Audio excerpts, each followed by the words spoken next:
Hello and welcome back to my channel. I am very excited for today's video. This is going to be an ultimate soulmate reading, and what makes it ultimate is that I am going to be using every single oracle deck that I currently own across this part of the reading and the extended reading. In this part of the reading, we are going to be finding out all about your soulmate. That includes personality traits, maybe where they're currently at in terms of their spiritual journey, where they are in life, might get some information about their career, physical attributes. We are going to be taking a look at astrological information, so basically everything that we can find out with the cards that we have at our disposal about your soulmate. That's what we're going to be looking at in this video. And then in the extended reading, we are going to be taking a look at your relationship. We're going to take a look at your first meeting with the soulmate and get a possible timeline for that. And then we're going to get some channeled messages from them. So if you're interested in that, the link will be in the description. And with that said, please feel free to pause the video, pick whichever card is speaking the most to you, and let's get into it. Hello Pile 1 and welcome to your reading. If you chose the Mystic Mondays Tarot, this is going to be your reading for today, where we are doing an ultimate soulmate reading. And what that means is we are going to be using every oracle deck that I currently own across this reading and the extended reading. In this part of the reading, we are taking a look at everything about your soulmate, and this is going to be personality traits, maybe physical characteristics, astrological signs, where are they at, what are they up to, any information that we can get from these cards and from all of the oracle decks that we're going to be using today. And then in the extended reading, we are going to take a look at your relationship, your first meeting with this person, and possible timeline, and then we are going to get some channeled messages from them. So if you're interested in that, the link will be in the description.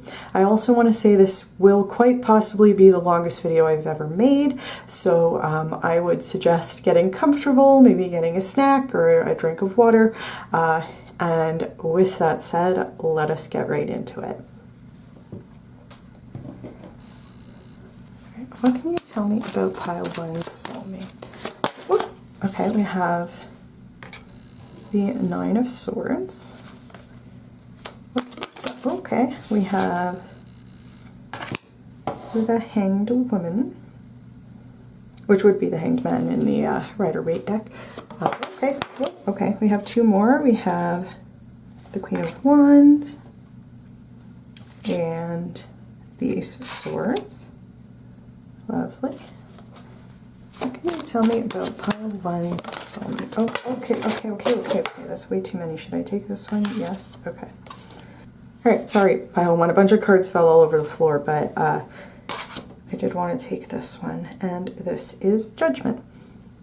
So, right off the bat, we might have some astrological information here.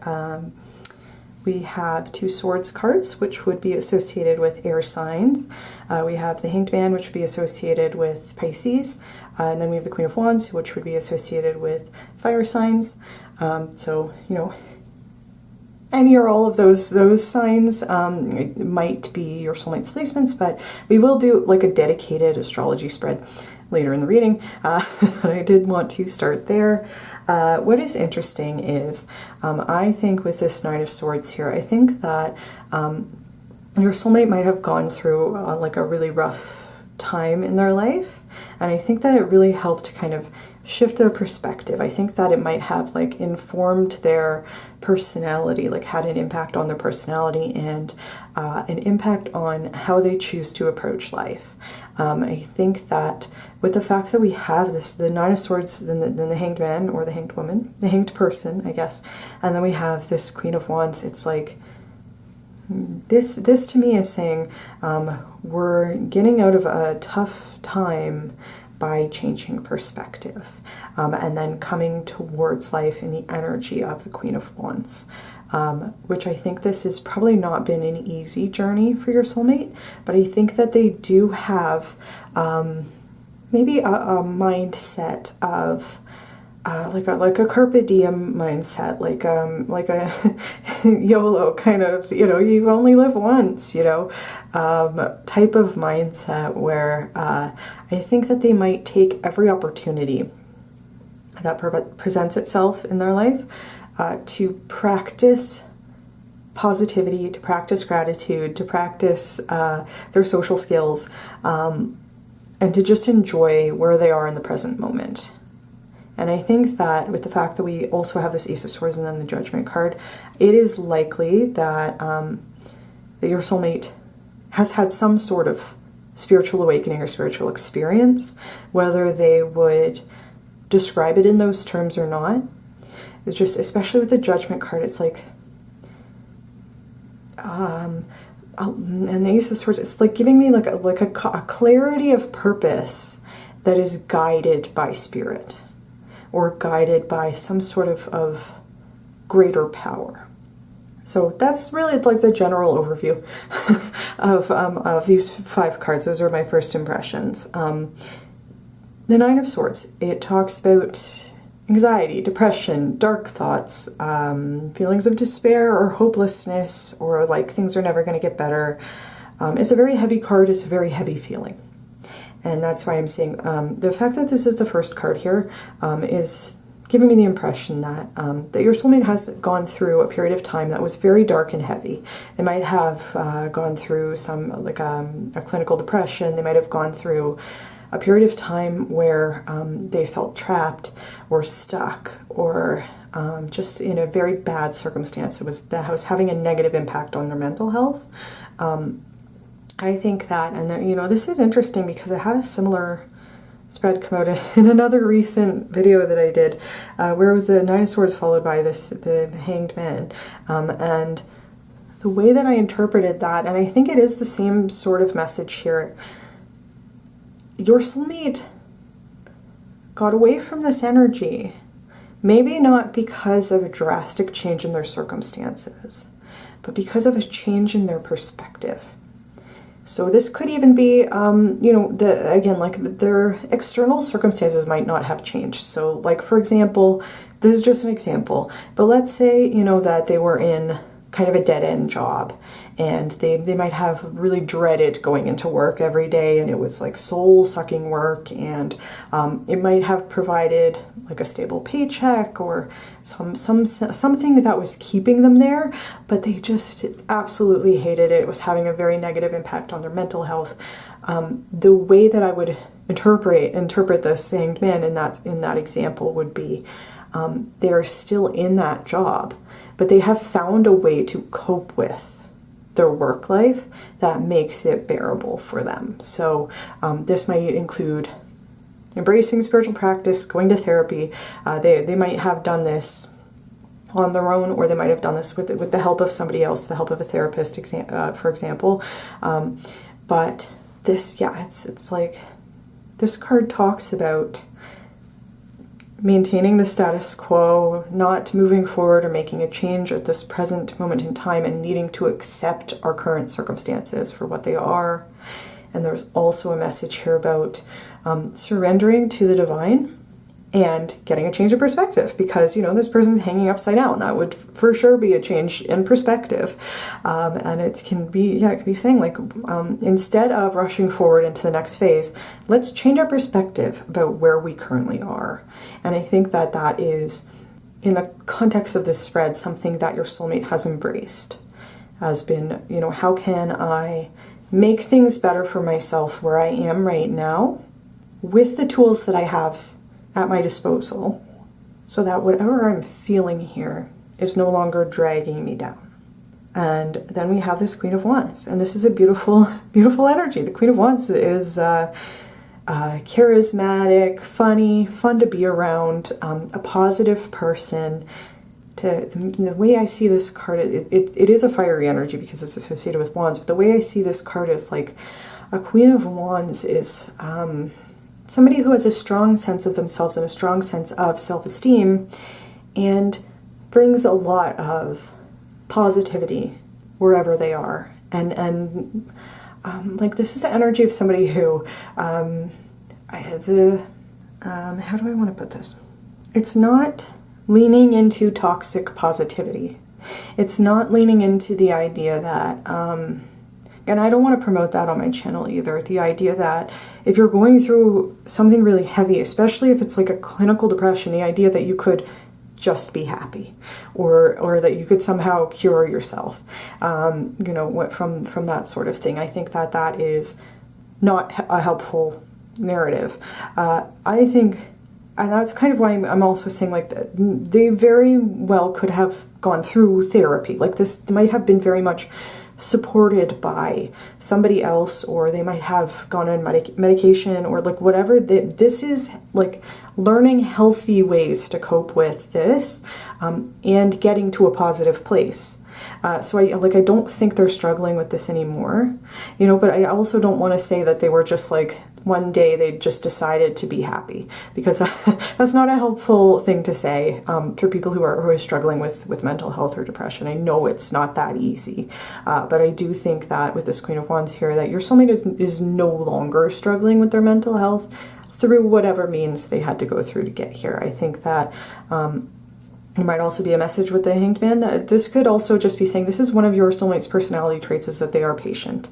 They're willing to wait for divine timing, for things to come into alignment, and they know that going through an energetic shift from the Nine of Swords to the Queen of Wands takes time. It takes time. It's a long process, but they are, I think, currently embodying this energy of the Queen of Wands. I think they do have a hopeful attitude. I think that they are probably charismatic, funny, social. I think they're interested in making new friends, making new connections. And I think that they're really just focused right now on finding opportunities to have fun and to see. It could even be, if they've gone through something like this, and this might have to do with depression, or it could be anxiety as well, it could be both. This can come with something that is called anhedonia, which is the inability to feel pleasure, which is one of the main symptoms of depression. And the Queen of Wands doesn't have that problem. The Queen of Wands, so this could be saying they might have gone through such a long time when they really just didn't have the capacity to feel pleasure in life's little pleasures, like even like, you know, standing on a beach or watching a beautiful sunset, or things that might give you a little bit of a dopamine boost just because it's really nice to be in those circumstances. You know, the Queen of Wands is able to appreciate those things, and perhaps your soulmate's able to appreciate it even more because they went through a period of time where they were unable to experience it. So this is like, I'm just getting a sense that your soulmate feels really grateful to have gotten through this period of time in their life. And they're not going to waste it. Like, that's another thing that's coming through. That's maybe not always associated with the Queen of Wands, but I am getting the sense your soulmate is like, let's take advantage. Let's carpe diem. Let's seize the day. Let's go and do the thing that we want to do. Let's go have fun. That's kind of the energy I'm picking up there. I also want to say, we do have 3 female figures here, but your soulmate could be any gender. And this is the Queen of Wands, but again, your soulmate could be any gender. And I want to make that very clear. All of my readings are gender neutral. So with that said, your soulmate might also have really embraced their divine feminine side. And that would mean, and especially with the energy, the hanged man here, or hanged woman, they are patient, nurturing, have a belief in divine timing, and might have a real emphasis and focus on self-care, perhaps because that was something that was helpful for them when they were coping with this right here. So I want to say that. And then we also have this Ace of Swords and the Judgment card. I think that this is giving me the sense that, and especially there's like similar colors here, these two energies are connected. I think that the Ace of Swords can, you know, it's an ace, so it can talk about a new beginning, starting over, and I'm even seeing this sword in this Queen of Wands hand. And so it's like moving forward into a new cycle. Swords in particular, and the Ace of Swords in particular, can talk about moving into a new cycle where we are putting a very strong emphasis on clear communication and honesty. There's a clarity of purpose, which I would also is very much associated with this Judgment card, but we're also making sure that we are saying exactly what we need to say, exactly to whomever needs to hear it. It could have been that this was a lesson that your soulmate was learning in this part of their life. They might have felt like when they were in this Nine of Swords energy, like they couldn't express themselves. There might have been some reason why they felt like they could not be honest. It could have been that maybe mental health struggles were very stigmatized in their community, and they felt like they couldn't reach out for help because it wasn't okay to struggle with dark thoughts or with anxiety. They're not doing that anymore. They're not hiding. They're not holding back there. And, you know, as I said, they could have very much have just gotten to a place of desperation and just asked for help and received the help that they needed. And that might be why they've been able to embrace this Queen of Wands energy. Either way, the next cycle, they're just going to say whatever they need to say. I think they feel very empowered, and they might have had to empower themselves, but I do think they feel empowered to speak their truth right now, and they're just not going to hold anything back or feel obligated not to say something because it might hurt somebody else's feelings or somebody might be uncomfortable with it. Like they're just not doing that anymore. So it's like your soulmate is in a phase right now where they are very much telling it like it is. And you can, if you come together with this person in the near future, you can trust that they will always be honest with you. And perhaps to a fault. The Ace of Swords does carry a bit of a warning. A sword can, like, it has two edges, you know, so it can sometimes carry a warning about needing to be careful with your words, like needing to be maybe a little bit more careful about how you use your words. So this might just be something that I heard once when I was going through therapy for like the first time was, and I was learning how to set healthy boundaries and speak up for myself and all that stuff, was the swing of the pendulum. And it can be that, you know, if the pendulum swings back and forth, right? It could be that if the pendulum's way over here where we're not expressing our needs, or we feel like we can't ask for help, or we're just stuck here, we can't express ourselves, it can swing all the way over to the other extreme where it's like we're finally speaking up, and it can be that we're going to say everything to everybody all the time and not care about the consequences. And that can be also a little bit extreme. But the good news is, you know, pendulum, it will eventually rebalance itself, right? So this could just be part of a phase that your soulmate is going through right now. And then we do have this Judgment card, and the Judgment card is very much tied to spirituality in the sense of it can be saying when we are called to pursue a higher purpose, when we are called to pursue our divine path. It can be when we do have some sort of religious or spiritual experience that is very meaningful. It could be like a moment of divine intervention, a moment of divine inspiration, and it can be literally when we come into contact with spirit in some way, or it can just be a feeling, an intuition, a gut feeling that, you know, that in the spirituality community we would say as being definitely guided by spirit. If your soulmate is not very involved in spirituality, they might just have seen it as I had a sudden conviction that I needed to do something, and I followed that. I followed that intuitive feeling, that gut feeling, and I think that is very much serving them right now. And I think that they do have a strong sense of purpose. Again, the Queen of Wands has high self-esteem.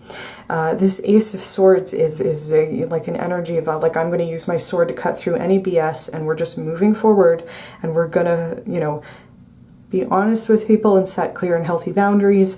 And then again, the Judgment does come with a sense of purpose.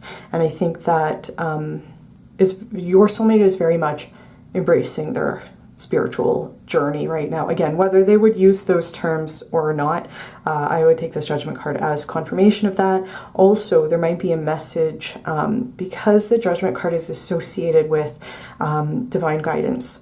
There might be a message here that that your soulmate spirit guides are maybe guiding them onto a path that might put you into alignment to come into union.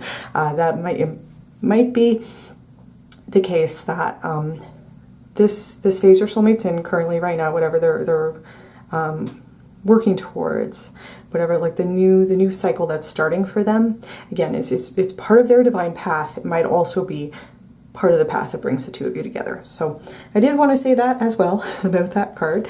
And with that said, we are going to get into your oracle cards for this spread. We have travel. Okay. So I would interpret this to mean that that, you know, that your soulmate might be traveling right now. They might travel a lot. It might be part of their Queen of Wands kind of seize the day type of energy, where there might have been places they've always wanted to go. They might have had places on their bucket list. There might have been a place in particular that they felt really drawn to. And it could, if we're taking the idea that choosing to follow this divine intuition that they might have here, this divine calling, might put you into alignment with this person. It could be that they're currently traveling, you know, if you live in different parts of the world or different parts of the country, wherever you're from, it could be that they're currently traveling to where you live, or, you know, again, there might be something that's related to travel, might be bringing you into alignment. This could also be saying that they might travel a lot for work, and that might, honestly, that might be even related to this change of perspective. Like they might, connecting with other people in other countries and other cultures, maybe learning a different language, something like that, might be something that your soulmate feels passionate about. They might speak multiple languages, and it might have also helped maybe change their perspective on certain things in their life that might have been a helpful part of their journey. That would be one way to interpret this. This might also just be saying, like, especially with this boat here, this is reminding me of the imagery on the Six of Swords, of a confirmation about going through like a transitional, or like a, I mean, we do have an ace, so they are like in the middle of starting a new cycle where they have a sense of greater purpose. So they might be in a transitional place right now, but this is also like maybe a confirmation about a spiritual journey. You know, it might be literal travel. It might also be travel in the sense of we are going through transitions on our path towards spiritual development. It could be either or both for your person.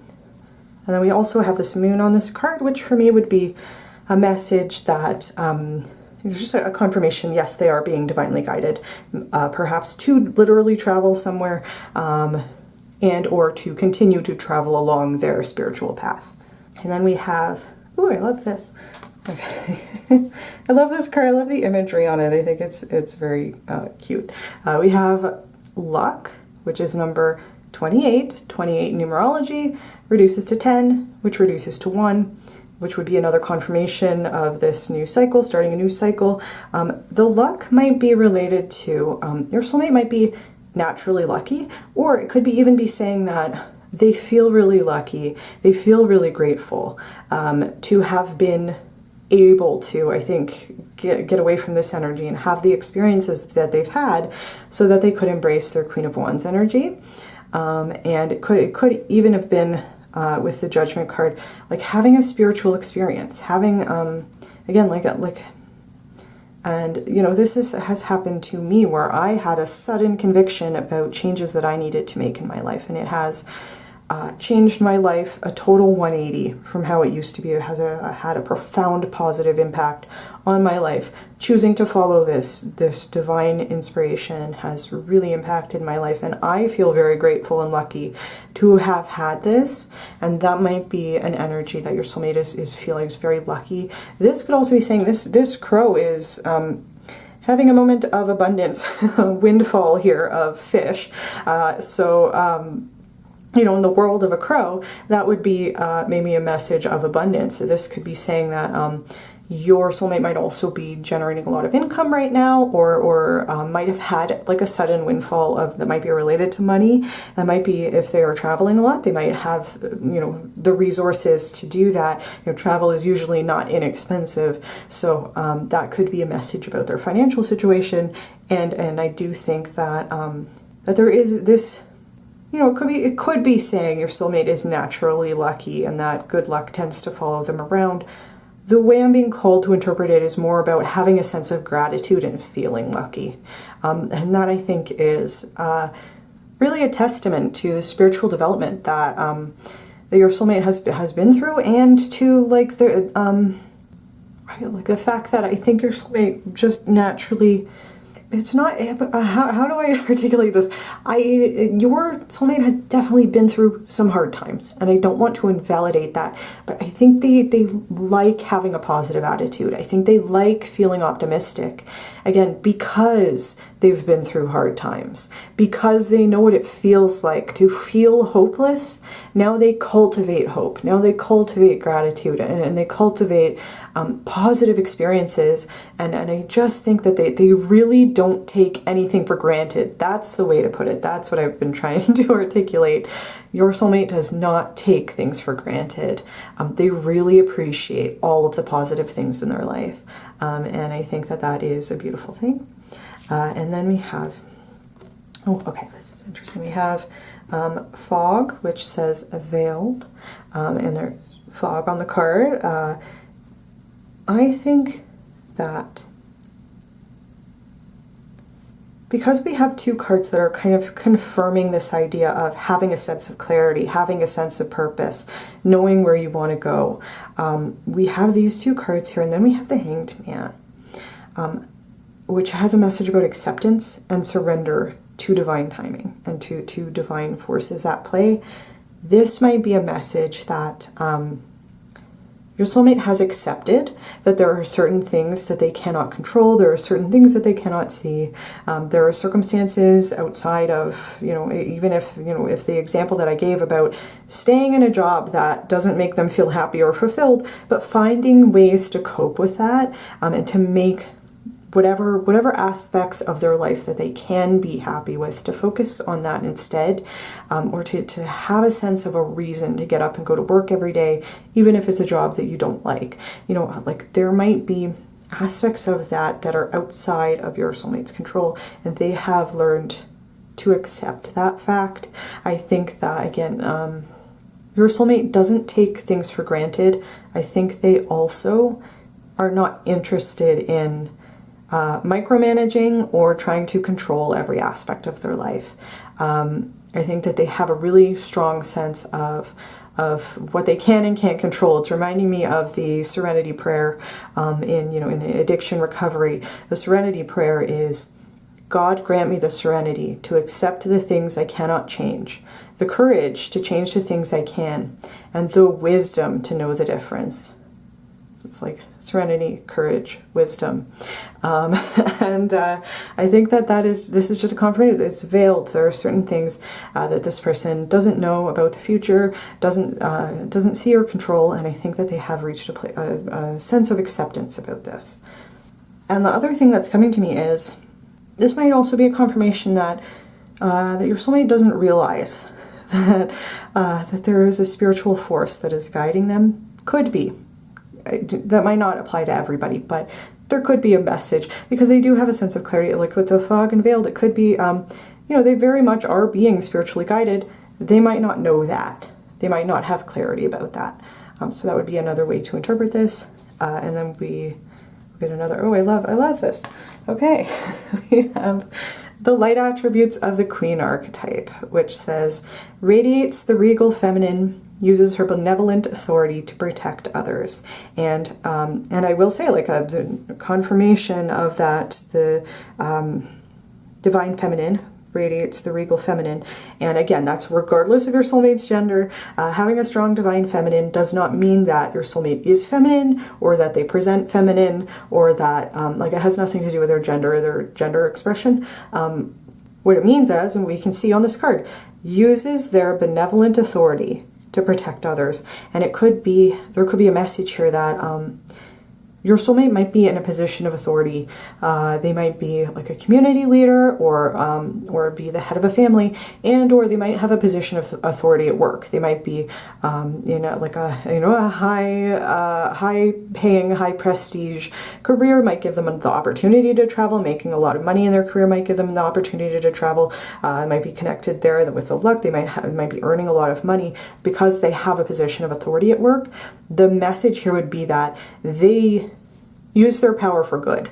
You know, they are not abusing their power. They're not interested in micromanaging people. They're interested in championing people, like taking people under their wing, teaching people valuable lessons that they can then like teaching transferable skills, even, you know, like teaching lessons that a person can use for the rest of their life, rather than just showing them how to do something once.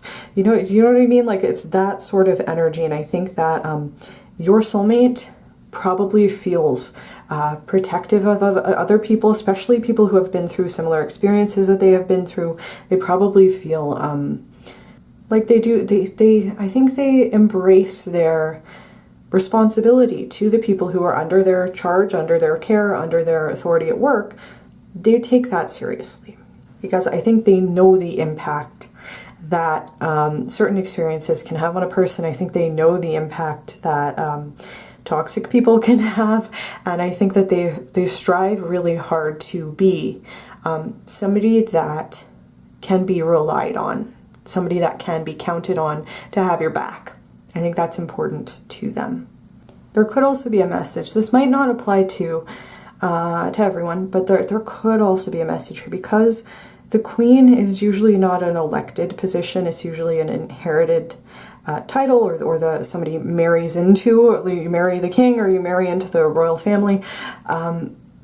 There can be a sense of, I didn't necessarily choose to be in this position, but I am going to do the best job I can. Because I do have this position of power, because I do have this level of authority, I'm going to do the best I can to be a benevolent leader and to protect the people who are under my care, under my charge. So that might also be something that applies to your soulmate's personality or to their circumstances. That might even have been, they might have been thrust into a position of authority, and they might have felt very ill-equipped to handle it, or they might have gone through a long period where they were really struggling with that responsibility, struggling with self-doubt, having really dark and depressive thoughts about it. Then they were able to get to a place of acceptance, to accept, oh, well, if I'm going to be the Queen of Wands, I should embrace that and make the most of it, do the best job that I possibly can. And I think that is, you know, was the sense I was getting. They were using their power for good. And it might not have been a power that they chose to have, but they are embracing that now as, this is just part of my path. And I'm going to do the best job that I can.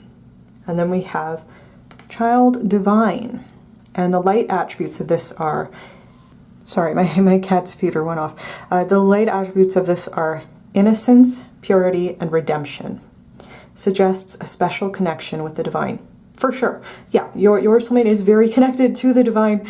Again, whether they would use that in describe that in spiritual terms or not, whether they are aware that they have been through a process of, divine guidance. Again, I'm not sure, and I wouldn't say, I wouldn't want to make a claim either way, but they could be spiritual. They could have had, they might even describe it in religious terms. I don't know. I don't know if your soulmate is religious, or if they are, which religion they would be, but there is some connection to the divine. They are very much divinely guided, and it could even be saying they are so divinely protected that it has contributed to this sense of luck, of there might have been circumstances in your soulmate's life where things should not have turned out okay for them, and there was some divine force protecting them, and they may or may not be aware of that.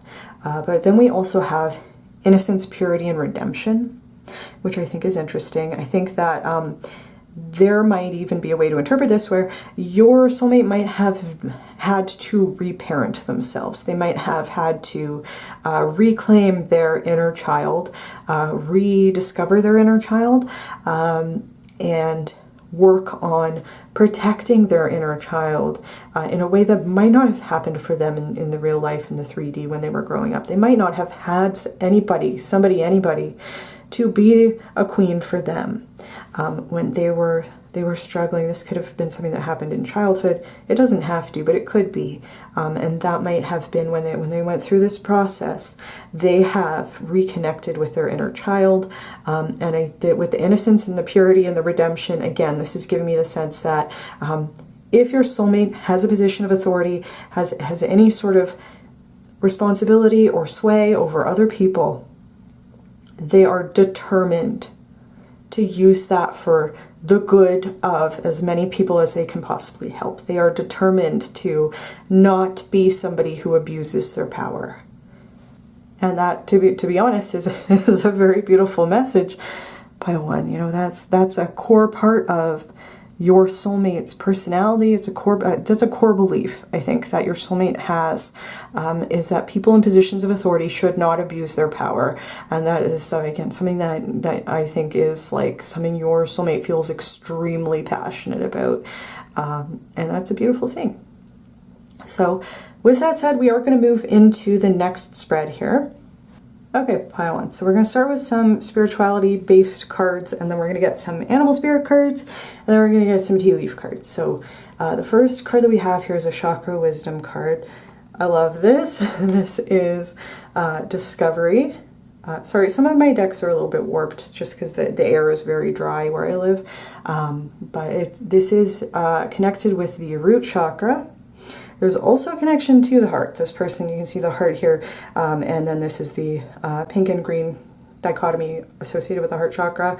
There's a moon here and a spirit guide. So definitely a confirmation of being spiritually guided. It almost looks like, you know, this person's being surprised by by a spirit, a discovery of a connection to spirit. Very much could be related to what has been going on for your soulmate that we saw in the first part of the reading. This is also connected with the root chakra. I was going to mention, and then I didn't. I was thinking about when I saw the Queen archetype for your soulmate, that card was red, which would also be associated with the root chakra. And I was thinking that your soulmate, the part of their experiences might have been, the Nine of Swords might have been related to an unbalanced or closed root chakra, or contributed to that in the sense of creating insecurity, creating a sense of things are not stable, I don't belong in the world, I don't have a sense of like a sense of place, a sense of belonging or purpose or security. And I think that is a big part of your soulmate learning to accept their journey towards becoming the Queen of Wands, again, regardless of gender. I think that has been something that has really helped them stabilize and strengthen their root chakra and regain a sense of purpose, belonging, security, and that they could be anywhere in the world. You know, we did have the travel card, and they would have a sense that they know that they deserve to be there. There is also a message with this card. Each of these Chakra Wisdom cards comes with a little, like a fable or a story related to it. This card talks about somebody going on a journey of discovery in the sense that they lose the love of their life, and then they reach out to God for help or for answers, and they learn that the person that they loved was incapable of receiving that love. And so there might be a message that is related to that, in the sense that might be something that has happened to your soulmate in the past. They might have fallen in love with somebody who was incapable of loving them back or incapable of receiving that love with the Nine of Swords. It could even be something that happened in their childhood. It could be romantic. It could also be they might have gone through a period of realization that again, with the child divine and the hanged man, there might have been just something in their circumstances, like this is even maybe related to something that I can relate to, in the sense that, you know, when we're children and we're living with our parents, and our parents are engaging in toxic behaviors, or just don't have the capacity to love us the way that we deserve and need to be loved. And there's really nothing we can do in that situation, because we don't have authority over our parents, you know, and it can be that, you know, when we're children, it's like, well, what are we going to do? We can't just leave, you know, like I got to stay here with my parents. This is where I live, you know, so, that could be related to something that happened in your soulmate's childhood that might have, again, created instability in the root chakra, like a sense of of unworthiness, a real sense of deep-seated insecurity, and feeling like if their parents didn't have the capacity to love them the way that they needed and deserved to be loved, could have been a sense that they didn't belong in the world, which is very sad. However, I think that the message of this card is about learning to give that love back to yourself and to look for relationships with people who are capable of loving us the way that we deserve and need to be loved. And the message of this card would be that your soulmate has healed their root chakra. They are no longer struggling with this stuff. It was probably a painful process for them, but I think they have gotten through it and they've learned a lot from it. And part of that might have been learning to trust in the guidance of spirit, learning to trust in the guide. If they believe in God, if they have like a religious practice, I don't know, but whatever this means to your soulmate, I think that they are grateful for having gone through this experience, as difficult as it may have been. And we have activated earth. So this could be another connection with the root chakras, connected to earth. It's connected to grounding, like putting your feet in the grass. And so this could be also be saying that your soulmate might have a connection to nature, and to, like, they might literally ground themselves by going out into nature. This does say power places, ley lines, trust where you're led. And so this might be saying, I was getting the sense this might also be tied to the travel card. Your soulmate might have an interest in traveling to places where they can just be out in nature. They might like going to places that have a lot of like natural features. They might, there's like a mountain and a lake and a field. They might do backpacking adventures, might go on canoe trips or camping trips. They might be like an avid hiker, or they might even just like going to the beach, like a tropical beach, you know. And that's an opportunity to play in water and have the like feeling of sand. I know a lot of people hate sand, but I love going to the beach. You know, put your toes in the sand, and you know, the beautiful palm trees and feeling the ocean wind. I think that those might also be part of, you know, the life's little pleasures that your soulmate does not take for granted. And I think that they are really good at grounding themselves in nature. And with trust where you're led, that would also be another confirmation of your soulmate does trust. It's either their intuition and or their spiritual guidance. I don't know how they would conceptualize it, but it's the same concept. Being or feeling as though you are being divinely led somewhere and then following that intuition. Okay, we have River Woman. And right off the bat, intuitively, first of all, there's a similar flower here, like a pink flower with a green stem. That might be something that is a sign or a symbol for your soulmate, or maybe possibly even from your soulmate.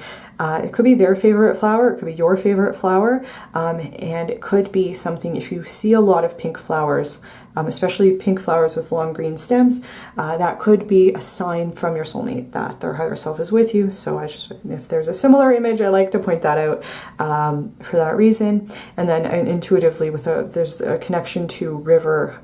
This is also like a river is a natural. It's a part of nature. It's a natural occurring body of water, and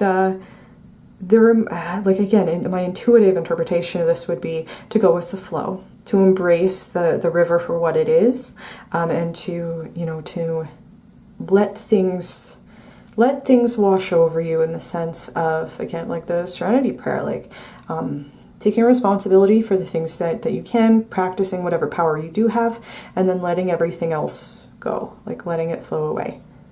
This card also does carry a message about trusting your divine path. There's a message that your view of the river, the metaphorical river, which could be representing your life's path, your view of the river might be limited because of trees or other natural phenomenon. You might only be able to see like the fork in front of you.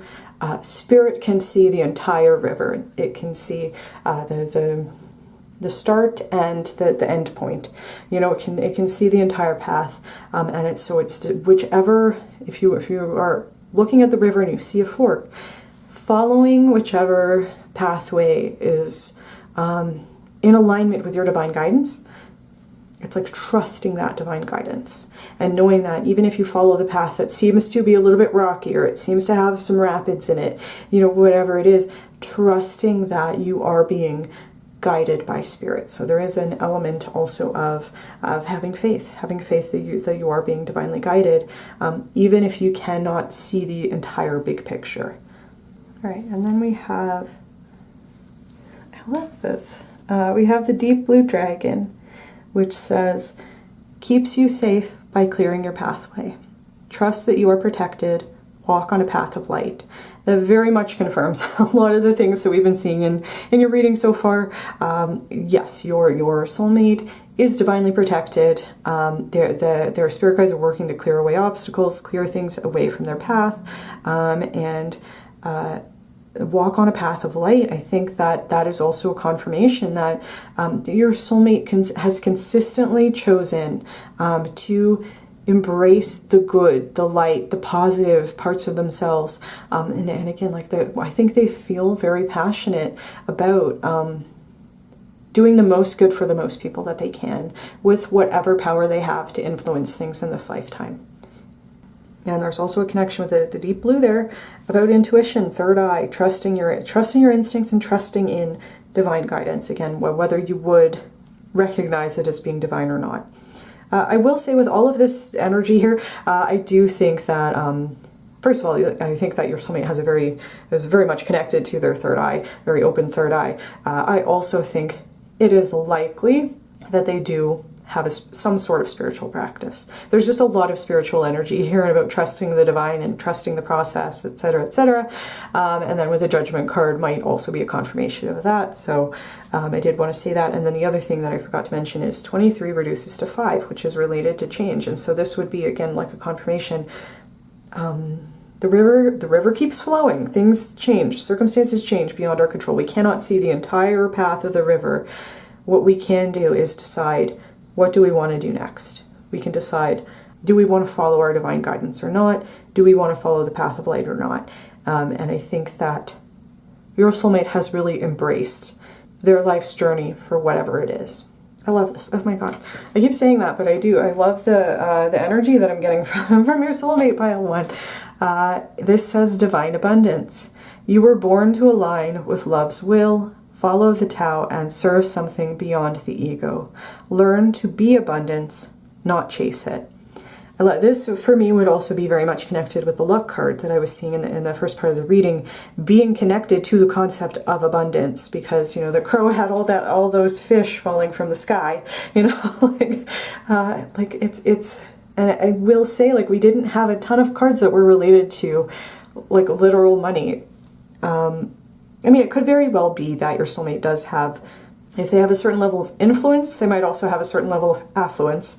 But this is much more about like a divine abundance and feeling abundant, no matter what the circumstances are, no matter how life changes, no matter what gets thrown in your soulmate's path as a potential obstacle. They have an attitude of abundance. They feel abundant. And that might also be, there's a connection to love here and aligning with love. And so with serving something beyond the ego, a confirmation that your soulmate is very much interested in using their power for good, you know, putting their ego aside and doing the most that they can to help as many people as they can help with whatever is in their power. It's like embracing the energy of the Queen archetype, and seeing it as an opportunity to serve something beyond the ego. It's not about being served, it's about serving others, and then not chasing abundance. Like, I really think that that is something that your soulmate has embraced. Like they do not need to control or micromanage or chase money. I don't think they're interested in that. I think that they're much more interested in connecting to a divine source of greater love. And that might have been part of, if they did have like a discovery of spirit or a spiritual awakening, something related to that judgment card, if they did connect with one of their spirit guides, one of their ancestors, an angel, an angelic presence, whatever it was, I think they might have had an experience where they were able to connect to a source of divine love, and that might have been something that was so profound to your soulmate, it might have totally changed their whole perspective. And that might have been why we had the Hanged Man there, like just a shift of perspective, and then moving into the Queen of Wands of like, yeah, if I'm going to be a queen, I'm going to be the Queen of Wands. This is what I'm going to do with this power that I have. And the Queen of Wands is also very much connected, very much interested in connecting with others. It's a social energy. It's a charismatic energy. Someone who loves to have fun and spend time with their loved ones. Like, I think your soulmate is very much interested in forming genuine, positive connections with other people, because it's like there might be a message that your soulmate has learned how to see through the illusion that we're separate, to the interconnectedness of all people and all things and all living beings. We are much more similar than we are different. And I think when we're talking about a divine abundance, I think that your soulmate sees abundance not as it relates to money or material things. They see abundance as it relates to love. And love is an infinite resource. It will never run out. And we can create it from nothing. We can create it where it did not exist. And we can also learn to give that to ourselves. And I think that has all been part of your soulmate's spiritual journey so far, part of their spiritual path. And I think they, I was talking about all the different chakras, the third eye. I think that they have a strong solar plexus. We have the root chakra here. This would be talking about the heart, feeling very connected with their heart chakra. Your soulmate might be into yoga maybe, or Reiki. But I do think that there's a strong message here. Your soulmate's chakras are probably very much balanced and aligned. And that might be something that they're consciously working on, or it could just be because they've been through such a profound spiritual development, spiritual experience, that has just been part of their process. But again, a lot of positive messages here. And then we're going to move into some of the animal spirits. So we have, ooh, I love this. Okay, I'm sorry, Pilot. Okay, I'm just getting excited, that's all. We have the Panther spirit, which says reclaim your power. I love that. It is the number 44. And 44 it's a master number in numerology. Any repeating numbers like that might be a synchronicity for your soulmate, might be a number that they see a lot or that their spirit guides send them, like an angel number. It is associated with divine protection. So it could be that when your soulmate sees 44 on the clock, they know and interpret that as a message that they are being divinely protected. Even if not, that is how I would interpret that. 4 is very much connected with a sense of stability and security. And I would say it is not necessarily connected to the root chakra, but in this circumstance, I think there's a connection to, this is actually connected to the heart, but the number 4. But I think that there's a connection with the root of creating stability and security for themselves and finding that security in their connection to their spirituality. Then 44 reduces to 8, which is a number in numerology that is associated with abundance.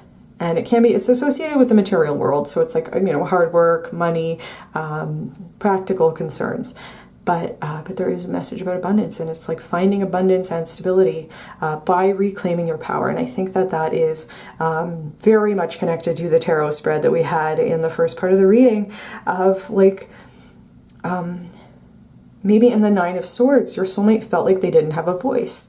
they just didn't have power. They didn't have authority in that situation. And it could have been something that happened in their childhood where they literally didn't have any power to change their circumstances. There was nothing that they could have done in that circumstance. And I think that they have been through a process where they have learned how to reclaim that power and empower themselves to take charge of their life. And, you know, there could have been a message with the Queen archetype of having authority that you didn't choose to have, you know. But like this to me is saying, like, your soulmate has chosen to step into their role as the Queen of Wands. And it's very much echoing the concept of, whatever I have the power to change for the good, I'm going to do that. And anything else that I do not have power over, I'm going to let it go.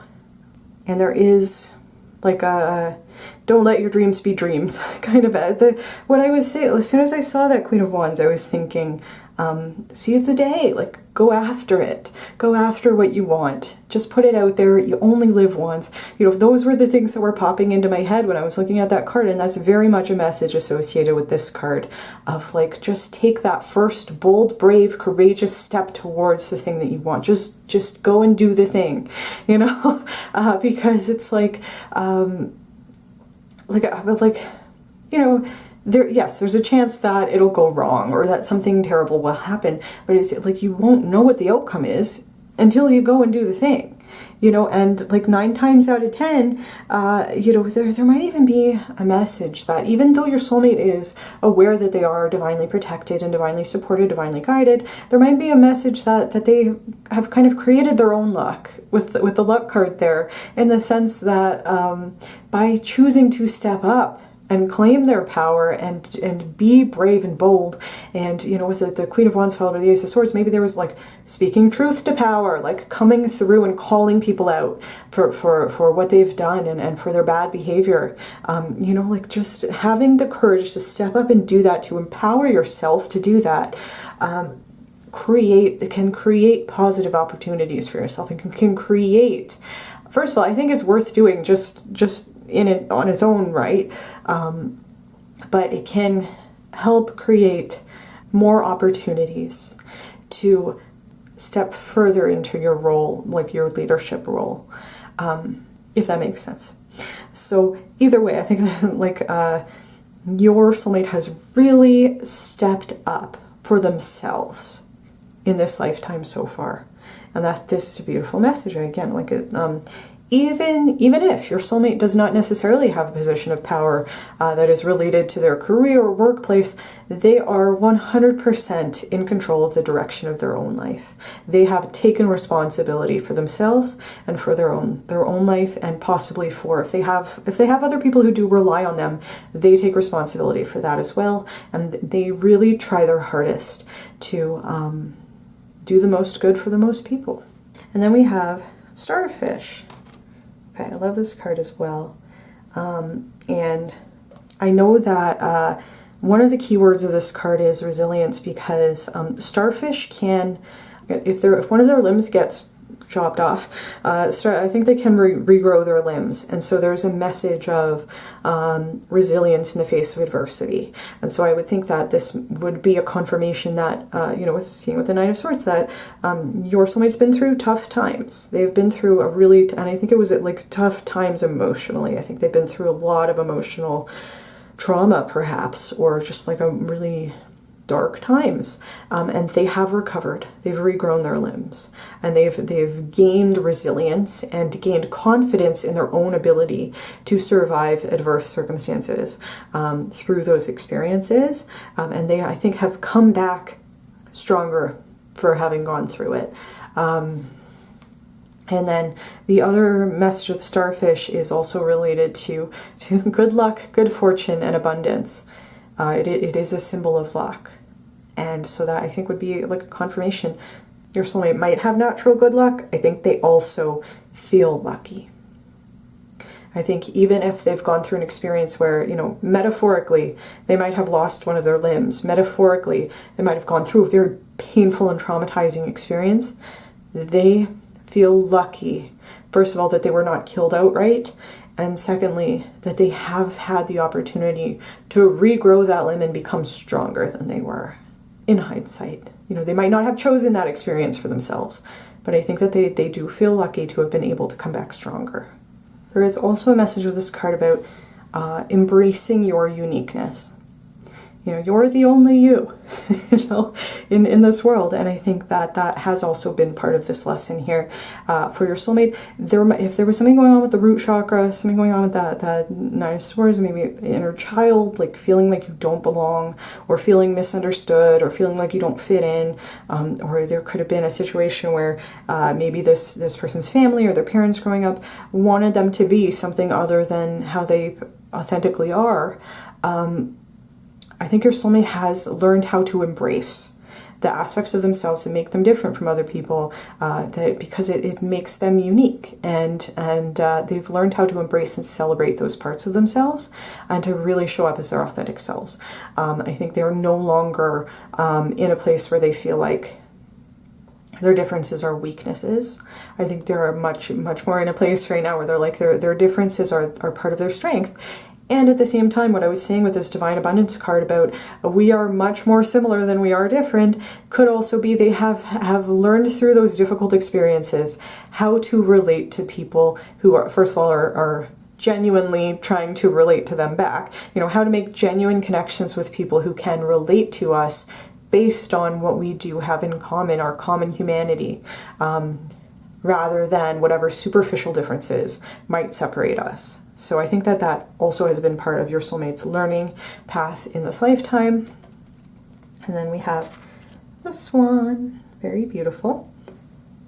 So the the key word for this card is grace, and this card, like, it confirms a lot of the things we were seeing. It is connected to the divine feminine. So I think, again, regardless of gender, your soulmate has a strong connection to their divine feminine energy. It carries a message about being able to go with the flow, embracing your connection to your intuition. So, you know, trusting the guidance of spirit.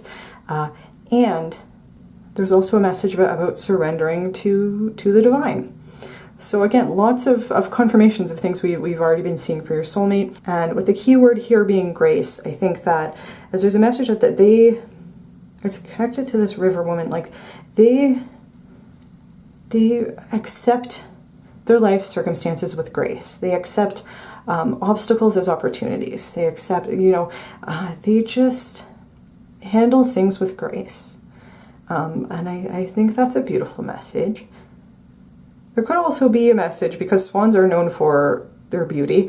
This card is not connected with vanity or anything like that, but there might just be a message that that your soulmate might also be physically attractive, and it could also be that part of their, like, the circumstances that they've been through over their life, maybe their energy is very attractive.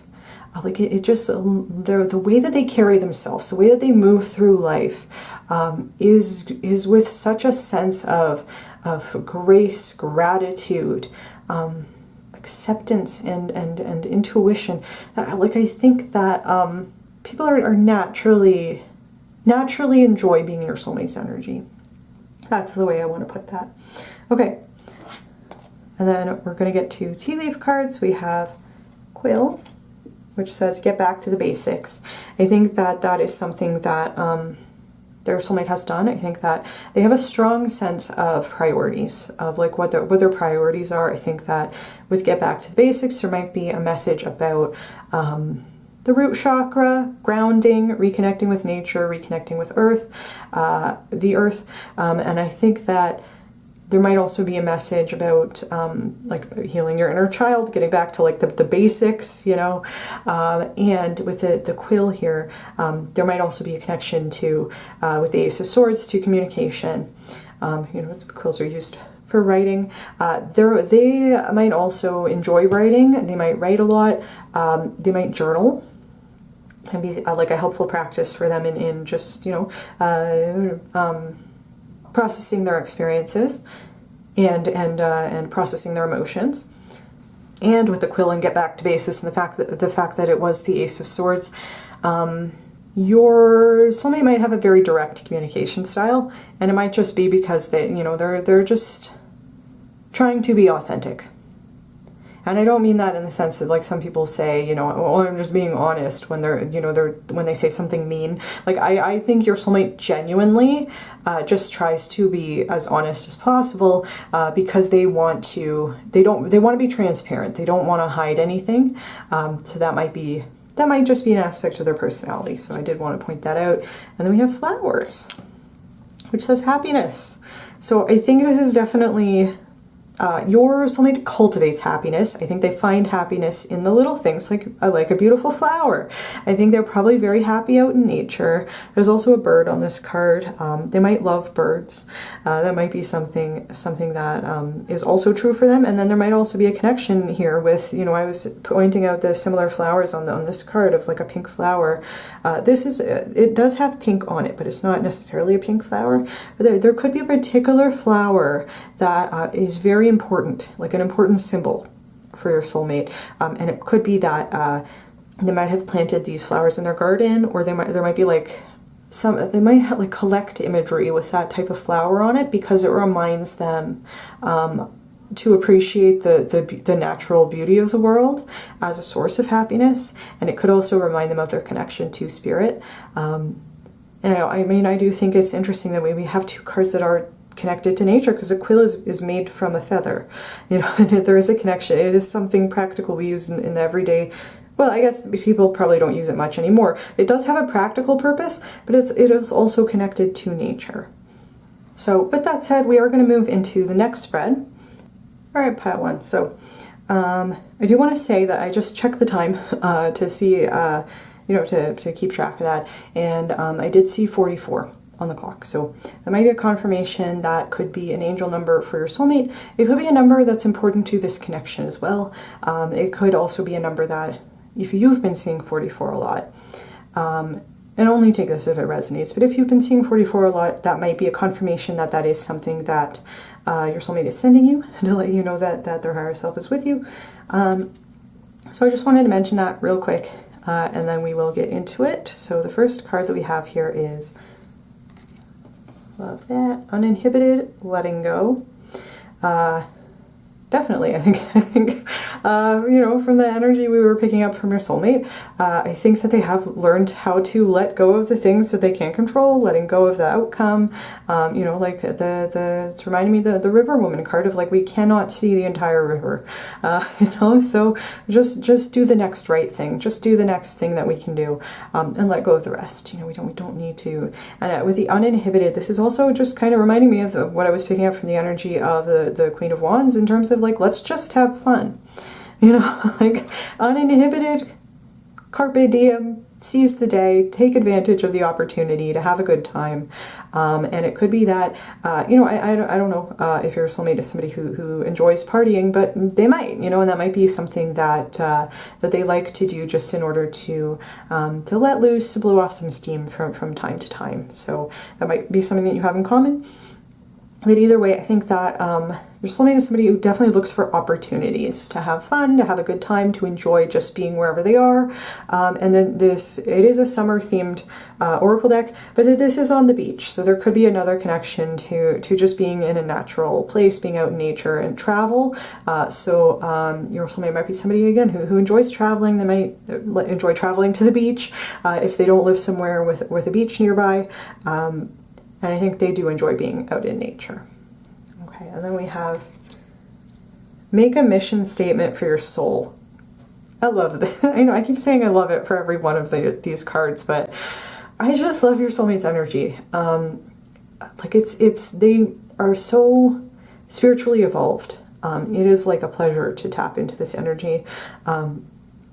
Make a mission statement for your soul. I love that too, because I was in the example that I gave about being in like like a job that you hate doing, but there's some reason to stay.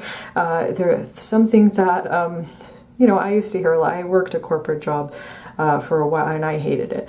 I think the corporate world is the right environment for certain people. I am not one of those people. But you know, you would hear about like, what's your mission statement? What's your business's mission statement? Like, let's make, you know, so that we can have a sense of purpose of where we're going. With the make a mission statement for your soul, that's like even saying, let's co-opt the language of business and apply it to something much more spiritual. And this to me would be connected to having a sense of higher purpose, having a sense of like, let's create a purpose for ourselves. And I think that, you know, that's very much connected to the energy of the Judgment card of like, again, having a sense of clarity, having a sense of purpose, and having a sense of empowerment. You can make a mission statement for your soul. You don't need to follow somebody else's guidance. You can choose which path to go down. And this card, it's like a mountain road. So again, it's like it's a message about a journey, a message possibly about traveling, and a message about going somewhere out in nature, maybe going out somewhere in the mountains. You know, might be part of your soulmate's mission statement in this lifetime. I also want to say the number 58 reduces to 13, which reduces to 4. So there's another 4 there.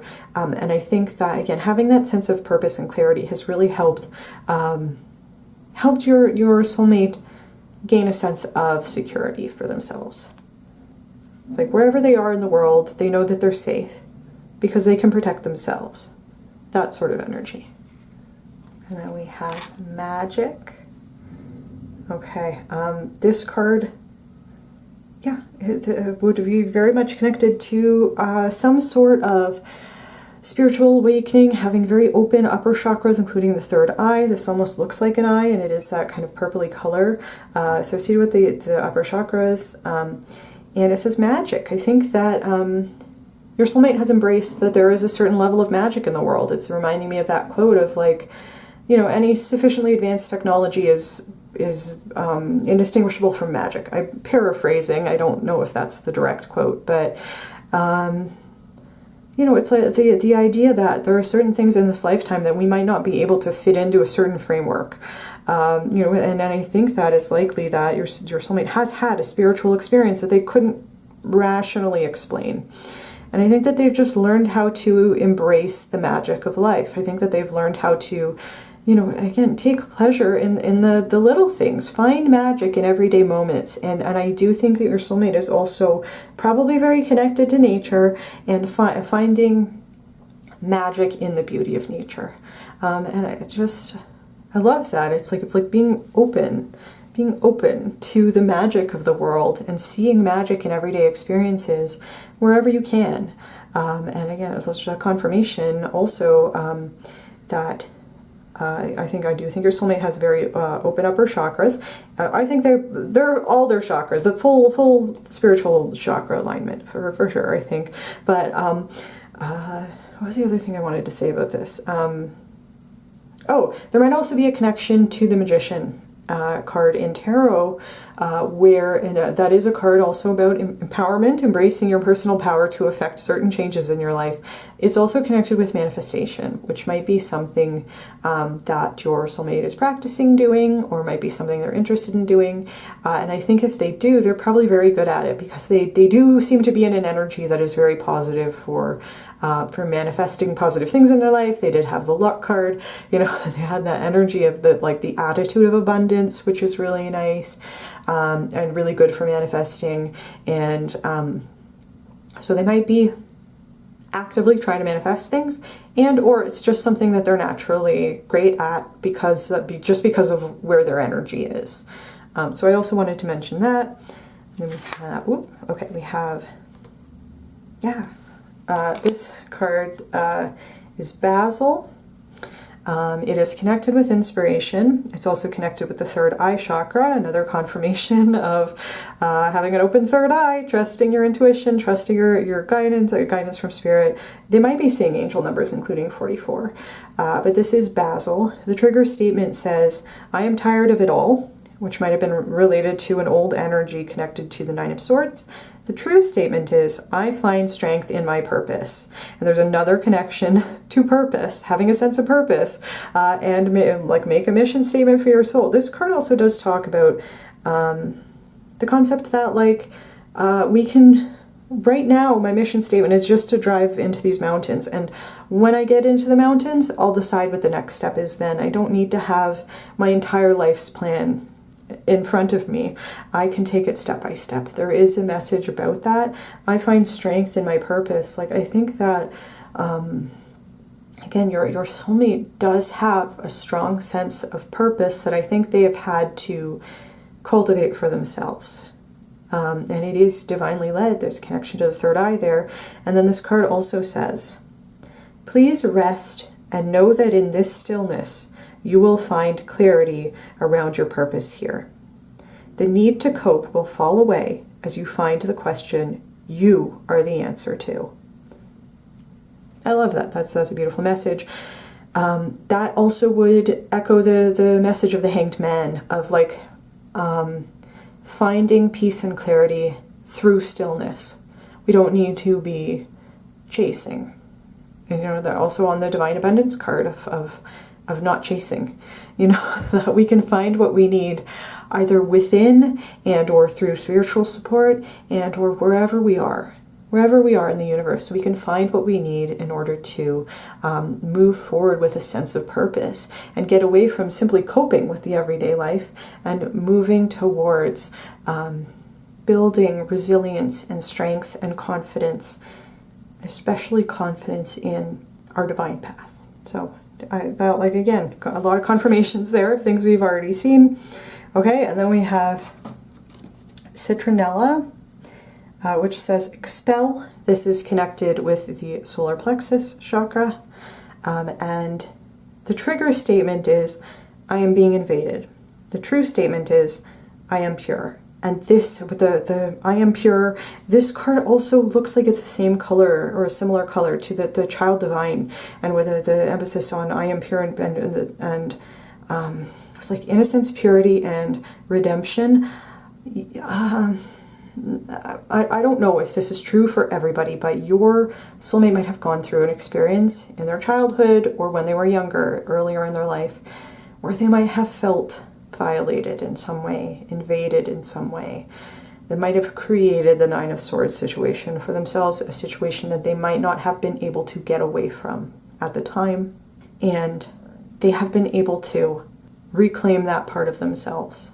And again, I do think your soulmate, all their chakras are open and balanced, for sure. The solar plexus, willpower, determination, self-esteem, rebuilding their self-esteem, I think has been really important to their spiritual journey and to having a sense of willpower and determination to move forward, to stand up for themselves and stand up for anybody else that they know who has been through similar experiences, like embracing the protective energy of the Queen archetype. Like, I'm going to take care of you. I'm going to take care of myself. I'm going to take care of you in a way that you might not have had anybody else do for you, because that is the right thing to do. And that, I think, really does give your soulmate a sense of purpose in this lifetime. And this card also says, as you align with the frequency of peace, the invasions from outside yourself and dissonance within are neutralized. And align with the frequency of peace is also giving me, like, the Hanged Man. The message of the Hanged Man of, I might not be able to change my direct circumstances, but I can control certain other things. I can embark on a journey of healing. I can create a sense of purpose for myself. I can heal as much as I can heal, and I can help other people too. And I am as pure as I choose to be. Nobody else can dictate how affected I am by things that have happened to me in my past. I can choose to let go of that and start over. And I think that is beautiful.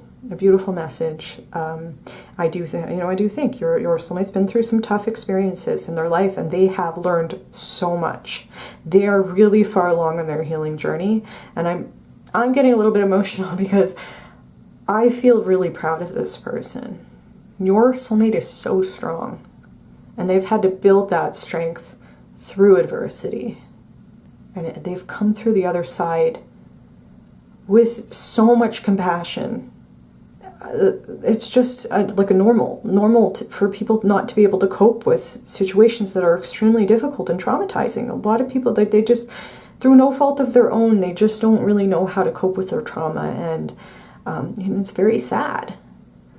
Your soulmate has come out the other side of this, and just, they have such a wide open heart chakra.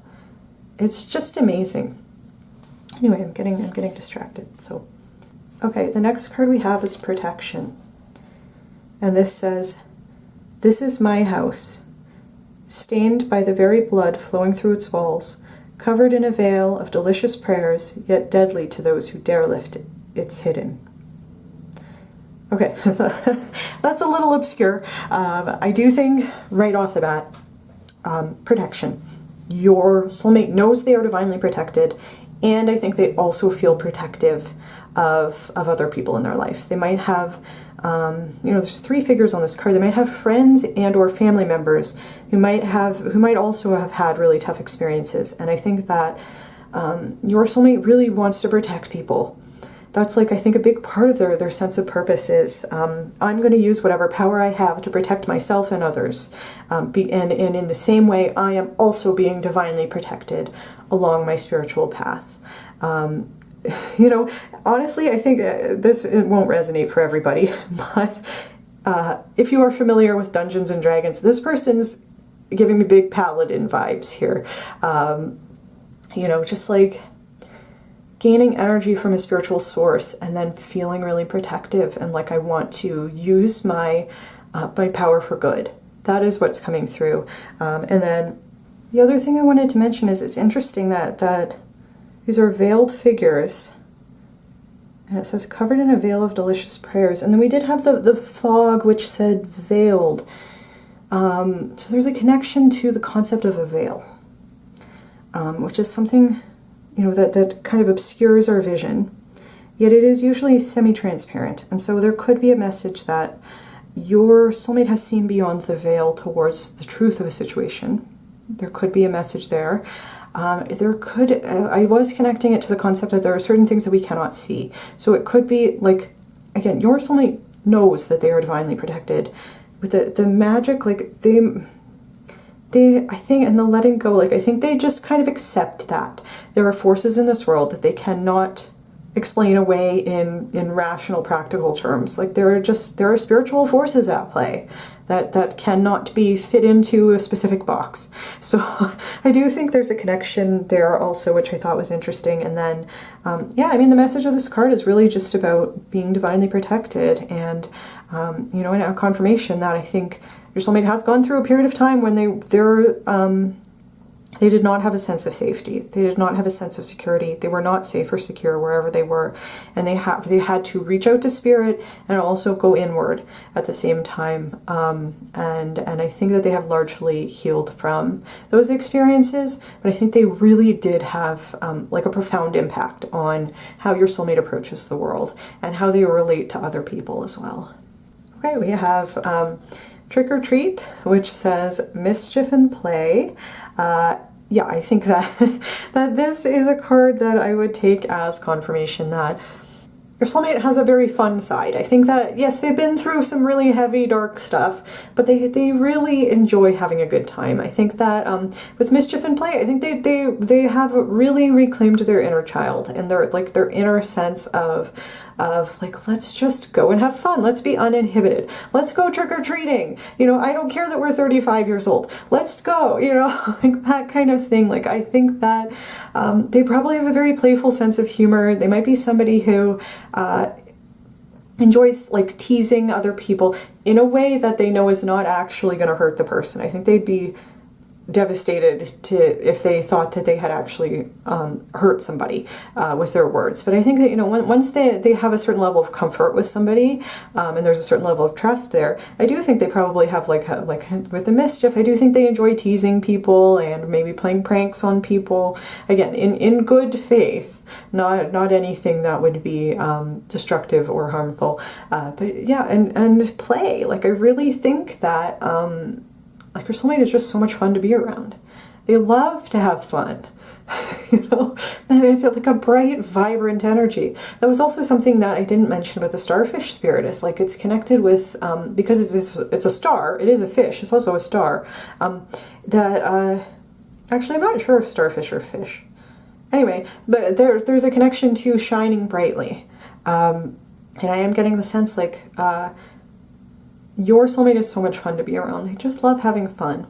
And they probably are very connected with their inner child because they've reclaimed their inner child. And they know that they are safe. Now, they're safe now. And it's safe for them to be childlike and approach the world with a childlike wonder. And that's beautiful. And then we have rat, which says adaptability. For sure, that's a big message here. For, you know, what is your soulmate like? They're very adaptable. You know, they're the river woman. They can take whatever challenges, obstacles, whatever, you know, life throws in their path, and just approach it from a standpoint of, okay, let's figure out how we can adapt to this circumstance. What is the opportunity here in this challenge? You know, where, how could we make the most out of this experience? I think that, again, people who might have been through similar experiences might become very rigid or very closed off, and I think your soulmate has gone in the other direction, and they're just very flexible. You know, I think they're really open to anything, and you know, and the message of again, being drawn to the message of the starfish spirit of like resilience, like through adversity, you know, and knowing that, you know, you can adapt to any circumstance because you are being divinely protected. And that's beautiful. Like your soulmate is not somebody who has like rigid ideas about things and isn't open to change or other viewpoints. You know, I think they're very open and adaptable.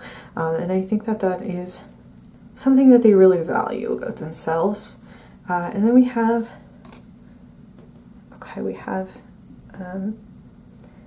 Kitsune, I hope I'm pronouncing that right, which says wisdom. Definitely. I think they've gained a lot of wisdom throughout their life's journey so far. This is connected with the element of earth, and I was getting the sense that your soulmate's also very grounded, and they do have a strong connection to nature. And the kitsune, I hope I'm pronouncing that right, it's a Japanese word for fox, and this creature is known for having multiple tails, and it's like the more tails that they have, the older and wiser they are, and it's usually a positive omen, but there's a shapeshifter energy where I think that they can shapeshift from a fox to a human and back. So yeah, they would speak to adaptability, and then, you know, gaining wisdom through having gone through lots of experiences. Your soulmate might also be an old soul. They might have been through a lot of incarnations on Earth, and that might be one of the reasons why they've been able to. You know, I do think that they have had like real spiritual experiences in this lifetime, but I think that's also might be one of the reasons why they've been able to make so much progress along their spiritual journey so far in this lifetime. And then we have Leviathan, which says envy. Like intuitively right off the bat, I would say I really don't think your soulmate is somebody who is envious. I think this might be saying they might have a lot of people who envy them, and maybe like envy the spiritual transformation they've been going through, and just like I just heard it like water off a duck's back, like they let things flow. And I think that there might be people who really kind of envy their ability to adapt, envy their divine protection, and how protective they are of other people's, and how they are able to still embrace their inner child after having been through such experiences. So it makes sense that there are people who are envious of them. Honestly, I think that if somebody was coming towards them with an energy of envy, I think your soulmate would just be like, okay, let's talk about it. You know, like, I think your soulmate would be like, all right, you know, I'm sorry you feel that way. Like, I don't think that they would take it personally. And they might just see it as like, you know, I feel bad for this person, and I'd like to help them. examine these feelings of envy. Let's talk about it. I think that would be your soulmate's reaction to somebody who came towards them in an energy of envy, because they're just so spiritually evolved. And so that's what I'm seeing in this spread, pile one.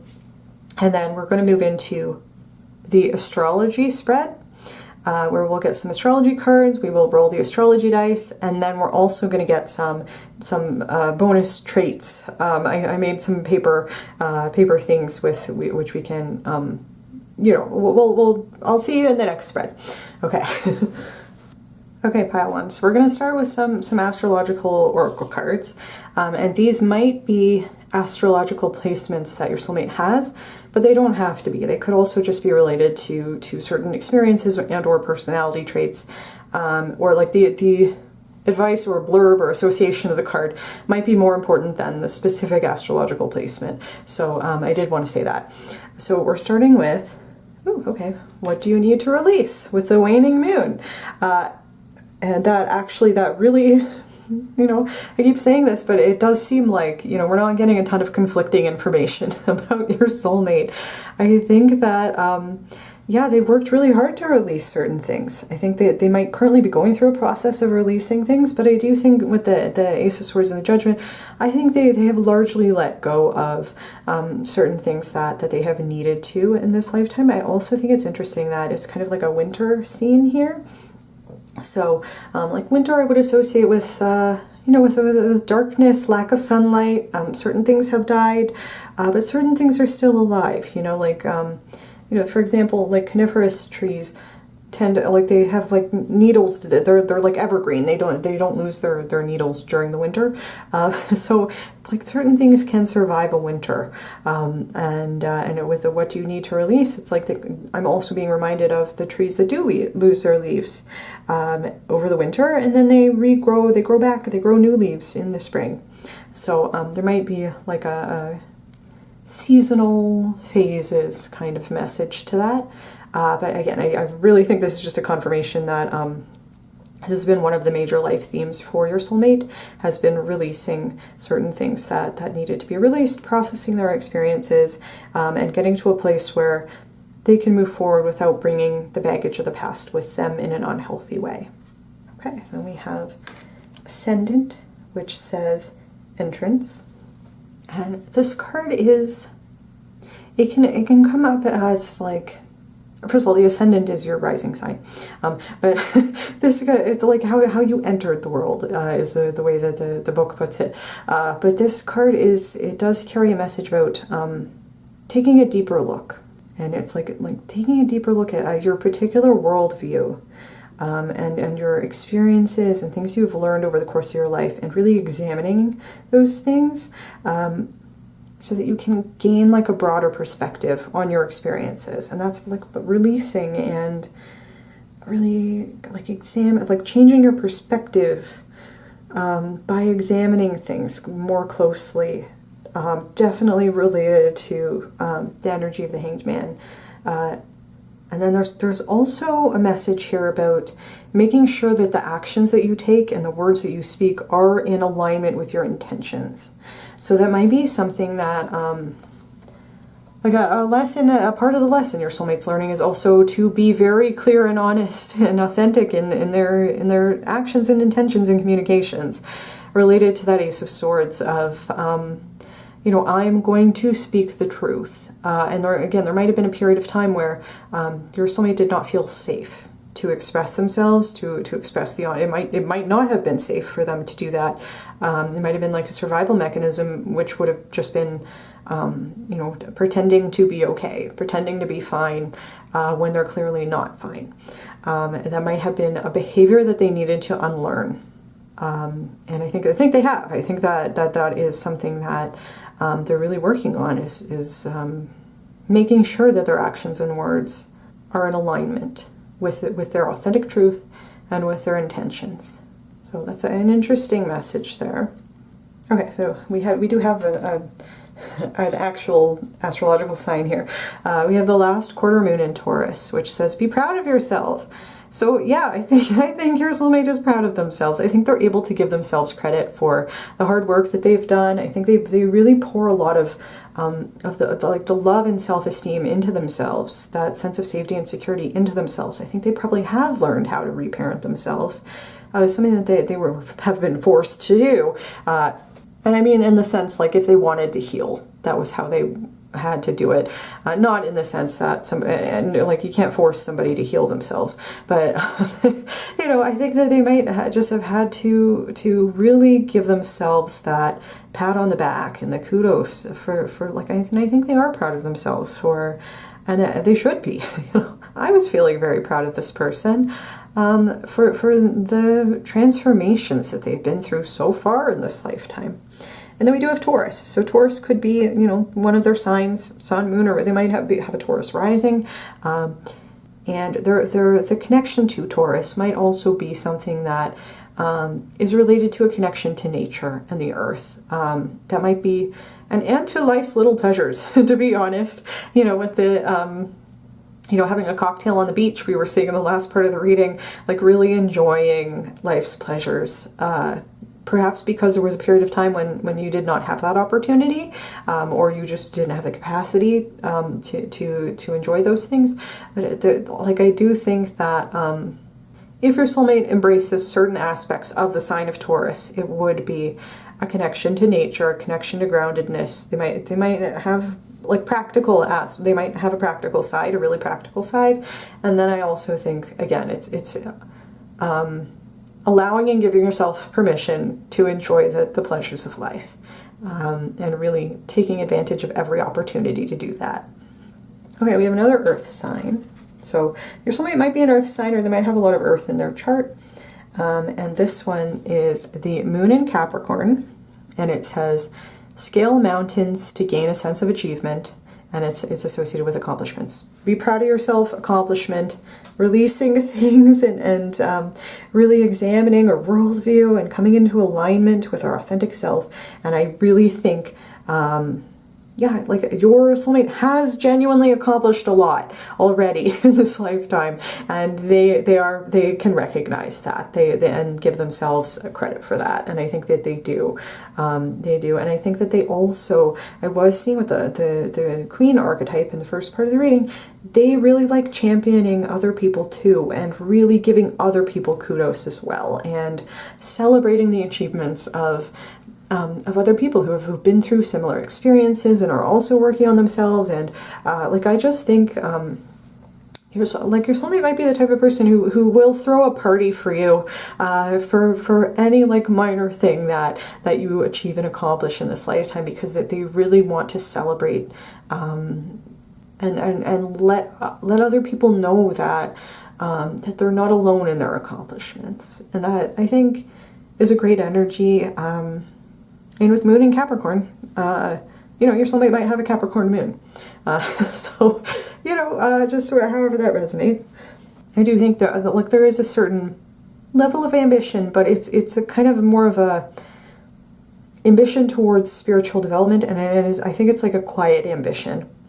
I'm not sure that your soulmate is somebody who likes to brag about themselves. I think they just like quietly really like the dopamine hit from checking things off their to-do list, to put it that way. And I will also say, there's more outdoorsy, naturey type scenes here. I really think your soulmate enjoys being out in nature.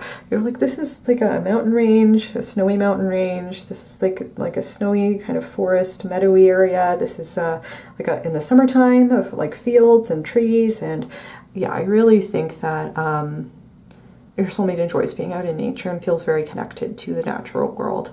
And then I'm also being drawn to the stars on this card. Of like, star is a symbol of hope. There's a connection to the starfish spirit, and looking at the night sky and seeing it as like a source of inspiration. That's just something intuitive that's coming to me.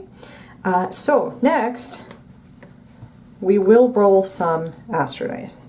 So I'm going to roll them. This might be a little bit loud, so feel free to turn the volume down. I'll roll them, we'll see what they are, and then we'll talk about them. Okay, what can you tell me about pile ones of soulmates? What can you tell me about pile ones All right, so I'm going to do my best, pile one. I'm not super well versed in astrology. I am learning. So I'm just going to do my best to describe what I'm seeing in these dice. We have 3 sets of Astro dice here. We have the first house, Capricorn, and the Sun. So, you know, your soulmate very well could be a Capricorn Sun or have Capricorn placements. And to me, that would describe somebody who is naturally hardworking, ambitious, and achievement focused. And with the emphasis on the first house, I think that, like the first house of the self, I think that, again, it's like a lot of your soulmate's focus is on self-development, and it might have been something that was spiritually led, but I do think it is just a natural part of your soulmate's personality to want to work on self-improvement, and they've really kind of taken it and run with it. You know, they've accomplished a lot already, even from what we've been seeing in the cards. So I do think it's interesting. We have another Capricorn placement, and it's the first house and the Sun there. And then we have the 7th house of relationships with Sagittarius and Jupiter. Jupiter rules Sagittarius, and I think that there's something to the idea that the most fulfilling relationships that your soulmate has are relationships that help them expand their worldview, expand their mind. I think that they really enjoy connecting with, I mean, we did have the travel card. I think they really enjoy connecting with people from different places, different cultures. They might be learning, or they might speak multiple languages. And I really think that they just like to travel and explore. And I think that, again, like they have really fulfilling relationships with people who might have a different worldview, or might challenge their worldview, or who they can learn a lot from. And then also with the connection between Sagittarius and Jupiter, I think that your soulmate has a lot of success in relationships when they embrace the message of the Divine Abundance card in terms of seeing through the illusion that we're separate. When I'm like finding ways to relate to people who might have superficial differences. Like finding points of connection with people, I think, is really fulfilling to your soulmate. And, you know, honestly, Sagittarius and Jupiter, there's also a connection to being naturally lucky, to having good luck in this lifetime. It could be luck they've created for themselves. I think they also do have some element of natural luck when it comes to their relationships as well, and finding really fulfilling and meaningful connections with other people. And then we have the 4th house with Aquarius and the Sun. We have another Sun placement here. The appearance of 2 suns, they might be an Aquarius, but like there's a connection with the suns here, obviously to the solar plexus as well. But I think that this is just a message about, again, about the self, about their self-image. And I think that they've really been working to build their self-esteem. And with the 4th house in Aquarius, or Aquarius in the 4th house, I can never remember how to say it, but I think that the connection between the 4th house and Aquarius does talk about having a tough time feeling like you fit in with your family. I think that like home and family, it's like having a uniquely difficult experience, and maybe feeling like your authentic self does not match what your home and family expects. So that, again, there could be a connection to the inner child, just like having to go on a journey of self-acceptance and embracing your uniqueness. It's very much related to that starfish spirit, I think, of, you know, having to regrow a limb after a painful experience, and then embracing the things that make you unique. And it might not have been easy. This person's childhood, their home and family life might not have been easy. They might have felt very misunderstood, or the people around them might have made no attempt to understand or connect with your soulmate, no legitimate attempt to build real, genuine emotional intimacy in your soulmate's childhood. And I think that is something that they have had to teach themselves how to do, and really working on self-acceptance, I really think has been so important for your soulmate. And I think that's why they're so open-minded to other people as well, because they know what it feels like to not be seen or heard or understood. And they've had to learn how to provide that stuff for themselves. And I think they've also learned how to find relationships with people who do genuinely want to connect with their authentic self. And not in a way of necessarily like we all need to be exactly the same and come from the same backgrounds and have the same life experiences. I think it's more just like, let's explore what it means to be humans together in this lifetime. And I think that's beautiful. So now I'm going to grab some of my paper traits that I have here for you, pile one, and we'll see what comes out.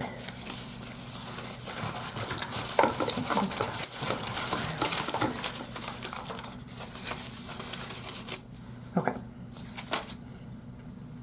This is a lot, but that's okay. So the first thing that came out is, it's hard to read it. I used a yellow marker for this. It does say summer. So I think that, to me, summer is associated with sunlight, positivity, and warm weather. So that could be something, it could be your soulmate might have been born over the summer. They might really enjoy summertime. They might really like the warm weather, and again, like maybe going hiking or going to the beach might be something that your soulmate really enjoys. Then we do have Sagittarius, so maybe a confirmation they might have important Sagittarius placements, and or they love traveling, and or they love exploring different, and like the differences that make us all unique. I think that is a genuine part of your soulmate's personality, regardless of their zodiac signs. We do have air. So they might be an air sign, maybe an Aquarius in particular. I'm going to try and fit all these in. We do have water. So that might be literal water. Again, a connection to a natural phenomenon. They could also be a water sign. We did have Pisces in the first part of the reading. And then we have short. So they might be shorter than average for their gender, or they might be shorter than you. However that resonates for you. And then we do have muscular. This would also make sense if your soulmate is athletic, like if they enjoy doing physical activities outdoors. Just say, again, for all of these traits, just take whatever resonates for you, because it is a general reading. So certain people enjoy certain things. We do have loves the outdoors. And what's interesting is we have a pink flower with a green stem. So that, again, there might be a particular pink flower with that long green stem. That might be their favorite flower. Either way, confirmation, they probably do really enjoy the outdoors and being outside.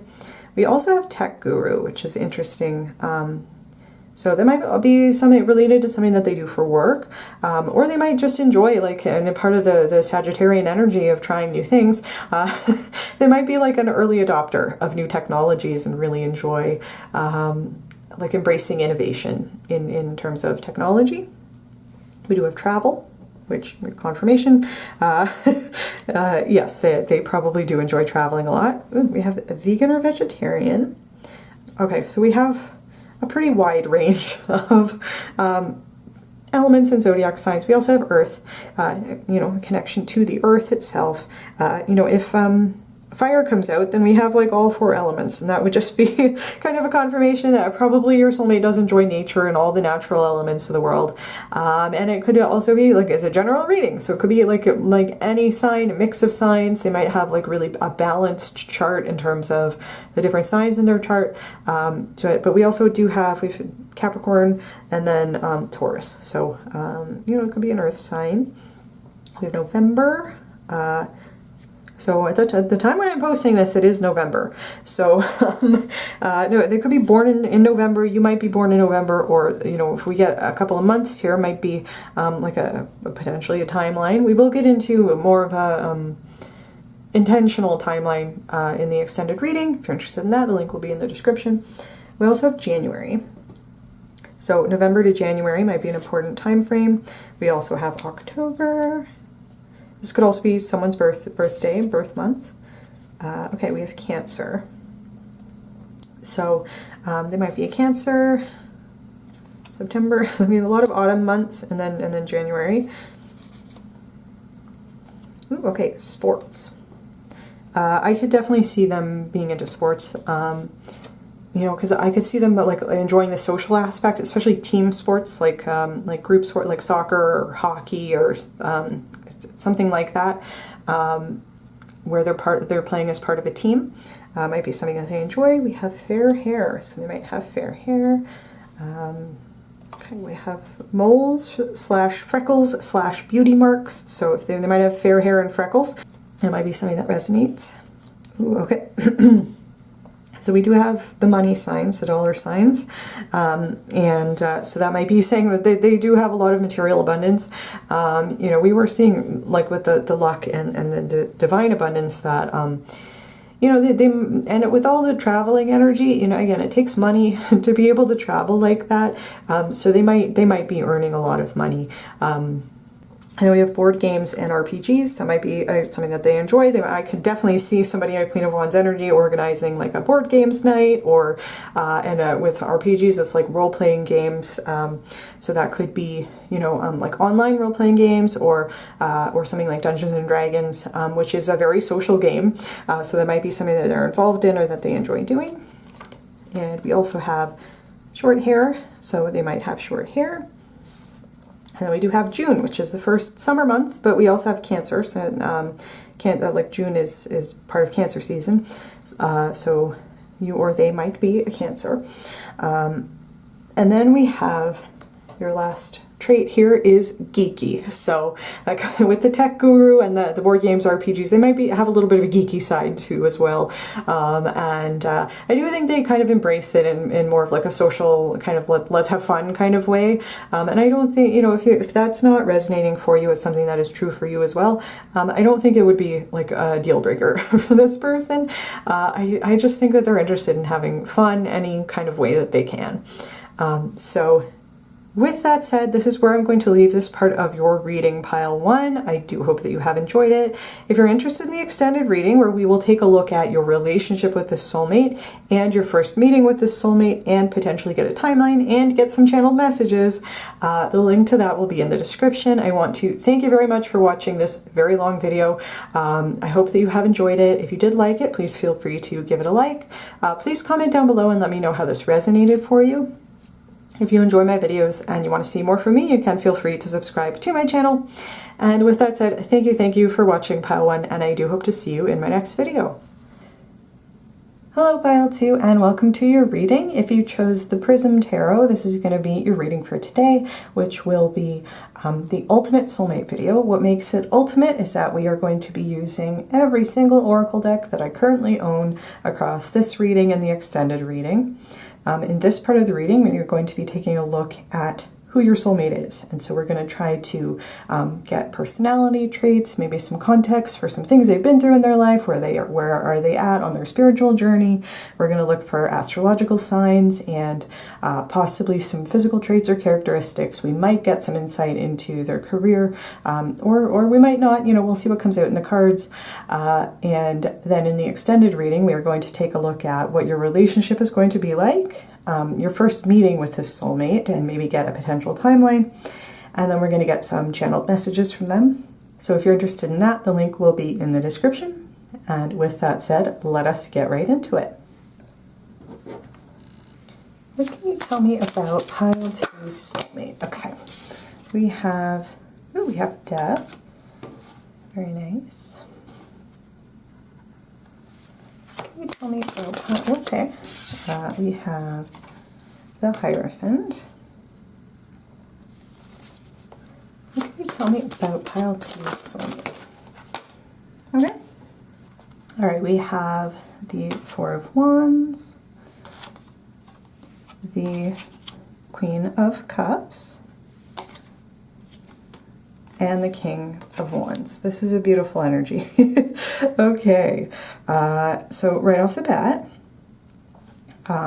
I do think that your soulmate is interested in finding a partner and settling down. I think they are at a stage in their life where they're focused on perhaps finding their soulmate. I don't know how spiritual this person is. But with the Four of Wands right in the middle there, I am getting this, and with the Queen King energy here, I am getting the sense they're looking for their counterpart. They're at that point in their journey where they're like, I want to find my person and settle down. I'm sorry, I'm just adjusting the camera here.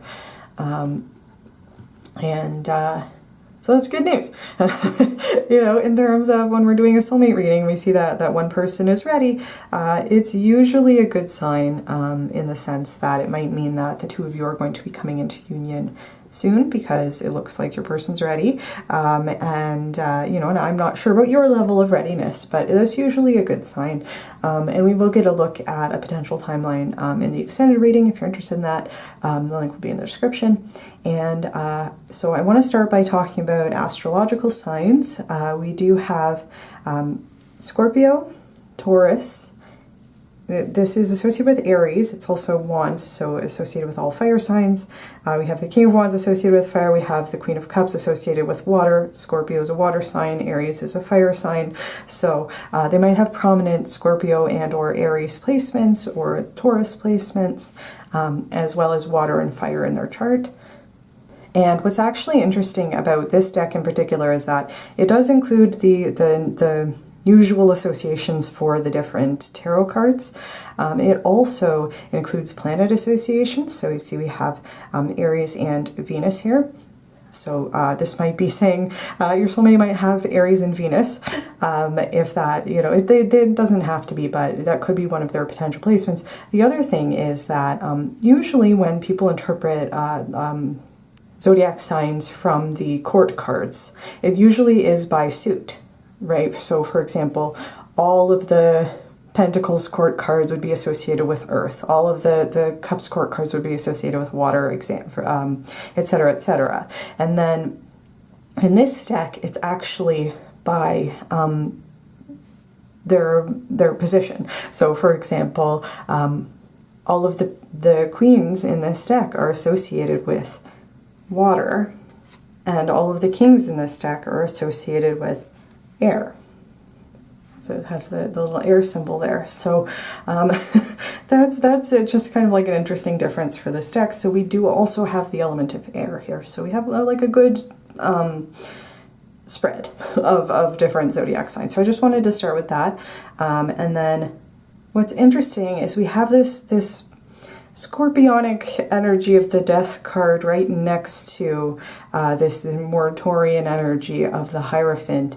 And what's interesting is that the Death card talks about change, transformations, going through a process of growth that takes us from one cycle of our life into the next cycle. You know, it's like the death rebirth cycle. And then we have the Hierophant right next to it, and the Hierophant can talk about traditions and institutions and things that we've been doing a certain way for hundreds of years, you know, and like ancient traditions and things like that. So I just think it's like kind of an interesting juxtaposition there. I mean, there are other associated meanings for the Hierophant, but I did think this was kind of like an interesting comparison there. And the way that I'm feeling impelled to read this spread is, you know, my initial first impression was your soulmate is coming through in this reading today to let you know that they're ready to come into union with you. That's really the major message that I'm getting from this. You know, we can get, also I will give some like personality traits and stuff, but I think in terms of if we can extrapolate from these cards where your soulmate is at in terms of their spiritual journey, there is a strong message here that they're either waiting for you or they're actively searching for you. Because this is like we're starting at death rebirth. So it's like they've recently, or maybe even not that recently, but they've been through a transition. They've gone through a cycle of change and transformation. They've done soul work, soul healing, closing out a cycle by learning whatever lessons they needed to learn in that cycle. They might have had karma that they needed to work through. And the message from this would be they've done that work, and now they have kind of rebirthed themselves into the Hierophant. And again, the energy of the Hierophant does talk about like traditions, institutions, including the institution of marriage. The Four of Wands is also associated with marriage. So there might be a message that your soulmate is somebody who does want to get married eventually, and might have a more traditional view on relationships. And I'm not saying that in the sense that I think that that they're like rigid or like inflexible, or that, you know, that they would partake in traditions that are, you know, misogynistic or anything like that. I would say that I think that this just means that they might want to celebrate the milestones in your relationship in a way that is consistent with their cultural beliefs. To put it that way, because the Hierophant's also, it's associated with like, again, religion, tradition, ancestry, and things like that. It is also associated with mentorship, teaching, learning, like scholarly pursuits. So this might be a message that your soulmate might be a teacher or a mentor, or they might be in a position where they impart knowledge to other people in some way, you know, that could very well be a part of their job. It could be a part of their soul's purpose in this lifetime, even if that's not something that you know, that is part of their job description or that they get paid to do. I still think that it's something that really kind of gives them a sense of purpose, is being able to help other people by sharing their knowledge and wisdom that has been gathered through this, whatever transformative process they've been through, that's being represented on this death card here. And I think that we're seeing what they've transitioned into. So if we want to extrapolate from that, we could say maybe they have transitioned away from from behaviors that are not associated with the cards that we're seeing here, or they might have just like been in a period of their life before where they might not have been capable of or interested in having like a healthy connection with somebody, and they might have recognized that they had healing to do before, and maybe not on a conscious level, but maybe their soul recognized that they had healing to do before the two of you were going to come together in this lifetime. And so again, the message is they've done their work and they're ready now. And then we do have the Four of Wands. The Four of Wands is an energy of celebration, of coming home, of achieving some sort of milestone. It is usually a very happy feeling. You can see there's a castle here, and you know, it looks like a parent and a child, and the fireworks. This reminds me of like the Disney logo, and so there might be a message if you're somebody who really loves Disney movies, or maybe that's like something nostalgic from your childhood. There could be a message that your soulmate also loves that stuff, and or that there might be some connection to the concept of fables or fairy tales that is very meaningful for this person. This could also be a confirmation. Maybe they are a teacher. Maybe they work with children in some capacity, because that again gives them a sense of fulfillment or purpose to be able to teach in some way. And then there could also be a connection. Oh, I did want to say also, if you were resonating with that, you might have the same like favorite childhood movie. That might be a point of connection between the two of you. But yeah, that reminds me of the Magic Kingdom. So, you know, however that resonates for you. But with this is also like, is very much associated with marriage, because it's tied to milestones, like achieving certain milestones, which can include relationship milestones, which, you know, in the part of the world where I'm from, usually, you know, it's a progression from, you know, connecting with somebody and then being exclusive with them, and then maybe moving in together, and then getting engaged, and then, you know, planning the wedding, getting married, buying a house, etc., etc., etc. It's those types of milestones, but this can also talk about other types of achievements and milestones as well, such as buying a house, or achieving a career goal, getting promoted at work, those types of things as well.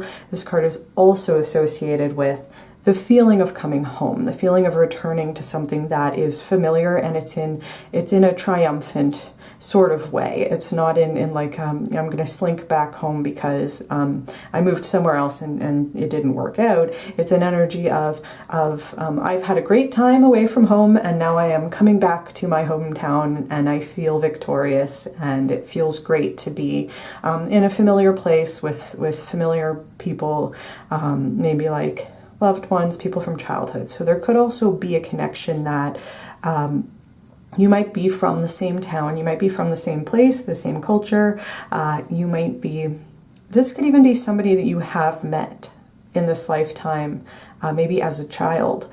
And you know, that won't be for everybody, so only take it if it resonates for you, but it could be somebody that you have met, and there could be a message that they might be coming back to town, and that might bring the two of you into alignment.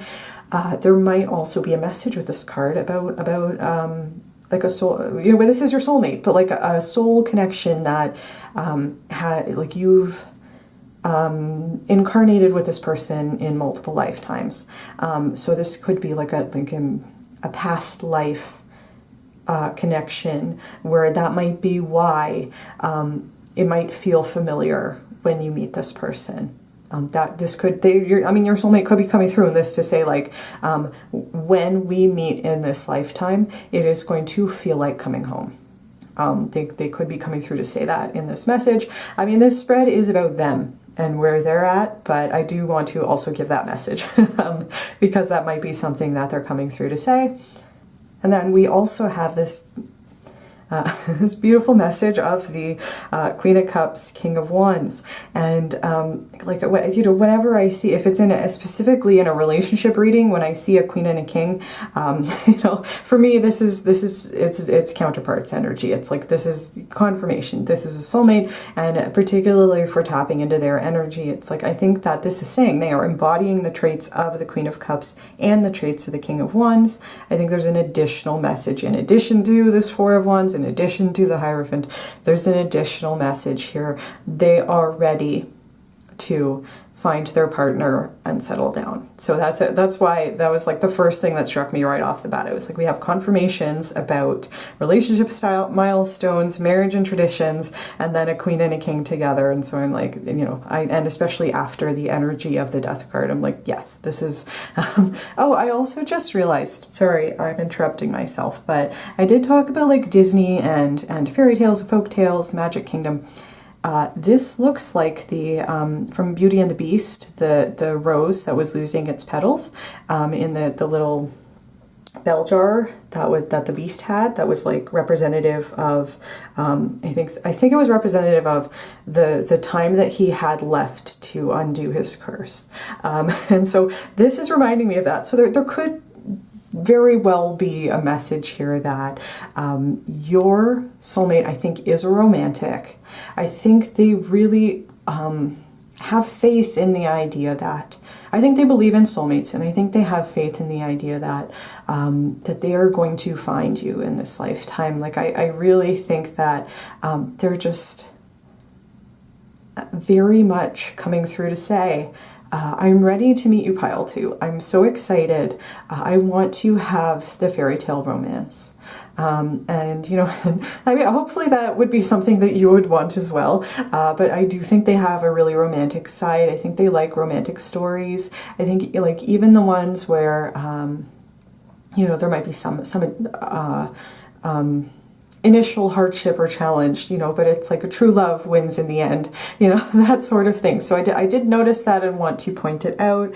And then we could say also the romantic side of your soulmate is also coming through in this Queen of Cups here.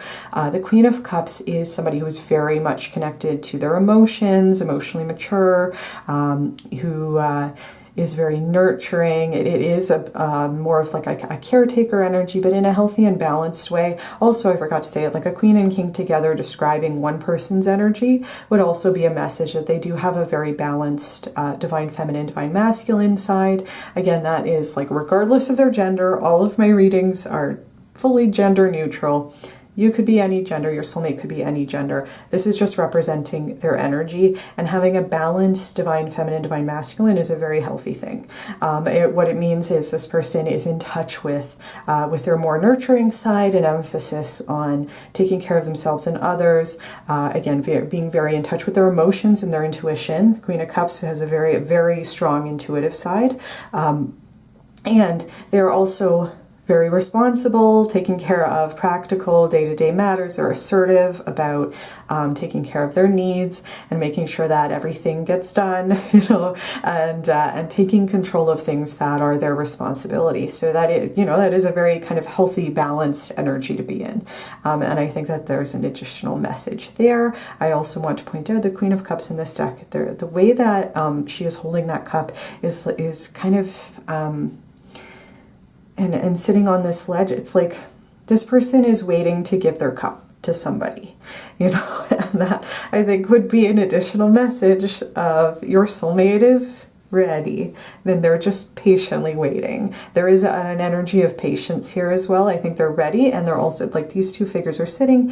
A Hierophant associated with Taurus, which is a more patient sort of energy, and the other thing I wanted to say about this is there could be additional confirmation that your soulmate loves children and or works with children, because that is something that is sometimes associated with the Queen of Cups, is working with children, or just loving being around children or family. There's family connection with all three of these cards. So your soulmate might be very close with their family, or if they're not close with their family, if something happened for some reason that they're not close with their family of origin, they might be very interested in either like having a found family or creating a family with their soulmate that is going to be very close-knit, and that might be because they didn't have that growing up, or it could be because they did have that growing up and they realized how special it was, and they really want to recreate that feeling for themselves. So I will say, if you are somebody who is not interested in having children, if you don't like being around children, if children just aren't for you, that might be something that might be a difference between you and your soulmate.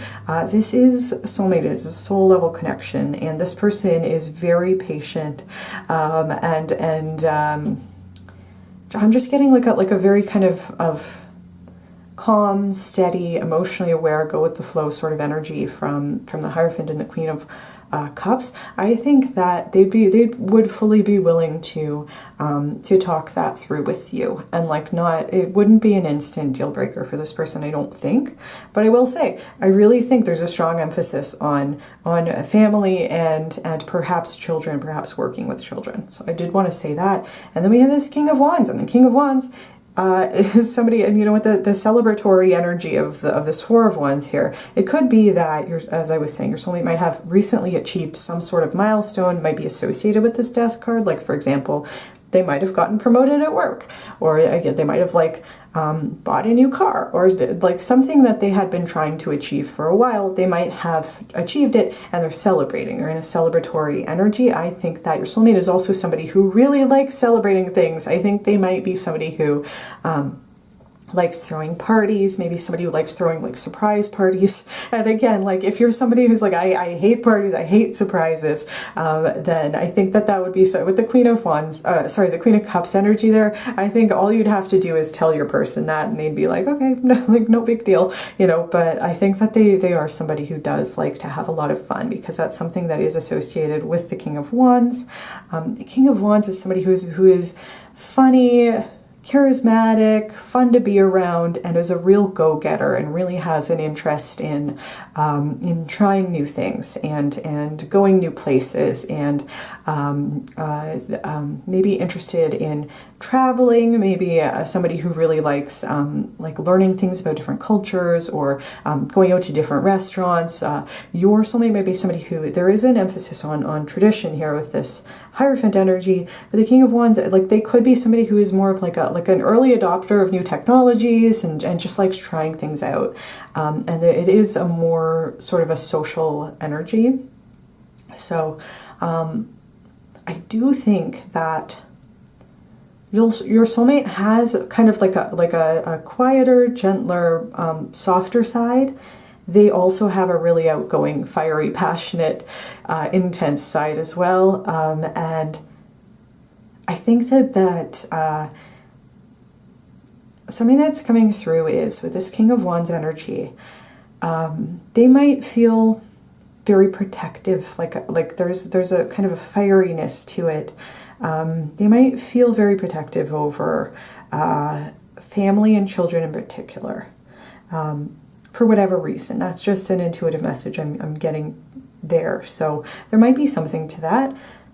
And either way, I think your soulmate is definitely kind of the life of the party, you know, but they do have a big heart, and they really, really enjoy forming strong emotional connections with people. So it's like being outgoing and wanting to meet a lot of people, and then also having like a real kind of depth of emotion. So this could even be saying, your soulmate might be the type of person who has a lot of acquaintances, or a lot of like more superficial type of friendships, like different friends to do different things with.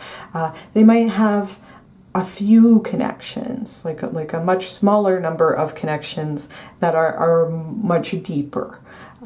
So again, it could be like they know a lot of people and they enjoy being social, but they only have a few really deep connections, and that, you know, I could see that being represented here. But so I wanted to say that, and we are going to move into your oracle cards. So the first one we have for you is, okay, this transformation. Definitely a confirmation of this death card here. It is a butterfly.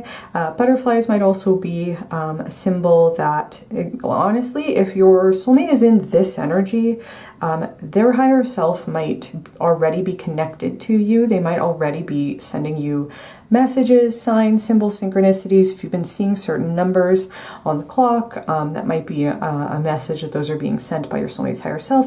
And if you've been seeing a lot of butterflies, that could also be a symbol that your soulmate is sending to you. So I did want to say that. And then, yeah, I would think this is an energy that they might have recently been through a big transformation, a change, and that with the butterfly on this card, this would be a confirmation that they've done their healing. They've worked through their karma. They've been the caterpillar. They've gone into the cocoon. They've done the work, and they are on the other side of it as the butterfly already.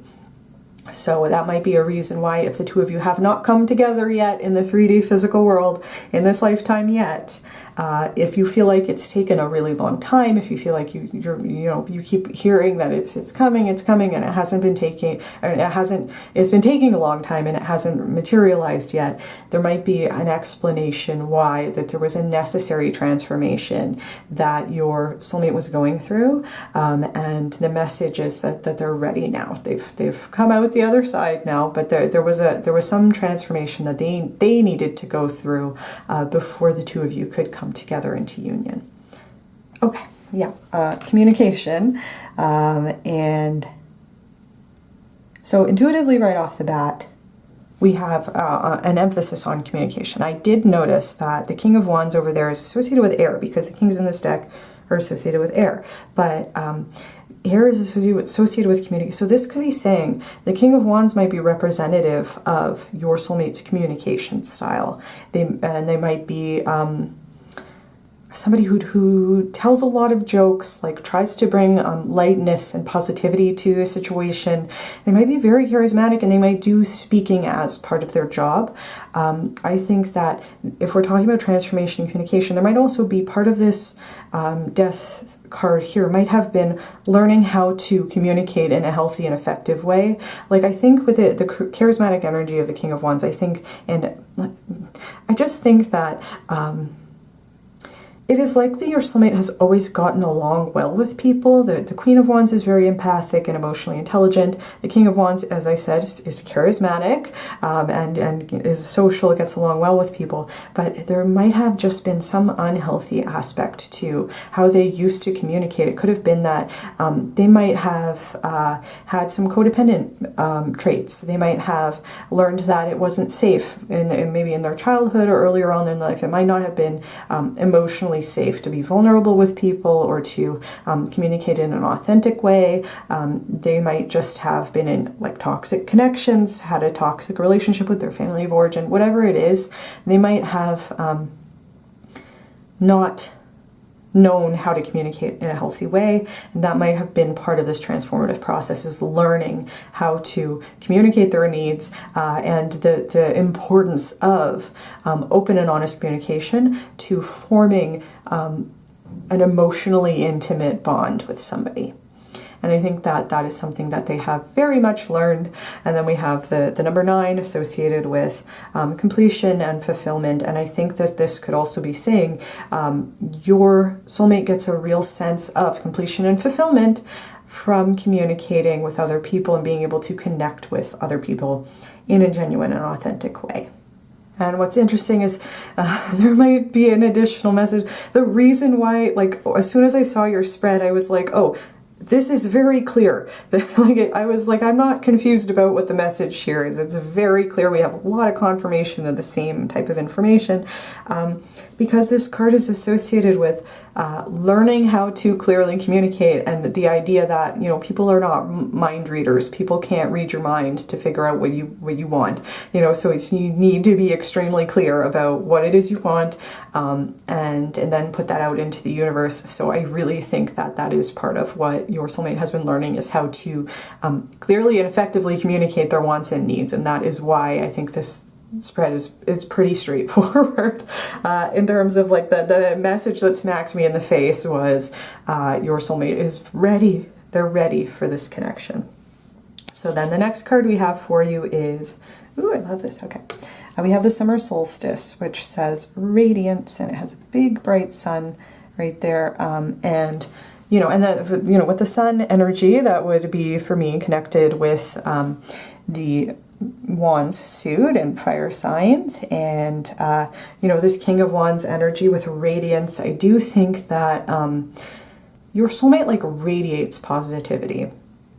I do think they are in a good place in terms of their emotional well-being and their mental health. I think they're really in a stable place, and I think they really enjoy just like, it's like radiance, like being bright and sunny and fun and funny and just having a good time. It's like really kind of echoing the energy of the King of Wands here.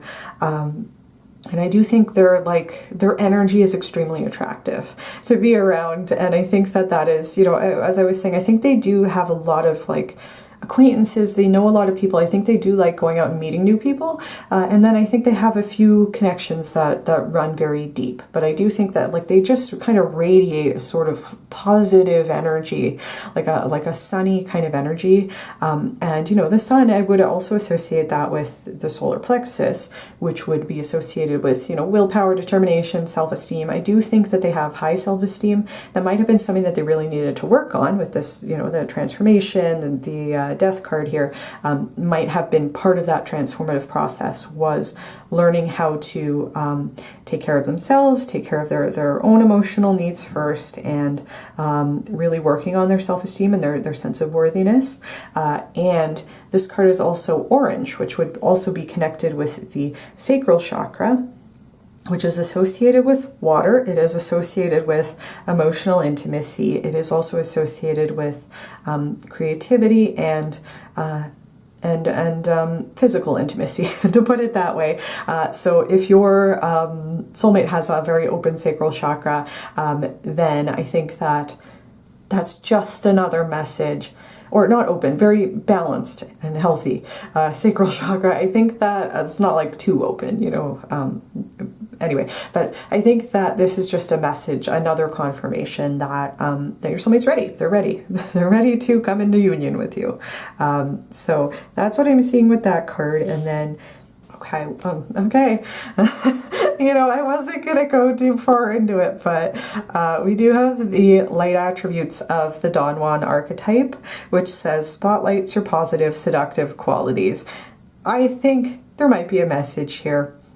Your soulmate is very attractive. They are probably physically attractive. They are definitely energetically attractive. and they might be aware of that fact. You know, we were talking about somebody who does have high self-esteem, and they're radiating this beautiful energy, and they are the energy of the King of Wands, and they also have a Queen of Cups side. It could be that there are a lot of people who are interested in your soulmate, but again, there's a strong message coming through. Your soulmate's ready to find their life partner and settle down into an emotionally fulfilling bond with somebody that they really trust. But this could just be saying, like, your soulmate's aware that they are attractive, and you know, honestly, if we're talking about this transformation on the Death card, there might have been a period of time in their life where they might have had a lot of more casual connections. They might even have been embodying the shadow attribute of the Don Juan card, which says, using the power of romantic attraction for private agendas. They could have been doing that. And it almost like is giving me, you know, and I did talk about this does look like the rose from the Beauty and the Beast. Like there might be a connection there to that story of like redemption, like just realizing that you're engaging in an unhealthy behavior that is damaging to other people, and working on, like really working on addressing the reason why you are doing that, and really making amends for that. And I think that that is something that might be part of this transformative process. There could have been a period, I'm just going to say it outright, there could have been a period of time in your soulmate's life when they did seduce people so that they could use them in some way, or they just had like, what's the phrase, like just like kind of a one and done type of thing, where it's like they were not interested in having deeper connections, but they might not have communicated that to the person that they were with in a way that ended up really hurting people. So the good news is they're no longer doing that. They fully understand what they've done wrong, why it was wrong. I do think that they have felt remorseful about it, and again, like just working really hard to improve themselves and perhaps make amends in the sense of, I'm never going to treat people like that ever again because it was really wrong, and I understand why it was wrong. So that might be something there. So I didn't want to shy away, you know, in these soulmate readings. I do try to put a positive spin on things just because, you know, I like to see the best in people, and I think, you know, people have redeeming qualities. You know, I think that it's not a bad thing to want to see people in a positive light, but at the same time, if something like this comes through in a reading, I do want to just mention it because it could be something that's part of your soulmate's past, and it just like, you know, I got to be honest about that stuff. But you know, if it's not resonating for you and you don't want to accept that message, you don't need to take it because it's a general reading. So the other way to interpret this Don Juan archetype, the light attributes, could just be saying your soulmate's attractive and they know that they're attractive, but not in like an egotistical or vain way, more in like just kind of acceptance, an accepting sort of way. Like a healthy self-esteem, not, you know, again, like being vain or anything like that. Okay, what's interesting is then we have the light attributes of the beggar archetype.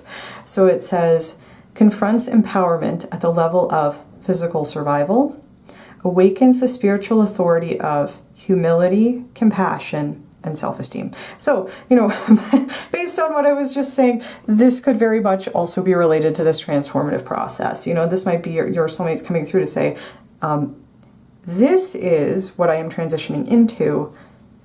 This is what I've been transitioning away from. And with confronts empowerment to the level of physical survival and the fact that it's the beggar archetype, there might be part of this person's past where they felt like they really had to rely on other people to take care of them. And again, if they were in an energy where they might have been like using people or manipulating people in some way, perhaps using their physical attractiveness to do that, it was coming from a place of deep insecurity where they felt like they needed to do that in order to ensure their physical survival. So it could have been, they might have felt like they needed to enter into a relationship with somebody so that they had a place to stay. So to avoid, you know, being homeless or something like that. That's kind of what's coming through. It's like this is context for why they might have been in this energy.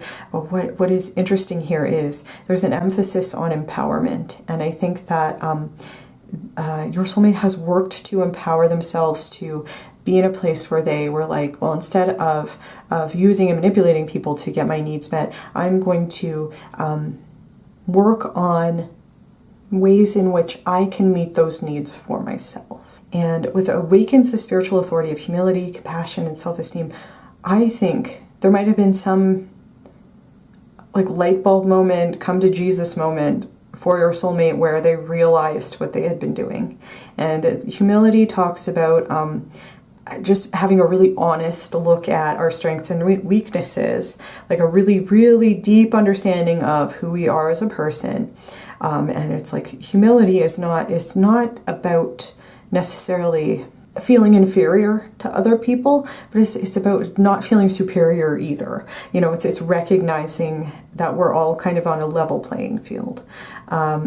And then with compassion, I was saying, like, I think part of getting away from the shadow attribute of the Dawn one would have been really tapping into your inner compassion, with it, especially with this Queen of Cups here. I think that your soulmate really does have a really strong empathic side, and I think that they might have really been repressing it for a while because they might have gone through a period of time where they didn't know a different way to be, if that makes sense.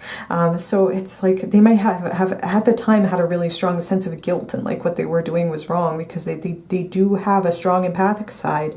They might have been ignoring or repressing that, and that might just have been creating a cycle of shame, that they might have really struggled to break that cycle. You know, it's like I engage in a behavior that makes me feel ashamed of myself, and in order to escape the shame, I'm going to indulge in the behavior again, like that type of cycle that is actually very much associated also with addiction. So there might be something there that they had to break that cycle. And then with self-esteem, I was talking about, I think that your soulmate has really developed their self-esteem and developed it in a way where it is healthy and balanced, you know, especially with humility and compassion. It's like not to the point of vanity or being egotistical or, you know, thinking, again, having like a superiority complex. It's more just like, I understand who I am, like down to my atoms, you know, like on an atomic level. I really know myself. I have compassion for others and compassion for myself.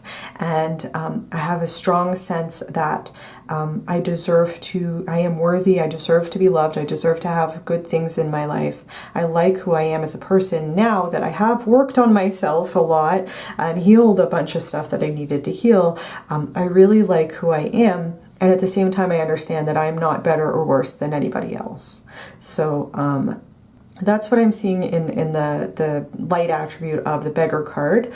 I do also want to point out that it is this dark blue color associated with the third eye. So I do think there's a message there that even when they were engaging in activities that made them feel ashamed of themselves, they were just deeply intuitive, and it's like that might even have been making the problem worse, is the understanding that what they were doing was wrong as they were doing it. So I did want to say that, since this is going to be a really long reading, and I feel like I've been on this spread for a while, we are going to move into your next spread.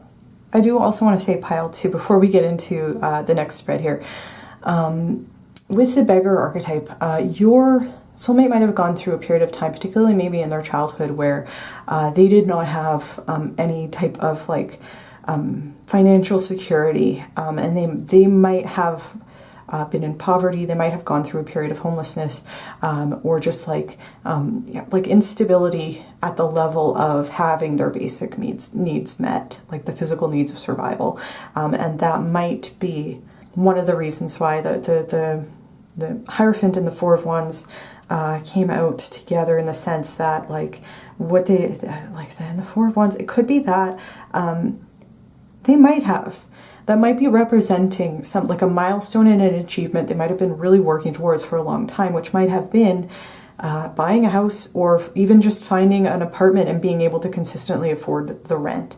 Might have been like a big celebration, a big moment of achievement for your soulmate that really is helping them have a sense of stability and security. And the emphasis on the Hierophant might just be they want to turn around and provide the wisdom that they have learned to other people, like share their experiences in a way that might be helpful for others to hear. And they might have a strong emphasis on family systems in their culture, because that might have been one of the only things that they did have. You know, could have been leaning on and relying on family to get through anything. Might be part of like their formative years that led to part of their core values. And you know, there might be a message if they are a teacher or somebody who works with children in some way, they might have a particular focus on helping children and families who are struggling financially, or struggling with poverty, or struggling to make ends meet. So I did want to say that, because it was something that came to me as I was preparing for this spread. With that said, we are going to get into the next spread with some spirituality cards, and then some animal spirit cards, and then some tea leaf cards. So the first card that we have here is, yeah, I love this. Yeah, we have self-worth. And we have, this is associated with the sacral chakra. So this is, honestly, it's like reminding me of the summer solstice radiance card from the previous part of the reading, in terms of like the connection between the sacral chakra and the solar plexus. I think that, like, and the root, honestly, probably also for your soulmate has also been an important chakra to work on, a sense of security and stability. But like the lower chakras, I think, have been very important for your soulmate. This is really echoing a lot of the messages I was seeing about the transformation that your soulmate has gone through. I think that they just really might have had a very low opinion of themselves because of things that they felt they had to do in order to survive in an earlier phase in their life. And I think that they, like, working on their self-worth, like their feeling of worthiness, has been so crucial for your soulmate to be able to go through this energetic transformation where they do feel worthy, and worthy of love, and worthy of having the type of fairy tale romance that I think they really do want to have, like worthy of indulging the side of themselves that believes in soulmates, and again, like really having that very romantic fairy tale connection with somebody, I think is like something that they might not have even let themselves want for a long time, because they felt like they didn't deserve it. And they've been going on this journey of really working on their self-esteem, so that when the two of you come together into union in this lifetime, they won't sabotage it, because they know that is something that they do deserve, and they know that they deserve it, and they also know that they're going to cherish you. They're going to cherish their connection with you when it does happen, because it is so precious and important to them. So I want to say that. And then there is also a connection to faith as well with this card. And because we know that we're worthy of the things that we want, we have faith that they will come to us in divine timing. That's another message of this card.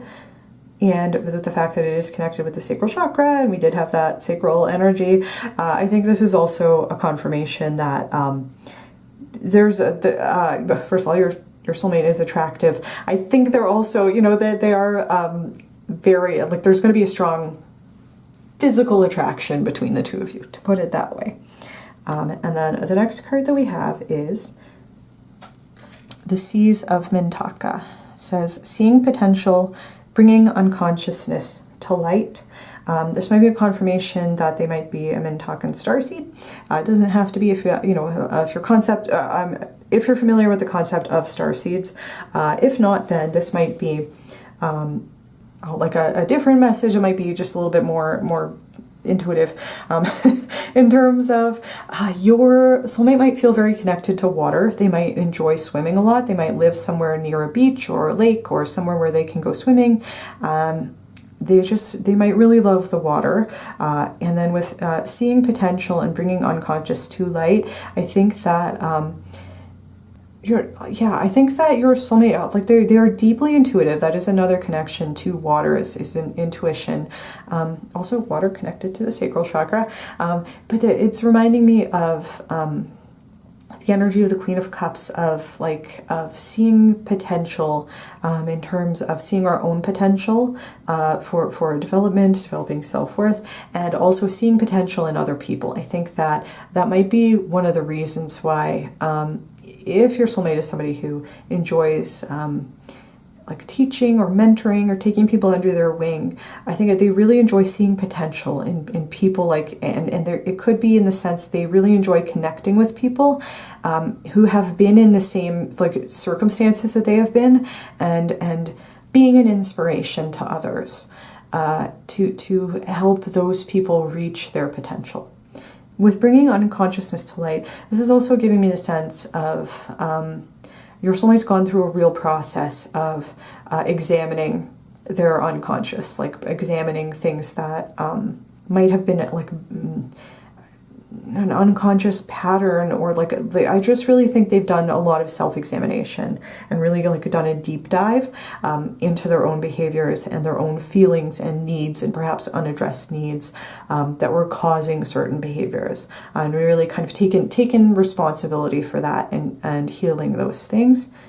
And there's also a message with this card about bringing lightness, positivity to any situation. And it's with seeing potential, it's like seeing the potential for good, seeing wanting to see the positive. And it even brings me back to what I was saying in the first part of the reading of, I like to put a positive spin on things because I like seeing things in a more positive light, and I think that even if people have challenges or obstacles or quote unquote character flaws or whatever, it's nothing that can't be worked through. It's nothing that we can't work on and work to address. You know what I mean? I just, I think most people are redeemable. There are some people who are not interested in that, and that those people I'm okay, whatever. But I think most people, most of the time, are worthy of being seen in the best possible light. And I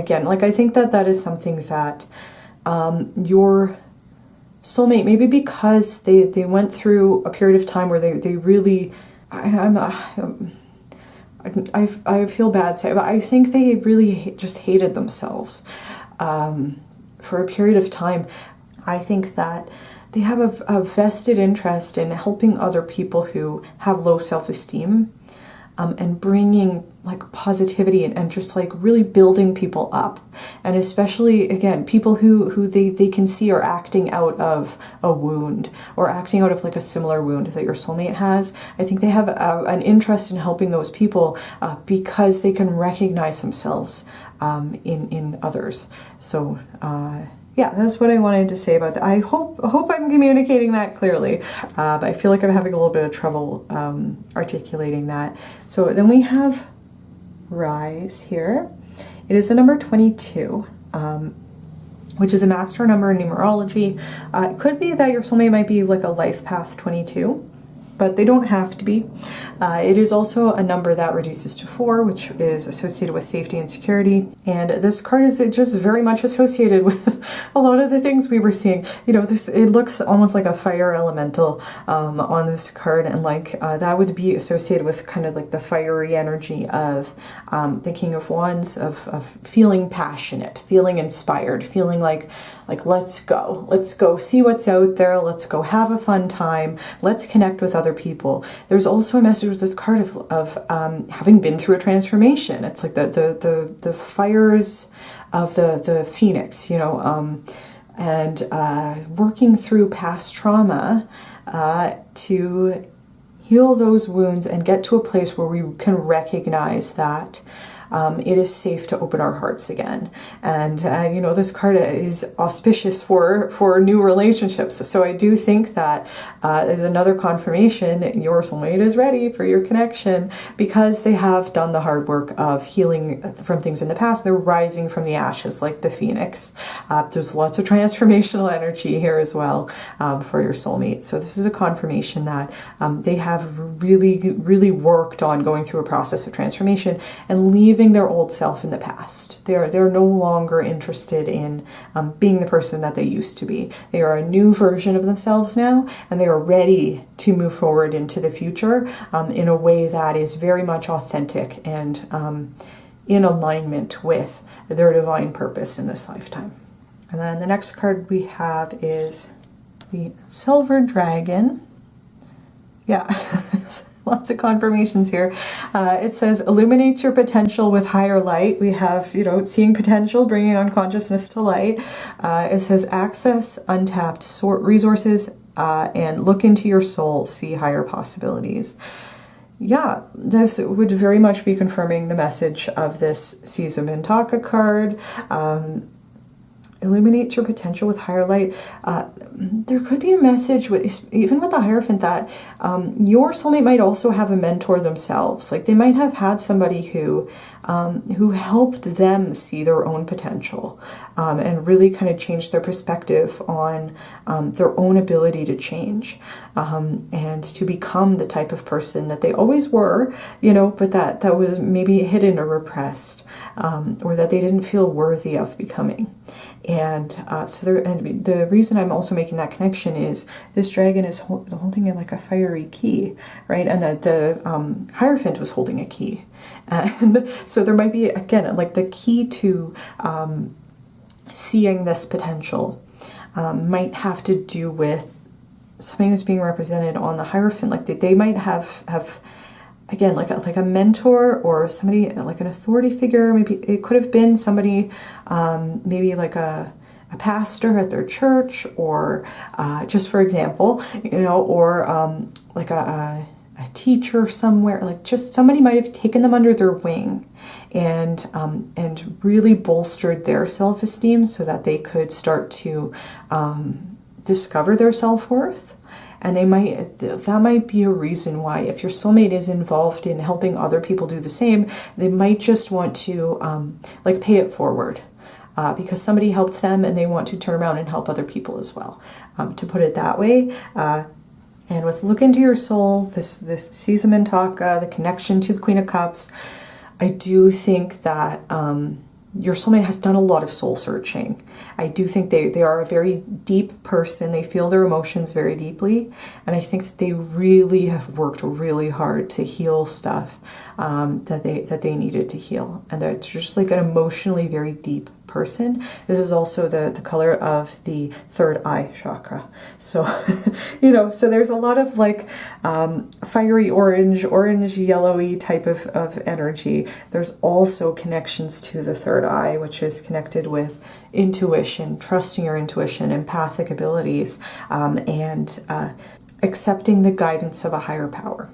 Whether that is a person who is incarnated and like literally physically helping you, or the guidance of spirit. I will say we haven't gotten a ton of confirmations for you, pile 2, that your person practices spirituality. Like for example, in contrast to pile 1, I was getting the sense that they did have a spiritual practice and were very aware of their spirit guides. With your soulmate, they might not be that aware of spirituality. I do think they're very open to it. I think they're really open to the concept of it. But again, I'm not 100% sure that they really practice spirituality. But I think that they do really, or they have really been through a process of spiritual development in the sense of really like reaching into themselves and embracing their authentic self, to put it that way. And then we have Divine Love. I do love this card. It is green, associated with the heart chakra. I was getting this card does talk about opening the heart chakra and realizing that it is safe for you to love and to make yourself vulnerable to other people, which might have been part of the transformative process for your soulmate. There's like a man with bird wings. So it does kind of look like an angel, you know, and there's also butterflies on this card. So that would be, you know, another confirmation of transformation, going through a transformative process. And it says, when you offer everything to the divine with detachment, you begin a love affair with spirit.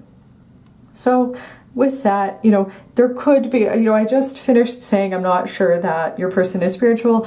They could be. They could have some connection to divinity. And as I was saying with the connection to the Hierophant, it might be through religious practice as opposed to, you know, a more kind of spiritual, broader spiritual practice, like with tarot, for example. They might be a little bit more religious, or there might be some type of cultural practice that is connected to divinity that is meaningful for your soulmate. But again, I do think they are open-minded. They don't seem to be somebody who is very rigid in their belief system, but it could just be that something that is important to them. And then the concept of divine love and offering to the divine with detachment, that's speaking to me about the concept of surrendering control. Releasing the outcome might be something that has been part of this transformative process. Letting go of the need to rigidly control things might be part of the process of transformation that your soulmate has been going through. There is, with this self-worth card, an emphasis on having faith that the things that are meant for us will come to us in divine timing. I do think that they do have a sense of patience, like patiently waiting for the right person to come along. But I also think that this divine love, it's like there's an emphasis on your soulmate working to love themselves, give themselves a sense of love and fulfillment. And that might have been greatly helped by their connection to a divine source of love. They might have a religious practice or a spiritual practice where they have been able to tap into a higher power, however they conceptualize that, and really felt the love of the divine. And it's like, if I just heard, if God can love me, I can love myself. So that might be something, like there's some connection there that might have been part of their healing process. Was again, like it's reminding me of a saying in recovery circles, like addiction recovery, where you know, it's people who come to meetings for the first time are usually stuck in that cycle of shame, and then using to escape the shame, and then feeling ashamed of using, and then using to escape the shame, etc., etc. It just gets worse and worse. Can lead to extremely low self-esteem. And there's a saying in recovery circles of, we will love you until you love yourself. And that might be something that resonates for your soulmate. It's like a source of higher love, of divine love, that has helped them get to a place where they can accept and love themselves. So we're going to get into the animal spirits. We have, oh, I love this. Okay, we have the badger spirit, which says, be fearless and bold. And it is connected with the number 4. You know, we did have a 22 reduces to 4. So it's a sense of creating stability and safety for themselves. Might also be associated with the 4 of Wands. That it's that feeling of coming home and familiarity. Maybe like literally finding a home, finding a sense of belonging. Might have been like something that your soulmate had to learn how to provide for themselves, and they have done that, and they've done that through being fearless and bold and courageous, and embracing the inner fire of this fire elemental spirit, of their inner King of Wands. And badgers are known for being fierce. And something that just occurred to me is your soulmate might also really like Harry Potter, because badgers are the symbol of Hufflepuff, I believe. And then the castle on the 4 of Wands could have been, you know, Hogwarts. So there just might be a connection there as well. So I did want to mention that. And they might identify as a Hufflepuff, if that's the case. And this card kind of embodies the energy of the saying that fortune favors the bold, that there's a connection to having faith in divine timing and to working on manifestations, but it's also like a go after it spirit. Like, don't let your dreams be dreams. Let's go after it. Let's make it happen as much as we can, so that the universe can meet us halfway. And being in that energy, I think, would also very much be connected with the King of Wands. So I think that's a message of the energy that your soulmate is embodying. And they're just like taking calculated risks. Because the King of Wands also talks about, having the confidence to take a calculated risk in a responsible way. Because in contrast to the Knight of Wands, who might take a risk that's a little bit more reckless, so to speak, the King of Wands usually has a pretty good idea that things are going to work out, and I think that it's just like there's a message of faith, and there's a message of be fearless and bold and go after what you want. And there is a message also about manifesting. So that might be something that your soulmate is currently doing, might be something that they are interested in doing. And as I said, like, regardless of like whether they have a particular religion that is very important to them, I think that they are also very open-minded, and they might incorporate other spiritual practices into their connection with their faith.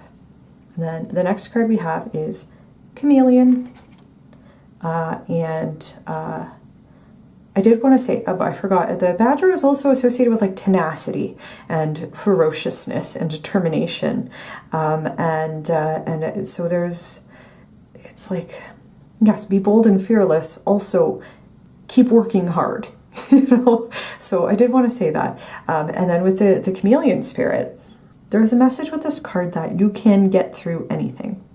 And what's interesting is this card is almost like related to the dichotomy between the Queen of Cups and the King of Wands.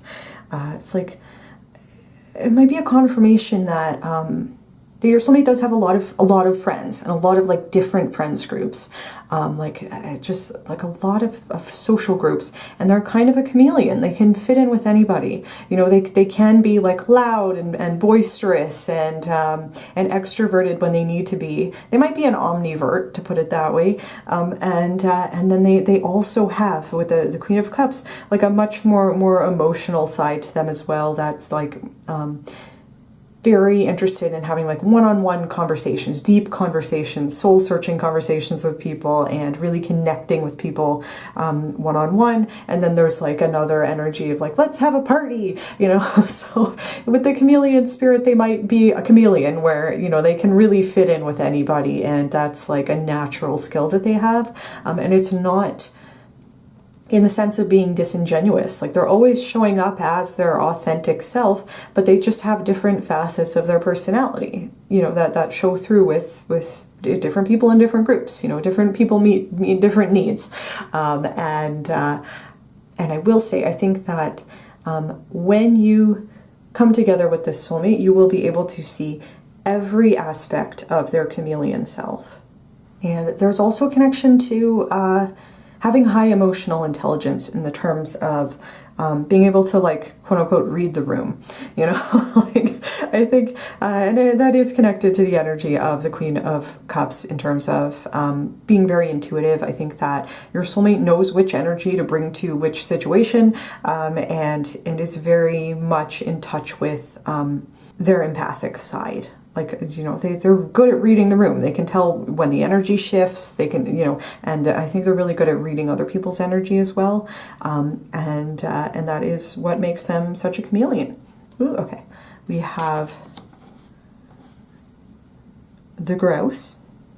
And the key word for this card is Sacred Spiral, which is a symbol that is associated with personal power and a sense of purpose, which I think is definitely very much connected to some of the messages that we've seen so far.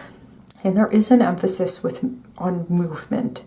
And analyzing how you move through life and how you move from one situation to the next, which is also very much connected to the message of the chameleon card of like being able to shift between different things. And there's an energy of being on the move with the with the chameleon, like things shifting, things changing, and being able to readily adapt to whatever changes happen. I think that your soulmate is very aware of the energy that they bring into a situation, the energies in whatever situation they walk into, and how to bring those energies into alignment. I think they're very spatially aware. They're very aware of energy and other people's energy and their own energy and the impact that their actions, their words, and their choices have on other people. And I think they've always been very aware of it, but there might have been a period of time where they were acting out of their shadow self, acting out of a wound or an unmet need in a way that was unhealthy and was having a negative impact on people. And I think that now they are, it's almost giving me an energy of like making amends by making sure that whatever situation they're in, they are always aware of and making a solid effort to have a positive impact. It's like, let's leave this place better than we found it. Let's try to make a positive impact on whatever people are in our energy whenever we can. So I think self-awareness and insight, I think, are very big strengths for your soulmate. And I mean, also, chameleon and grouse spirits are also connected to the energy of transition and transformation, which is a big theme for your soulmate. And I think that yes, they've been through a major transformative process. I think they're also always transforming and changing and growing and learning. I don't think, it is not a finite process, but I also think that they know it's not a finite process. It's not something that we just do once. It's something that is a continuous process throughout our entire lifetimes. And the benefit of that is that there's always room to grow. There's always another higher level of vibration to get to, and that can be a positive thing, because it's like it's a message about potential, endless potential, which I think is a positive thing. And then we have we have lobster, which says financial pinch. Your soulmate might live near water or the sea or enjoy seafood, an intuitive thing. But with lobster, with a financial pinch, I think that might be a confirmation with the beggar archetype in the first part of the reading. Your soulmate might have really struggled financially for a significant part of their life. And that might be, this might be a message that they are very conservative with their money, just because that they've been through a big period of financial insecurity, and so I think they're very careful with how they spend money, what they spend it on, where they invest their savings, etc., because they know what it's like not to have money, or just not to even have enough money to meet your basic survival needs. So I think it's important to them to manage their resources in a responsible way.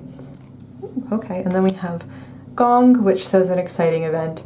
For me, this would be a confirmation, I think, of what I was seeing with the celebratory energy of the Four of Wands.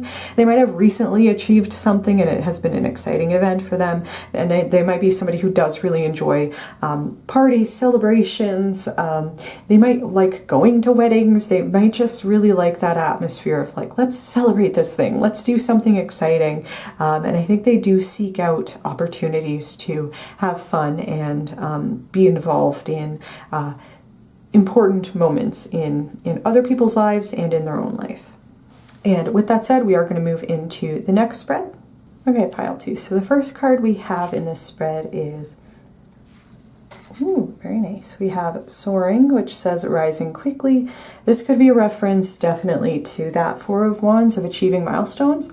It could be that your soulmate is like quickly rising through the ranks of their career, or quickly rising through certain achievements. I think that they're making a lot of progress in something which might have to do with their career. It could also be a reference to the emotional changes and psychological changes and spiritual work that your soulmate has been doing. Like they might also be really raising their vibration very quickly. And I think that it's interesting. This is a summer themed deck, so there are a lot of images that have to do with the beach, but there's an ocean here, so another connection to water, and particularly the ocean. You know, we had the lobster card, and then the seas of Mintaka. There might be a connection there to water or living near the ocean. And then these birds are a symbol of freedom, because they can fly anywhere, and they are also a symbol of having a higher perspective and gaining a higher perspective. And I think that has definitely been a big part of your soulmate's journey so far, and of the work that they've been doing is seeing themselves from a higher perspective, seeing their own potential, and seeing and recognizing potential in other people as well. I think has been very important for their spiritual development. And then the next card we have is, we have Stop, Drop, and Ground. I like that. And we have like a little seedling starting to sprout. I would connect this with the root chakra, of course. So your, I want to say your soulmate might be very grounded, but it might be through practice. It might not be something that necessarily comes naturally to them.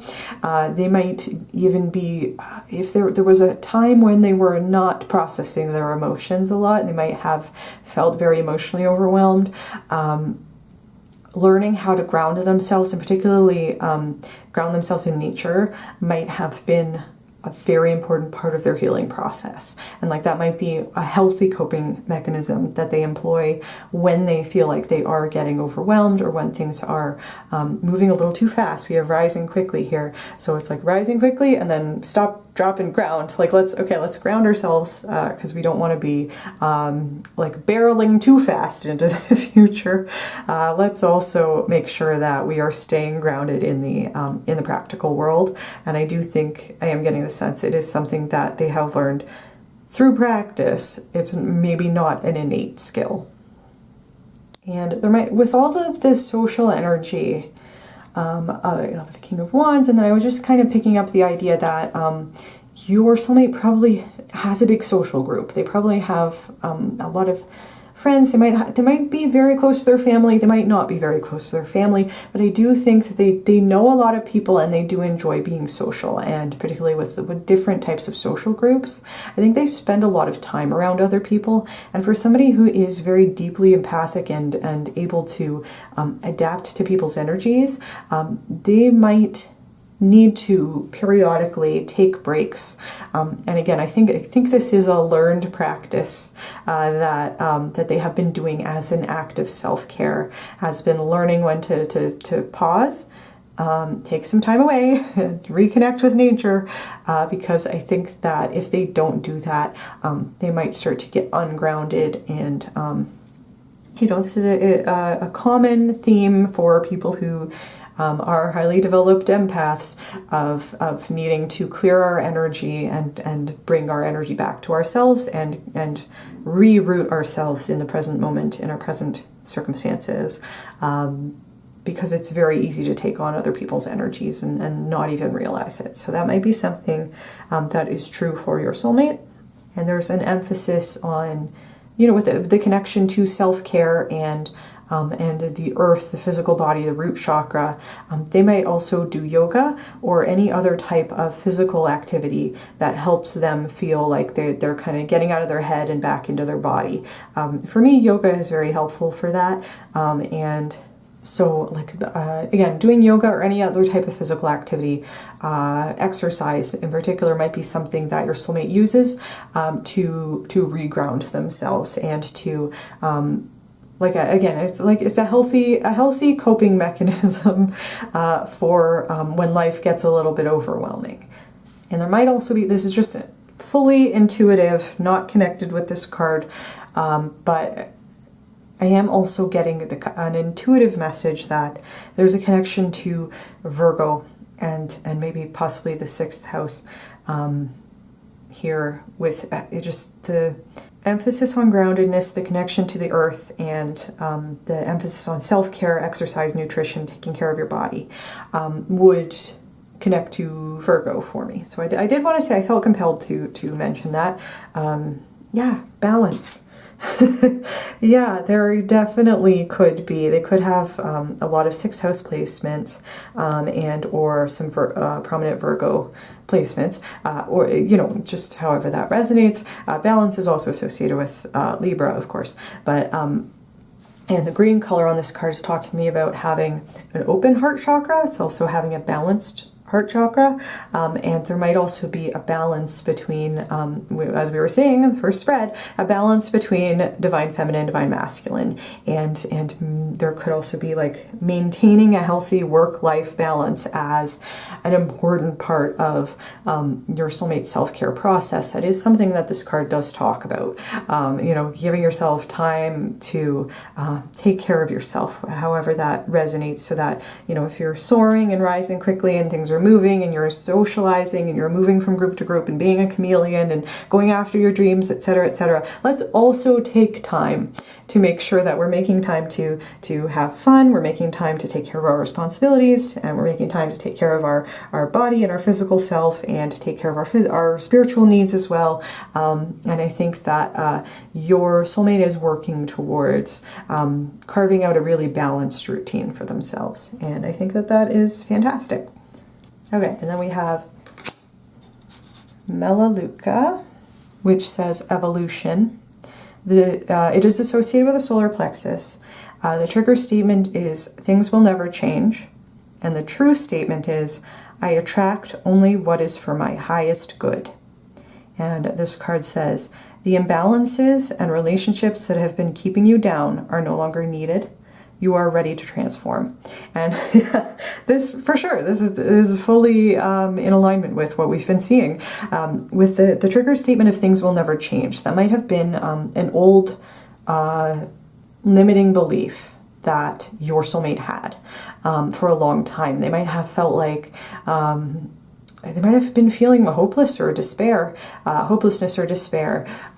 for a while. You know, it just could have been like they might have felt like they were really spinning their wheels, and they might have felt like trapped, as I was saying, like trapped in a cycle of maybe a shame cycle, but maybe in a cycle that they felt like they couldn't get out of, and they felt like things were never going to change, things were never going to get better. They couldn't see the potential in their situation, they couldn't see their potential in themselves, and that might have been really something that they really struggled with. The good news is they've healed that stuff.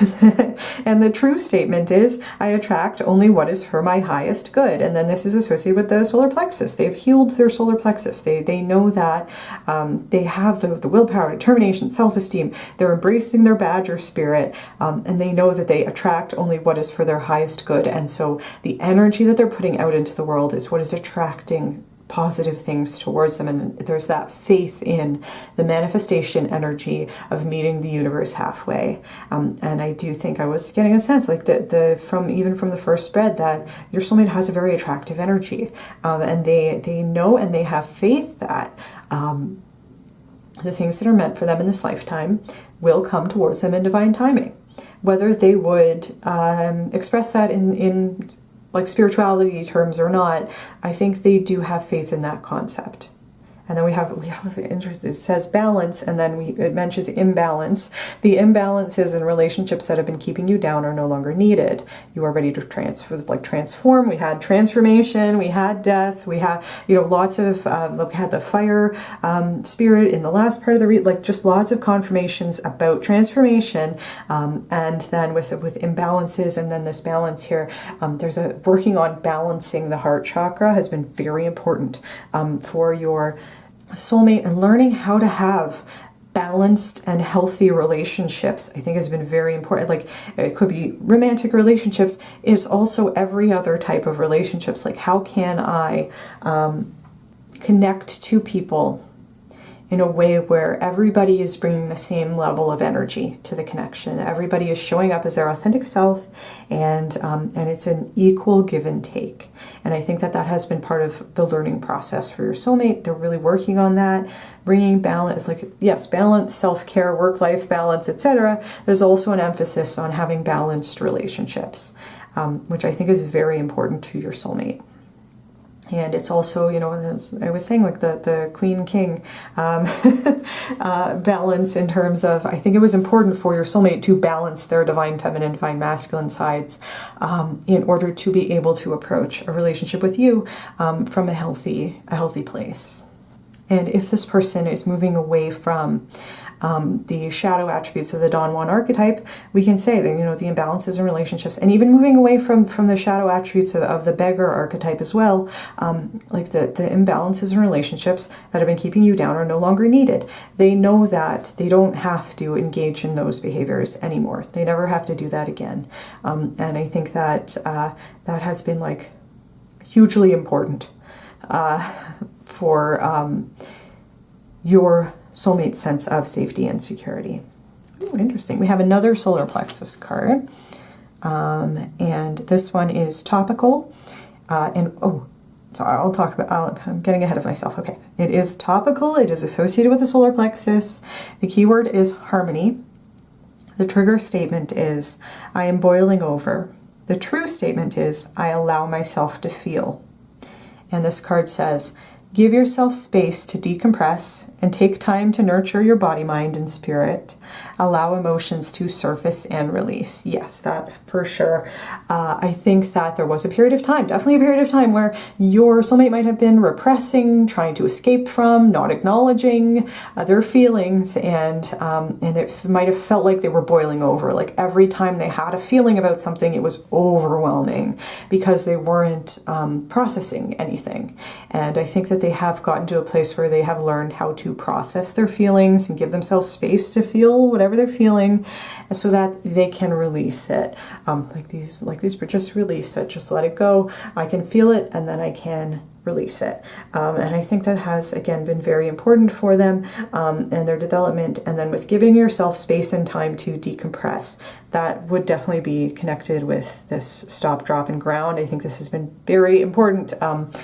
Your soulmate might have been through a period of time, especially if they had low self-esteem, where they felt like they were not empowered to take up space, and that they just didn't have a sense that they could carve out time specifically for them to take care of themselves. They might have been in a situation, this is something that I resonate with, where if other people are consistently ignoring our emotional needs, we might decide to reject our own emotional needs because it's easier, it's less painful than having to acknowledge that we have unmet needs. And that might be something that your soulmate has had to unlearn. And so I think that again is a positive message. Like, your soulmate is very much aware of energy. They're aware of their own energy, they're aware of other people's energy, and they take good care of their energy. And again, with two solar plexus cards, definitely working on self-worth, self-esteem, feelings of worthiness, and feeling very determined about that has been really important to your soulmate. And the other thing I wanted to say that I was getting ahead of myself, there's a spiral on this card, and the grouse spirit was talking about the sacred spiral, about analyzing like our movements, how we move through life, how our energy impacts other people, how other people's energies impact us. And so that, again, there would just be another confirmation there that your soulmate is very aware of energy. And then the next card that we have, yeah, Journey. We have Journey. It is the number 24. It says, daughters of our mother, walkers of the unknown, take with you on this journey all that you hone. And yeah, your soulmate has been through a long journey, and I think that they are at a place where they are embracing their life's path, their life's purpose. I think they're at a place where they are accepting the journey for what it is and focusing on mindfulness and remaining in the moment. Just putting one foot in front of the other and knowing that they have a sense of a higher purpose in the sense that their journey so far has not been in vain. They have learned so much and grown so much from their experiences, and I think they do have an interest in helping other people along this same path that they have, once that they get to the top of the hill, helping other people climb the path as well. It says, walkers of the unknown, take with you on this journey all that you hone. And so I think that there's an acknowledgement that, again, whatever lessons you've learned, whatever skills you've gained and development you've been through on your life's path so far, you can bring all that stuff with you forward into the unknown. And I also just heard you're not alone. So I think that there might have been part of this path that your soulmate had to do on their own, and I think that they are interested in reassuring other people that they are never alone, because there's multiple birds on this card as well. It's like we don't have to do this alone. We can help lift each other up. And I think that that's an important message. And then, okay, I love this card. I love this deck. It's a Halloween themed deck, but I just love it. This says werewolf, which says exploring wildness, which I really like. And I think there might be a message here about embracing your entire self. And it might be connected to the energy of the chameleon spirit. Like, also it's connected with werewolves go through a transformation every month. So there's an energy of transformation, and there's an energy connected to the chameleon spirit of people are multifaceted. They have different sides, and it's all part of your authentic self. You are your authentic self, whether you're in your wolf form or your human form. You are the same person. It's just a different side of you.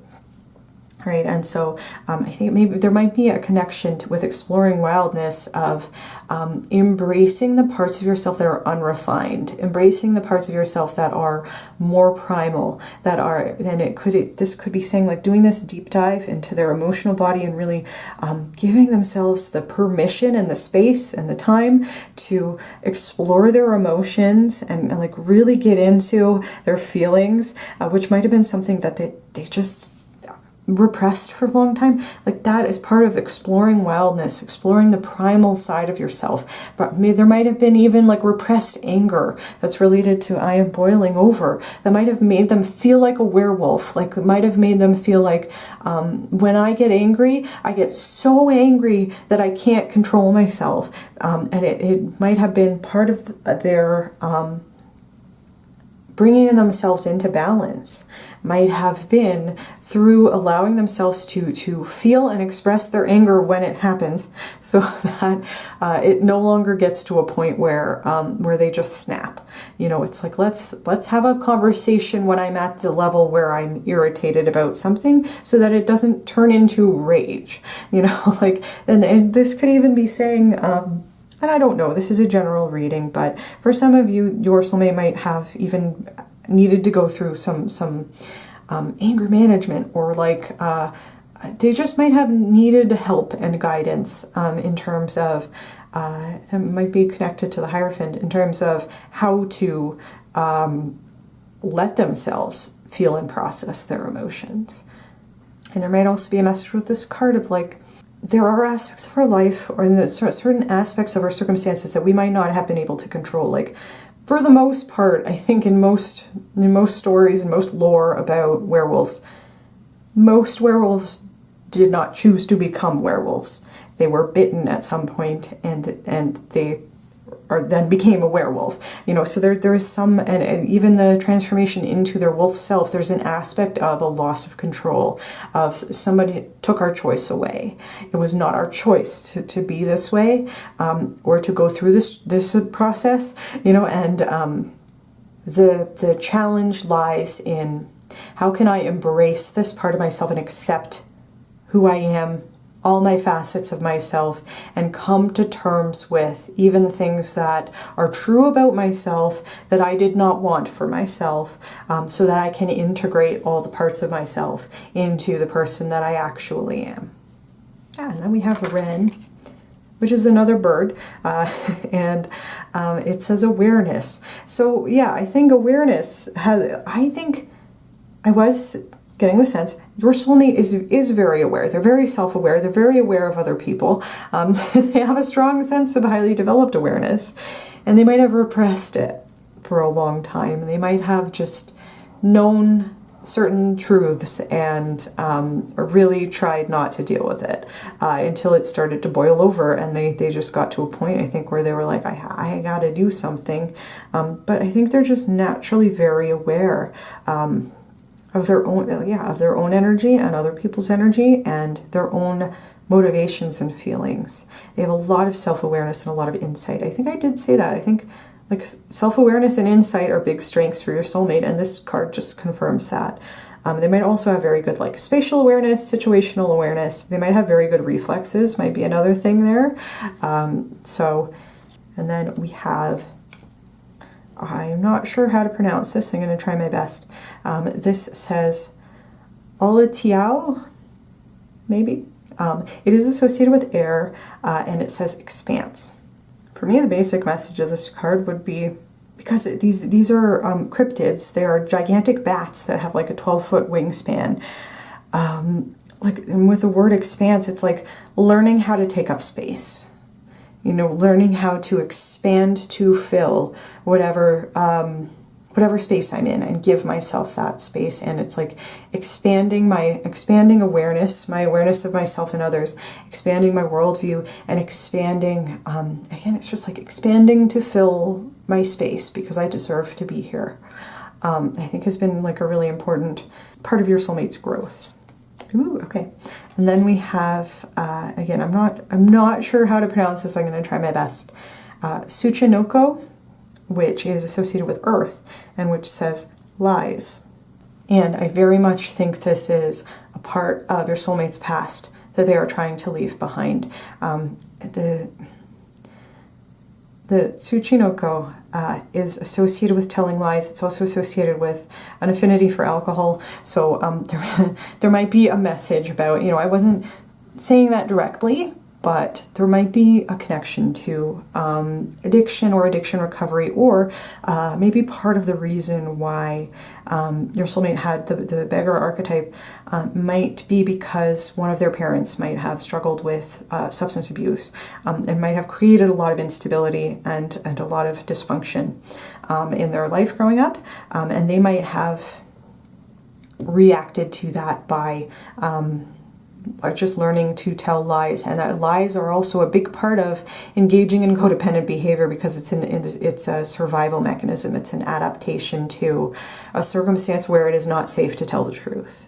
or safe to be vulnerable. And that the good news is your soulmate is not in this energy anymore, but there might be I was getting the sense of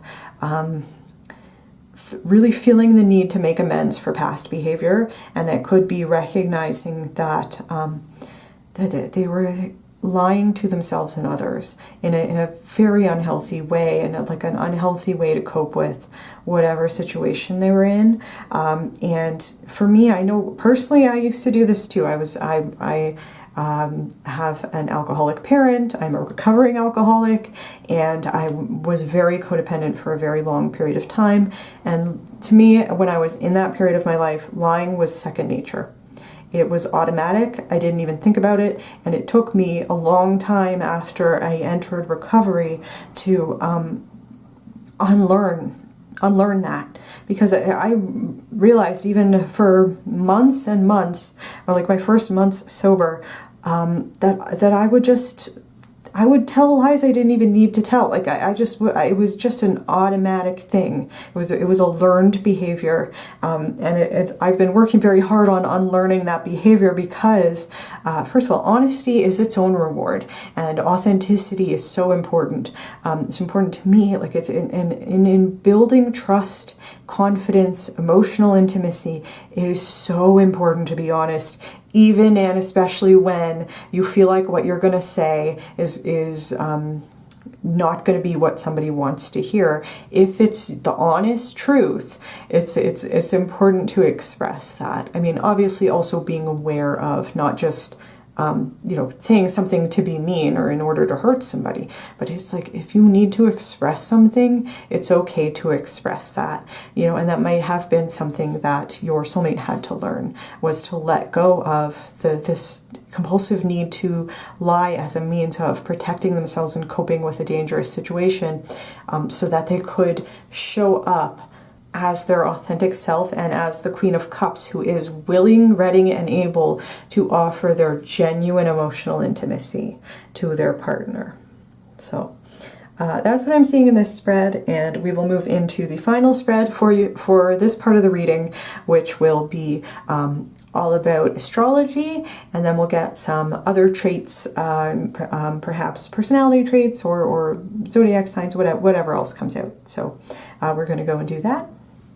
I did also want to say, before we move into this spread, something I forgot to mention about the Journey card, which was that we can't skip parts of the process. It's a concept called process skipping, where I think a lot of us, when we are in a very vulnerable place and we realize we have a lot of things to heal and overcome, it can seem overwhelming, and it can create the desire to just jump forward into the future where we are fully healed and everything's great, you know. But there's a message with that card that we cannot skip the process, even the long, hard, uncomfortable parts of the process where we are confronting ourselves, confronting other people, our behaviors, our, you know, whatever it is that we need to work on and heal.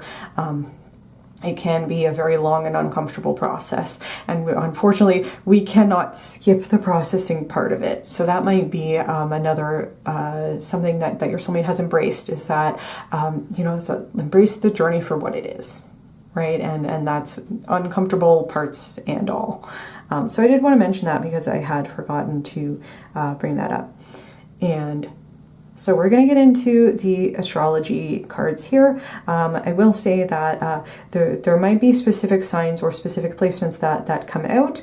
Your soulmate might have those signs in those placements, but they don't have to. It could just be that whatever advice or blurb or personality trait is on the card is what Spirit is referring to, and it is a general reading. So as always, just take whatever resonates. So the first card we have is the Mutable Moon, which says, nothing is yet set in stone. And I love that because it speaks to flexibility. And your soulmate's moon might be in a mutable sign, or they might be someone who has a lot of like mutable energy in their chart. But this, to me, it talks about flexibility. It talks about, and I was getting the sense, like, even if your soulmate is somebody who is very connected to their culture, they might be very involved in a particular religion or religious practice, that might be something that is very personally important to them. I do get the sense that they are very open-minded as well. And with nothing is yet set in stone, what I love about this is your soulmate knows that they are free, that they don't ever have to feel or be locked into anything, that they can always choose to make a change, they can always choose to walk away from a bad situation, and they have the freedom to make choices. And that is, I think, something that is very important. They might have really gone through a period of time where they felt like, and even the trigger statement on one of their cards was, things will never change. And this one is, nothing is yet set in stone, which is that everything and anything can change. And I think that has been like so important for your soulmate in giving themselves that sense of freedom, that they are empowered to go anywhere and do anything, and they never have to let anything hold them back. And I think that is a really important part of their personality, and it's also reminding me of the the word potential, which came up a lot in their reading, and the energy of the King of Wands of like, let's go and see. Let's see what's out there. Let's go exploring. Let's have fun. We are never locked into any one path. We can always change our minds. And I think that that is a beautiful energy. I also want to point out there's another ocean on this card, another connection to water, another connection to the ocean in particular. So being at or near or in the ocean, the water, swimming, going to the beach, going like fishing. I don't know. Maybe your soulmate owns a boat. You know, it could be something that is a clue for you as to who this soulmate is or what they enjoy doing or where they live. So just take that as it resonates. Yeah. Okay. We have progressions, which says the keyword for this is journey. And this card is connected with the idea that when we're born, our birth chart is like it's like a time stamp or like a snapshot of where the planets are when we were born. Like at the moment of our birth. But the planets keep moving. They keep moving. They change. They go on. They progress, you know, through their cycles, and they go on a journey. And there's a message and an acknowledgement that the planets move and they change and they shift, and that causes transformations. It causes things to change. Things do not stay the same. They don't. Nothing is set in stone. Things are constantly moving and changing and shifting. And sometimes there are circumstances that are outside of our control, and it's an aspect of flexibility is being able to adapt along this journey. And I think that you know, another use of the word journey, you know, I was just talking about the journey card, you know, about we can't skip parts of the process. If we want to get the benefit of having done the work, we got to do the work, you know. And I think that is something your soulmate has really embraced. Embracing the journey for what it is, understanding that things go through cycles, there are progressions, and that they are making progress. You know, with that being able to feel your feelings is a huge sign of making spiritual progress. And I also think it's important. There's a clock. There's a clock on this card. There's a message about having faith in divine timing as well. And I do think that I was picking that up. It's like your soulmate is patiently waiting for the two of you to come into union. They're ready and they're waiting, but they're not forcing or pushing or getting impatient, because they know that the two of you will come together in this lifetime precisely when you are meant to. And I also want to mention that the number 56 reduces to 11, which it does further reduce to 2. But the 11 might be, again, a confirmation. It's a master number, and it might be a confirmation. Your soulmate's life path might be an 11 or a 22. I wanted to point that out, but it does ultimately reduce to 2, which is a number about partnerships and harmony. And there's a message about even like working together with spirit, like leaning into your connection to spirit to help harmonize, to harmonize with spirit as you go through these progressions on your life's journey. So there is a harmonious energy to it. Then we have the new moon in Scorpio, which says go deeper. We did have Scorpio energy with the death card. So yeah, and there's lots of like water energy. So again, your soulmate might be a water sign, particularly a Scorpio. They might have significant Scorpio placements, but they don't have to. It's just an example.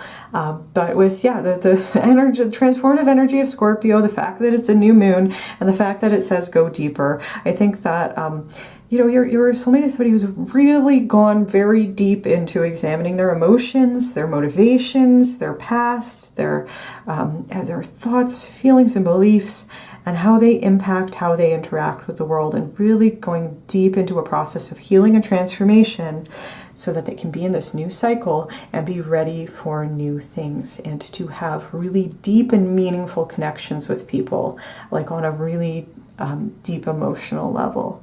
And I would just take that as like full confirmation of those things that we were seeing earlier in the reading. we have another master number. We have the eclipse in Sagittarius, which says success after a setback, and it says growth. And I love that. I think that this to me would be a confirmation that there definitely have been parts of your soulmate's journey that have not been easy. And they might have gone through a period of time where they might even have been losing faith that things were ever going to get better for them. And that they persevered. And they have been able to achieve success and growth through perseverance and their own sense of determination and working on their sense of worthiness. And it's very much connected to this progressions journey. Success after a setback. We can't skip parts of the process. Sometimes it's 2 steps forward, 1 step back. But then we do continue making forward progress. It just might be slower than we wanted it to be. And it's reminding me of progress, the line chart of progress can be like this. We're moving up, but there's ups and downs along the way. And I think, again, that your soulmate has really embraced that. I also want to point out Sagittarius is a mutable sign. So they might have prominent Sagittarius placements as well. It is also a fire sign, which would be associated with the King of Wands, as Scorpio is a water sign, which would be associated with the Queen of Cups. So Sag and Scorpio might be prominent signs for this person. And then we are going to roll some Astro dice. So this part might be a little bit loud, so feel free to turn the volume down. I'm going to roll them. They might go all over the table, but then I will kind of set them up. Oops. Okay. So what can you tell me about pile 2 soulmates? Pile 2 soulmates. What can you tell me?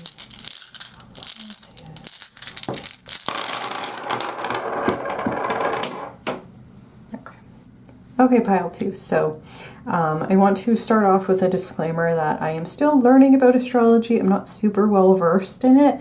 I think I know most of the basics, so I'm just going to try my best. We have 3 sets of Astro dice here, and the signs that we have are Virgo, the South Node, and the 10th house. Then we have Cancer, Pluto, and the 1st house. And then we have Virgo again, and then Saturn and the 3rd house. So it's interesting that we have 2 Virgo placements, because I was picking up like a Virgo energy in terms of the stop, drop, and ground card from the last part of the reading. I was just getting an intuitive message about like Virgo, there's something Virgonian here. And so it's interesting that we have 2 Virgos here. And then with Cancer, like for sure, I could also see that. We have a lot of like water energy, and there's also like an emphasis on childhood, home, family that I was picking up from the initial spread of cards as well. So I think that there's an emphasis on self-care, there's an emphasis on family systems that have had an impact on the development of your soulmate and the development of their personality and their life's path in this lifetime.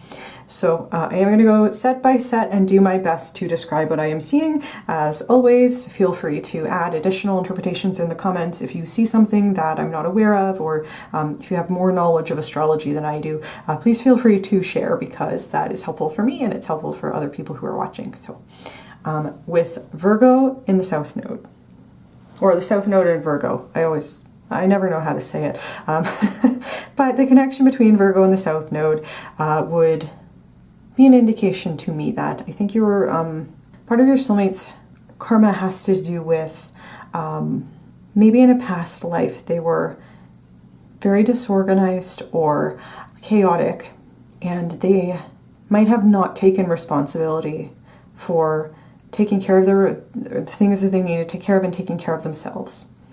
And that might have been part of their karma that they need to work through in this lifetime. And the news is that they have done that. They for sure have been doing that.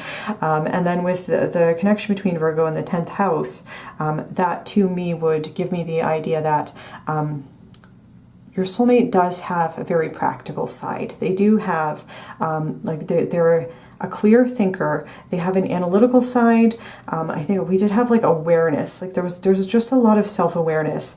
And I think that they like using their critical thinking skills, their an analytical side, and that they are detail oriented as well. You know, I was picking up, I think your soulmate is very aware of other people's energy. Like they're just like very aware of things, and I think they pay attention to the details. They use that detail-oriented nature and their analytical brain in order to help people. I think there was a big emphasis on helping other people, and I think that is a big part of whatever their job is, whatever their life's purpose is, whatever they do that gives them a sense of fulfillment probably has to do with helping other people. And that would definitely, for me, align with the idea of being a mentor or a teacher or a guide or something that has to do with that. They might also be in a healing profession, and that could be spiritual healing, could be might be involved in something that has to do with religion, or it could be in terms of like the medical field, because that is also definitely associated with Virgo. So, they could be a doctor or a nurse or a medical practitioner of some sort. Definitely another possibility there. And then we have the connection between Cancer and Pluto is interesting because it does talk about like somebody who is very emotionally sensitive. And sensitive to their own emotions, somebody who feels their own emotions very deeply and is sensitive to the feelings of others. And I was picking that up, like maybe part of the reason why, if your soulmate went through a period of time where they were not feeling their feelings, maybe because they were so overwhelming. And it has taken a long process of healing for them to get to a place where they can process their feelings in a healthy way, and really celebrate the fact that they do feel their feelings very deeply, and celebrate that as a strength rather than viewing it as a weakness. I think that's been an important part of their journey in this lifetime. And like Cancer in the first house would also be a confirmation for me that I do think your soulmate like has a strong connection to home, family, security.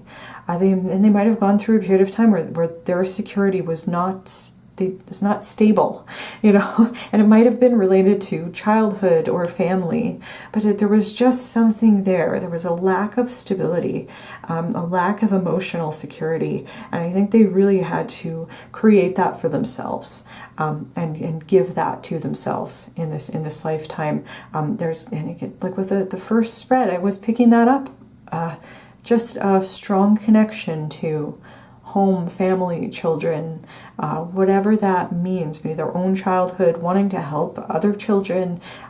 There's just a connection there. They like the importance of having a stable upbringing. And perhaps if they did not have that growing up, perhaps making sure that they can contribute positively to the stable upbringing of other people.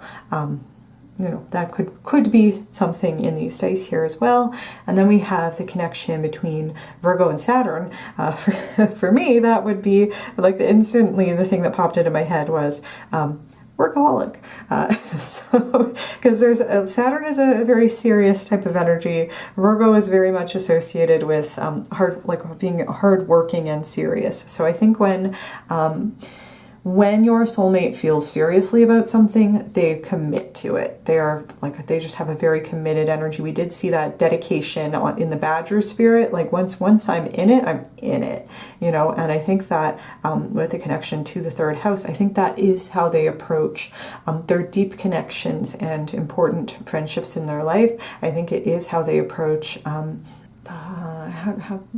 it's part of the energy that they give off to the world, is being focused and committed, and having like a very reliable Virgo is very responsible. Saturn is very responsible. So they come across as very responsible, you know, taking care of themselves, taking care of their own needs, helping take care of other people's needs, not in a self-sacrificing way. I think they have healed that part of themselves, but it could at one point have been in a self-sacrificing way, and that might have been something that they might have needed to unlearn. But they are working in healing, and I think that that is really important, and I do think they get a big sense of fulfillment from being able to help other people. I think that's really important to their sense of purpose in this lifetime. So that's what I have extrapolated from these dice. As always, if you have additional insights, please feel free to share those, and then I will get some paper messages for you, which have some months and zodiac signs and physical traits and other things. So we'll see what comes out.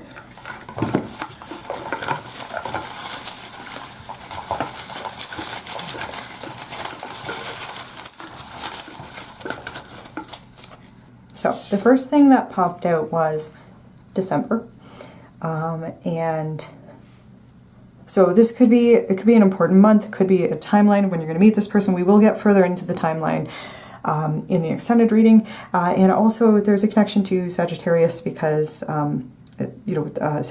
December is Sagittarius and Capricorn, I believe.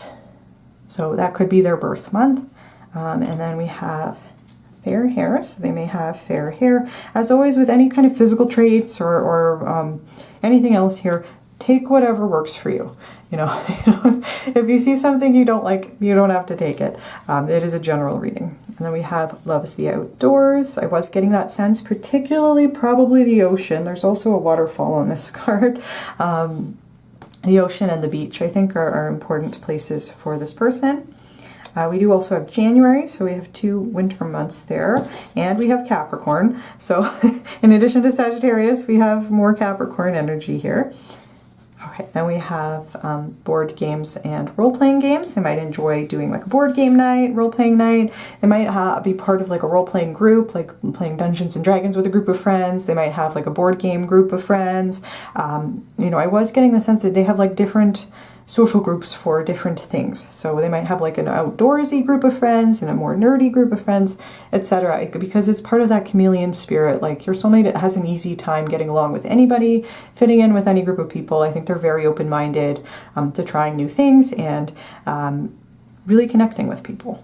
And then we do have estranged family. So this could be saying, you know, part of this this is focus on home, family, children, like is part of maybe they had emotional needs that were not met when they were growing up. And they might be estranged from specific family members. And I was seeing in the first part of the reading, maybe the reason why they're so interested in building a family for themselves, whether that's, you know, with children of their own or not, might be because they did not have that sense of security or stability or acceptance growing up, and that could have led to low self-esteem, which was a self-perpetuating cycle. So like they had low self-esteem, they did things that they were not proud of, which lowered their self-esteem, you know, etc. So I would just take that kind of as a confirmation of that, like they really want to have a tight-knit family because maybe they didn't have that growing up. And then we have long hair. So again, take whatever resonates for you. And then we do have Sagittarius. So it could be another confirmation and connection to Sagittarius. We have spiritual. So this could be saying that your soulmate could be spiritual, have spiritual practices. We don't know. I'm not sure. It could be different. It's a general reading, so it could be different for other people. I do think that there is an element or an aspect of faith. We did have like the divine love card. Like I just feel like there's some... Your soulmate is probably aware of some higher force, like a higher level of love, that is a spiritual thing, whether or not they actively practice spiritual practices. They might or they might not. Could be different for everybody. And then we have music lover, which I love. Music might also be an escape for your soulmate. It might be something they really enjoy. They enjoy sharing it with other people. They might really love to dance. or sing in the shower, or just like, it might be one of those like life's little pleasures things, or they might have like one particular band or type of music that they're very into, and it might be something that helps the two of you connect. We also have September, which is part of Virgo season and is also Libra. Okay, we have Homebody, which is interesting. I was getting a very social energy.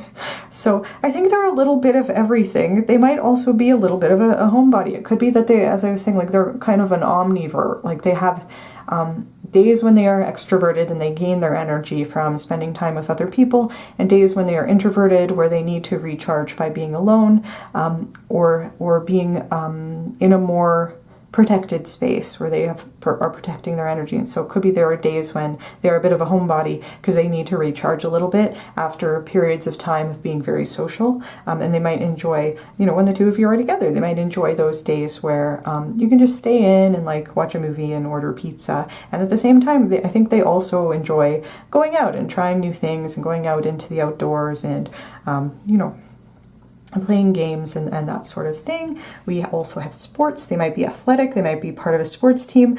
Again, I was getting the sense that your soulmate has like multiple and varied interests, you know, and so they might play sports. They might follow sports. Might have like a favorite sports team. They might go to all the games, you know, and just that might be something that helps them connect with other people.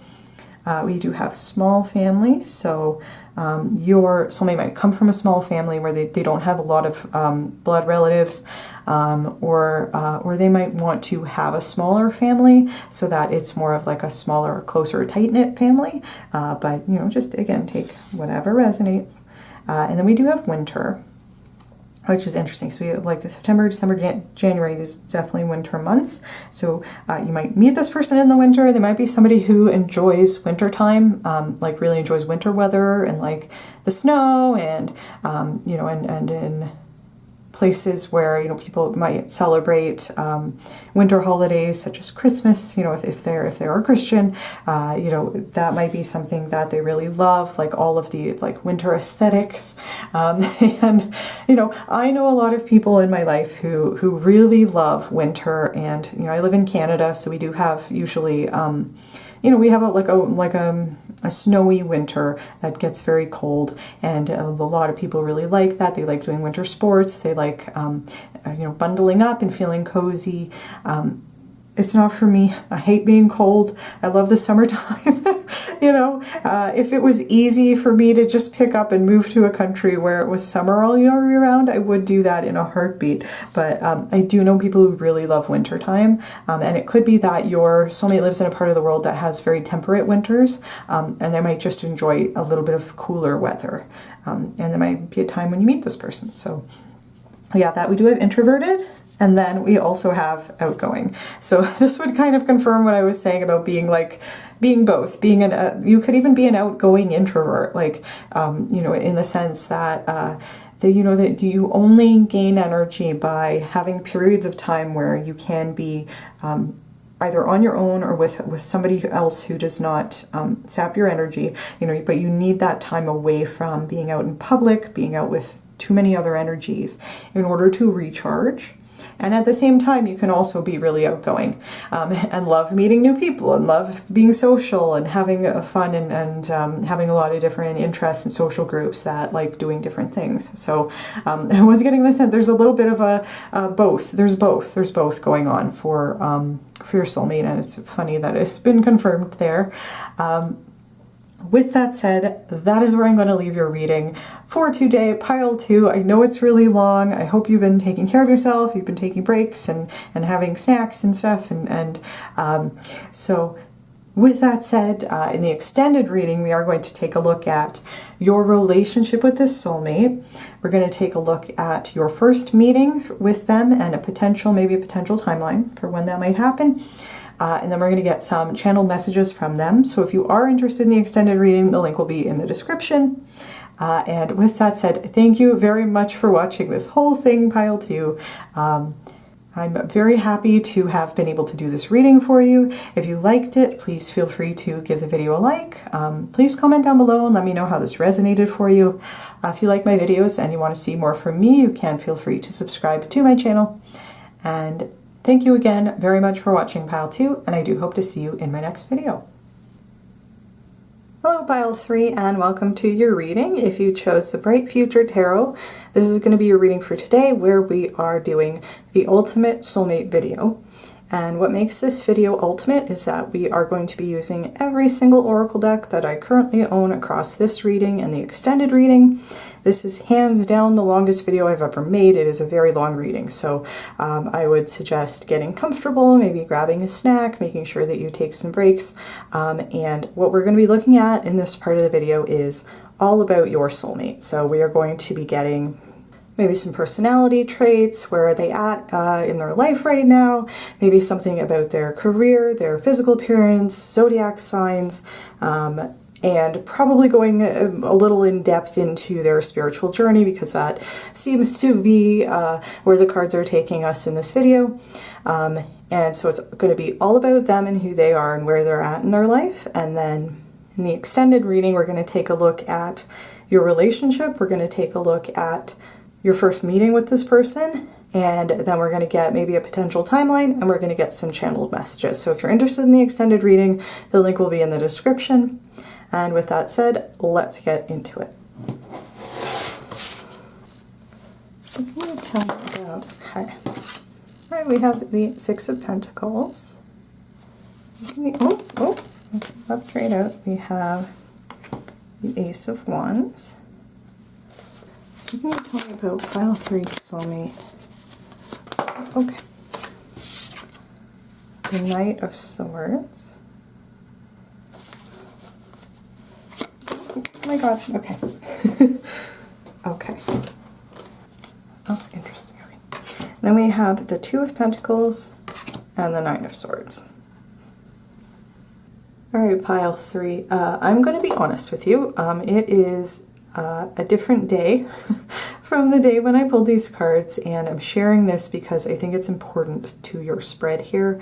When I pulled your cards and I sat down and I was sitting with the energy, I was feeling very energetically overwhelmed, and I was thinking, I can't do this reading today. It is not the right day to do this reading. I'm not in the right energy.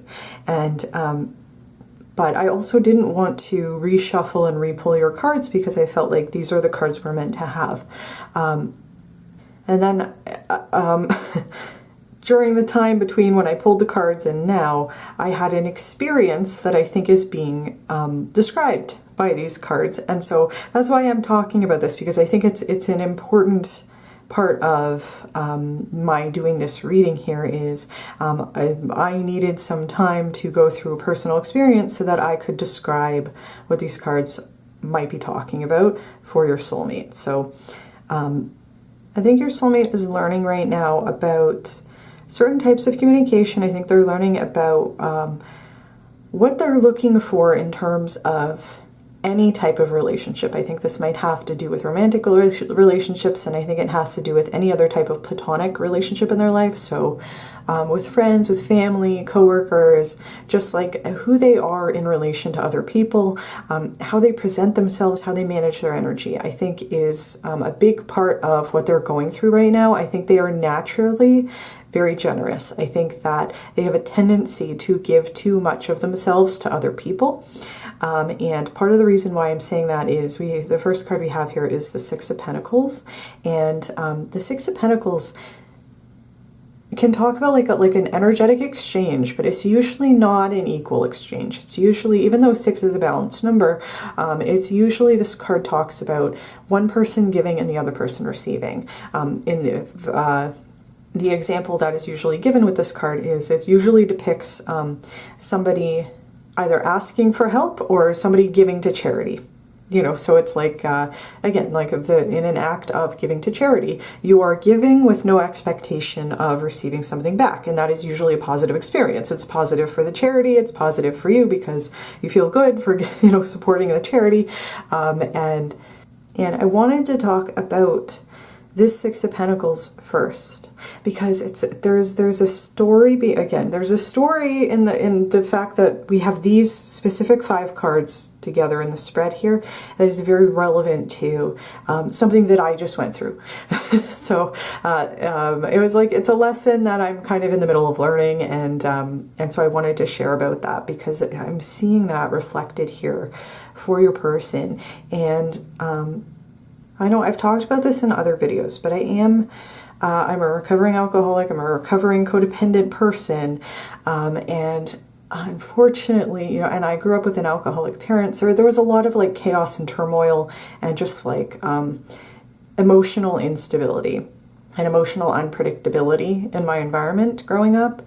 And the way that I learned how to cope with that was by self-sacrificing. So I would self-sacrifice my energy. You know, I would identify as I was always the giver and another person was always the taker. And I intentionally set things up that way because it was a way for me to make sure that the other person always needed me so that they wouldn't leave me.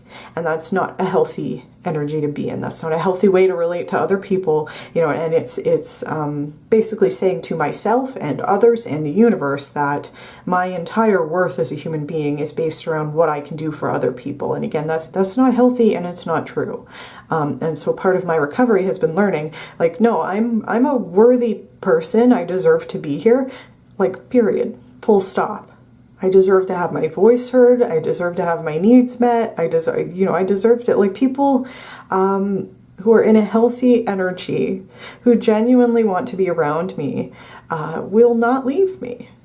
I don't need to desperately try to keep somebody here by trying to people please, by trying to take care of all of their needs, you know, and reject my own needs and say like, oh, I don't care about that. Oh, it doesn't bother me. It doesn't matter to me. When in reality it does, you know, if that makes sense. Like there's like a self-sacrificing sort of martyrdom to it. That again, that's not a healthy coping mechanism, but that was something that I had learned over years and years, and it's been difficult to unlearn that. So part of the learning process for how to get away from that energy has been learning how to determine when that is happening and using my discernment.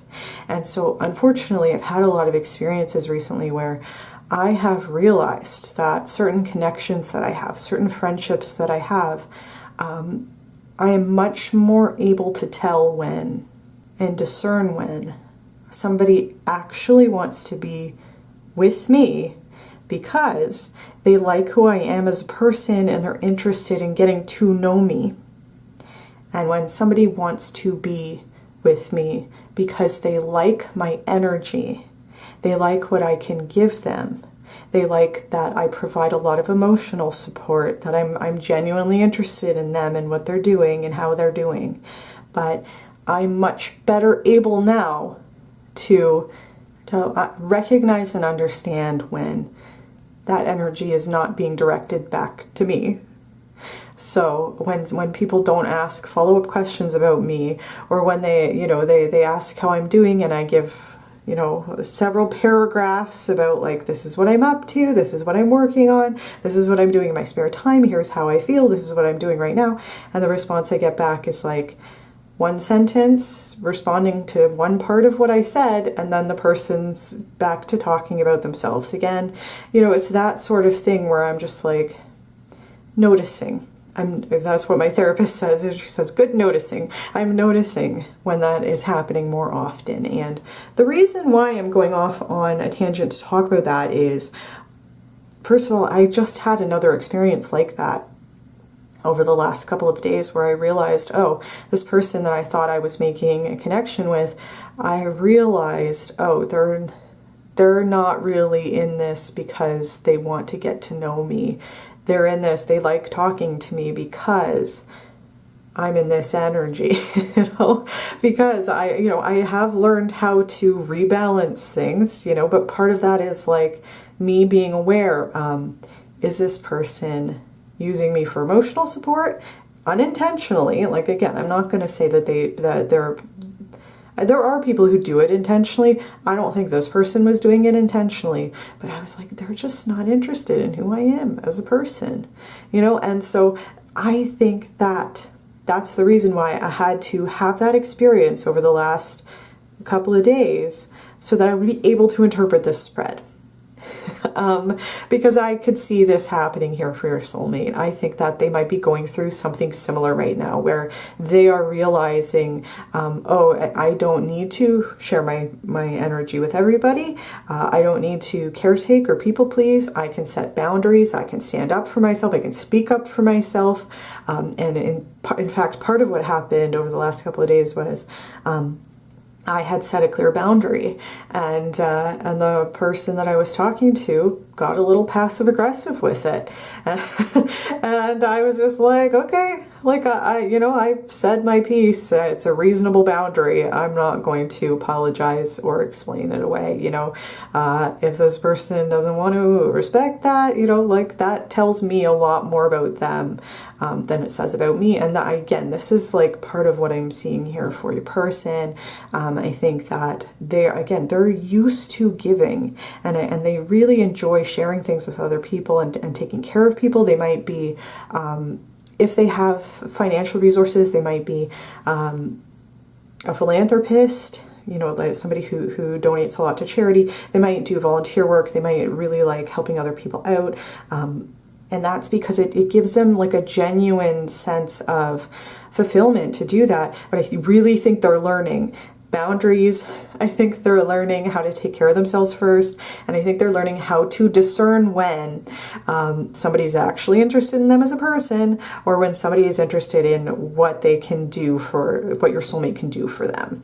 And I think that part of this Ace of Wands is talking about starting a new cycle where they're doing something different. And I think that the Ace of Wands, the fact that it's wands, like aces talk about new beginnings, new cycles, starting somewhere new.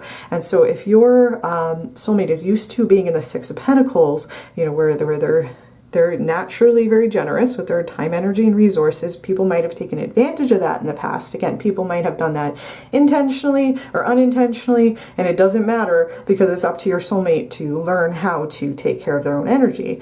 They're starting a new cycle, I think, where they're not going in for that anymore.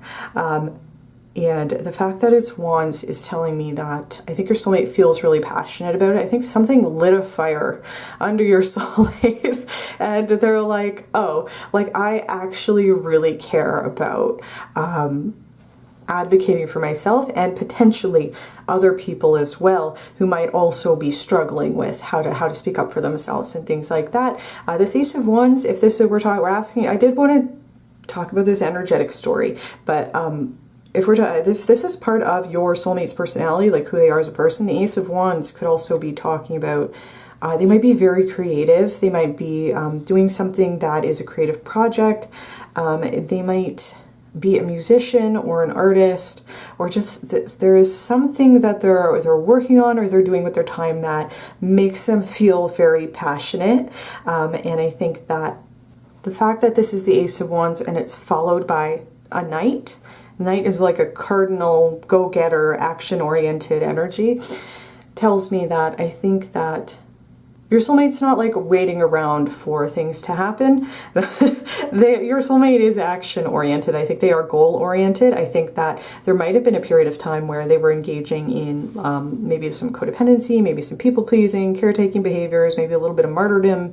Might be because that, they didn't know anything else or whatever it was. They're not just moving away from that, they're like running away from that. They're like, I don't ever want to be in a place anymore where I'm being taken advantage of, and at the same time I still want to be able to have like an open enough heart chakra to be able to give to the people who genuinely need my help and will appreciate who I am as a person. And so I do think like this Ace of Wands is interesting also because there's crystals here, and a rainbow. So your soulmate, they might have a spiritual practice, they might work with crystals, but the existence of this, because it's like vibrant, bright colors, and that's true for it is true for this entire deck. There's a lot of, there's a very colorful deck, but this is giving me like, I think they have a very colorful aesthetic. I think they like bright colors. I think they're attracted to that. I think they probably have a pretty bright aura, and I think that they like, Spirit is interrupting me to show me a gray, boring, dull time in your soulmate's life that's being replaced by color. It's like when an old black and white TV, suddenly it's like there's color, like in The Wizard of Oz, you know, where suddenly everything turns to color. I think that your soulmate might be coming out of a period of depression, or a period where they didn't really know what they were doing, or they might not have had a sense of purpose. I think they have discovered a sense of purpose, and they're flying towards it here, this Knight of Swords. And the Knight of Swords is also kind of interesting in the sense of what I was saying about learning about boundaries, learning about advocating for yourself, learning about, you know, how to discern when somebody is coming towards you in a certain energy. The Knight of Swords is somebody who just comes in to tell the truth. They are always honest, and they are just like they're not taking any kind of BS anymore. You know, they're flying towards something, almost in like, you know, like a, this is like giving me like in like an action movie where the hero takes a sword and they take like a flying leap to come and drive that sword down on their enemy. Like this is, I'm feeling really passionate about something. I have a sense of purpose. The world is in color again. I'm not going to be taken advantage of anymore. I'm flying forward with my sword. I am flying forward, and this is even with the combination of a sense of purpose, the generous giving, it's like giving me kind of advocacy vibes, like being an advocate for yourself and for other people. So again, this is maybe saying, it might be a clue as to your soulmate's career, what they do for a living, the thing that they do that gives them a big sense of purpose might have to do with advocating for other people. There could also be a way to interpret these cards that is talking about maybe your soulmate might be a lawyer, they might work in the justice system, they might be like a social worker, do outreach, work at a nonprofit, something like that, where they feel like they can make a difference for people who might be in a situation where they need help. And then,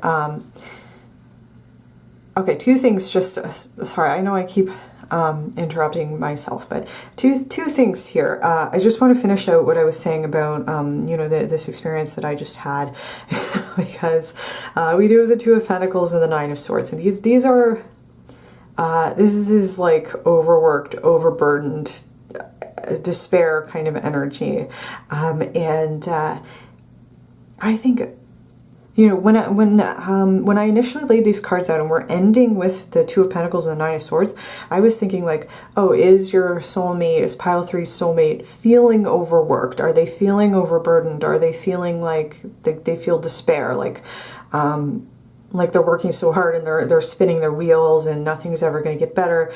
And then looking at these energies, and it's particularly like I'm being really drawn to this Knight of Swords here. Just like this knight is like soaring over this labyrinth. They're soaring over this energy. They're like they're looking directly at the person on this Nine of Swords, and like I'm coming through, you know, to make sure that you know, that we can get this person the help that they need. So it could also be that your soulmate might be like a counselor, or work with people who are struggling with mental health in some way. But I don't think this is your soulmate's current energy. I think this is your soulmate's current energy. I think this is describing past energies and circumstances that I think your soulmate is overcoming. trying to get away from. So we have the Two of Pentacles, and this can talks about balance. You know, another message of the Six of Pentacles. I was saying like 6 is a balanced number, but this card talks about an uneven, unbalanced exchange. The Two of Pentacles does carry a message about balance and about trying to bring things into balance, and it can carry a message about trying to bring too many things into balance, because it usually depicts somebody juggling 2 pentacles. There can be an energy of multitasking, of having a lot on your plate, having a lot of work to do, and feeling like you might be a little bit overwhelmed. And it could be because maybe the work that your soulmate does is a little bit overwhelming, especially if they're working like in the justice system or as a social worker or some like community outreach or nonprofit.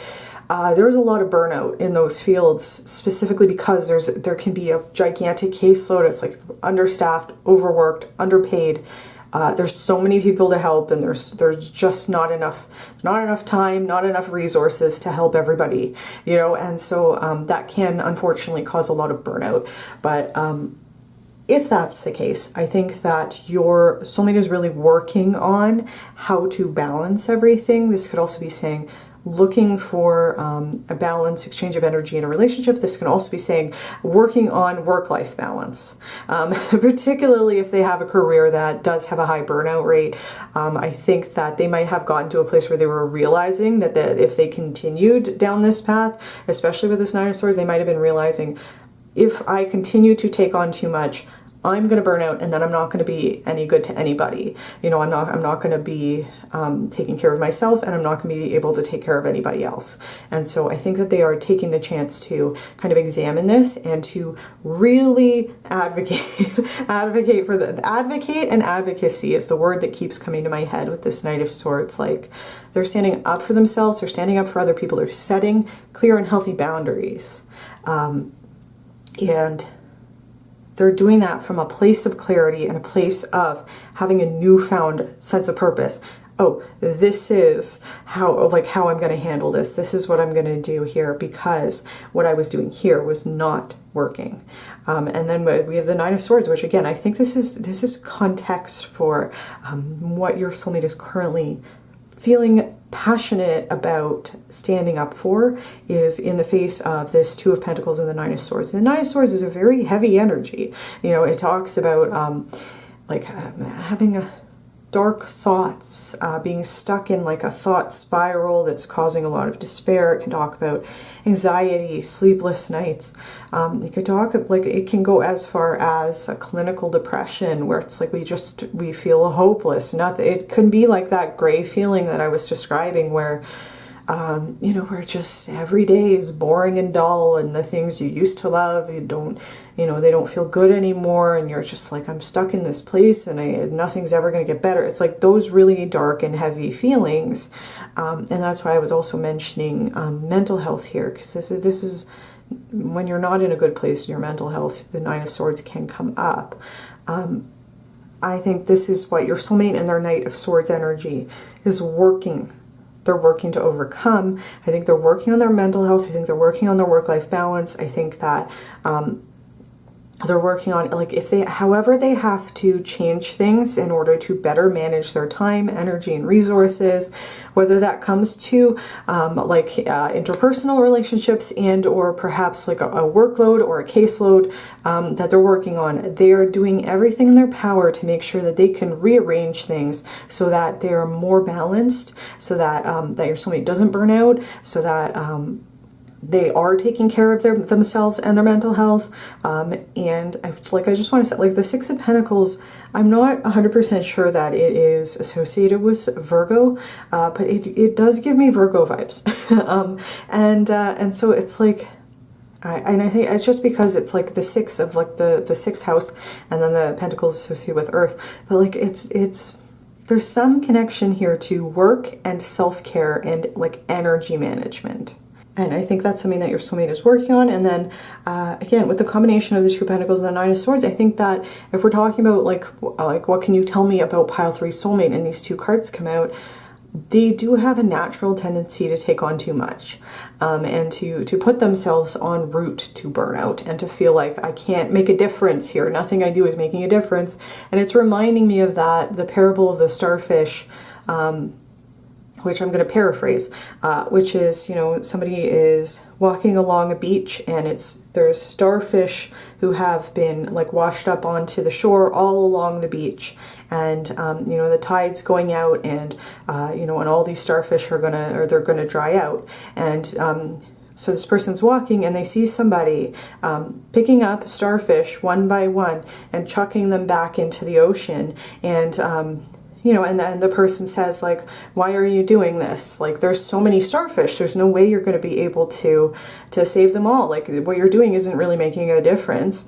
And the person who's throwing the starfish picks up a starfish, throws it into the ocean and says, it made a difference to that one.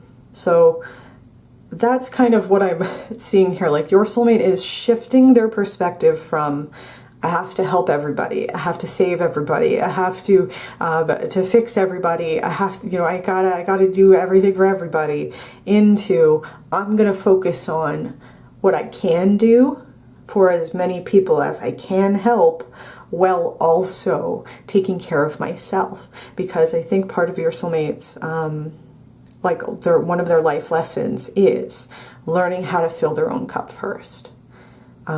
Because again, like when we can't pour from an empty cup, you know, when our cup is empty, we don't have anything to give. And so I think that is one of your soulmate's life lessons. Again, I think they are naturally very generous. I think unfortunately people can take advantage of that.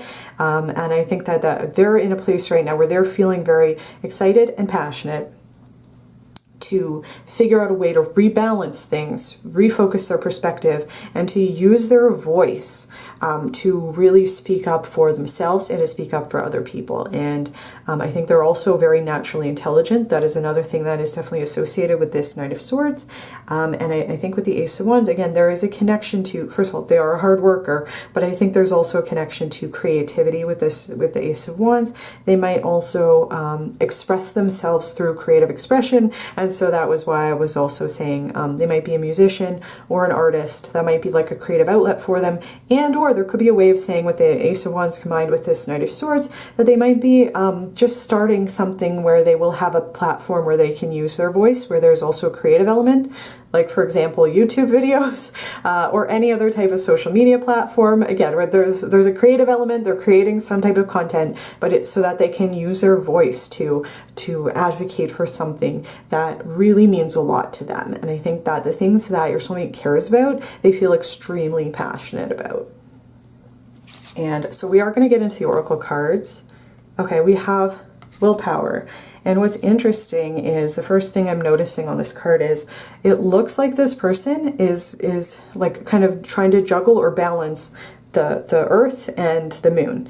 And so there's a connection to this Two of Pentacles, because it does usually depict somebody trying to juggle two things, two pentacles. And it looks similar to the image here. So I do think that there's a message about what your soulmate is currently working on is trying to achieve some sort of balance. And like this could be saying if your soulmate's boss has a different goal than they do, but how to make them work together.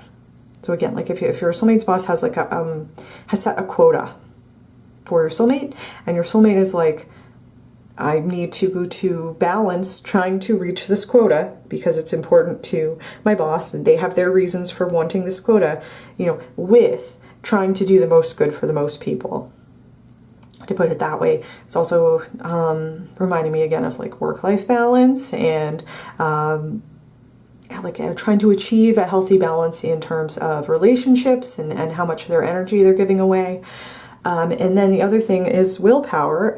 And I think that there might be a connection in this Ace of Wands to the solar plexus. Like that might be something that your soulmate's really working on, is like, and it could like very much be related to the story that I was talking about at the beginning of like, you know, my own personal experiences, like how to use my discernment to determine whether somebody actually wants to get to know me or they just like being in my energy because of what I can give to them. So it's like working on self-esteem helps provide not only that discernment, but also helps provide the motivation to say, like, when somebody is, you know, is doing that to us, to be able to say, like, that doesn't work for me. You know, I don't want to be around somebody who's in that energy, whether they're doing it intentionally or not. Like, it doesn't feel good to feel like I'm being used for emotional support. You know, it's like, that's not a good feeling. It doesn't feel good to be around somebody who I know doesn't really care about who I am as a person.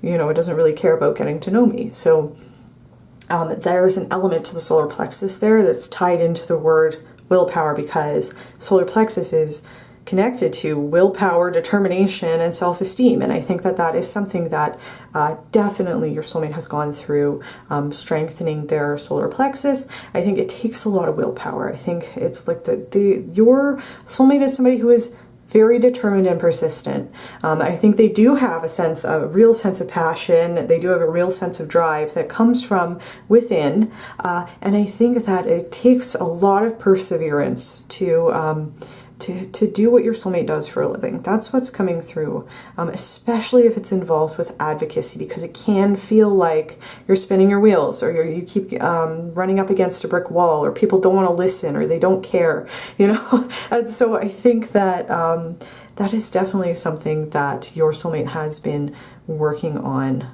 in this lifetime. I think they are very determined. When they set their mind to something, they're like, nothing's going to stop me. Okay, and then we have release. And this is number 39, which in numerology reduces to 3. And 3 would be connected to the third chakra, which is the solar plexus. It is also related to creativity, positivity, joyful expression. So I do think especially with this Ace of Wands here, I was talking about the colors and the vibrancy on this card, and then I got distracted. I think your soulmate does have, like, their aesthetic is they like bright colors and vibrant things. I was going to say they might have tattoos, and if they do, they might have like very colorful tattoos.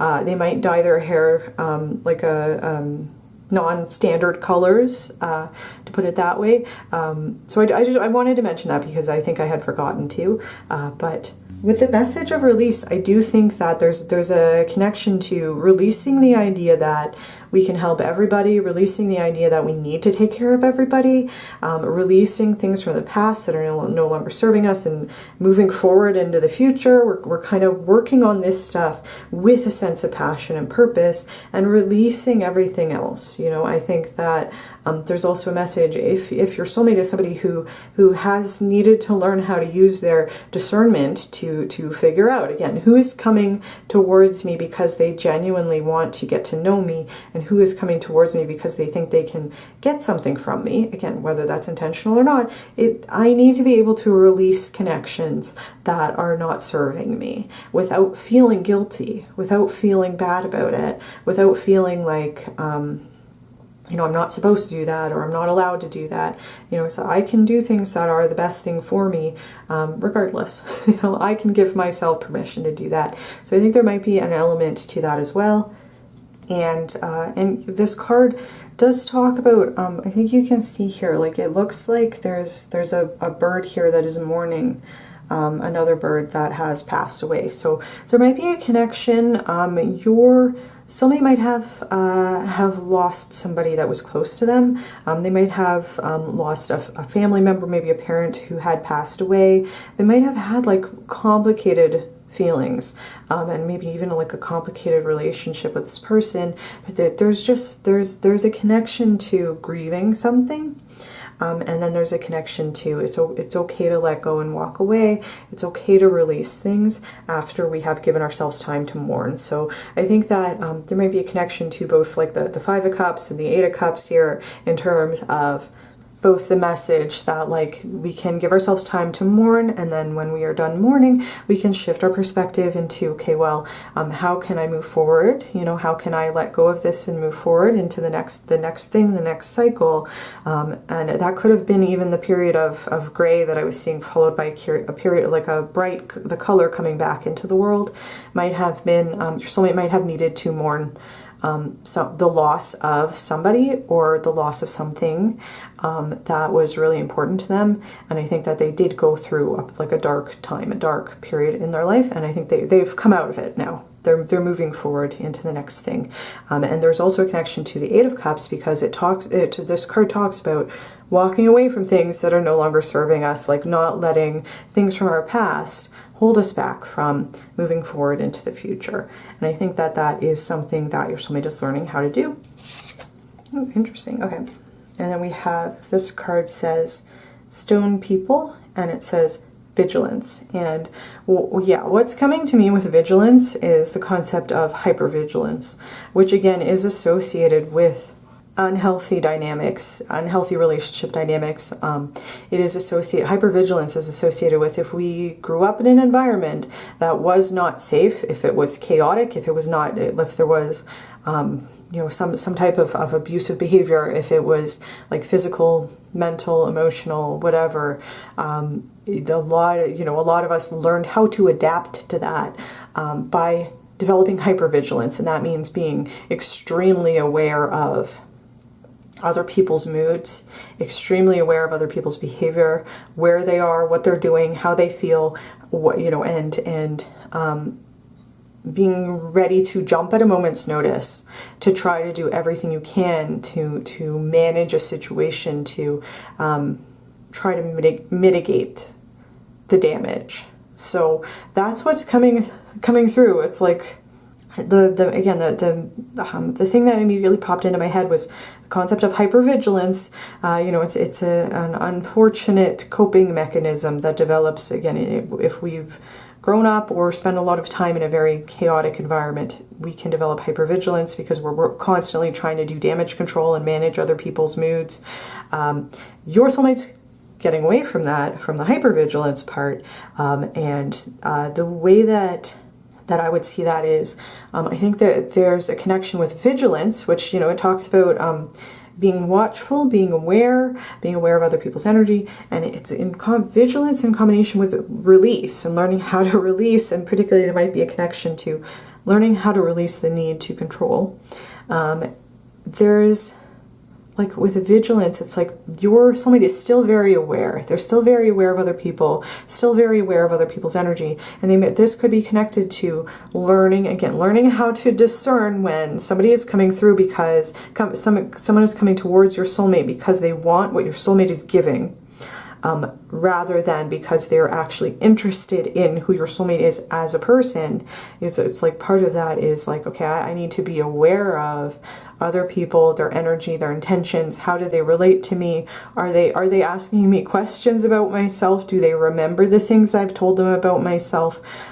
Or do they just, you know, come towards me and just want to talk about what's going on in their lives, you know? And being vigilant about that, I think, is a way that it's like, that's more of like a healthy way to use your discernment, so that you're not giving your energy all the time to everybody, so that you can determine, you know, who you want to share with and who it's okay to release from your life. And with Stone People, I also think that's interesting because this might be a description of the people that your soulmate might have grown up around, might have been people who were not emotionally open, who might have been like there just might not have been a lot of intimacy, a lot of emotional connection with the people in your soulmate's life. Growing up, they might have just been incapable of loving your soulmate the way that they needed to be loved, and they might have come across as like stone, like they don't have feelings, or they don't. It's just like giving me like a very emotionally cold environment, and I think that might be something that your soulmate has had to learn how to overcome, and it might also be a reason why your soulmate might be in the process of learning how to fill up their own cup, because it could be that nobody in this person's life growing up was going to fill that cup for them, and so that might be, you know, one of the reasons why they're like, I need to learn self-care and balance and boundaries and advocating for myself, and at the same time releasing certain things from my life because they just might have had some experiences with people who just were not healthy. And again, I think that the good news is your soulmate is really overcoming this and really learning a lot through these experiences. Okay, and then we have the light attributes of the Hermit card. Definitely I would connect this card to the Hermit card in the tarot, which is associated with Virgo. So it could be that your soulmate does have some Virgo placements. I also do feel like they're really being represented by the Ace of Wands, Knight of Swords, which be fire and air respectively. We do have 2 Pentacles cards associated with Earth, and then the Swords also associated with air. So again, it could be any combination, but I do think it's interesting that we do have the Hermit here. This says, seek solitude to focus intently on inner life, serves personal creativity. And I like that because I do think that, especially with this, like, I think that your soulmate is really learning about energy management. I think that they might be introverted, which means that spending time with other people might be really draining to their energy. They might need to spend time on their own in order to recharge their social energy. And if that's the case, then I think that they might even have grown, if they grew up in like maybe a little bit more of a chaotic environment, they might not have had a lot of that, you know, growing up. And so I think they might have needed to learn how to create a safe place for themselves. This is even reminding me, again, of something that I identify with, which is, you know, when I was growing up, my bedroom was my safe place, and I spent a lot of time alone in my room because it was really the only place where I felt like you know, I could kind of take my mask off. I didn't need to be hypervigilant when I was there by myself. It's like, this is really draining. You know? And so I think that your soulmate is working on creating that safe place for themselves where they can just go and just relax.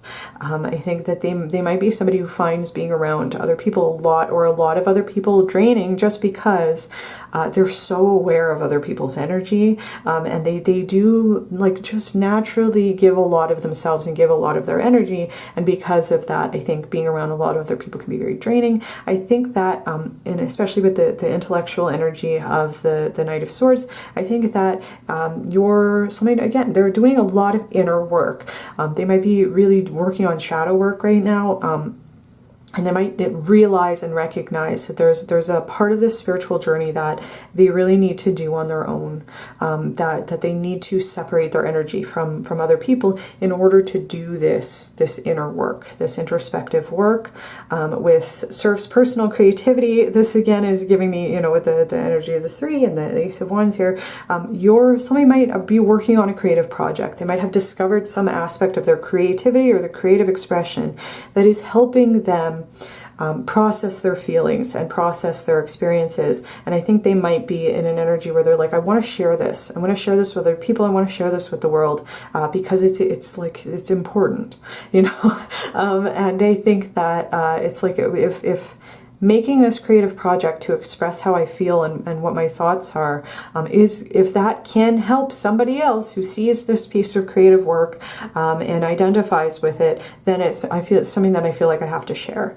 And so I think that that could definitely be a part of something that your soulmate is working on, is discovering their creativity in solitude. Yeah, for sure. Yeah. So, yeah, and then we have healer. I also want to point out, I don't usually do this, but sometimes it sticks out to me. We do have the first letter H repeated here. So your soulmate might have their name, first, middle, last name might begin with H, or they might have repeating letters in their name. So like their initials might be the same letter, but just, you know, take that however it resonates. A general reading. I just thought I would point that out.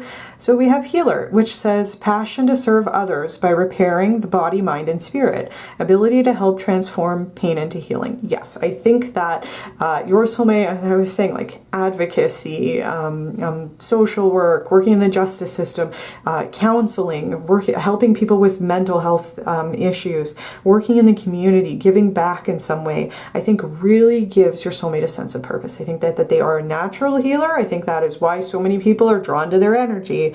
And I think that, you know, it's like the healer's dilemma, or I think that's what it is called. But it's like needing to learn that, unfortunately, we cannot help everybody. We cannot fix everybody. We need to learn how to take care of ourselves first and use our discernment in order to balance, okay, how can I do the most help for the most people without burning myself out? And I do think that, like, with passion to serve others, it's like I really think that your soulmate feels really strongly. They feel very passionate about helping others, being a part of their life's purpose. But they've had to learn how to release things that aren't serving them anymore, how to let go of this hypervigilance, let go of the stone people in their life who aren't giving back to your soulmate, and do soul searching and creative work to help them process things, because so many people are attracted to this healing energy that they're just not going to be giving that back to your soulmate, or just like there are like energy vampires who are attracted to this energy who are not actually going to take the advice. They're not actually going to allow your soulmate to help heal those wounds. They're not actually interested in that. They're just interested in taking that energy, and not actually using it to help heal themselves. So that's, I think, part of why this card is here. And then again, like this might be related to your soulmate's career, and it could be because of experiences that they have had that they want to then turn around and help other people. And actually, that is one of the meanings of the Hermit card in tarot, which sometimes depicts like a hermit standing on top of a mountain holding a lantern. And the story behind that card is that the hermit had to climb the mountain themselves in the dark and had to kind of figure that out for themselves without any guidance. And then when they get to the top, they light that lantern so that other people who are climbing up that mountain behind them will be able to see the way. And so it's like, I had to do this the hard way, without guidance, kind of on my own. And I don't want other people to have to stumble through the dark like I did. I want to turn around and then help other people and provide guidance to other people. And so I think that is a big part of your soulmate's life purpose, probably related to their career. And then the other thing is, I was noticing the crystals here, and then it looks like this person might be doing like Reiki healing. So they might also be involved in something more metaphysical. They might do Reiki healing or energy healing, or work with crystals in some way, or they might just enjoy the aesthetic, either way. But I did think I would also point that out because, again, it is a general reading. And then there could also be, if we're talking about wanting to give and needing to find a work-life balance and feeling overworked and with the energy of the healer, your soulmate might also be in the medical field. They might be a doctor or a nurse or a medical practitioner of some sort that is related to this kind of like healing energy, and that can also be very much related to advocacy and to working in the community, but it can definitely lead to burnout, so I think that part of what your soulmate is currently working on is, again, how to achieve balance and use their willpower, determination, and perseverance, because I really think that your soulmate does not want to leave their career. I think that, and especially if they've been working in a healing field during COVID, like I really think that like a lot of, they might even have experience where a lot of their coworkers have burnt out, and that's very understandable, but I think that they're in a place where they're like, I don't want to let go of this career because it is part of my life purpose, but I have to figure out how to get through this so that I can continue to help as many people as I can. So with that said, that is what I'm seeing in the first part of your spread, pile 3. I do think that this is going to be maybe a longer pile than the other piles. Just I felt like I had a lot to share about that, and so we are going to move into your second spread. All right, pile 3. So we have some spirituality based cards. We have some animal spirit cards, and then some tea leaf cards. I mean, we could say that all of these cards are spirituality based, but I think you know what I mean. So we're gonna start with a chakra wisdom card. This card says enlightenment. It is associated with the solar plexus, which we were talking about in the last spread, and I do think that I think your soulmate has been through a process where they might have realized that they needed maybe like a sabbatical or like time away from their everyday life to kind of get their head on straight, is what I just heard, but like, you know, refocus their energy. And I think that they might have had an experience of like a moment of clarity where that provided some enlightenment as to how to move forward. There's a message with this card about achieving enlightenment through facing your fears. And so your soulmate might have had to really confront their fears. If they had a period of time where they might have been like overgiving of themselves, or they might have been engaging in codependent behaviors like people pleasing and self-sacrificing and hypervigilance and things like that, they might have needed to walk away from that. They might have needed to release or mourn certain connections in their life. They might have walked away from certain people that might not have liked that, you know. And I think that if your soulmate had a fear of abandonment in particular, they might have had to really face that fear, the fear of being alone, with the Hermit card there, in order to realize certain things, in order to achieve a certain level of enlightenment as to their life's purpose, you know. And they might have, again, had a moment of clarity where they realized that they can't pour from an empty cup, where they realized that if they don't give to themselves first, they won't have anything to give to anybody else. You know, and you know, this was a hard lesson for me to learn as well, that, you know, my responsibility is to myself. Like I am responsible for taking care of myself. You know, I could wait around until the cows come home for somebody to show up on my doorstep and want to take care of me. You know, at the end of the day, as an adult person, it is my responsibility to take care of myself and take care of my own needs, make sure that my own needs are getting met. And that might have been a moment of enlightenment for your soulmate that they might have achieved through facing their fear of abandonment, facing their fear of vulnerability, facing their fear of inadequacy, that like, if I'm not constantly giving, people aren't going to want to be with me. People aren't going to like me. You know, feelings of unworthiness that can be related to like a closed or blocked solar plexus, because its solar plexus is very much tied to self-esteem. And it's willpower, determination, self-esteem are the three key words that I associate with the solar plexus. And I really think that is something that your soulmate has been working through their fears, so that they can empower themselves to be in a much better position to be able to help other people, because they're also helping themselves. The other part of this card that I really like is that it asks the question of, how can I use my thoughts to heal myself? And you know, in the first part of the spread, we were seeing that your soulmate does have a focus on healing. And I think they've healed themselves. I think they're interested in helping other people heal as well. Even this person on this card kind of reminding me of the traditional look of the hermit, providing guidance to others. They might have even had somebody who provided guidance to them, and then they're turning around and wanting to pay it forward to other people. But if we're asking, how can I use my thoughts to heal myself? There could also be a message where your soulmate might have gone through therapy, and they might really resonate with the idea of like cognitive behavioral therapy, which is based on the idea that if we can change our thoughts, we can change our feelings, and we can change our behaviors. Like we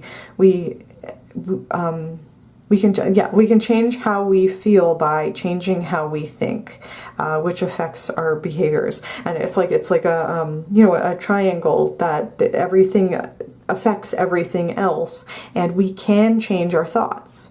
And we can do that through the power of positive thinking. We can do that through doing affirmations. I know particularly for the solar plexus, for self-esteem related things, even for body image, but also for other types of feeling worthy, doing affirmations in the mirror, where it's like I'm just saying nice things to myself about myself, has a profound effect on how I see myself and what I think about myself.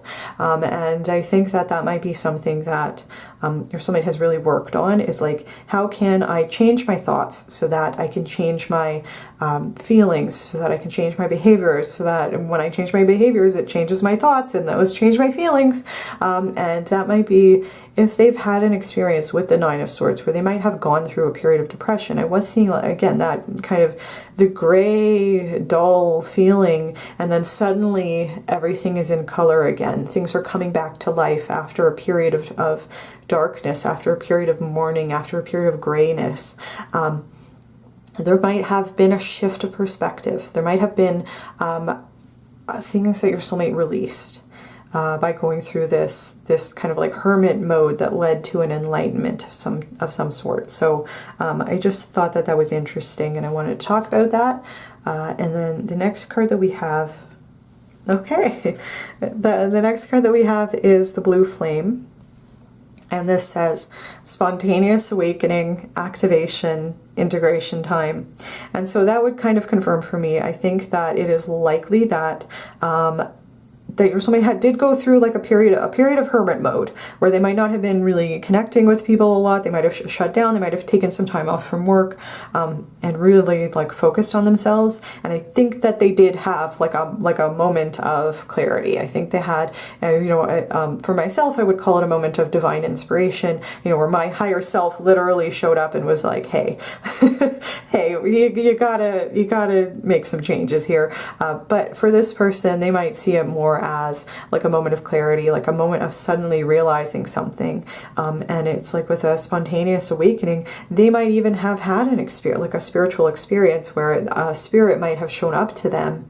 And it could have been related to something that's coming to me is, if your soulmate had lost somebody, like if they had somebody that they were close to had passed away, they might have had that person come to them in a dream or in some other circumstance, or like come through as like a sign or a symbol or synchronicity that they connected with that person coming through to draw their attention to some change that they needed to make, or some pathway forward that I think that your soulmate wasn't seeing clearly. And I think that that's really interesting.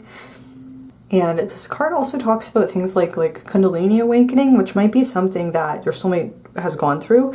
But with integration time, there can be a message with this card that like going through a spontaneous awakening, even like a period of enlightenment, even some spiritual experience that we can't quite explain, can be very overwhelming. It can be very like ungrounding, because it can, going through something like this can be like such a sudden and profound shift in our worldview, how we always saw the world, the framework for our experiences, like suddenly having that turn on its head can be extremely ungrounding. And that might also be a reason why, if your soulmate was going through a period where they were in like the Two of Pentacles, trying to balance everything and really struggling with the Nine of Swords, like they might have gone through a period where they really didn't feel very grounded, and it was just overwhelming. And I think that part of what they are learning to do with the Two of Pentacles is to rebalance that energy and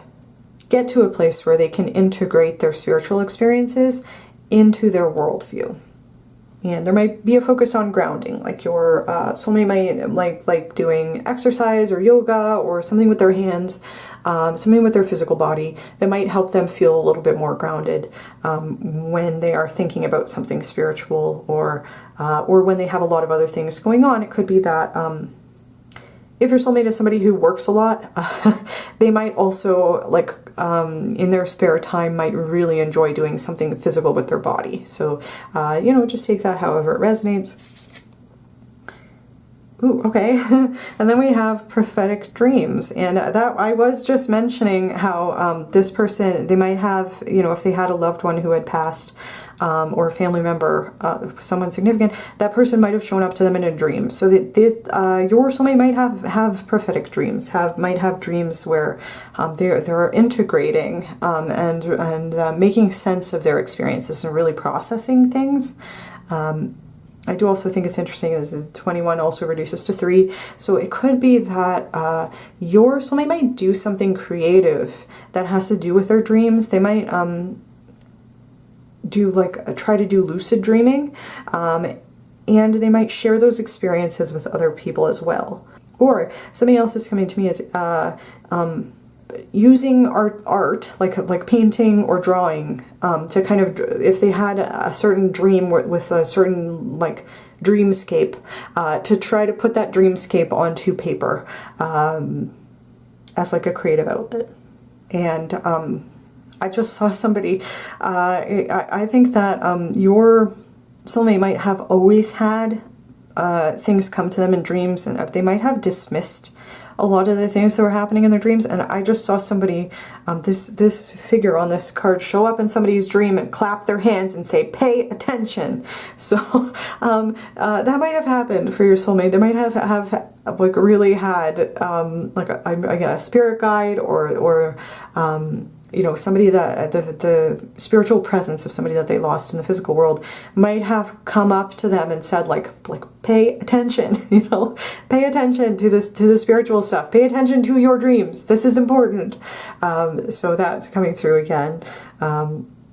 So I would just take this as confirmation that your soulmate does receive guidance and messages and really processes things while they're dreaming. And then the other thing is just kind of a confirmation of kind of like drawing or making art of dreamscapes. Something that's related to that is, I remember once I had a dream that I thought was really cool, and it was like sci-fi inspired, and I was like, this would make a great movie or a TV show or a book. And so I wrote down what had happened in that dream. I was like, this is like such a cool concept. It's like this underwater city and there's like aliens. I don't really remember what it was, because I remember writing it down, and then I lost the paper that I had written it down on, and I forgot what it was. But it could be something like that, where it's like something happens in your soulmate's dream and they feel creatively inspired by it. So, you know, that could be part of it as well. And then the next card that we have is, ooh, okay. Forgive my pronunciation. I think this is Kuan Yin's Pink Dragon. It says, brings firm love that resets your karmic balance. See all your cords dissolved by transcendent love. Enjoy your freedom. Look for the divine around you.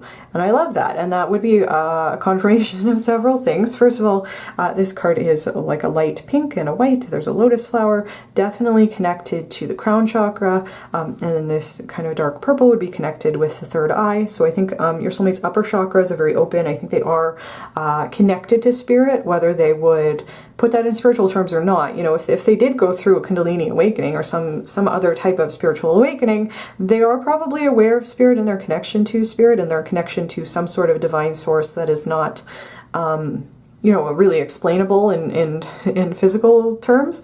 But even if they're not fully aware of it, I think that they do have like an open crown, open third eye. That could be why they're really good with people and really good at healing people. Could be because they're just naturally really connected to other people and other people's energy. But the message of this card is about love, and it says brings firm love that resets your karmic balance. I think that somebody might have had a lot of karmic connections. They might have even had like a lot of connections, as I said, with people who were just kind of interested in your soulmate's energy, but weren't necessarily interested in who your soulmate was as a person. And I think that they're getting to know they're getting to a place where they're able to use their discernment about that and to not take it personally when that happens. And then the other part, like, I think the message about balance, I think, is important, because it's like, I think your soulmate is no longer willing to entertain relationships that are not balanced. And then there's like just an emphasis on the balance, like a balanced heart chakra. I think it's just like your soulmate might have been working through some karma, past life karma, that might have had to do with them taking from other people in relationships. And in this life, they have a really kind of a giver's energy, as I was saying. And so I think working through that is learning how to, you know, how to give and take in a balanced way. I think that's part of their karmic lesson, working through their karma in this lifetime. And then see all your cords dissolved by transcendent love. Enjoy your freedom. Definitely I would connect that with the release message in the first part of the first spread, with the crows kind of flying away. Like, it's okay to release connections when we connect to a higher source of love, when we connect to a divine source of love. We don't need to cling to other people, because we know that that we are loved, you know, that spirit loves us, the universe loves us. If this person has a loved one who passed away, that person's spirit is with them, and that person's spirit loves them, you know. And it's like, when we connect to that higher source of divine love, when we connect to the interconnectedness of all things, all spiritual beings on a spiritual plane, we no longer need to cling so hard to the other people in our life who are stone people, who are not giving us what we need. We can release those connections. And we can enjoy the freedom from needing to seek love or validation from other people who are not returning it in a balanced way. And then with look for the divine around you, I think the fact that we have all of these are spirituality-based cards, but they all have an emphasis on, like, there's a spiritual presence. Like, this is like a spirit showing up. This is a spirit showing up. This is someone showing up in your dreams. Like, you know, there's a spiritual presence here. And I think that your soulmate knows to look for spiritual connections, spiritual signs and symbols. I think that they do see signs and synchronicities. They might see angel numbers, and whether they're like aware of the spirituality community or not, you know, whether they're aware that like certain things that like are called angel numbers, they might just see repeated numbers and interpret that as a sign, or see certain animals or plants and interpret that as a sign, but might not be aware of how those things might be interpreted in the spirituality community. They might just like give that meaning to themselves. So I did think that was interesting. And then we have, okay, limitless. And this card says, see yourself open to receive in the most miraculous ways. The divine can use anything and anyone. I love that. There's several things. First of all, there's a mandala here. The mandala reminds me of the flower of life, which is, I think, it's connected to, again, that kind of something we could connect to the crown. It's something that we could connect to the heart chakra of, again, the interconnectedness of all living beings, and being able to tap into that interconnectedness to create a sense of love and unity and belonging, even if we're all alone, like in the physical world. And then I think it's interesting, there's like the cupped hands here with butterflies in them. First, butterflies, symbol of transformation, and then the cupped hands, it's like reminding me of the concept of giving. Like, here, I'm sharing, I'm giving. We're all sharing and giving in a limitless sort of way. And so again, that's connecting to that healer's energy, and the fact that I think your soulmate is like naturally a very generous person.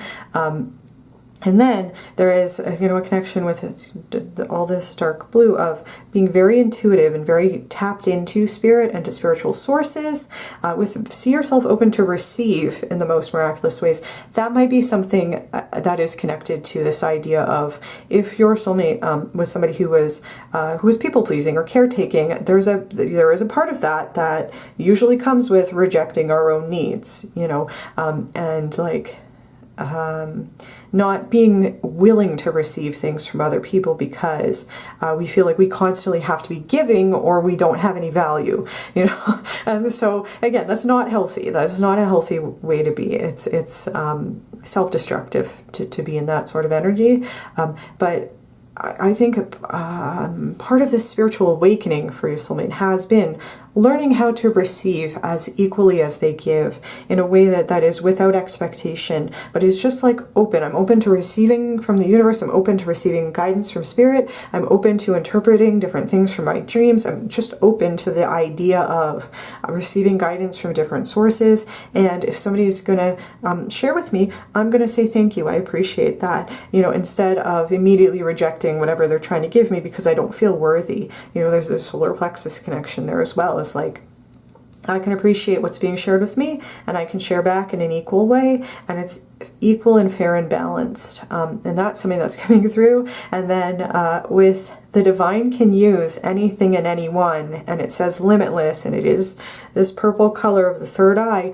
This is reminding me of the concept that because, you know, that spiritual beings and like higher dimensional beings, they might try to communicate with us concepts that our limited human brains can't really understand in like these higher level concepts sometimes. So higher level beings will sometimes communicate to us through ways that we can understand. And this is like reminding me the concept that we can receive spiritual guidance and spiritual messages through things that, you know, you might not assume that are like spiritual sources. Like, for example, like a line of dialogue from a video game, or a line in a book that you're reading, or your friend making an offhand comment, but it is related to something that you're going through. You know, it's like our spirit guides, higher level beings, our angels can communicate to us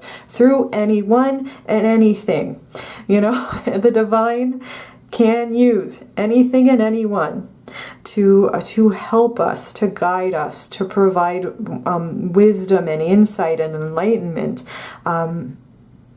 It can be through our dreams. It can be through our loving relationships with others. You know, however that resonates. It can be through the media, song lyrics, something like a sign, a synchronicity, an angel number, anything you can imagine can be a message from spirit. And it's all about, is this a helpful message for you? Is interpreting this message as being from spirit helpful for you? And if it is, take it. You know, there's no limit to how spirit can communicate. And I think that is something that your soulmate has embraced. And I think that it really helps give them a sense of connection to the universe as a greater whole. You know, one of this, I feel a little embarrassed saying that one of my favorite movies is the movie Sucker Punch, and I just love it. I don't the whole aesthetic, the plot, I just love it.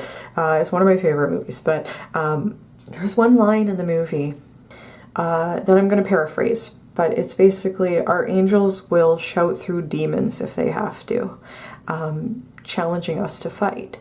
And I think that is something I'm being called to share, because not that your soulmate has watched that movie or knows that movie, but just the message of that line, that spiritual message and spiritual guidance can come through from anything, in any way.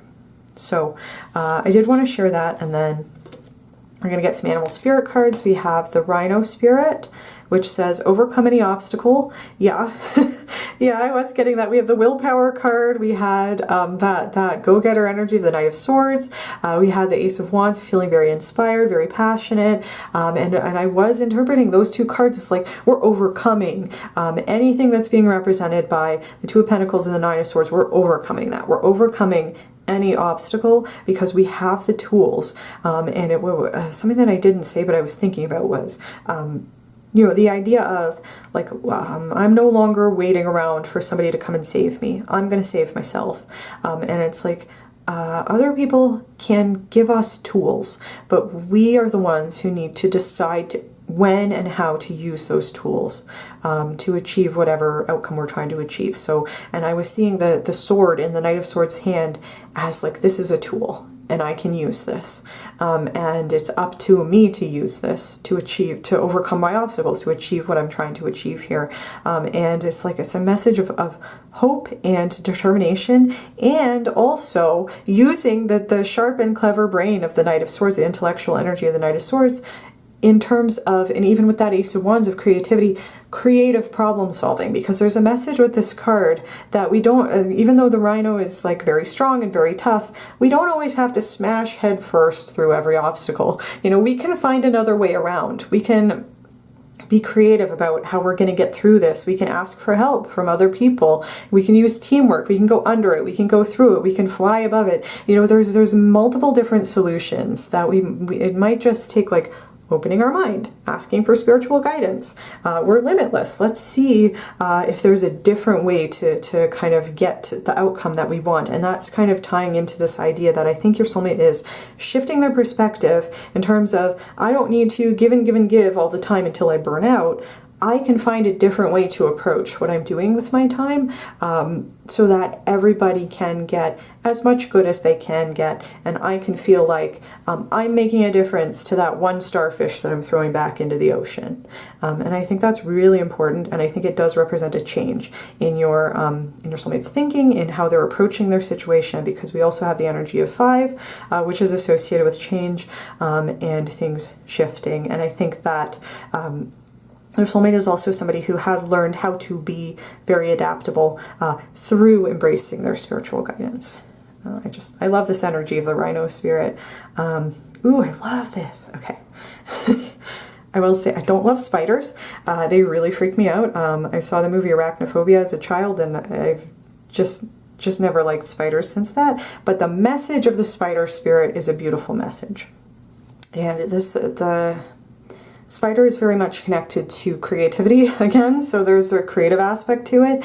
There's also a highly spiritual aspect to it, because the spider weaves its web. You know, there's like a web weaving. Your soulmate might be really good. It's like giving me like a communal networking kind of energy here of your soulmate might be really good at making connections. They might be really good at like fitting puzzle pieces together. Again, like creative problem solving, and very good at connecting with other people with their healer energy and the open upper chakras of like, I think your soulmate can spend a little bit of time with a person and just have like a full read on who they are and what their motivations are, and like, you know, and really know how to connect with them on like a spiritual level. And with weaving webs, like I think your soulmate is interested in networking with certain people to achieve a common goal. And there is a connection with creativity, because the spider's creating webs.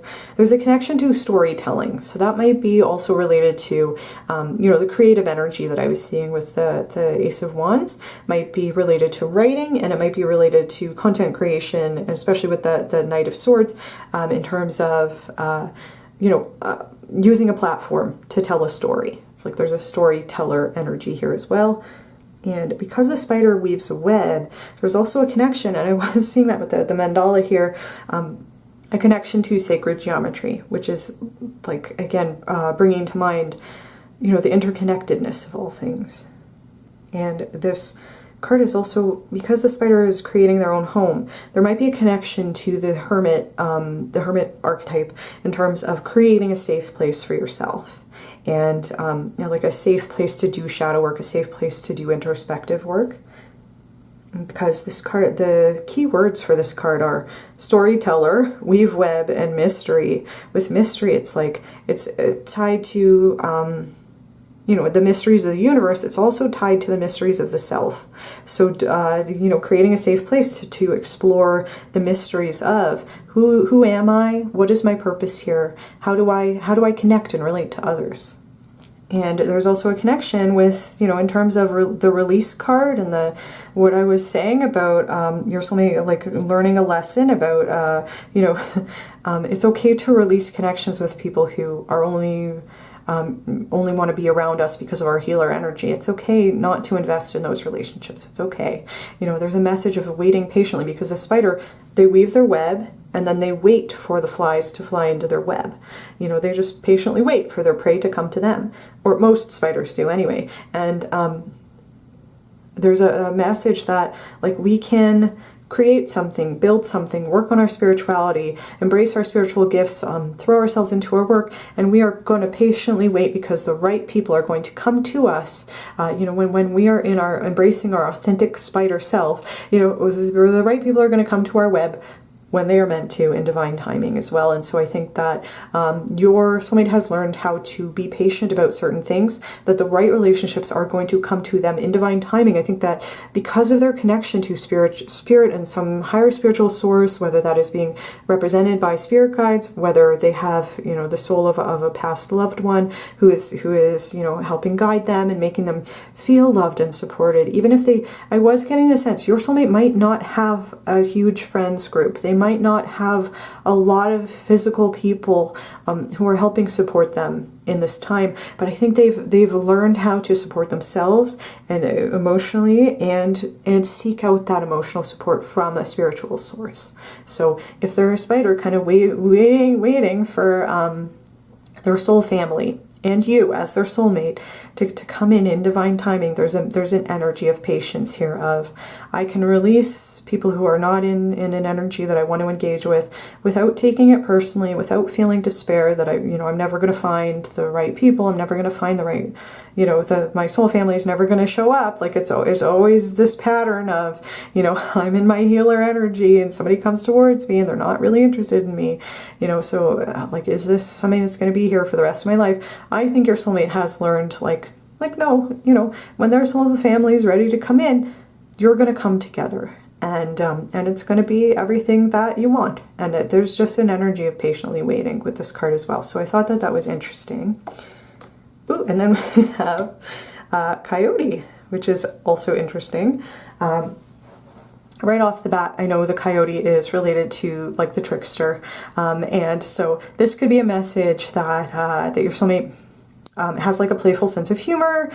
They might enjoy, and I don't think that they would do this in a way that would ever like intentionally hurt somebody, or like if you know, if somebody was sensitive about, I think they're because even about their vigilance and people pleasing, like I don't think they would ever play a trick or a prank or a joke that might hurt somebody like in a harmful way, but they might have like a playful sense of humor. They might enjoy teasing somebody if everybody is on the same page about that, and they might really enjoy like playing games and stuff like that. I think that there's another thing intuitively with the coyote that they might recognize. They might have a particular spirit guide who is, and there's a connection to karma here. So they might have a particular spirit guide who is like teaching lessons through negative experiences, but your soulmate has learned that, you know, it's like, it reminded me of the coyote spirit in this deck of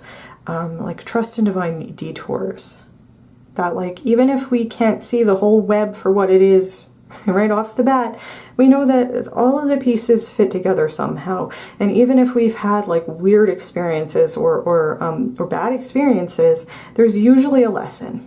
And it might be related to something karmic, but there's usually a lesson, and I think that your soulmate has accepted that. And then it's also the number 13, which would be associated with the death card in the tarot of change, transformation, like transforming through these experiences that we've had, and then also this does reduce to the number 4, which is connected to safety, security, stability. And so I think that your soulmate has found a sense of safety and security in the idea that they've had certain experiences and they can create a framework for themselves, for their experiences, to explain why certain things have happened to them that were not pleasant experiences. It was an opportunity to learn and grow and integrate those experiences.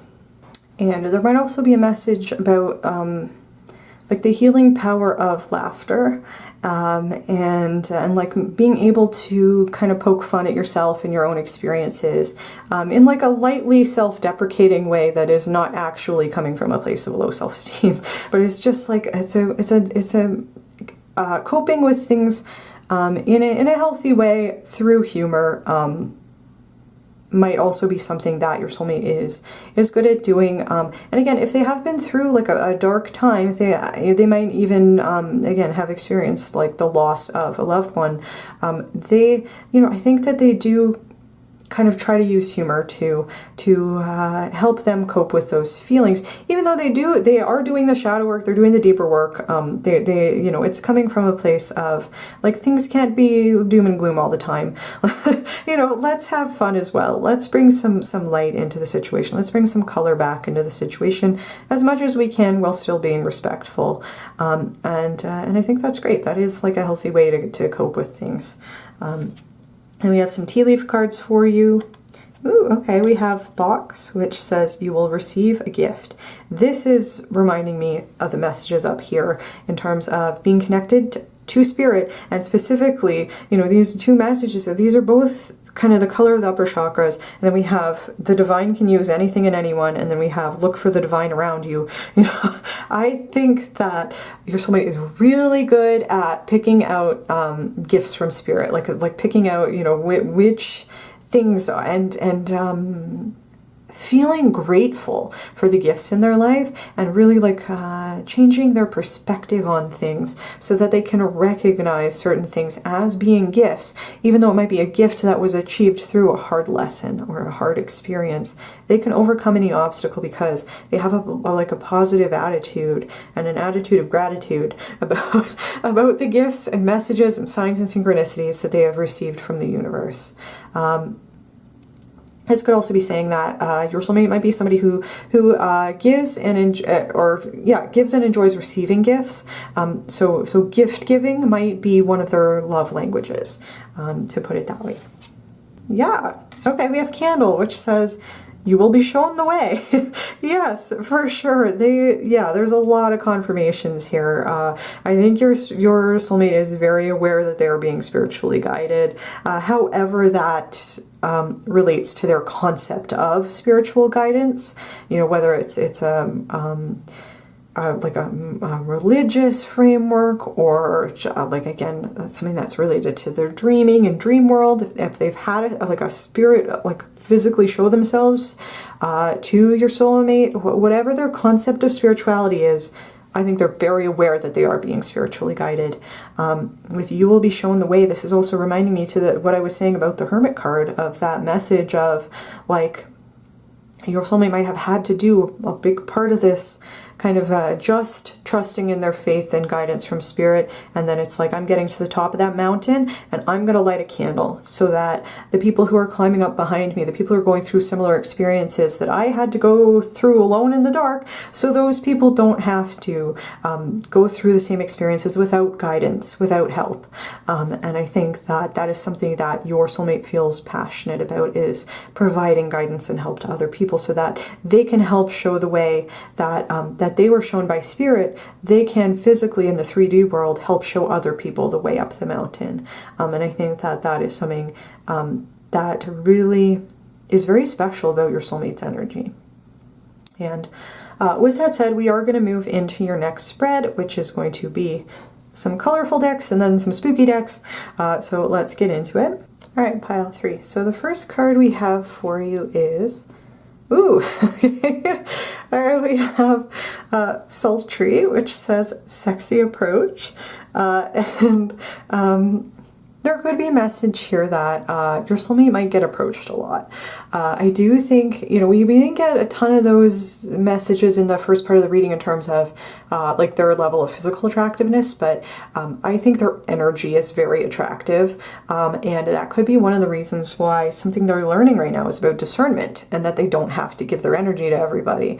They might have gone through a period of time where they were just like a little bit too energetically open to other people, and again, like wanting to share their healer energy with everybody. And unfortunately, a lot of people, again, whether intentionally or not intentionally, there are a lot of people who will come, like naturally be very attracted towards that, and will just might not even realize that they might be using your soulmate for energetic healing, instead of like genuinely wanting to connect to your soulmate for who they are as a person. And that is something that's coming through with this card. And the part of the reason why I'm giving that interpretation instead of another interpretation is I'm also looking at the body language of the person on this card, they're kind of curled in on themselves and wrapping their arms around their legs like that is like, that's a, even though this person's kind of smiling and, you know, it seems, their face seems like they're open towards somebody coming towards them. Their body language, they're even leaning away, you know, so it's like, again, this, and they're wearing sunglasses, like you can't, their expression, their eyes are hidden, you know, like this is giving me, I'm friendly, but I'm not really open to connecting with you that way. And that's why I'm giving this interpretation that with the sultry and sexy approach, your soulmate might have a lot of people who approach them. You know, and I think that like the body language on this card is saying like they're no longer open to everybody who comes towards them. And I think, again, they're friendly and polite with people, but I just think that they have needed to learn discernment when it comes to other people's energy. So that's what's coming through with this card. And the initial thing when I saw this card was, I think that this is also related to your soulmate's sense of humor. Like, I think that this is a fully intuitive message, not really related to this, how I would normally interpret this card. I think, because there's a connection to the coyote spirit, I think your soulmate enjoys having fun in bed. Put it that way, not going to go deeper into it. So, then the next card we have is, we have Cozy Up with Risk, which is number 61, that reduces to 7. The number 7 is a highly spiritual number. It's very connected with spirituality. It's connected to philosophy, worldview, higher learning, and like seeking answers. And I think that that is definitely something that your soulmate has been, this is part of their spiritual journey, has been learning how to step outside of their comfort zone and confront their fears. With Cozy Up with Risk, like that's reminding me of the message of the Enlightenment card of like, we achieve enlightenment through facing our fears. And part of that is like realizing that those fears might have been coming from a place of low self-esteem. They might have been coming from a place of like, we need to accept that. That there could be a bad outcome in order to achieve the good outcome. Sometimes, in some situations, it's like if we want to achieve the thing that we want, we need to accept the risk for what it is, with the knowledge that we're going to be okay. Even if the bad thing happens, we can survive it. And I think that that is something that your soulmate is learning. It's okay to take risks because they know that, if this is something that is true for your soulmate, if they know that, if they had a fear of abandonment, if they had like a fear of inadequacy, they know that those things are no longer true because they faced those fears. They faced that fear of abandonment. They faced that fear of inadequacy, and they realized, oh, the people who are meant for me will stay in my life. You know, the people who are worthy of my love and time and attention will stay with me because I know that I am worthy of their love and time and attention. You know, they know that they're not inadequate because they've faced that fear of inadequacy, to put it that way. They know that the right people aren't going to abandon them because they've faced that fear of abandonment. And I think that that is something that they're really learning how to do through exploring their spirituality.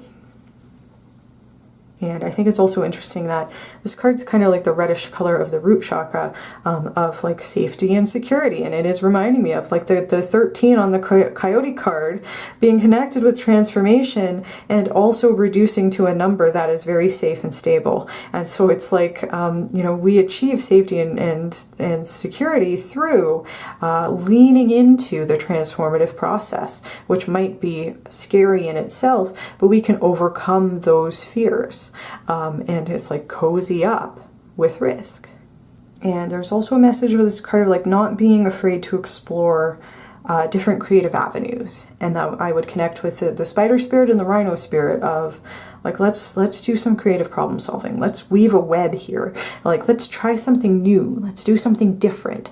And I think that, like, let's take a different approach. It might be a bit of a risk, but, you know, it's just like, it's like no risk, no reward, to put it that way. Like, and there's a fire, there's a literal fire on this card, and I think that that's connected to the energy of the Ace of Wands, of let's try something new, you know. And I think that is something your soulmate has really faced their fear about moving forward with that new kind of passionate energy, and I think that that is great.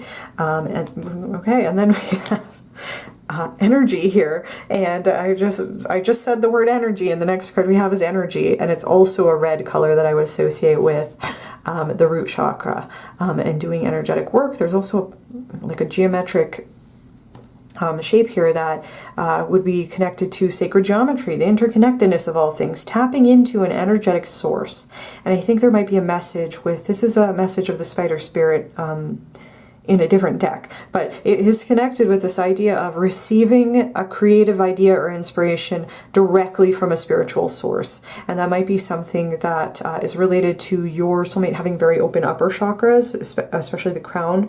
And then it was like we have the crown, and the connection between the crown and the root is receiving an idea from spirit and then bringing it down through the chakras of the body to the root and grounding it in the physical world, like bringing it into the physical world. And so I think this would be a confirmation. If your soulmate does something creative, whether it's a hobby or content creation, whatever they're doing, I think that they are receiving messages and guidance directly from a spiritual source, and I think they're aware of that. And I think that having that connection to that spiritual source, whether there's their spirit guides, the connection to unity and the universe and other living beings, being able to tap into a source of divine love, feeling their connectedness to other people, even if they don't have a ton of like close friendships or anything like that, even if in the physical world they are largely alone, right now, while they wait for their soul family, they still feel very connected to other people and a higher source of love. And I think that that is helping them feel safe, secure, grounded, like they have a sense of belonging in the world. They have a sense of purpose in the world. And I think that that is really very interesting. It's very interesting, pile 3, that, yeah, your soulmate is like both. That might be like the message of the balancing different things, using their willpower to balance the earth and the moon and the 2 pentacles. It's like, how do I maintain this connection between the crown and the root? The highly divinely evolved, like higher level spiritual concept with extremely like physical groundedness in the real physical 3D world. How do I balance these 2 aspects of myself? I just think that's really interesting. Especially these, again, the color is very much associated with the root. And then we have energy, and we have the number 7. So it's like the connection between spirituality and the physical world, I think, is really important to your soulmate and their life's purpose in this lifetime. And then we have, yeah, okay, we have, this card says renewing. Its keyword is forgiveness. It's connected with the heart chakra. And the trigger statement is, I did not deserve this. And the true statement is, I forgive. Allow the labels of judgment to disappear. See the situations and individuals through your heart. Forgive yourself. I definitely think that's a big part of your soulmate's life journey so far. I think that the concept of forgiveness might be something that they've worked really hard on with the Hermit archetype and the release card in the first part of the spread, particularly the release card, because the concept of forgiveness is very much connected to the concept of letting go. And like no longer dwelling on the feelings of anger or hurt or resentment. It's like, I can forgive and let go, because you're just a human person, you know, to hurt people, and you know, I can let it go. I didn't deserve this, and that's okay. I forgive you, and I'm just going to let it go. And it's not necessarily about absolving the other person of blame or not holding them accountable for their actions. It's just like, I don't need to hold on to your energy anymore. It's not serving me. I'm going to release it. I forgive you. I'm going to move on. you know, and it's about me. So, and it says, allow the labels of judgment to disappear. That could even be saying, because your soulmate has such a connection to the divine and to a higher source, it could be saying, like, if your soulmate did have to really process their feelings of anger and betrayal and resentment and hurt, and work on forgiveness and releasing those things in order to kind of like renew their heart chakra, open that heart chakra back up, they might have been like the concept of the labels of judgment, the connection to a recognition of karma. I think that they had to kind of maybe get to a place where they were like, my judgment doesn't even matter because the universe is judging you. You know, the divine judgment will come down on this person. You know, the karma will come for them. I don't need to worry about it. I'm going to let it go. And that, I think, has really helped them. I think that's really served them in terms of their spiritual growth, in terms of being able to move on into the future, in terms of being able to refocus on themselves and their own energy management. There's also like a connection between the heart and this sacred geometry of tapping into like divine love. And that divine love probably helping them see situations and individuals through your heart, like approaching a situation where somebody really hurt your soulmate, really wronged them, and your soulmate going up to that person and approaching that person with compassion. It's like such a powerful energy. That is so empowering, and I think that is something your soulmate's really been working on.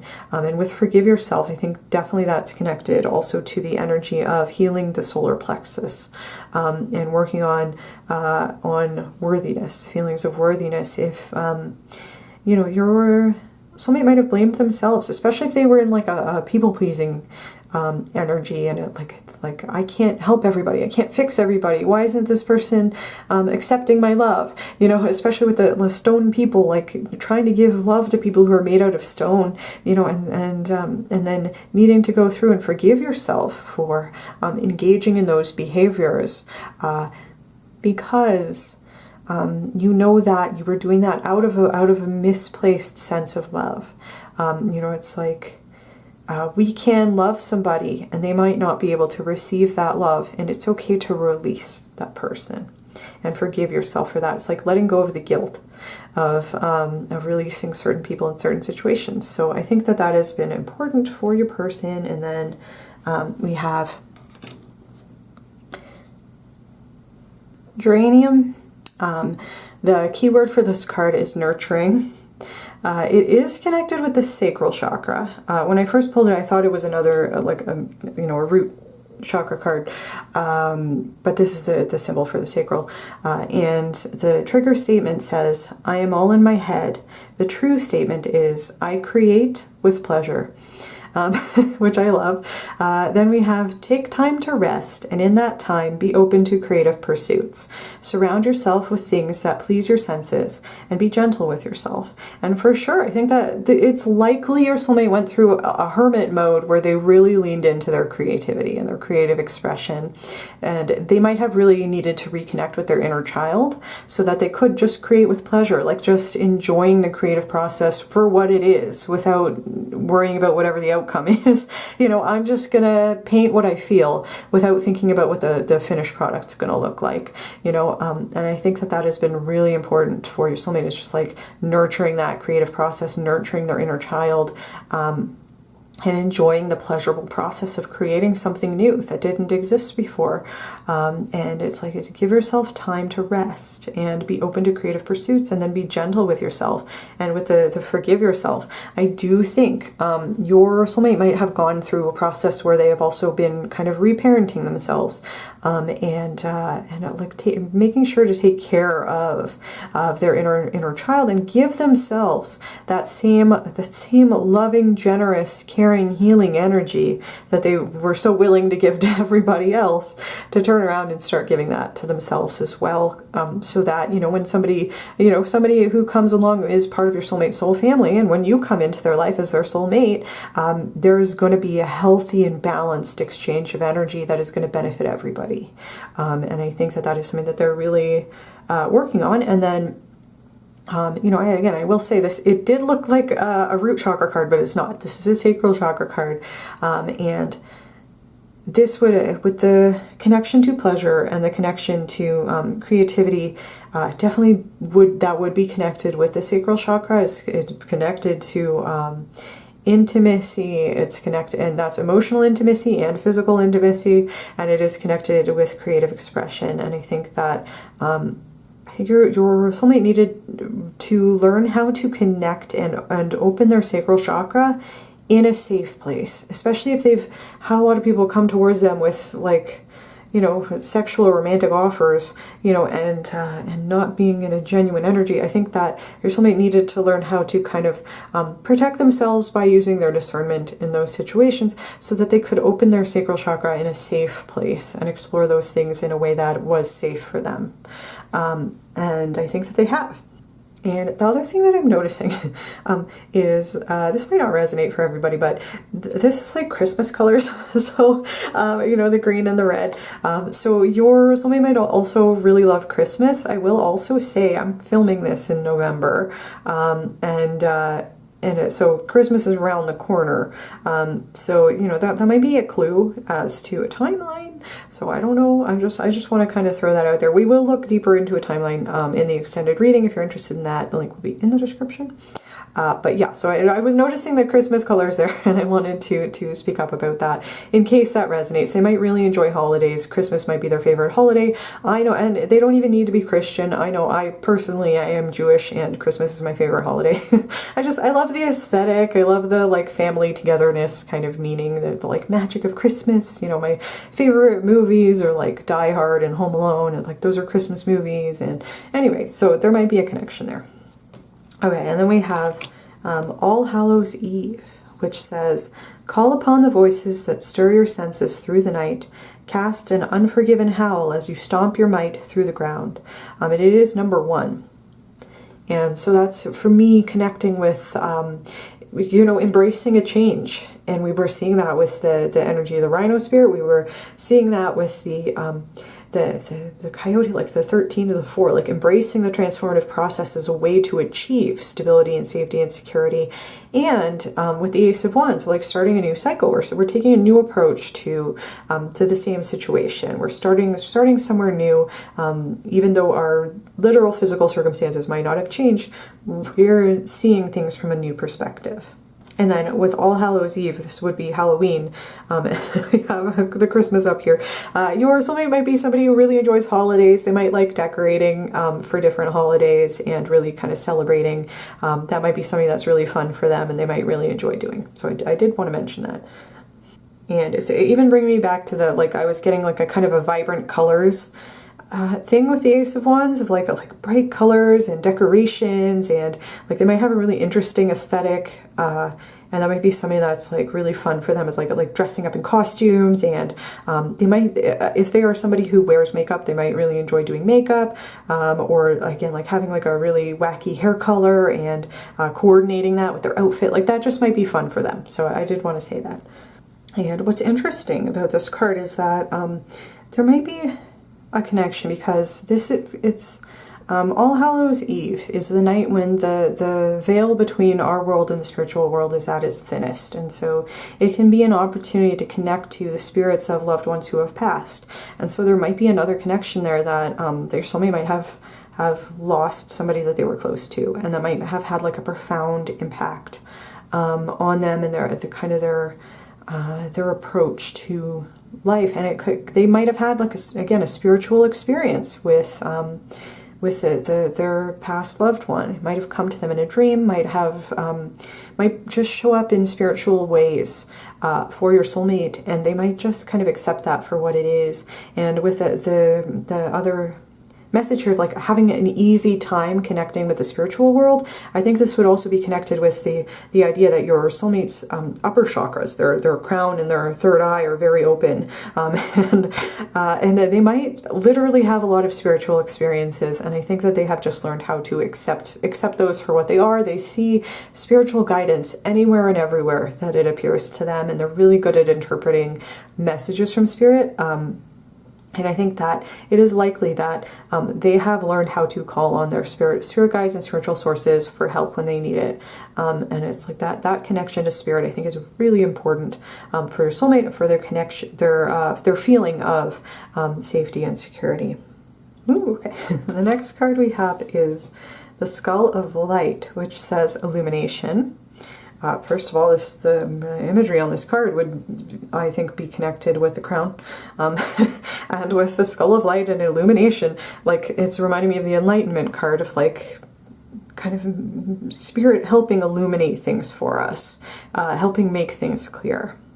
And this card is connected with exploring your shadow self and doing shadow work. It's like by exploring our darkness, we can provide light to ourselves. And so I would also connect again to the message of the Enlightenment card in terms of we achieve enlightenment through facing our fears, through facing our shadow self, and doing that shadow work is also connected to, you know, the Hermit archetype and the Spider Spirit card. And so I think that your soulmate is very much aware of and in touch with their shadow side. I think that they really have a solid understanding of themselves, and because they've done a lot of that soul work, to understand their experiences and provide that meaning to themselves, and with the help of spirit and spiritual sources.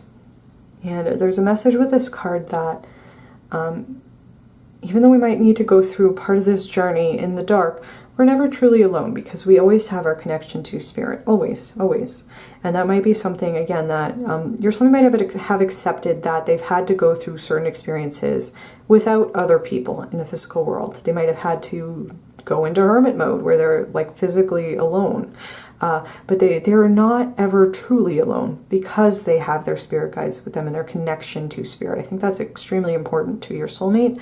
And then the other message of this card is that sometimes, you know, it's the idea of, again, of facing your fears, because sometimes we don't want to see things clearly. Sometimes we're afraid that the light is going to shine on something we don't want to see, you know. And I think that, again, it's like your soulmate has really embraced, like, I'm just going to look. I'm just going to look at the thing that scares me. I'm just going to face the fear. And then I think by shining light on it, they have realized that this thing was not as scary as I thought it was. This thing was not as bad as I thought it was. I have the ability to overcome any obstacle because I have faced my fears. And I think that's like a big part of their journey. Okay. All right, we have Wasps, which says revenge. I will say, with the energy of forgiveness and nurturing here, and then the interconnectedness energy, the message of the release card, I don't think that your soulmate is somebody who seeks revenge by doing like an eye for an eye. You know, I think that there's somebody who, like with this card, I think it's like the best revenge is living well. You know, like this is even giving me, like, for example, your soulmate might have like an ex who, you know, they might have not seen your soulmate for a long time, and then the two of them kind of meet in passing and say hello, you know, like catch up, like, how are you doing, etc., what are you up to, etc. And it might be clear that your soulmate is doing much better than their ex, and the ex might be thinking, oh, you know, pile 3 soulmate kind of like won the breakup, you know. I shouldn't have broken up with pile 3 soulmate. And I think your soulmate is just like, they don't even think about their ex.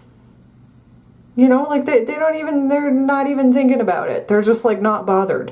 And I think that really stings for people who are no longer in your soulmate's life, that your soulmate is just like kind of evolving above it, you know, and really forgiving and releasing, and just like, I don't need your energy anymore. And that might be something that might be true for your soulmate. And then the other thing is, I do think with that, the Knight of Swords energy, I think part of this stinger on this wasp is your soulmate is no longer staying quiet about things that are meaningful to them. I think they're really learning how to use their voice, and I think that, you know, their words sting, you know, but it's they're just speaking truth. they're speaking their truth. You know, the Knight of Swords is always honest. And it's like, again, like coming through, being assertive with the truth. And again, I think it stings to hear for people in their life who are not ready to look at the things that your soulmate is illuminating. You know, and so that's why I think it's like, it's tied to this concept of revenge, in the sense that I think that your soulmate is bringing truth to the table for people who don't want to hear that truth. But I think that they're doing that because they're just like no longer willing to hide from the painful truth of a certain situation. It might feel like, to the people that don't want to hear what your soulmate has to say, that might feel like your soulmate's trying to get revenge on them, or being cruel or mean in some way, when that's not really the intention there. So there may, and I was getting a sense that like a lot of people might really kind of misunderstand or misinterpret your soulmate's energy and where they're coming from.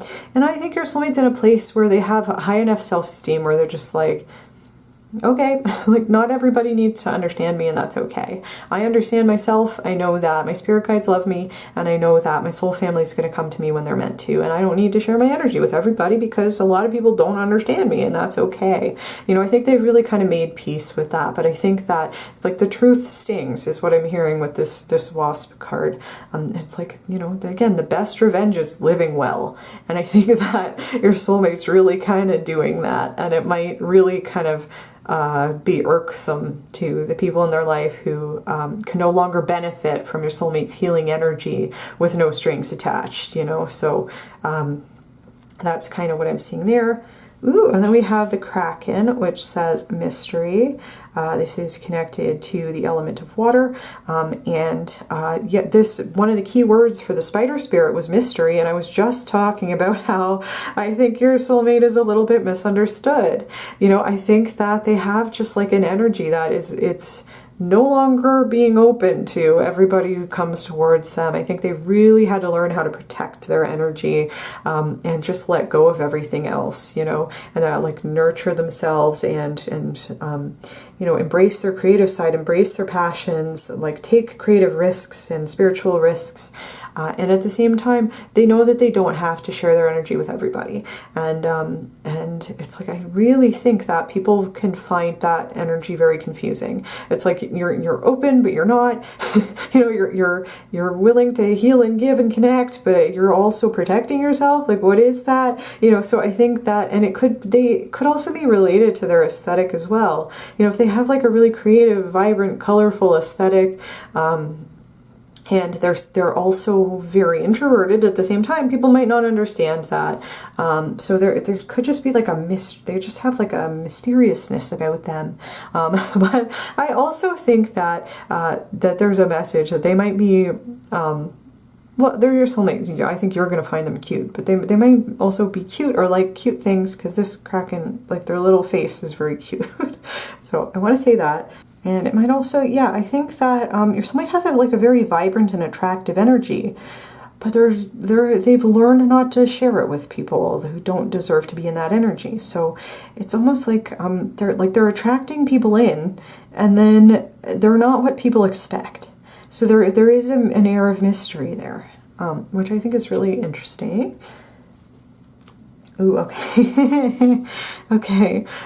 We have the Fairy, which is connected with air. And we did have there might be a connection to that Knight of Swords of somebody might have be an air sign or have air placements. We will do an astrology spread.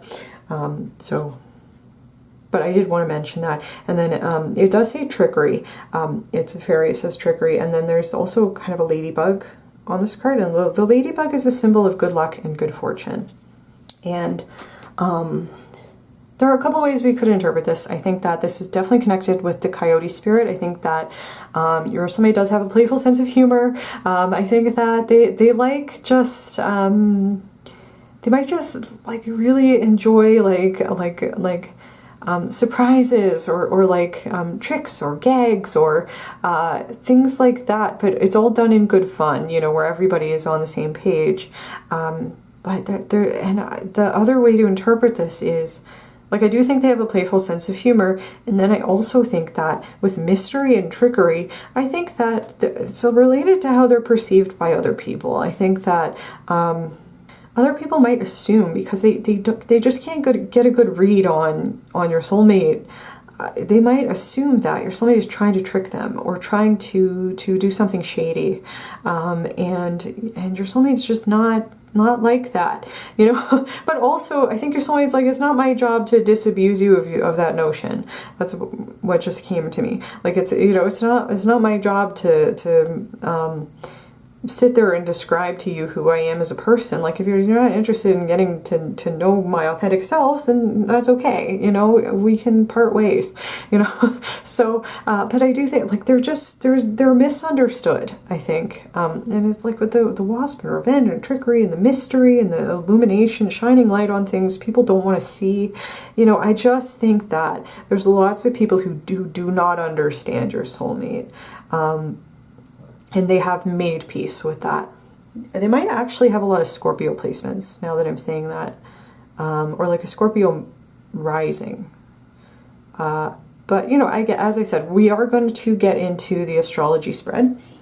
Okay, pile 3. So we're going to start with some oracle cards, and these cards have astrological signs on them, and then we're going to roll some astro dice. So the astrological signs that come out and the placements that come out, your soulmate might have those signs in those placements, or they might not. It could just be that whatever words are on the card or the energy on the card is relevant to who your soulmate is, but they might not have those specific placements. It is a general reading, so just take whatever resonates, and we'll see what comes out. So the first card that we have is, I was just talking about Scorpio.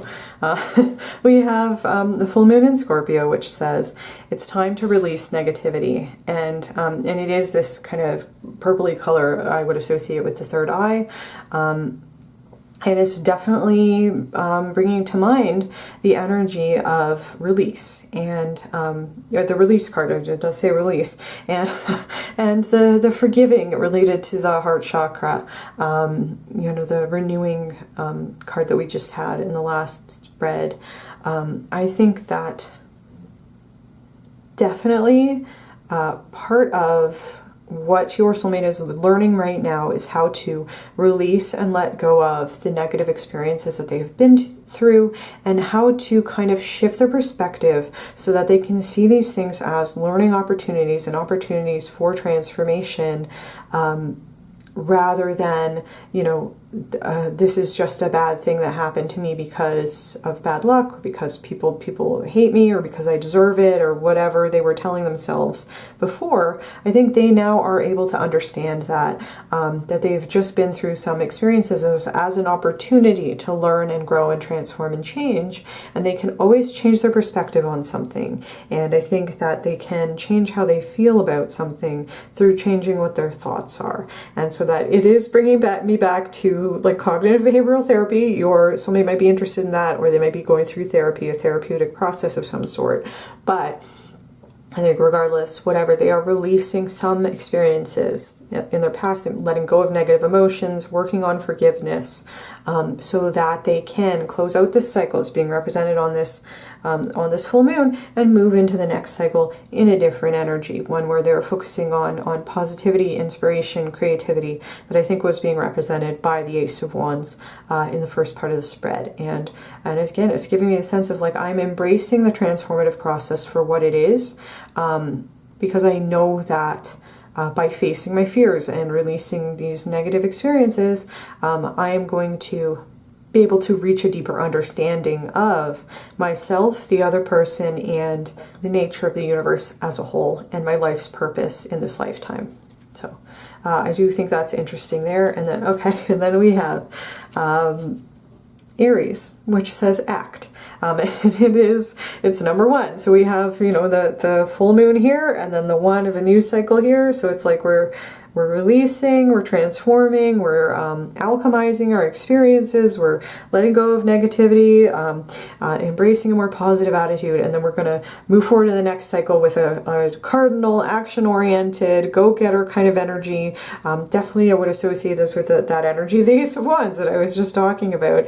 That kind of like fiery, passionate, let's go out and try it. We're cozying up with risk. We're taking a chance on this thing that is creative. I'm getting to use my voice. I'm going to talk about these transformative experiences, and embracing my inner, my inner fire to move forward into the next cycle, the next phase, with a sense of passion and purpose. And so definitely your soulmate might have significant Scorpio placements, they might have significant Aries placements, but this is bringing me back to that black and white TV suddenly turning into full Technicolor, you know, of we're getting away from a period of negativity, darkness, dullness, grayness, Nine of Swords. We're getting away from that towards the Ace of Wands. Brightness, vibrancy, passion, creativity, spider spirit. We're just embracing it for what it is. And I definitely think this has been like a really significant part of your soulmate's journey.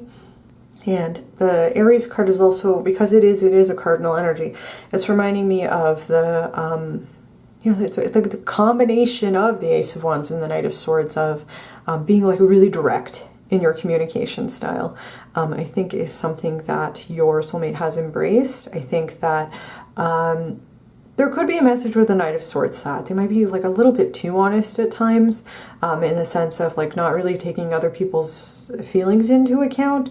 But at the same time, it is being like kind of tempered by the energy of the Six of Pentacles and the energy of the healer archetype. Of like, I do think your soulmate is aware of how their words affect other people, and I think that they're just like, they're no longer in an energy where they're going to hold back from saying something that needs to be said, just because they're concerned about not wanting to step on anybody's toes or hurt anybody's feelings. I think they're just like, if I have to say it, I'm going to say it, because it's, you know, the right thing to do in that moment. So I did want to say that. Okay, we have the last quarter moon in Scorpio, so another Scorpio card again, and then it says, reveal what needs to be seen. So yeah, that's definitely very much connected with what we were seeing in the last spread with the skull of illumination, or what, it was the skull of light that said illumination, but it was a message about shining light on things that that people might not want to see. They might not want to recognize it, and it could be part of the reason why people find your soulmate a little bit hard to pin down. Might be because even though your soulmate has a very like healing and nurturing and forgiving energy, they are also not shying away from the darker sides of themselves, the darker sides of human nature. It's a real like advocacy, speaking truth to power. I'm going to call out what the truth of this situation is, even if you don't want to hear it.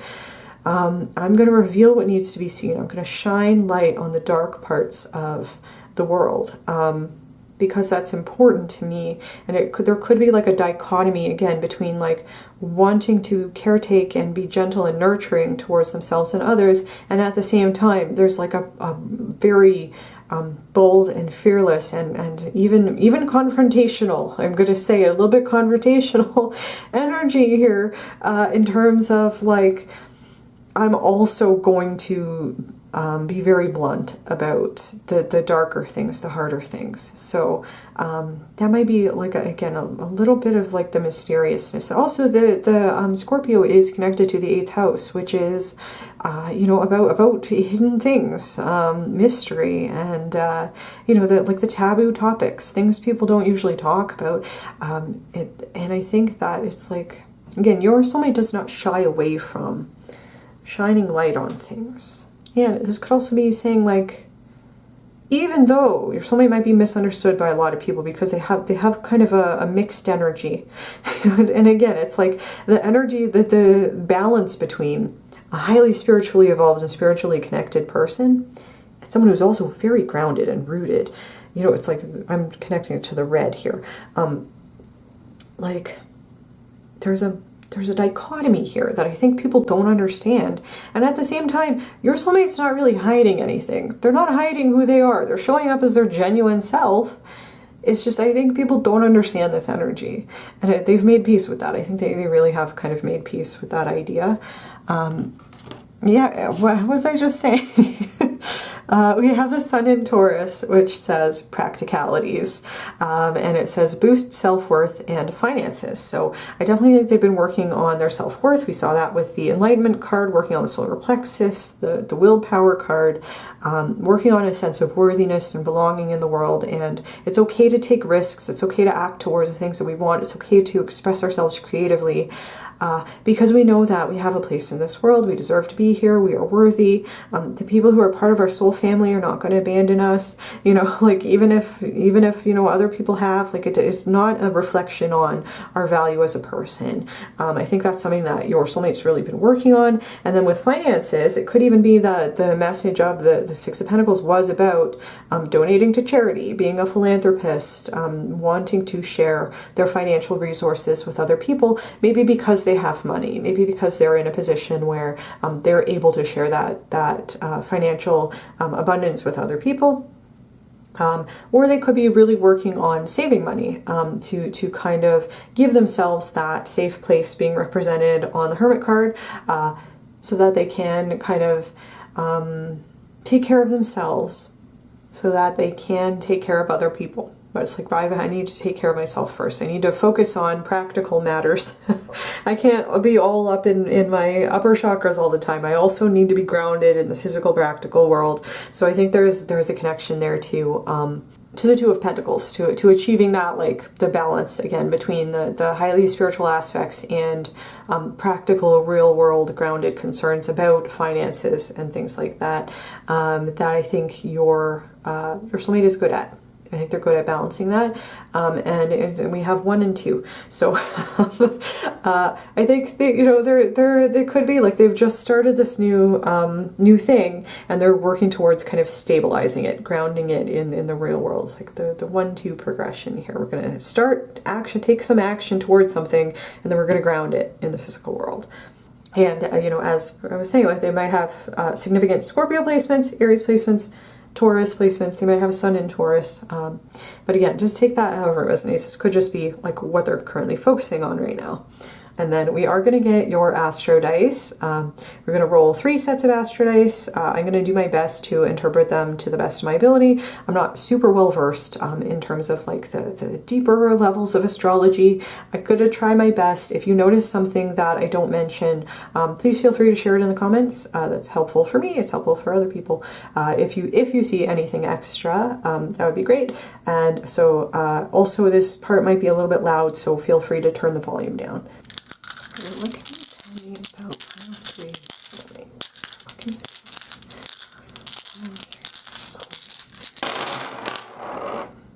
Alright, so right off the bat, I want to say, I think it's interesting. We have Aries and Scorpio did come out in the Astro dice, so these might be like a confirmation.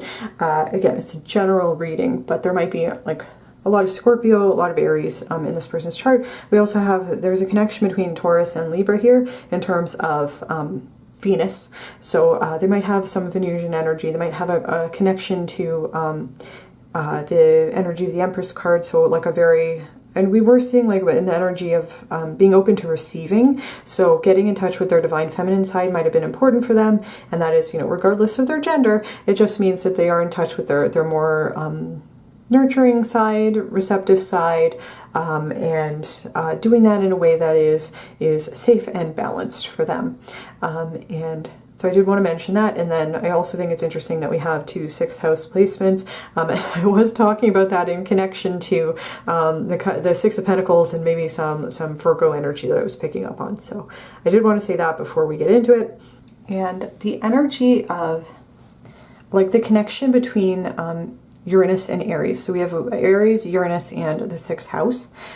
There is revolutionary, being a revolutionary leader type of energy here. It's like to boldly go, you know, but boldly going where no one has gone before. Like we're doing something new here, and it could be with the Knight of Swords energy connected with the Ace. Like I think those two cards together are like essential to your soulmate's current purpose and their current energy right now. I think that they're starting something new. They might be starting a new movement. They might be like really advocating for something. They might just, again, I was getting the sense something lit a fire.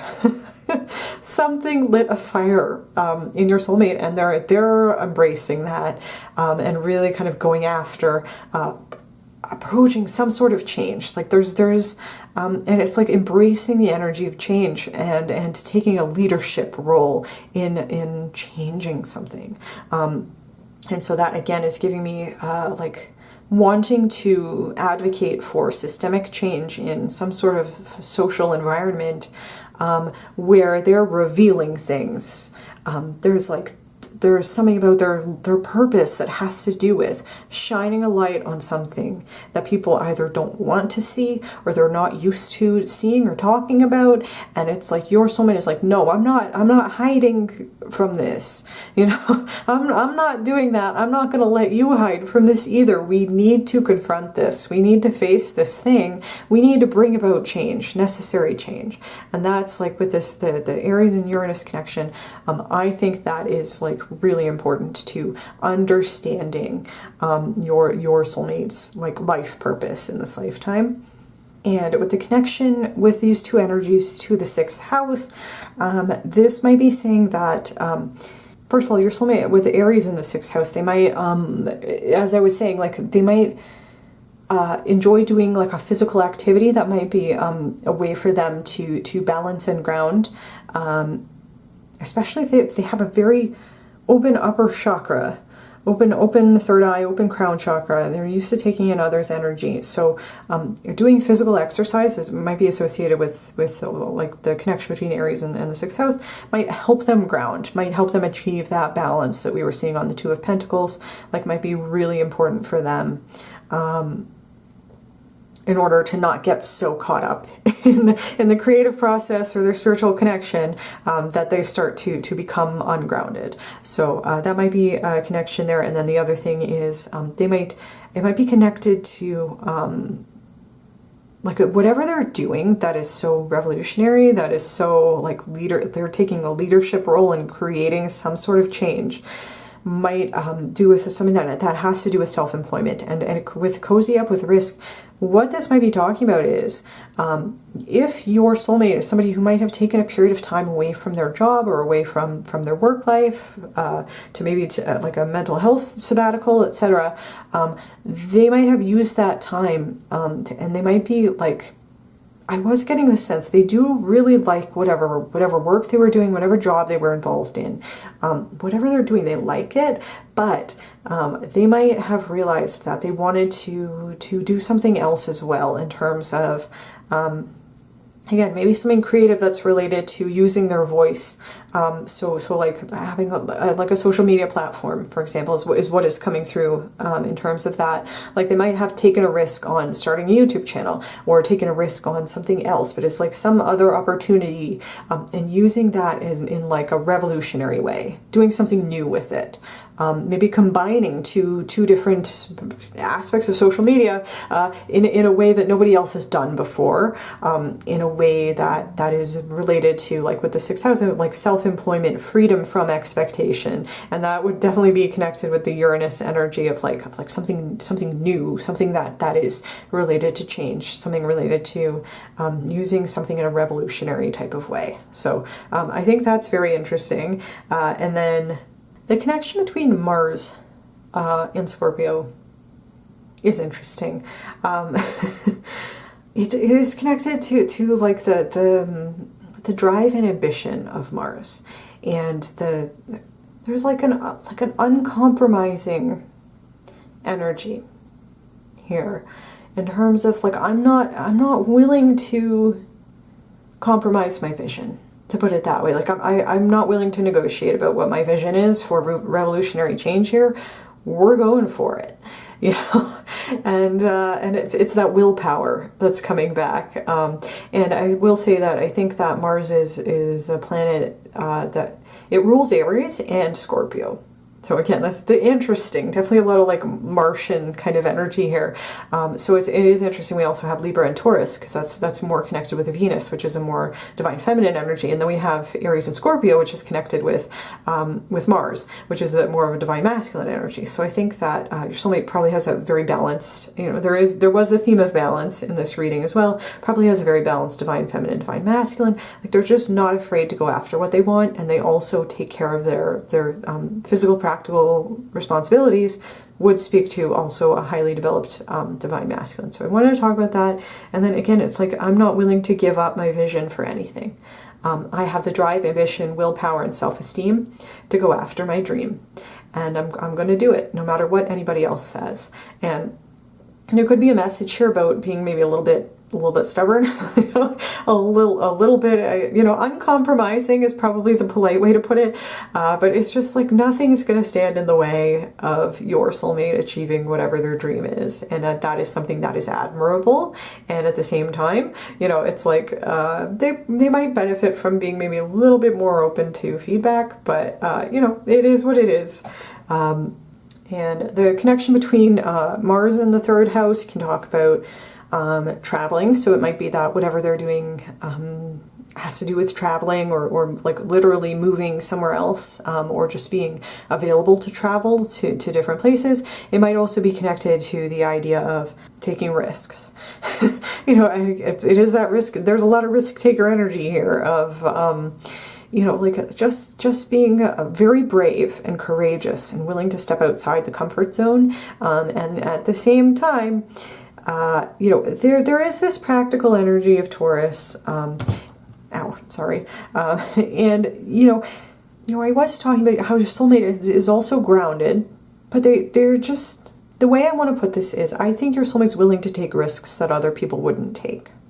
And again, they might benefit from a balancing energy coming in, but at the same time, like I think they are able to balance this side of themselves out enough that they don't end up taking like unnecessary or reckless risks.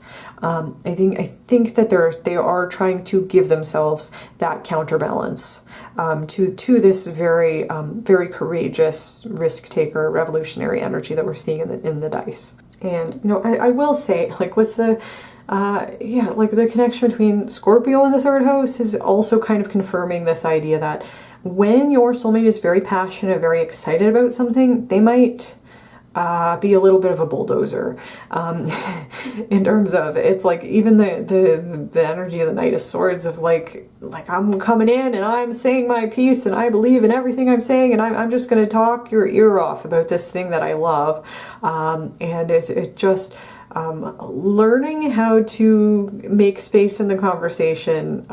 If they're talking about this thing that they love, that whatever this revolutionary thing is, when they're talking about their thing, they might need to learn how to make space for the other person in that conversation as well. Might be part of something that they're learning how to do, but it's just because they get so excited about it, and they feel so strongly and so passionately about whatever this thing is, whatever the Ace of Wands represents for this person.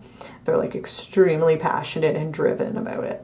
And then all of that very Martian energy, the driven, like very intense, very passionate, very go-getter energy is being counterbalanced even in the dice by Libra, and particularly Libra and Neptune. And so this would talk about, like, I definitely think that your soulmate might have gone through a period of time with the Nine of Swords where they felt like there was a little bit of despair. Like they might have felt like they were spinning their wheels, or like, you know, there was no way for them to make a real difference because they couldn't save every starfish, you know, in the starfish parable. And it's like, well, why even bother? You know, if I can't save everybody, why bother? And I think that they have managed to kind of turn that around for themselves, of like making any kind of difference for one person can have a profound effect on that person, and it is worth doing. That in itself is worth doing just because we can help that person. And so I think that refocusing their energy like that has really kind of helped them regain their sense of passion, regain their sense of purpose in doing what they do. And that the connection between Libra and Neptune would talk about like having an idealistic view, having ideals, having a conviction, like having a real belief in the value of creative expression, the value of like an appreciation for the beauty of the world and the beauty of the bright positive aspects of the world that that might have to do with like being able to energetically connect with other people, being able to achieve an energy of forgiveness and compassion and giving, and that like the light, bright, beautiful, positive aspects of human nature. Those things are worth preserving. Those things are worth protecting, despite whatever bad experiences this person might have had with negative people, with energy vampires, with people coming in trying to take from them. It's like there are bright, beautiful, positive parts of this world that that I think your soulmate feels really passionate about. And I think they do have an easy time connecting with other people's energies, even though at the same time they are protective of themselves because they've had to learn how to protect their energy. With that said, we are going to get into your like other traits and months of the year and physical attributes that might be related here. So I'm going to grab those for you. Okay, so the first one we have is long hair. So this person might have long hair. As with any trait, if it's a physical trait or a personality trait or whatever else comes out here, it's a general reading. So just take whatever works for you and leave the rest. As with any tarot reading, if it doesn't work for you, you don't need to take it. And then sports, so and we also have athletic. So this might be related to the idea I was getting, especially with the connection between Aries and the 6th house, and needing to ground themselves a lot because they do have like a highly developed connection to spirit as well. They might do that through sports, might be group sports. There might be one sport they particularly enjoy doing. That also helps them connect with other people, and or like athletic can also apply to different activities that you do on your own, such as like hiking or running or something like that, that they might also enjoy doing. It could also be related to something else like yoga that is used as like a grounding practice, but is also a way to kind of move your body. It's like getting yourself out of your head and back into your body as a method of grounding. And again, like getting into the routine of physical exercise might help them. Like I know personally, I hate running and it's not great for my joints, so I don't do it very often. But sometimes when I do it, I can get to a place where it's almost meditative. So that might be true for your soulmate. And we do have Aries. So that, again, Aries, they might very well have some significant Aries placements and or Mars placements and or Scorpio placements. Might definitely be true for this soulmate. And then we have board games and role-playing games. That might be something. I think that has come out for every pile so far, but it makes sense. A lot of people really love playing board games. It's a nice way to be social and connect with other people, and it's usually pretty fun. And so that might be something that your soulmate enjoys doing. It might be something that they're very good at, with that energy of creative problem solving, like just finding a creative solution to something. They might be like really good at coming up with like a clever way to play a game, and that might be something that they really enjoy because it's stimulating to their brain. I think that your soulmate is very, they're very smart. They're just naturally very smart, and I think that that's something that they're learning to use to their advantage. And we have Sagittarius, which is another fire sign. So they might have a lot of fire in their chart.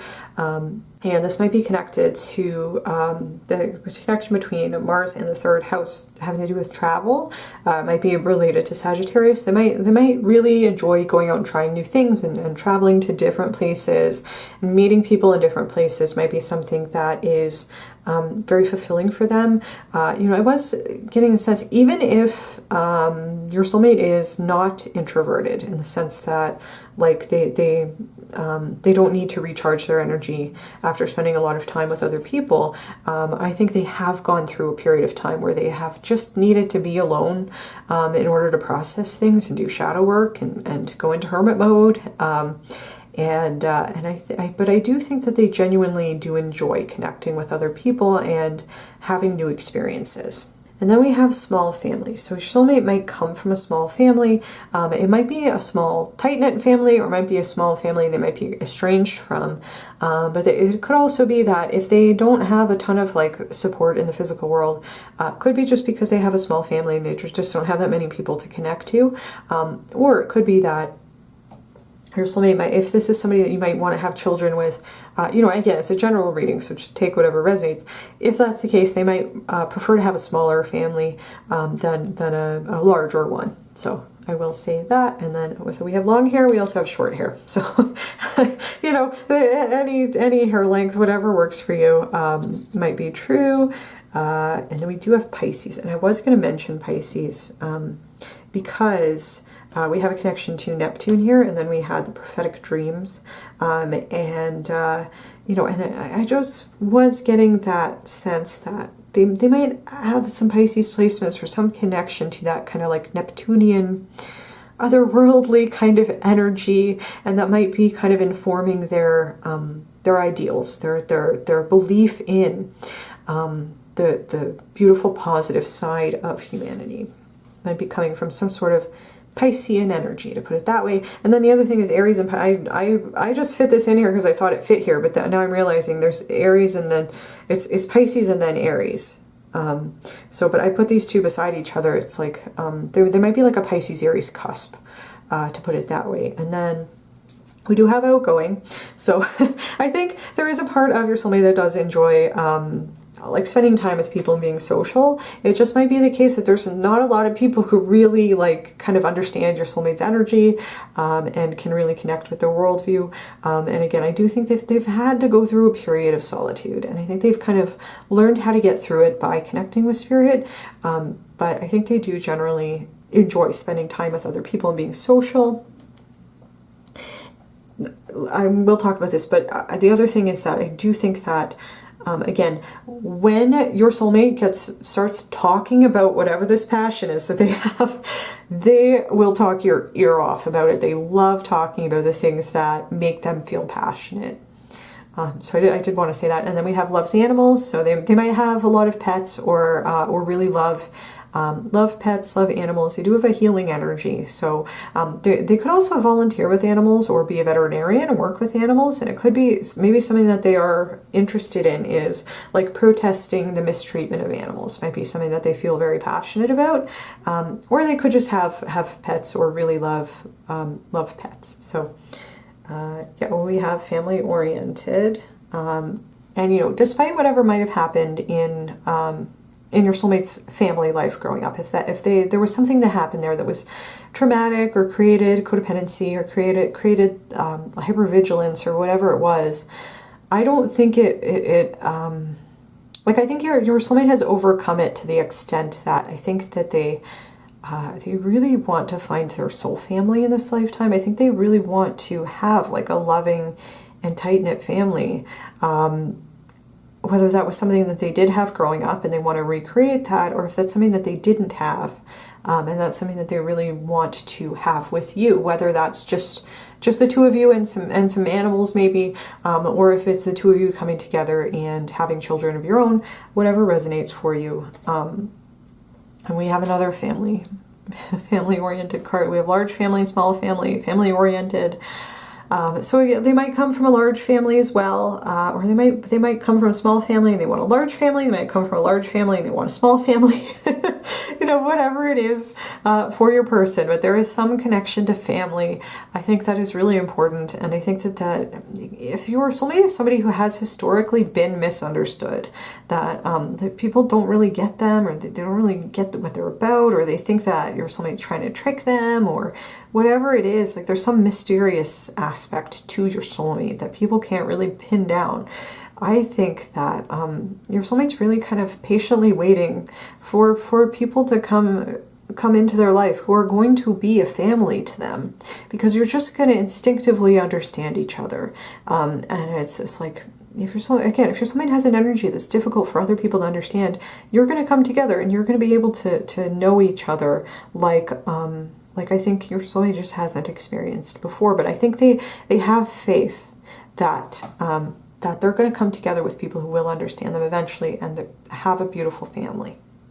So then the other thing we have here is, sorry, I'm getting tired. The other card we have here is November, and November, I believe, is Sagittarius season. It would also be Scorpio.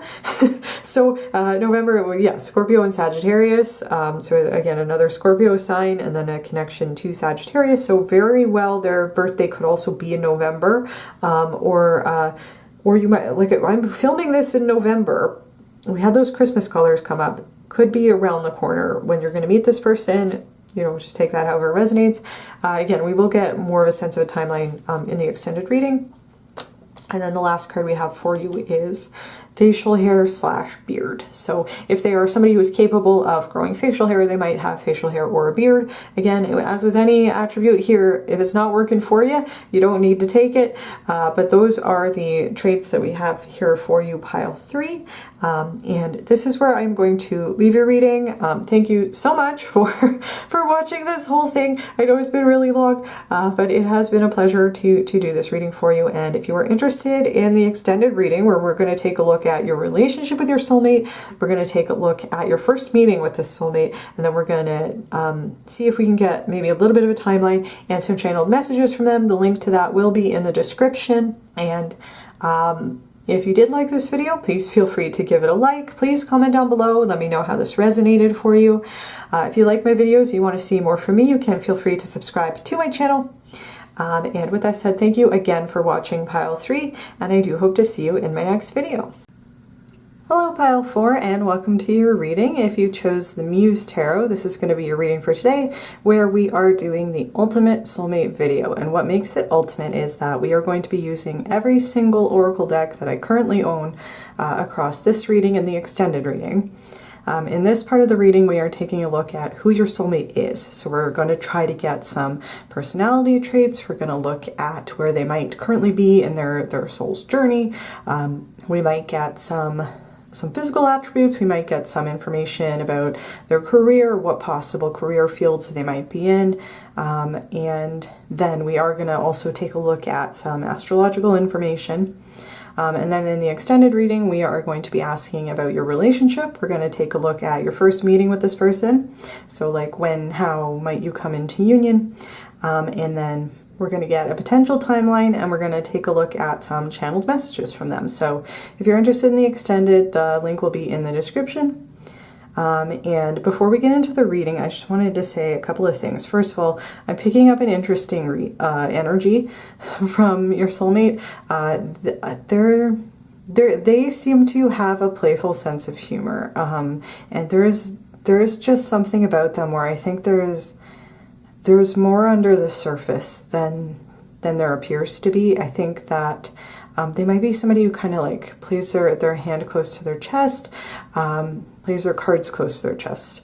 And when I sat down to start recording your pile, the song Sympathy for the Devil started playing in my head. So they might have like a self-deprecating sense of humor, and or their perception of themselves might be that, and this is kind of an interesting thing to say, they might see themselves as somebody who's maybe like a bit of a bad influence, to put it that way. I mean, we'll see what comes out in the cards and maybe get some additional context. It could also just be they have a playful sense of humor, and you know, and maybe again like a little bit self-deprecating in terms of, you know, if it's like, please allow me to introduce myself, and the song's Sympathy for the Devil, and you know, that whole thing. So I wanted to say that because I also wasn't going to mention it, and then I asked whether I should or not, and I was told yes, this is coming from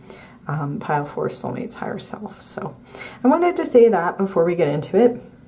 And with that said, let us get into the reading. Can you tell me about pile 4 soulmates? Okay.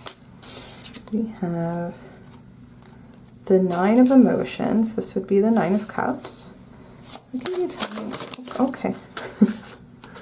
Alright, we have the Page of Materials. This would be the Page of Pentacles. Okay, we have the Eight of Materials, which would be the Eight of Pentacles. We have the Ten of Voices. This would be the Ten of Swords. And the Eight of Emotions. This would be the Eight of Cups. So, right off the bat, we have two Pentacles cards, including a Pentacles Court card. And we have two Cups cards and a Swords card. So your soulmate might be an earth sign, and they might be a water sign or an air sign, or have prominent earth or water particularly in their chart. We will take a look at their astrological signs later, but I wanted to start by saying that. The other thing I'm noticing is it is associated with the pentacles in this deck, but there's lots of roses here. So there might be a message that your soulmate might be romantic, might have a romantic side, and or roses might be an important sign or symbol that is coming from your soulmate's higher self when the two of you are going to come into union soon, or just as a message that their higher self is with you and that they love you. So I wanted to say that. And what's interesting is, I did forget to say this is going to be a very long video, mile 4. So feel free to grab a snack and like get really comfortable, because this is hands down the longest video I've ever made, and we're going to be here for a while. So I forgot to mention that at the beginning. But the reason why I'm saying that is I think it's interesting because it's been like I've had to take breaks between filming the different piles, and it's been a few days, and what's interesting is I was just rewatching one of my older videos where the Nine of Cups came out in terms of like a future spouse energy, and the way that I had interpreted that in that video was that, you know, that your person's looking for their wish fulfillment. You know, they're no longer willing to settle for things that are not serving them anymore. And what's interesting is I had literally just rewatched that video, and that's the message that's coming through in these cards. So I think maybe I was meant to see that so that I would know how to interpret this spread, because it does seem like if we are going to interpret this spread in terms of like a bit of a story, like where is your soulmate currently at in their soul's journey, you know, I'll get into personality traits as well, but it seems like they're working towards figuring out what they want. In terms of love and relationships, in terms of their career, their work life, their life's purpose, their spiritual journey. I think they're learning lessons about what do they actually want? What does their heart really desire? And what are they willing to work for?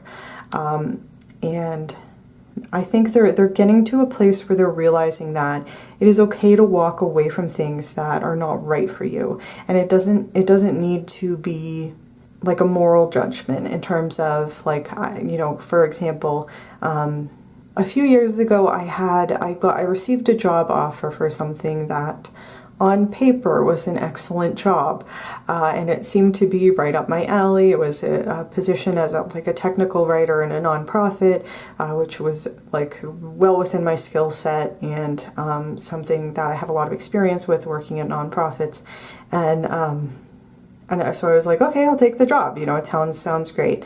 And then I started it, and it turns out that I was just miserable, and I was not at a place in my life at that point in time where I felt like it was okay for me to say, you know what, this isn't for me, and move on to something else, because it was like, this is supposed to be such a good job. It's supposed to be within my wheelhouse. This job should be something that I love doing, and it just wasn't. It just wasn't the right fit for me. And so I think that is something that your soulmate's currently learning, is like how to say, well, it's okay. It's okay that this isn't for me. It doesn't mean it's a bad job. It doesn't mean it's a bad company. You know, it doesn't mean that, you know, and it's okay to have that kind of bittersweet feeling of like, I appreciate that you took a chance on me. Like, I appreciate that you reached out to hire me, you know, but it's just not the right thing, you know, and you know, like I wanted it to work out and it just isn't for me. So I think that might be something that they're learning how to do, is to walk away from things, even though on paper it might seem like the right thing or the right fit. If you've like tried everything you can do to make it work to the best of your ability and it's just not working, it's okay to walk away. So I think that that is where they're currently at, the lesson they're currently learning. That's what I'm seeing in this spread. And then I will kind of break it down card by card. So we're starting with the Nine of Cups. And I will say, I do think it's interesting. It's like, that's the way I interpreted it in my other video, was this person's looking for their wish fulfillment. And I think they are not... They're getting to a place. They might not be there yet, but I think they're kind of meditating. You know, the person on this card is kind of meditating in terms of, I mean, I think it's supposed to be a genie coming out of the lamp, but it does look like a meditative pose. And I think that your soulmate is currently like meditating about, you know, if I could manifest anything, if I could have anything, what would I want? Like, which of these jewels would I want? What would I, if I had a magic lamp, what would I wish for? What would my 3 wishes be? I think that that is what they're currently kind of thinking about, and I think it's being confirmed by this Page of Pentacles here about like learning, gathering information, gathering resources, being open-minded to just being like open to the process, open to the journey, and I think like part of that open-mindedness is opening your mind to like, okay, what do I want? What is right for me? Like, for example, in the example I gave about the job that wasn't for me, one of the things that wasn't working for me is that it was very unstructured. You know, and if I was going to go into an office every day, I like to be given tasks, you know, and be given like goals, and then be like compensated accordingly. That if I'm going to go in and do an office job, that's what works for me. And this job didn't have that, but it was an opportunity for me to learn. Okay, now I have a better understanding of what it is that I do want. And so I think that that is what your soulmate is currently thinking about. The other way we can interpret this Nine of Cups is it's showing up here potentially as a message from your soulmate's higher self, that they are your wish fulfillment as well. That like, you know, that it's like, what can you tell me about Pile 4's soulmate? It's like they're everything that Pile 4 wants. Whatever you want. I think that there's going to be, especially with the 9 of like completion and fulfillment, I think there's going to be a lot of alignment in terms of what you want out of this relationship and what your soulmate wants out of the relationship. I think that you have a high degree of compatibility, and you know, and with a soulmate level connection, it's like, yes, it's a soul level connection. There's a level of compatibility there that can transcend any outside differences if both parties are willing to put the work in. I'm seeing this might be more the case where you and your soulmate have a ton of things in common. And it's like core values, yes. Goals for the relationship, yes. Goals for the future, yes. You might also be from the same place. You might be from the same culture. You might be from the same religious background or whatever. You might just have like a lot of the external things in common as well. And so it is... and like a lot of common interests and hobbies and just like a lot of things that are very aligned, to put it that way. And then I think the other way that we could interpret this is the fact that we have this Nine of Cups and the Eight of Cups kind of bookended here, is that I think, especially with this Page of Pentacles about like being open to the learning process and like committed to the learning process, I think that part of what your soulmate is working on right now is getting in touch with their emotions, like and especially it's the cups in this deck is emotions. Like I think they're like part of figuring out what it is that they want and what they don't want for in relationships and every other aspect of their life is getting in touch with, how do I feel about this? How does this make me feel? How does it make me feel when XYZ happens? And how can I achieve the feeling that I do want to have? And so I think that that is interesting. I think that's part of what they're currently working on. And then with the Page of Pentacles, I did say like that this is a message about being patient, taking the journey as it comes. It's like I don't need to rush forward into the future. I need to take the opportunity right now to gather as much information as I can so that when I choose to move forward, I will be well prepared for whatever the future holds. And this is like a committed and dedicated energy, because then the next card we have is the Eight of Pentacles. And the Eight of Pentacles talks about hard work, commitment, dedication, and especially dedication to learning and developing a skill and showing up every day and putting the work in. And so there might be a message.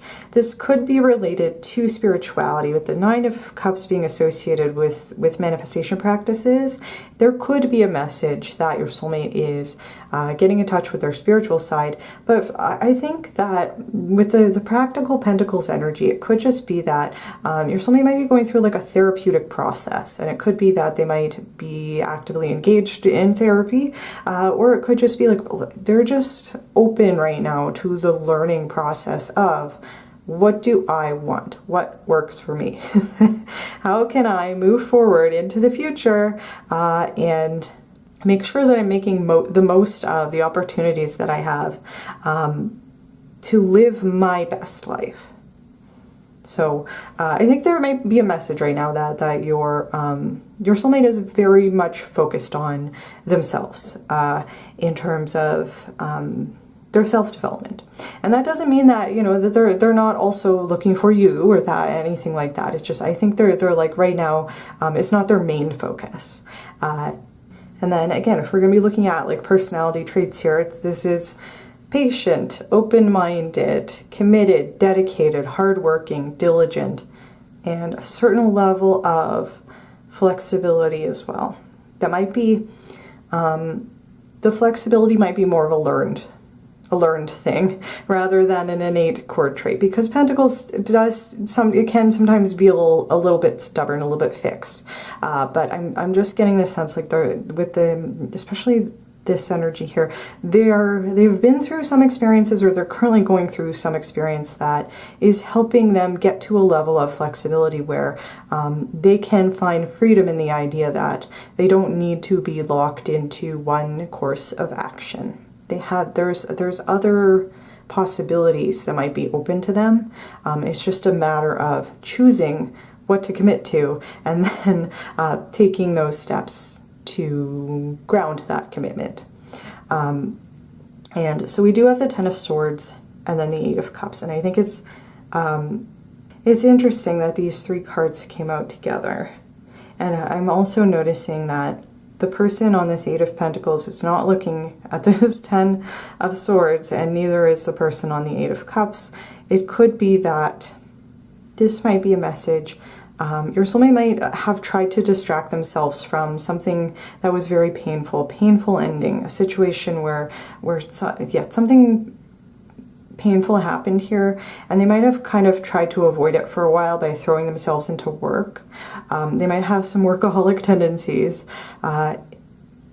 and they might just, I'm getting a sense that they're moving past it, and they are getting in touch with their emotions and how do they feel, and actually facing and confronting this Ten of Swords. They are doing it now, but there might have been a period of time where they did try to avoid it, and try to avoid it by throwing themselves into the physical world. And that could be their work life. It could be maybe instead of thinking about this or processing this, I'm instead going to go for a run. You know, like something more practical rather than having to deal with the emotional. And the Ten of Swords does talk about a painful ending, because 10 it's the last card in the suit, and it's, you know, it's painful. That usually depicts somebody who has 10 swords in their back. Like, this didn't end well for this person. But the silver lining to the Ten of Swords is that it is an opportunity to start over. It is an opportunity to tie up loose ends, process our feelings, figure out what went wrong so that we don't make the same choices, and to treat it as a learning process, as an opportunity to gather more information. And I think that is what your soulmate is doing. I think that if they're is an open-mindedness here. The open-mindedness is, if I couldn't save whatever this was, if I couldn't make this work, I can at least learn something from it. And I think part of what they're learning, as I said when I was giving my initial first impressions, part of what they're learning is it is okay to walk away from things that are not working. It is okay to process our feelings that are being represented on this Ten of Swords, feel the pain, express whatever you need to express, learn whatever you need to learn about it, and then let go of it so that you can move forward. And you know, the Eight of Cups talks about walking away from things that no longer serve us, and it is a bit of a bittersweet energy. It can be. There might not have been anything objectively wrong with the thing that we're leaving behind. With the Ten of Swords, it was painful, but it could have been that, like, if this is representing, it could represent anything. It could represent a relationship that ended. It could represent getting fired from something, or leaving a job that's just not right for you. But there's painful emotions here, and it can be because somebody else hurt us or something was done to us. But it can just be an emphasis on the bittersweet message of the Eight of Cups of sometimes nobody really does something wrong, but things end regardless. And that can be the painful part of the ending, is it could have worked, but it just wasn't the right thing at the right time. And I think there's a process of acceptance here, and especially with the Eight of Cups, of like, it's okay to feel my feelings about this, and at the same time, I'm learning how to prioritize my emotional needs. What do I want? What works for me? And how can I avoid ending up in a Ten of Swords situation in the future? Like, how can I learn from this and put the hard work into making sure that I don't end up here again, and that I'm putting my own needs first. And I think that is a lesson that your soulmate is learning, which would, again, speak to me about somebody who is open to the healing process, you know. And it might have been, you know, if they are a very practical person, if they do have a lot of like earth in their chart, they have a lot of fixed signs in their chart, and they might just be, it might have been like initially resistant to this process of learning and growth and change and learning lessons through hard experiences and stuff. But I think that they're getting to a place in their emotional maturity where they are starting to open up to, like, trust the process, you know, you can only distract yourself from your feelings for so long before they just keep bubbling up, you know, and it causes more problems than it solves to just be in an avoidant energy. So I think that they are learning, they're kind of shifting their energy into, again, what can I do to make sure that I don't end up in a painful situation again? And that's also why I'm thinking that they're probably focused on themselves right now. They're probably focused on, again, like whatever this represents. If it was related to their work or career, and it might be because of the Eight of Pentacles, if it was related to a relationship with family, whatever is going on here, right now your soulmate is focused on themselves, and in a healthy way, because they might have spent a lot of time focusing on other people's needs, you know, trying to make other people happy. They might have had some like people-pleasing tendencies and not wanting to rock the boat, not wanting to cause problems. And that might be why the song that came into my head was Sympathy for the Devil. It's like, you know, they've had to learn that, you know, self-care is not selfish, but they might have been taught that, and they might have just some internalized feelings about putting themselves first. It might feel like I'm doing something wrong by prioritizing my own emotions. So that might be something that they're working through. Okay, and then the first oracle card we have for you is Passion, and it looks like somebody is doing a fire dance. So this could be saying that there might be, we don't have any Wands cards here, but they might be a fire side, or they might have fire in their chart. But with Passion, I think that this might be a message that they're working on discovering what their passion is, and realizing that if whatever they're working towards doesn't make them feel passionate, it's okay to walk away. You know, like they might be, again, like this, it might be like walking away from a job or a career that might have been great on paper, but it just wasn't igniting that spark for them. And I think passion is really important for your soulmate. I think that they really want to feel passionate about whatever they're doing, because it's reminding me of that, you know, if you, what's the quote? I'm going to paraphrase it. It's like, if you do what you love, you'll never work a day in your life, you know. And then the counter argument to that would be, I love what I do, but I've had plenty of days where it's work, you know. But to still have that passion, to be able to bring that passion to whatever you're doing, I think that your soulmate is like going on a journey of discovering what makes them feel passionate. And I think with the two emotions and the idea that I was getting that, your soulmate is currently in a place where they are getting in touch with their emotional sides. This might be like a sacral chakra activation. There's kind of like an orangey color here where they're getting in touch with their emotional sides, and there's a connection to intimacy, and there's a connection to creativity, and there's a connection to, it's like sensuality and sexuality that are related to the sacral chakra. So they might be getting in touch with their sacral chakra right now. And there's also fire here, so it could also be something that has to do with the solar plexus in terms of self-esteem. I think that your soulmate is someone who is very determined.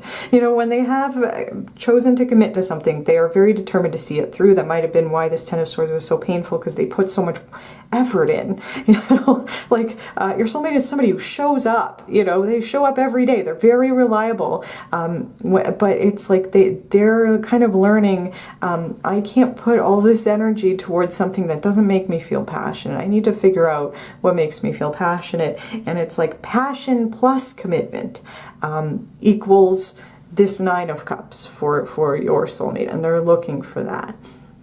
I think that they do have a really passionate side as well, and I think this is also a message, you know, when I was saying like this could be a message from your soulmate's higher self, because they know you're watching this reading, that there's going to be a lot of passion and chemistry between the two of you as well. If that is something that has maybe been a bit of a blockage for you or for them in the past, there's a message that when the two of you come together, it is going to be a very passionate union. So I want to say that as well. And then we have, curiosity. Yeah, I think there's kind of a journey of discovery happening here. And with this Page of Pentacles of like being open to the learning process, doing research, gathering information, and doing it in like kind of like a patient and one day at a time kind of energy, diligent energy. There is an energy of exploration and trying to kind of figure it out. And I think that this might be a situation where your soulmate might have tried to fix things several times, always in the same way, and it never worked. And they might have gotten to a place where they kind of had an epiphany, where they were like, oh, I have to try something different. You know, it's if you always do what you've always done, you will always get what you've always got. You know, so it's like, oh, I got to change something here if I want to get a different outcome. And I think that they're currently in a process of discovery and engaging their inner curiosity to figure. This is like a journey of self-discovery that's coming out here. And it could also be that your soulmate might also be naturally curious. Like they might be somebody who loves learning about different cultures and different things. Might be like just naturally curious about the way things work and doing a lot of research. Like I'm getting kind of an academic energy in terms of like they might have done a lot of schooling. They might have some like higher level degrees, if that is something that if the academic environment works for them, if they've been able to afford that level of education, I think that they would pursue it. I think that I'm two things that are coming to me is like an interest in history and an interest in something like engineering, like how things work. Like what makes things tick. Like I'm seeing the inner workings of a clock where it's like there's lots of different mechanisms kind of turning around. And I think that, again, like your soulmate has like a natural curiosity and they love to learn. And so they might be very academically gifted, very academically trained, or it might be a kind of like on a more amateur level in terms of like it's one of their hobbies might be reading a lot and reading a lot of nonfiction, and whatever they are passionate about, they kind of throw themselves into. They might be somebody who develops a lot of like hyperfixations on certain hobbies or interests because that is something that kind of like really sparks their fire, and it just like they like following leads, they like following paths, and that might be a clue as to their job or their position. They might currently be in school, they might be a teacher or a professor, they might be somebody who likes kind of sleuthing or creative problem solving. They might be doing something that's related to like being a detective or a forensic scientist or something like that. They might have an interest in true crime. They might have they might be an engineer. They might be like a mechanical engineer or something like that. They might just have like a job or a position where they get to use their curiosity to fuel whatever they're working on. So, or that might be their like ideal career, and they might just be on a journey of kind of figuring that out for themselves right now. And there's also a message with this card that it can take courage to be curious or to follow your curiosity into the unknown, to put it that way. You know, like I do think your soulmate is somebody who's naturally curious about things and like likes the process of discovery, but there might have been some resistance to walking away from something because it's like they want to walk towards something that they're curious about learning about, but there was some aspect of like an emotional tie. There was something emotional going on here that I think was preventing them from pursuing their interests for a while, and I think that they're just now in a process where they're like, okay, I need to just embrace this. I need to have the courage to actually go on this journey of exploration that they might have known that they wanted to do for a while, but it's just like they're like, okay, I'm going to be brave enough to close out this cycle and like accept that something has ended so that I can see it as the opportunity that it is to learn. And it might be that whatever it is that sparks their passion, whatever it is they're walking towards on this Eight of Cups, whatever is right for them and is in alignment with them versus what they're walking away from, might be something that's a little bit off the beaten path, because you can even see on this card, like, there's only one crow here who has the courage to step through this doorway, and the other crows are kind of like watching, you know, just like not willing to come on this journey. And so it might be something that's a little bit solitary and or something that's like outside of the norm for your soulmate's like family or culture or something like that. Ooh, okay. So we have ceremony and invocation, and I would make a connection between this card and the Nine of Cups in terms of, you know, I was saying like there's a lot of practical energy here, but your soulmate might have recently discovered their spirituality. And the spiritual community. They might have discovered spell work. They might have discovered like manifestation practices. They might have discovered the law of attraction. They might have discovered like doing affirmations and things like that, or other methods of manifestation such as scripting or like literal spell work. And they might be into things like crystal work, witchcraft, magic. That side of spirituality might be something that really kind of piques your soulmate's interest. And they might be doing certain ceremonies and exploring that and embracing their curiosity about it. It might also be something that is not necessarily accepted. It might be like something that their community sees as taboo. And it's like, I think they're getting to a place where they're like, I do care what other people think about me, but I also just need to do this for myself because it feels right. And I just want to explore. I just want to learn about what this is. And there might also be a message here that your soulmate might be like actively manifesting you. Might be the reason why we have this card here and this Nine of Cups here.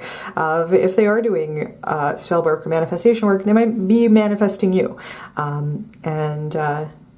Maybe part of this discovery process is asking themselves, what do I want in a soulmate? What is my ideal soulmate? And I think that they're in a process where they might be like asking the universe to bring the two of you together.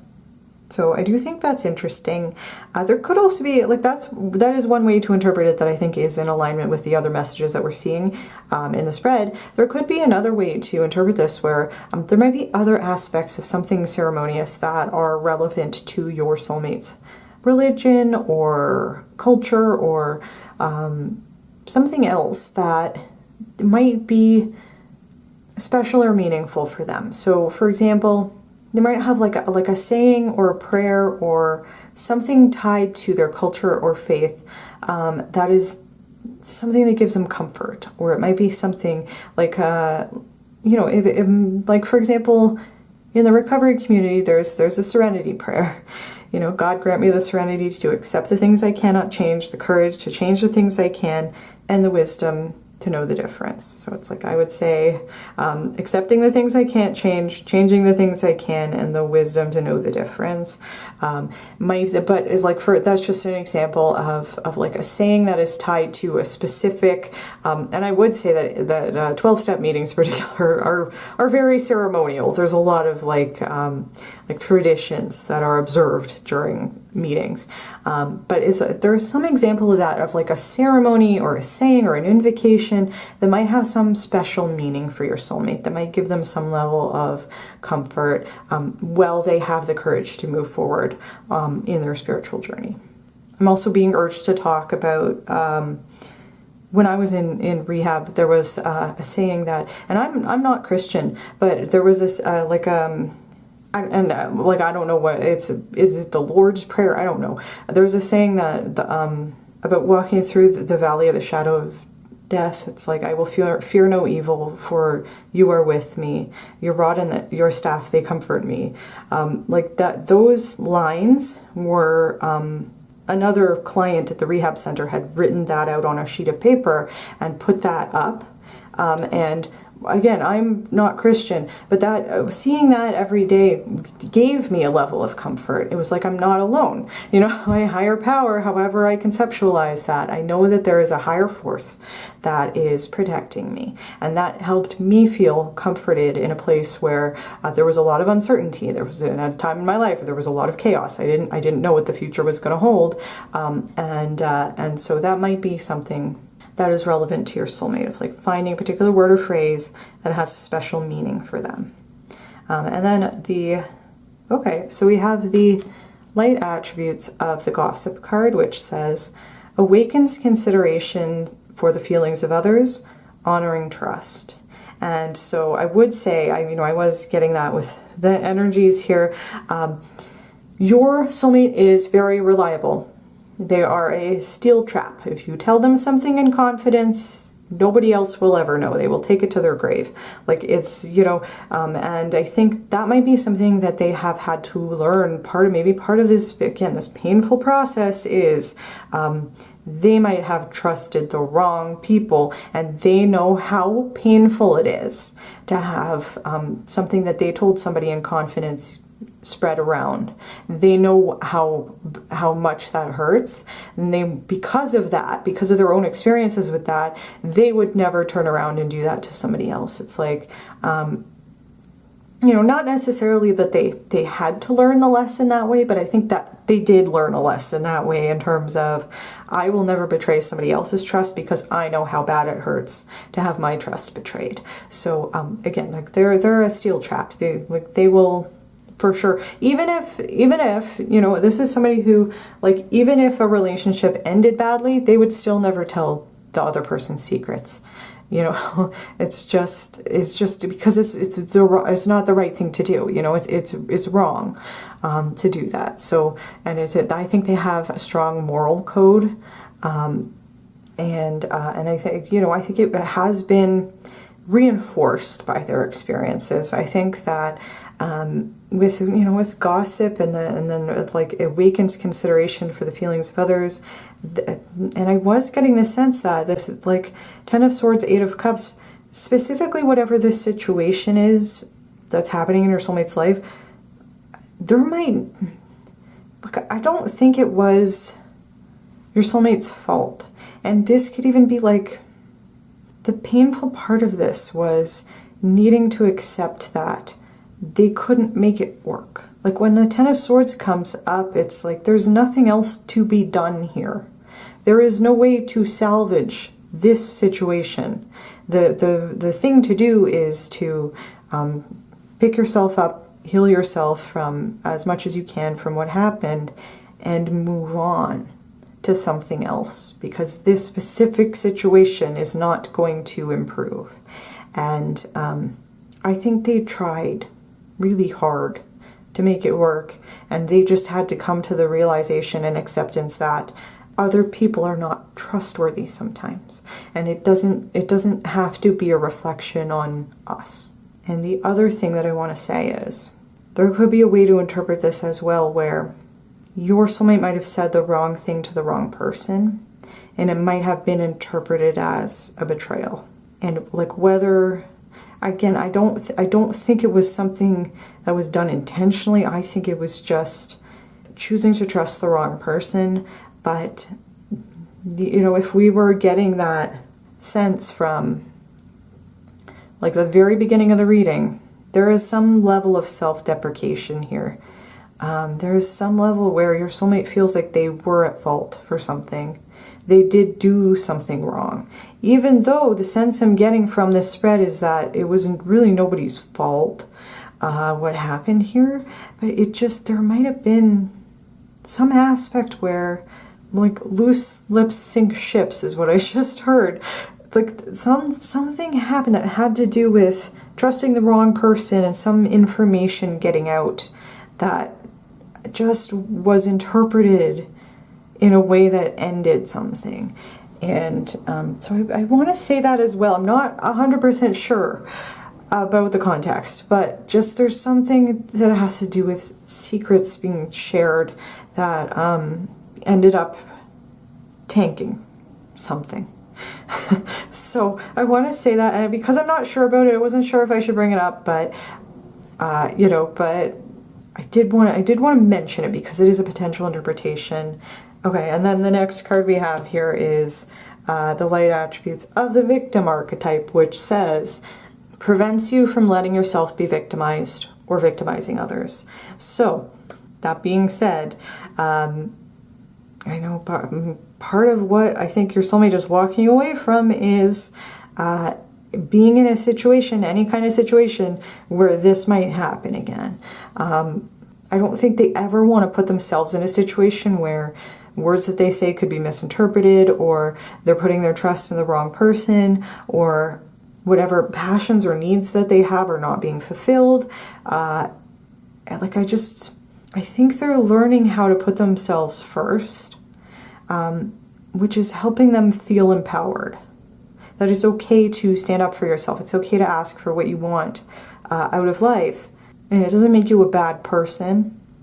It's okay to refuse to be victimized by other people. It's okay to protect yourself from other people's energies. And there's also an emphasis here on prevents you from victimizing others, and then awakens consideration for the feelings of others. There might have been, again, like a hard lesson here for your soulmate about how their actions or words might be interpreted by other people. And again, I'm getting the sense like whatever happened was not, it was not your soulmate's intention to hurt other people or victimize someone or hurt somebody's feelings. Like it was not their intention, but something happened anyway. And it was like a hard, painful lesson for your soulmate that they need to be careful. And I think that they are, and I think that or they are learning how to do that. And I think that the good news here is your soulmate is very much open. Or they're open. They might have avoided it for a little bit, but they are open right now to learning the lesson here and incorporating whatever they have learned, so that again, they will never end up in this Ten of Swords situations again, and they'll never be in a position again where they might unintentionally hurt somebody. I think they are very highly aware of, again, how their words and actions impact other people, how things might be potentially misinterpreted. You know, whatever happened here, I think that they have really learned from it so that it will not be repeated in the future. And so I wanted to say that. And with that said, we are going to move into the next spread where we will get some spirituality cards, we'll get some animal spirit cards, and some tea leaf cards. All right, pile 4. So the first card we have, oh, I love this. We have Joy, which is connected with the solar plexus chakra. There's lots of flowers here and somebody dancing joyfully. The way I would interpret this is, you know, your soulmate is currently learning about how to cultivate joy. And that's like how to figure out what they want, figure out what ignites their passion, figure out what makes them happy, and to like pursue experiences where they are putting their own happiness first, which might, again, be something that they might have been told or they might have learned was selfish to do. And I think now they're kind of breaking through that perception and breaking through any limiting self-beliefs they might have had, and working on building their self-esteem and working on building they are very determined. They have a lot of willpower, and we were seeing with the Eight of Pentacles, when they commit to something, they are very committed. And what they might be committed to right now is cultivating their own joy, cultivating their own pleasure, pursuing their own passions over making somebody else happy or fulfilling somebody else's expectations of them. So I think they're learning how to put themselves first. That's part of their current lesson right now. And the other way to interpret this is, you know, I was kidding. I do think that your soulmate does have a playful sense of humor. I think that they are funny. I think that they're fun to be around. I think that they like to have fun.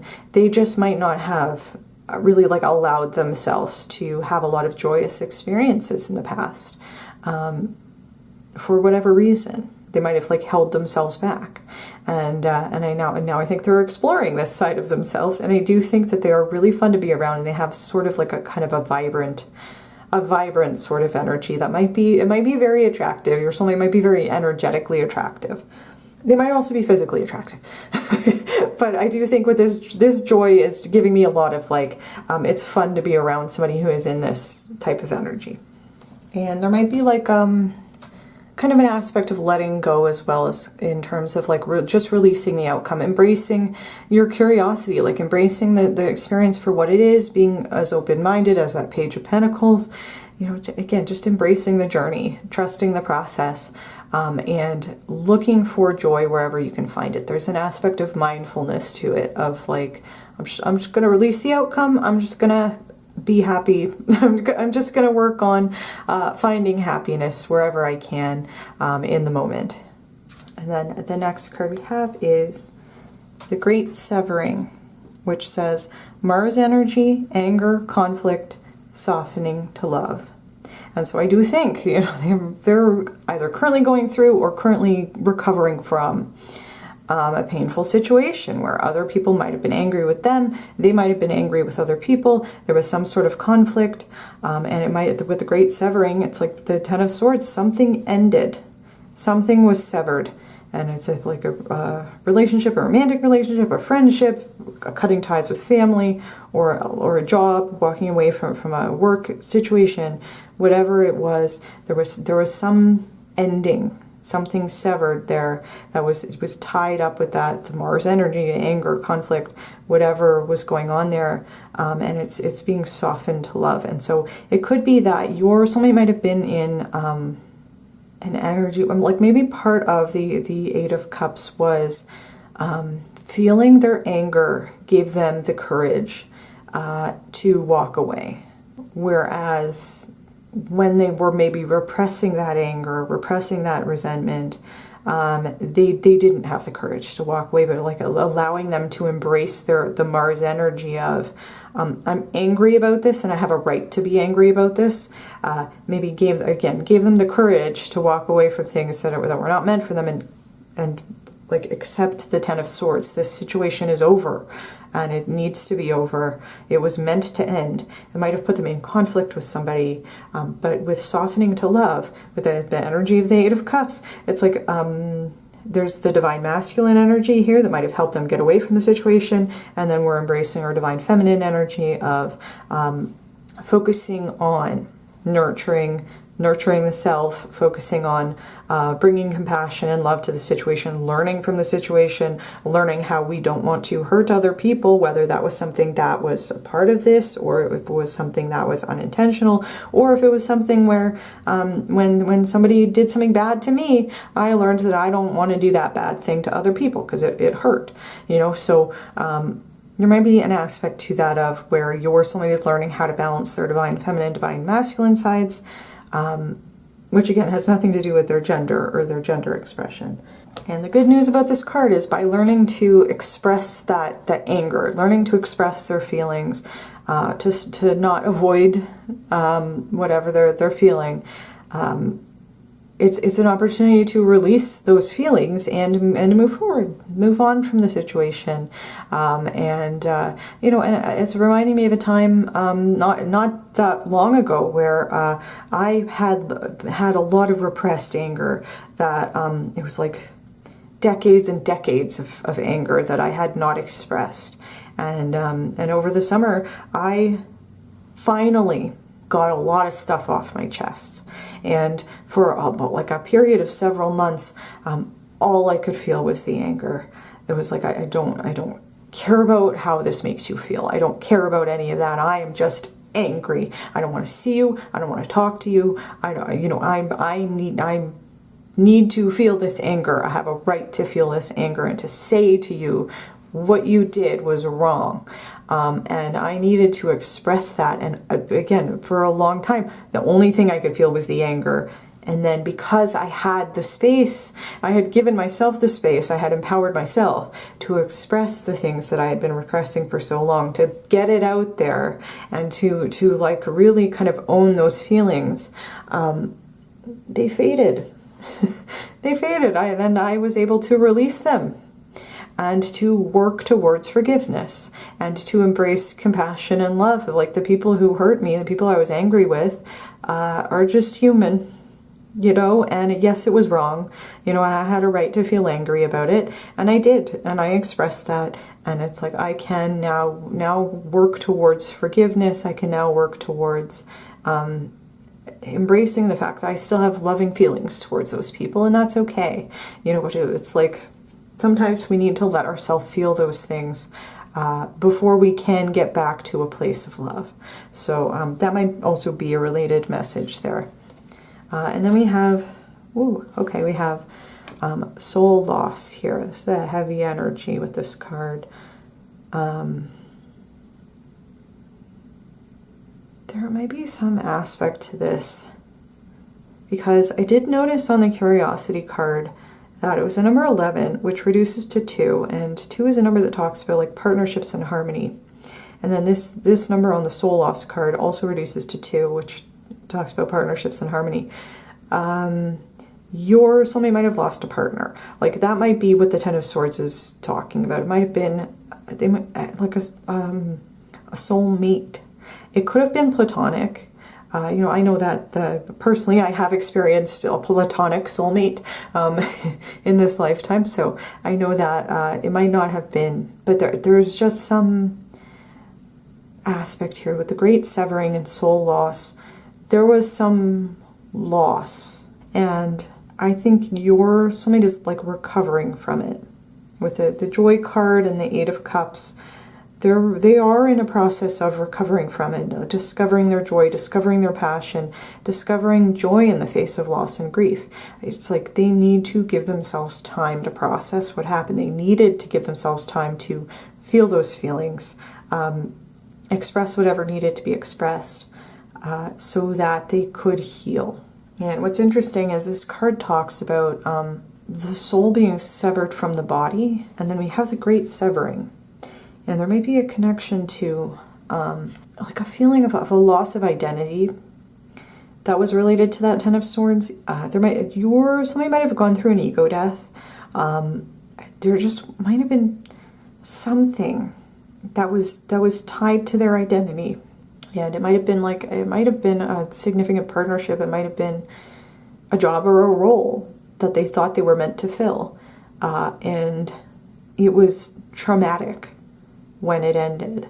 But there is the news. There's a good news here. They are in the process of recovering from it. You know, we were seeing that with curiosity, passion, the Nine of Cups, going into a process where because I lost the thing that I had, I am going to ask myself, what do I want? It's not necessarily about replacing the thing that was lost. It's more just like, okay, I don't have that thing anymore, and I'm not going to be able to get it back. I need to accept the loss, and I'm going to do some soul searching to figure out if there's going to be a new thing coming in. If I'm starting a new cycle and working towards something else, what is the else? What is the other thing that I can work towards now? To put my time and energy towards. And there's even a line in this guidebook that says, to regain your soul, look to the last time you felt unconditional joy and existed without outside influence. And as we have this joy card here, it's like, I think your soulmate's using this as an opportunity to reconnect with their inner child and to figure out what makes their inner child happy. What makes them truly happy? What makes them feel joyous? What makes them feel passionate? And embracing their own inner curiosity, their natural curiosity, and turning that inward. Getting curious about myself. What do I want? What do I like? What works for me? And I think that's great. It speaks to your soulmate's willingness to embrace the journey. And then, okay, the next card we have is letting go.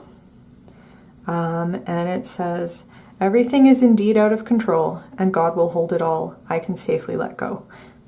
Yeah, that's in alignment. There is some loss, and they're learning to let it go with the Ten of Swords and the Eight of Cups, like walking away. You know, and it's sad. You're allowed to feel sad about it, and also we can embrace it. Like there are things that we can't control. You know, learning to accept the things I cannot change.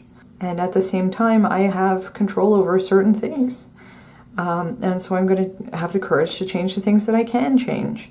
And something that I can change is how I choose to approach my life's path in this lifetime. And I think I'm not sure which deity this is, but they're in a meditative pose, and there's a connection with these cards to the third eye. And that might also be part of, like, I do think your soulmate might meditate with the ceremony card and the Nine of Cups. They might do spiritual practices, but it's like in a way for them to help them heal, to help them get over grief and loss, so that they can move forward. And then the other thing I was noticing is this is with the Mars energy here, and this orange color might be connected to the Passion card in the last part of the reading. I think they are trying to discover what their passions are. I think also they're getting passionate. They're embracing their own passion to protect themselves. Like they're feeling passionate about their own worthiness, like their own right to have a happy life.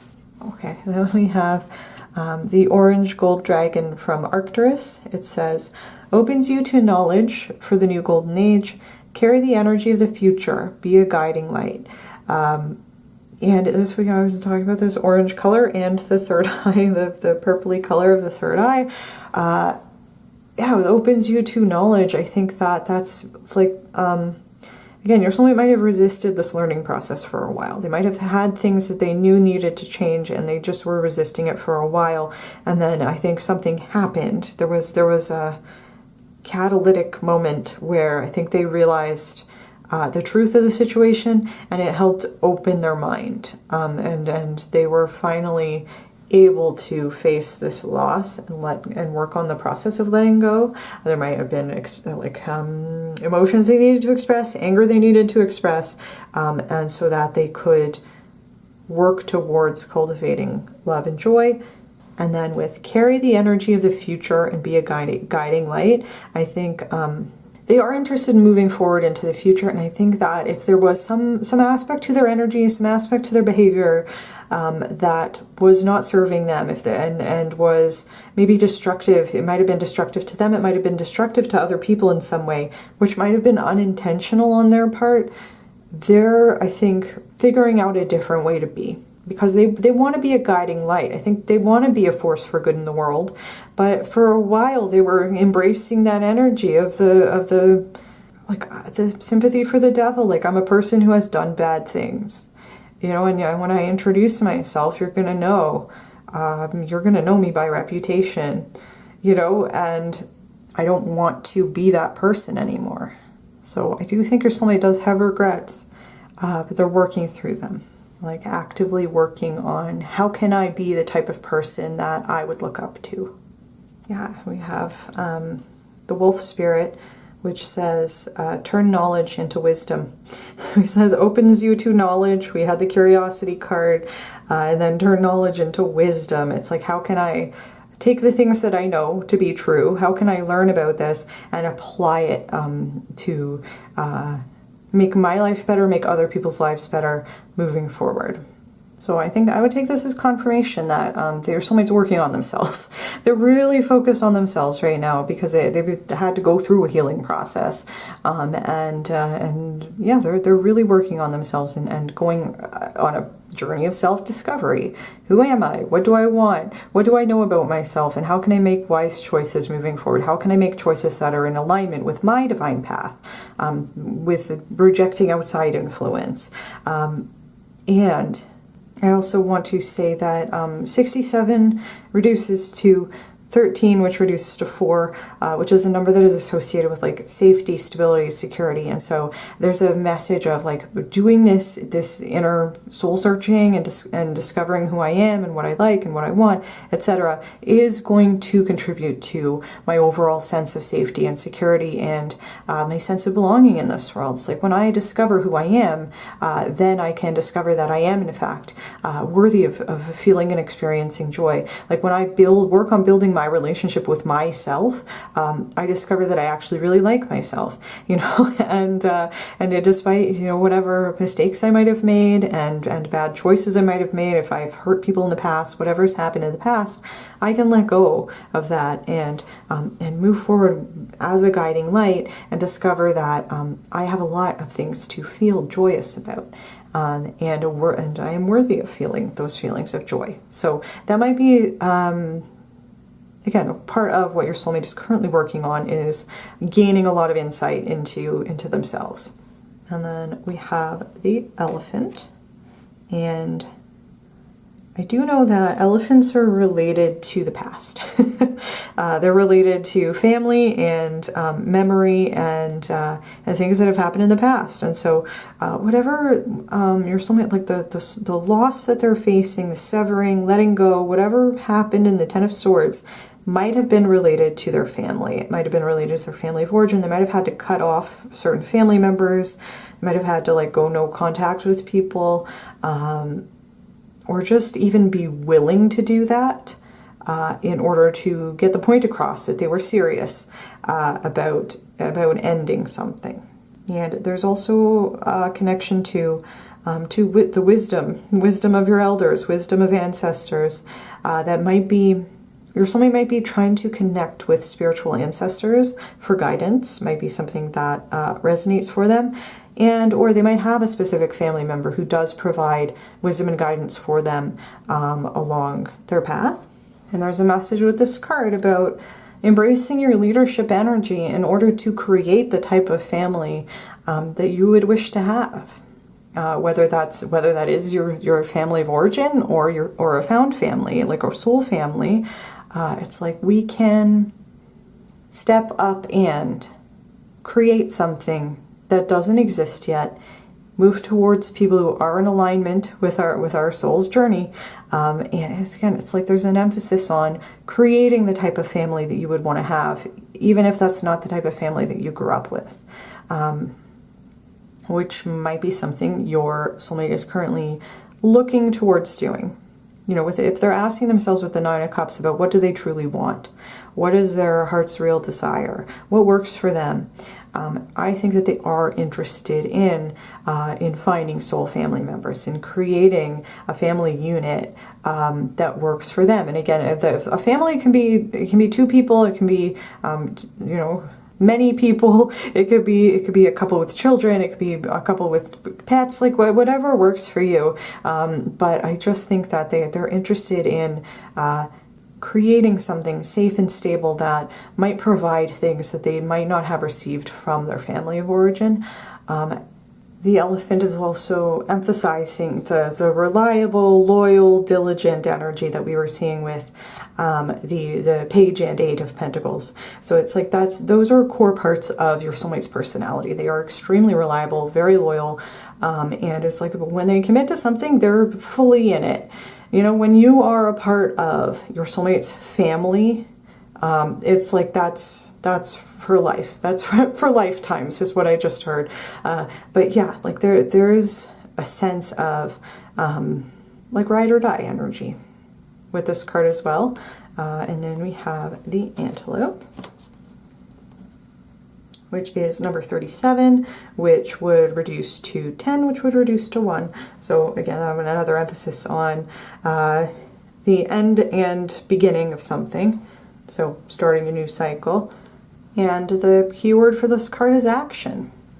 And there's a message here about like, do the thing you know you need to do. Like just do it. Just do the thing. You know, if you've been avoiding something, just do it. You gotta just take the reins and step into your leadership energy, to take control of something, like take control of the direction of your life, or you know, or providing happiness and joy for yourself instead of waiting for somebody to come along and save you from a bad situation. Like let's step up and take responsibility for the things that we can do to affect positive changes into our life. And I think that is something that your soulmate has embraced, is, you know, their personal power to take actions that have a positive impact on themselves and on other people. And it's like, again, reminding me, like, let's let go of the things we can't control and let's take responsibility for the things that we can do, and take action towards making our dreams real, take actions towards pursuing our passions, discovering things about ourselves, take actions towards figuring out what do I like, what do I not like, what works for me, what am I looking for in a relationship, etc., so that we can have more information than we had before, and we can turn that knowledge into wisdom and make wise choices moving forward. And I definitely think that's part of what your soulmate is currently working on. I think there was a message. They do have a balanced, or they're really working towards balanced divine feminine, divine masculine. Like this would talk to me about divine masculine energy, and then with, you know, softening into love, there's like a divine feminine in terms of letting go and processing our feelings and nurturing ourselves and other people, and also like with this action oriented Mars energy as well. It's like I'm no longer going to sit back and wait for things to happen to me. I'm going to take an active role in this discovery process. So that's what I'm seeing there. And then yeah, we have Chair Empty, which says someone is leaving your life. We have the Great Severing, we have Letting Go, we have the Ten of Swords. Definitely there was some relationship here, whether it was platonic, family, whatever. There was a loss. Your soulmate has experienced loss. It's a painful process to process those emotions and be able to let go. And they might have experienced a lot of anger about it. They might have experienced some sort of conflict about it. They might have tried to make it work or avoided the situation for a long time. But they just maybe had to get to a place where, again, they made peace with the idea that they might have had to walk away from someone, or someone walked away from them, and they had to figure out how to cope. And I think they have. And then we have Staff, which says, you will be taken care of in difficult times. And I mentioned that the prayer that I paraphrased, because I don't really know it, your rod and your staff, they comfort me. And you will be taken care of in difficult times. So it is possible that your soulmate has leaned into religion of some sort, or some spiritual practice that really gives them comfort. And I think that they do have a sense that they are connected to some sort of higher power, some sort of divine source, however they would conceptualize that, whether they believe in God or spirit, or connecting to spiritual ancestors, or whatever it is.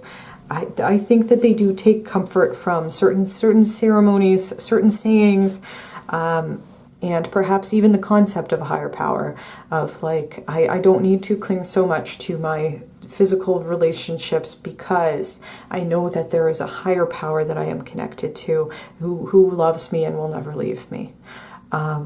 So definitely, I think that's an interesting confirmation there. And with that said, we are going to move into the next spread, which is going to be a variety of different oracle cards. Okay, so the first card, the first card we have for you is Dog Days, which says very intense. So that might be a message that it might be tied to the Passion card that we were seeing in the first part of the reading, and then the Eight of Pentacles. It's like, what was I saying? Like the passion plus commitment equals wish fulfillment for your person. Like, I think that they do feel things very intensely. And I think that they can get very intensely interested in certain things. And I was getting the sense of like maybe having some hyperfixations, like just, when they're into something, they're like super into it, and they're going to be very into you. That could be what the very intense is referring to. It could also be saying that maybe if your soulmate had avoided facing their feelings about something or someone in their life, some situation that was not working for them, if they had avoided that for a while, it might have been because their feelings were so intense. Like it was too intensely painful. The soul loss card, whatever they had to let go of, it caused intense grief. And so I think that they were kind of like learning how to cope with very intense feelings. There might even be, because I am getting a sense of, despite the messages from the cards, the energy that I was picking up from your soulmate is reserved. And so there could just be like they don't like to share their energy with everybody because they feel things so intensely. And that might cause them to be misunderstood. And then the other aspect to this card could be that they might be a dog lover. They might be an animal lover. We did have the wolf came out. So they might have a dog. They might have a dog who looks like a wolf, might be kind of wolf adjacent, such as, like a husky or Malamute. However that resonates. I think this is a Shiva. But yeah, they might love dogs or have dogs or work with animals in some way. Yeah, that might be something that you have in common. I did give some examples of particular careers that might be of interest to your soulmate, but honestly, I think it is a general reading. I think it could really be anything that sparks their passion. I don't think we need to kind of lock it down into just the examples that I could think of. I think anything that makes them feel lit up inside is something that your soulmate is pursuing. Like that, and it could be that that they don't really even know right now what it is that they love to do, and they're still in the process of discovery about that. So I wanted to say that, and then we have Fearless Expression, and it is the number 55, which would be a number very much associated with change, and with Fearless Expression, it's like not being afraid to express is even like, it does say fearless, but it's like by facing my fears, I will learn that I have the courage to face my fears. to put it that way. And the, you know, the connection to the throat chakra, the fearless expression, I think that a big part of whatever was happening on the Ten of Swords, the great severing, you know, it involved your soulmate speaking up for themselves. And we did have the light attributes of the gossip card, which I could tie to, you know, using your voice for good, like using your voice as a force for good. And the first step to that would be learning how to step up, to speak up for yourself. And I think that is like something that they're really embracing is how to express themselves. And I think it's like a big departure from how they might have used to be. They might have used to be more reserved. They might have, kept their thoughts and feelings under wraps for a long time because they didn't want to rock the boat. They didn't want to hurt anybody's feelings. They didn't want to create conflict or tension. They might have repressed their feelings and repressed a lot of anger of like, how dare you tell me what to do with my life? You know, when like, who are you to tell me that? You know, but I think that they've been learning. They've gone through a throat chakra expansion. They've been learning that it's really a lot better and a lot healthier to express all of that stuff and really get everything off their chest, even if it caused a lot of chaos for a little while, even if it caused somebody to walk away from them, even if it caused them to have to walk away from other people. I still think that they've embraced it as like it was the right thing to do. It was something that I needed to do, and it was a change, and it has created positive changes, and it's bringing in more positive changes for me, even though it might have been a painful process. Learning how to express myself might have been a painful process. Learning how to confront my fears about expression might have been painful, but it's a pain that has led to a lot of knowledge and a lot of wisdom that I can now use moving forward. And then the other thing is there is a microphone here, so this could be a clue as to something that your soulmate is doing. They might have some sort of platform. They might be on social media. They might have started a YouTube channel or a podcast where they are talking about their experiences, where they are maybe even like sharing their opinions, sharing their thoughts, sharing their views on things that it might be related to spirituality, but the ceremony card might be, if they are involved in spirituality, they might have like a spirituality based platform that where they can just express whatever they want to, and I think that gives them a real sense of freedom and fulfillment, and that might be part of them like pursuing their passion. Might be they might have discovered that I was so afraid of expressing myself for so long, and now actually I have a lot to say. I have a lot of things to share, and I'm just going to do it. I'm just going to take action with the antelope spirit and just kind of see whether this thing is for me. And so that might be another message there, that they're using their voice in some way. That might be something that they're doing in order to generate income, and or it could just be something that they're doing on the side because they feel passionate about it. And there's, I think, another message with this card is when you're part with the elephant spirit, when you are a part of your soulmate's family, when you come together with them, because of the lessons they've been learning and the throat chakra expansion they have been going through, you won't have to ever worry or wonder about how your soulmate feels or what they're thinking, because they have learned that it is much better to just say those things rather than give someone an opportunity to make an assumption that might be misinterpreted somehow. It's much better to just have an uncomfortable or awkward conversation, again, than to create a situation where people don't really understand or don't really know how you feel or what you're thinking. So you won't need to worry about your soulmate not communicating effectively. I think that's a hard lesson that they've been through, and they don't ever want to be the type of person, again, who would make somebody else feel bad through either expressing or not expressing something a certain way. So I wanted to say that, and then we have reflection.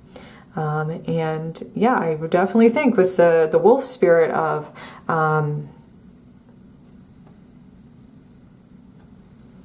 like turning information into wisdom or turning intelligence into wisdom, it's like they've done a lot of reflection. They've had to do a lot of soul searching, and I think they're still in the process. I think that they're reflecting on themselves again. Who am I? What do I want? What do I like? What works for me? What is my life's purpose?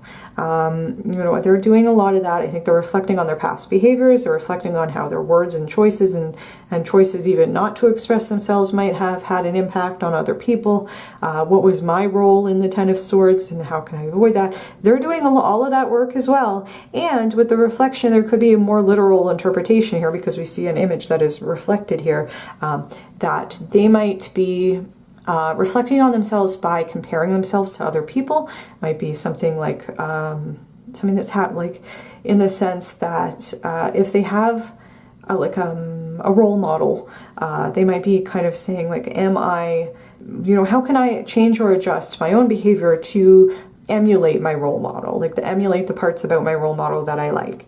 You know, how can I be my idealized version of myself, you know, who is represented by this person? There might be an aspect of that. There could also be an aspect of they might, again, like if they went through a process where they were repressing certain feelings or emotions or repressing their personality for a while, they might have like an innate ability to kind of reflect back to somebody else's wants or needs, reflect back somebody else's personality by emulating those traits.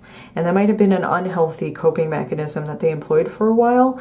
There might just be like a connection there. And then the other aspect, way to read this is your soulmate might naturally reflect back things to people in a way that might be uncomfortable. But they're no longer shying away from that side of themselves. So like, for example, if your soulmate has had to go through a painful separation, for example, with a family member, and they've stood up for themselves and learned how to express things that are very intense, that they might have held back for a long time, you know, they've learned how to do that. And then they might have another family member who has seen them go through this transformation, who has seen them learn how to stand up for themselves, learn how to express things that they had been repressing, and how to put themselves first. And then that the other family member who's watching your soulmate do this, it might make that family member feel bad about themselves because they don't have the courage to go through this process. And so it's like that other family member might lash out at your soulmate or might, you know, whatever, because it's a reflection of themselves that they might not want to see. Or it's like it's causing them to reflect on their own behavior in a way that is uncomfortable for them. So that could also be something that is being mentioned here, is that people might compare themselves to your soulmate and then it kind of, you know, for better or worse, even like it could be that people are jealous, or people are, you know, they see things, aspects of your soulmate's personality that they wish they had, and they react badly to that. And it could also be there are lots of people who admire your soulmate, especially if they have some sort of platform or some sort of audience. There could be a lot of people who really look up to your soulmate, and it might be that your soulmate is a role model for other people as well. That is like helping them reflect on, you know, how can I be the best version of myself? How can I go on this journey of self discovery? So I do think that is interesting there. Okay, and then we have turmeric, which is connected with the solar plexus chakra. And the trigger statement is, it is too late. And the true statement is, I am free to believe. And this card says, you are clearing away beliefs, energy, and memories that no longer serve you, so the necessary decisions will be made.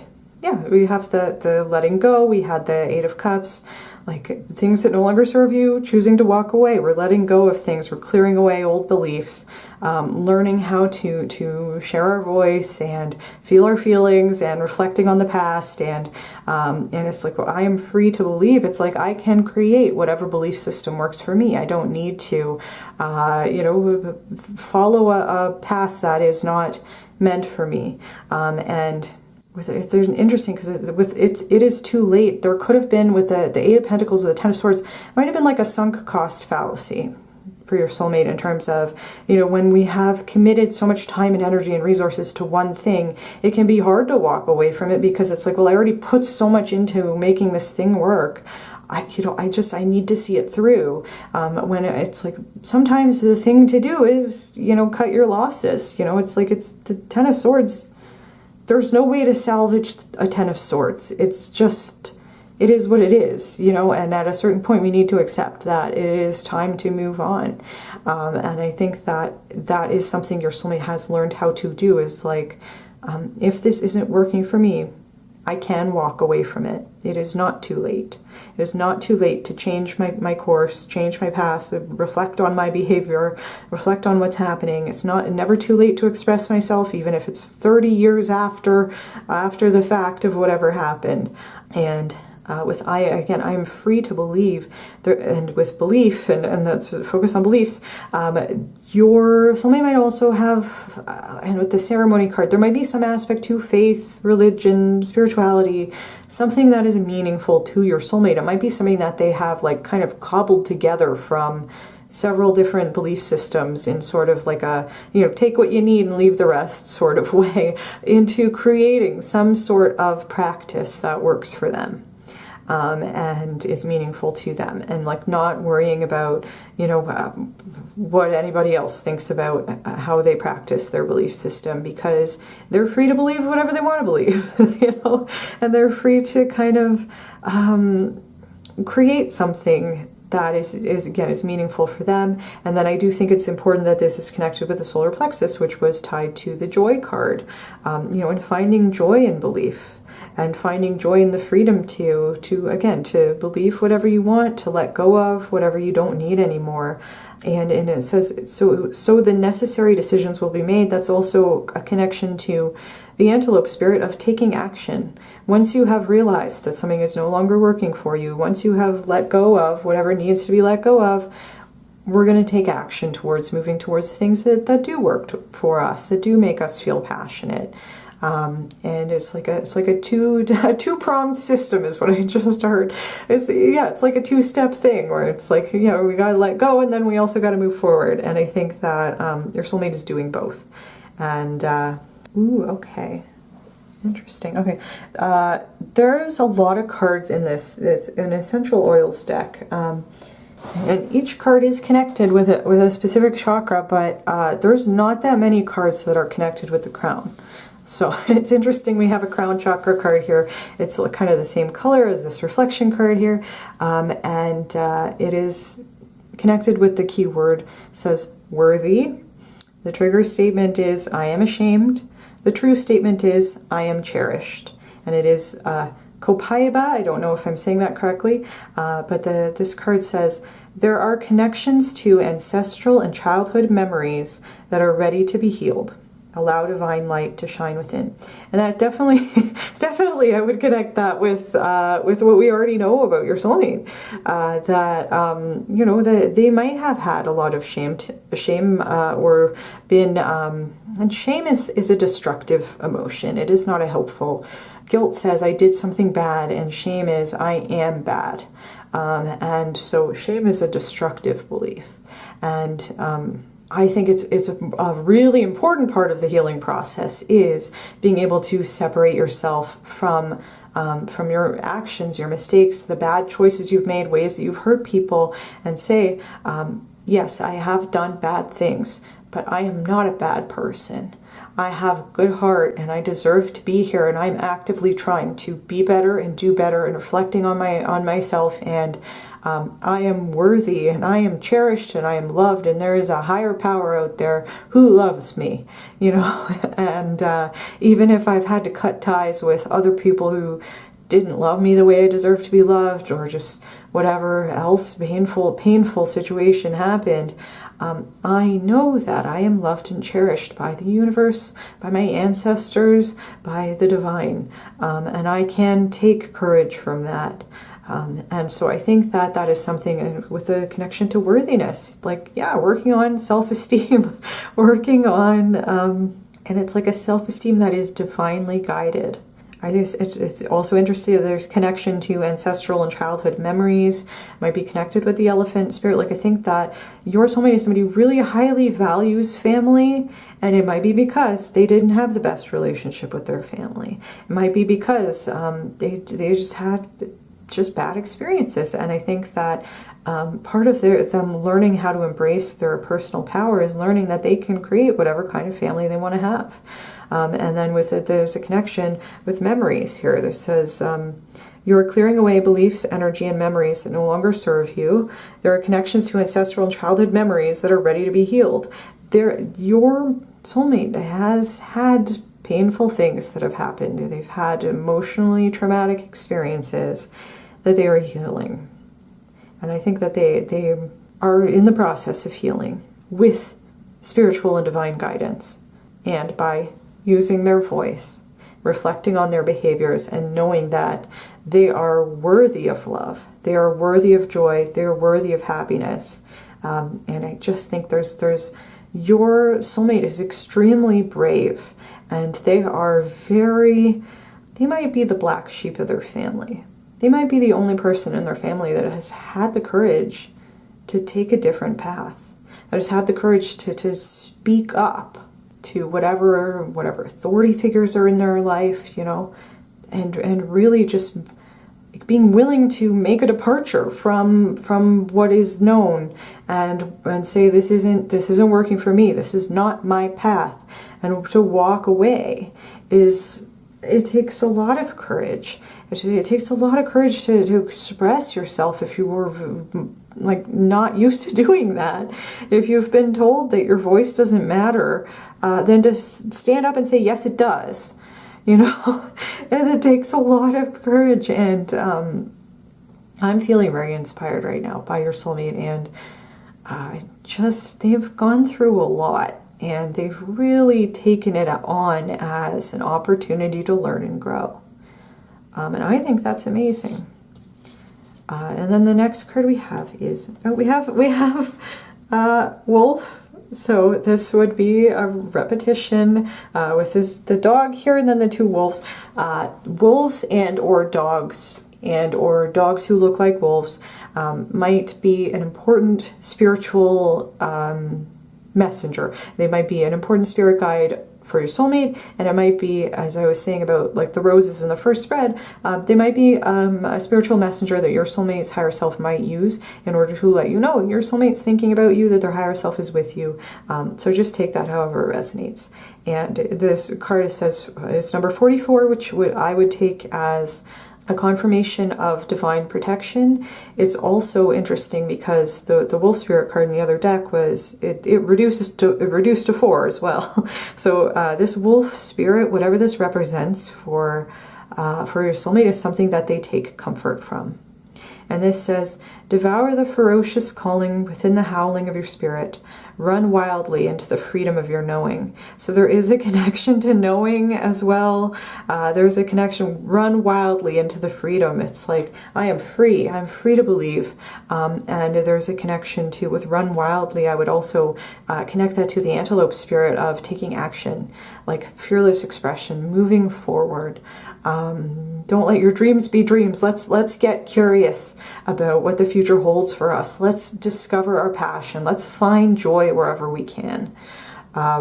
Let's make this life, let's make this world work for us, is something that's coming through. And with the devour the ferocious calling within the howling of your spirit, again, your soulmate might have resisted the call of their spirit for a while, and after a while they were like, I can't do this anymore.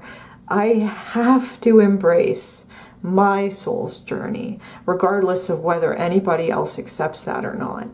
And that takes a lot of courage, and they're very divinely protected along this path as well. And I will also say that this is the last card in this deck. I mean, it's alphabetical, so you know, wolf is the last one. But there might be a connection to, you know, like their last cycle ended with the 10 of Swords, and it ended when they chose to answer the call of their spirit. They might also really like the book The Call of the Wild. Might be another thing that's kind of coming through there, but you know, just take that however it resonates.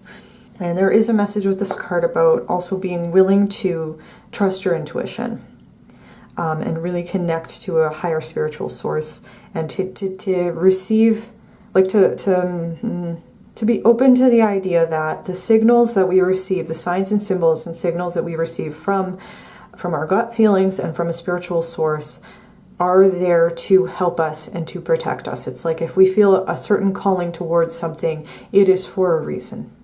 And to be willing to follow that, I think, is something that your soulmate has learned how to do, to follow their instincts, to follow their higher spiritual guidance, to follow their gut feelings. And to not ignore the parts of themselves that tell them something is wrong or something is right. I think they're much more open now to following that spiritual guidance than they used to be, and to just not even need to question where it's coming from. You know, we don't need to control everything. We don't need to understand everything. You know, it's enough for me to know that I am receiving spiritual guidance without needing to know exactly where it's coming from or like which spirit guide is talking to me. It's like I just know it's from a spiritual source, and that's enough for me. I think that is something that would resonate for your soulmate. And I will say they do have a connection to the crown. They're like they might have like a very open crown chakra. There's a connection to the third eye. Like they're just very tapped into their intuition, and I think that is part of their process of getting in touch with their emotions. And the reason why we had their spread bookended by cups cards of like just being willing to dive into that stuff, you know, even if it's very intense. Because there's a sense of safety and security in knowing that you are also being spiritually guided. And then we have midnight, which says the most magical hour of all. With the word magical there might be a connection to witchcraft or witchcraft and wizardry. There might be a connection to spell work.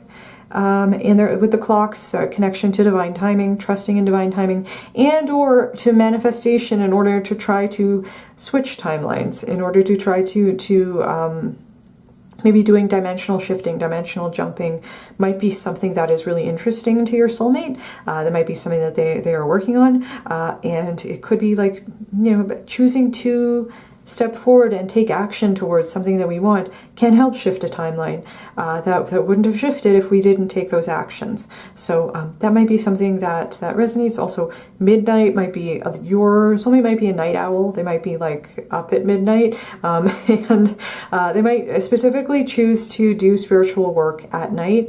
Might be something that works better for them.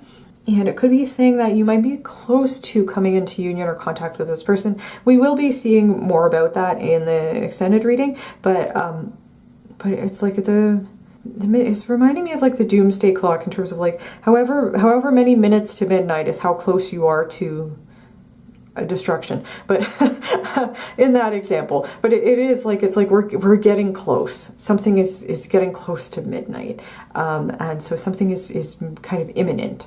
Might be a message there.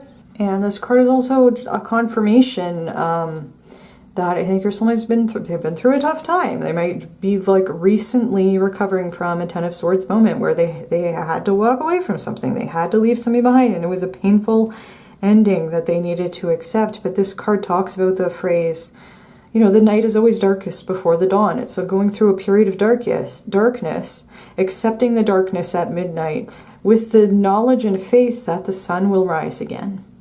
We're not going to be in this dark place forever. Things will get better. And I think they are. For your soulmate, things are definitely getting better. But they have been through a period of darkness, for sure. Yeah, we have the stag beetle, which says tenacity. Yes, I would see that definitely reflected in the connection between passion and the Eight of Pentacles in terms of like your soulmate when they want something, when they're passionate about something, when they believe in something, they are 100% in it. They're in it to win it. They're just, you know, they're extremely tenacious. They're extremely committed and dedicated to the things that are meaningful for them. And I think that might have been why it was so painful to have a separation, because they want to make things work. They you know, if they had the sunk cost fallacy for a while, it's because they're so committed, they're so tenacious, they're so persistent.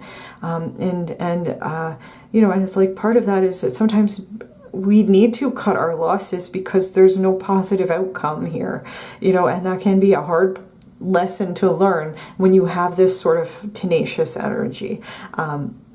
Ooh, okay. I'm gonna mispronounce this. Olgoi Korkoi, maybe. And it says virulence. And it is connected with the element of fire. And it is also known as a Mongolian deathworm. So it's a cryptid that is so venomous that you can't touch any part of it. And I would interpret this in two ways. First of all, whatever part of the great severing, the soul loss of identity, your soulmate might have had to leave their community of origin. They might have been shunned. They might have been cast aside. It is, I think, likely from this spread, I wouldn't be surprised to learn that your soulmate doesn't talk to certain family members, and it's like they're nobody wants to touch them. It's like it is giving me black sheep energy of they might have really been rejected by somebody or some group, and be really like persona non grata in that community, in that group. And they might have had, like, that would have been a very painful thing to deal with, might have created a lot of shame that they've had to work on and heal. But they I think have taken that and really like used it as a way to learn about themselves. And I'm getting like they've turned it into a strength, in the sense that I think that with the great severing, and it was anger turning into love, I think they're at a place where if somebody from whatever group, community, whoever is shunning them or has cut ties with them, if that person were to come back, I think your soulmate would treat that situation with loving detachment, rather than anger, rather than how could you do this to me. It would be, I understand why you did what you did. I forgive you. I'm not interested in speaking to you anymore. I'm not interested in rekindling this connection, whatever that means. That might be one way to interpret this. The other way we could interpret this is with the virulence and the fact that, you know, this Mongolian deathworm cryptid is so venomous that you can't touch it. You can't even go near it. It shoots venom. You know, whatever it is. And there could also be like it's extreme. This is an extreme animal with an extreme virulence, might be related to the passion, very intense. When your soulmate feels passionate about something, it is extremely intense. They're capable of such a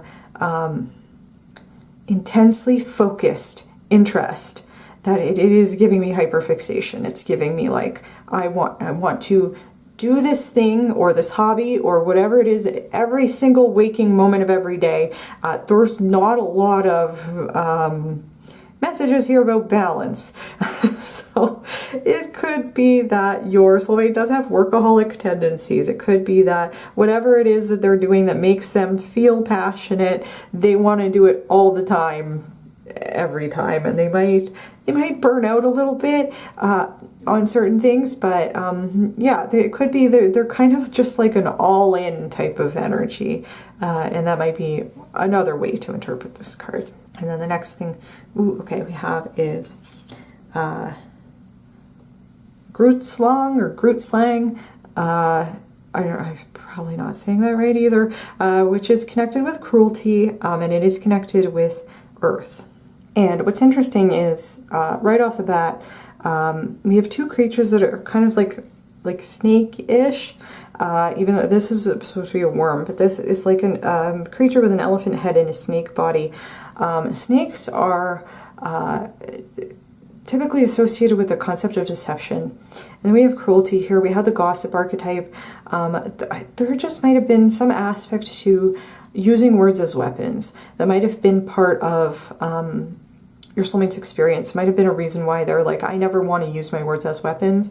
Fearless expression, like, if I use my word as a weapon, it is only to protect myself. And it's not by lashing out at somebody, it's just, and I'm going to defend myself using my voice, because that is a tool that I have at my disposal. But I don't ever want to use my words as weapons. I don't ever want to use words to be cruel or to deceive somebody, because that is something that has been done to me, and it really hurt. And there's a connection with the elephant, again, with the elephant spirit of the past, memories, childhood, ancestral and childhood memories that were very painful. It might have caused a lot of shame. Somebody was very cruel to your soulmate. They treated them cruelly, and your soulmate is rising above, which I think is fantastic.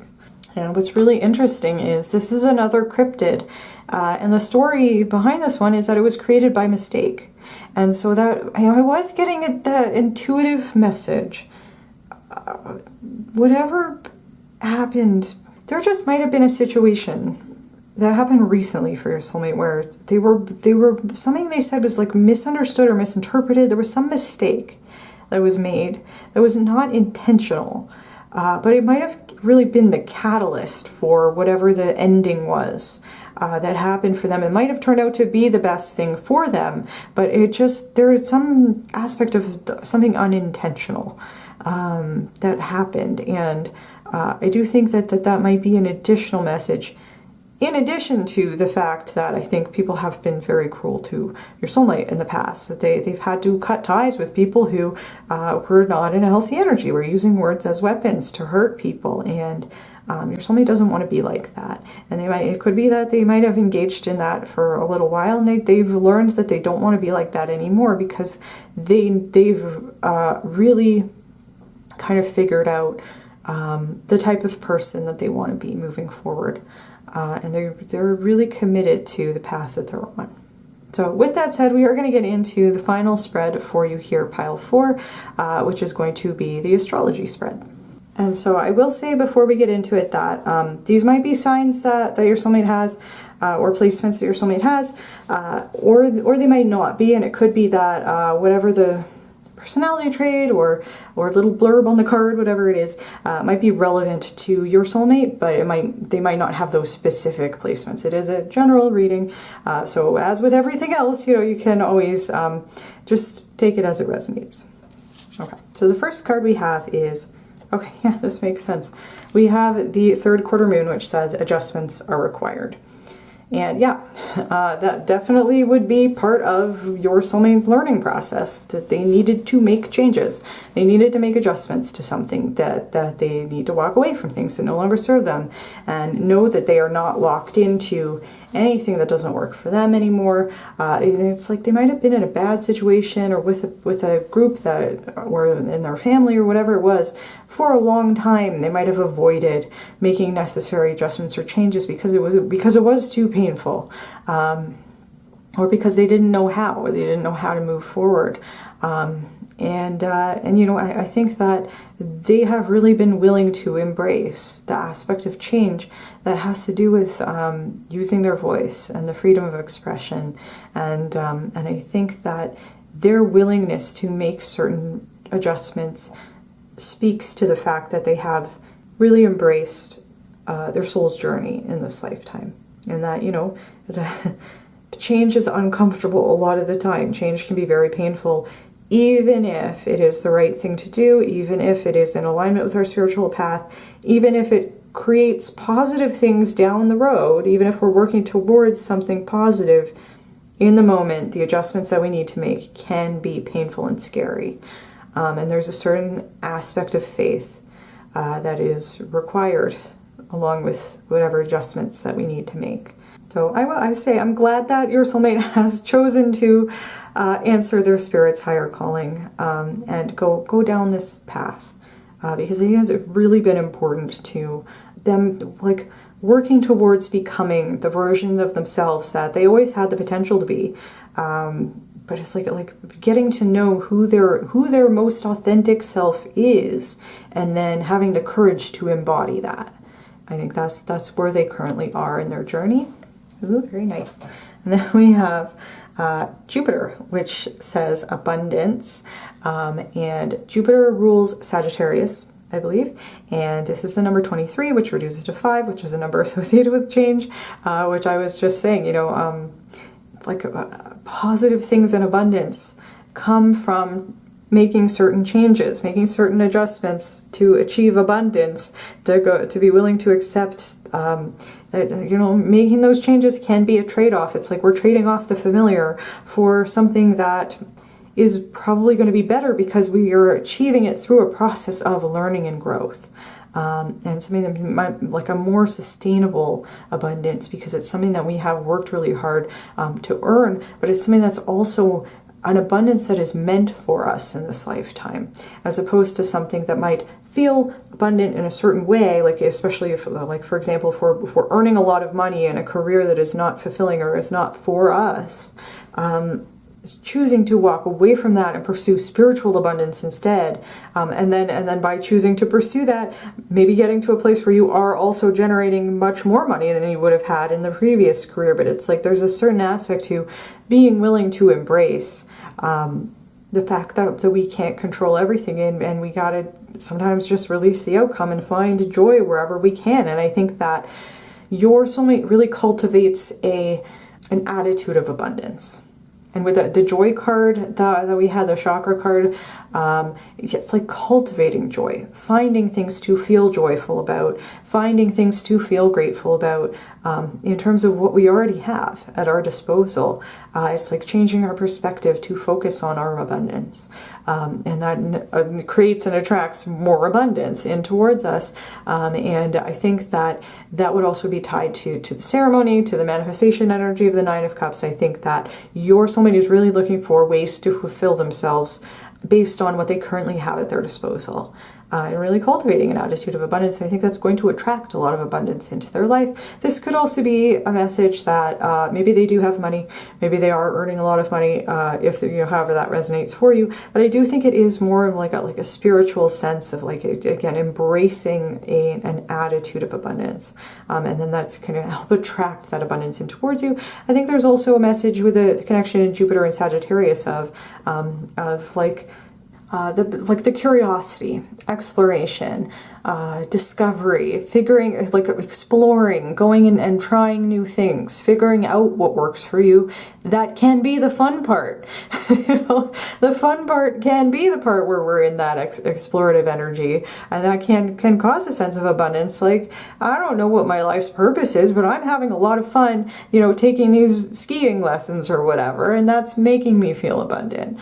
And that could be, you know, a connection there. They might also really love food, all the food here, and they might have like be a foodie or have like a really expansive palate. And because this card is connected to like curiosity, exploration, you know, going to different places, trying new things, exploring different cultures, there's a sense of connecting to other people through, you know, through exploration, like that helps expand your worldview.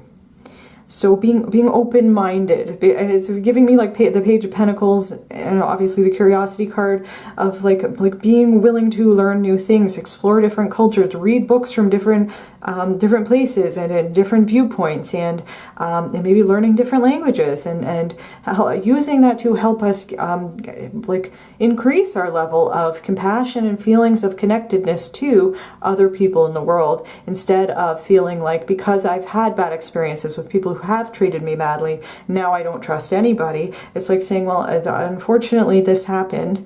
I've said what I needed to say about it. I felt my feelings about it. I expressed to that person how they hurt me, and I'm going to move forward and try to make genuine connections with people who are genuinely interested in me and in a good, sharing a good energy.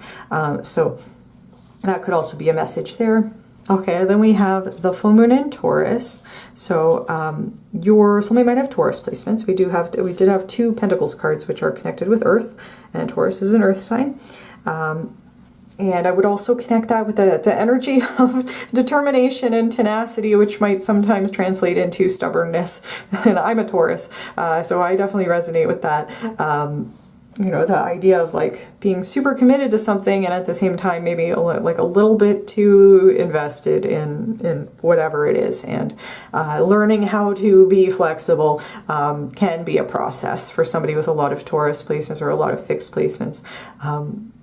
So that might be something that is relevant for your soulmate. But the full moon in Taurus, which says detoxify, I think that's definitely connected to the energy of the Eight of Cups, of being willing to walk away from things that are not working for you, being able, like willing and able to remove toxic influences from our lives and really cultivate a sense of joy after a period of darkness, after a period of really heavy feelings, and needing to process how we feel about the ending of something so that we can move forward without taking the negative parts of that experience with us into the next cycle. And the fact that it's a full moon would talk to me about ending something, closing something. We're leaving behind the parts of this experience that are not for us. They don't work for us. They're toxic to us. So let's detoxify so that we can move forward and not bring that stuff with us.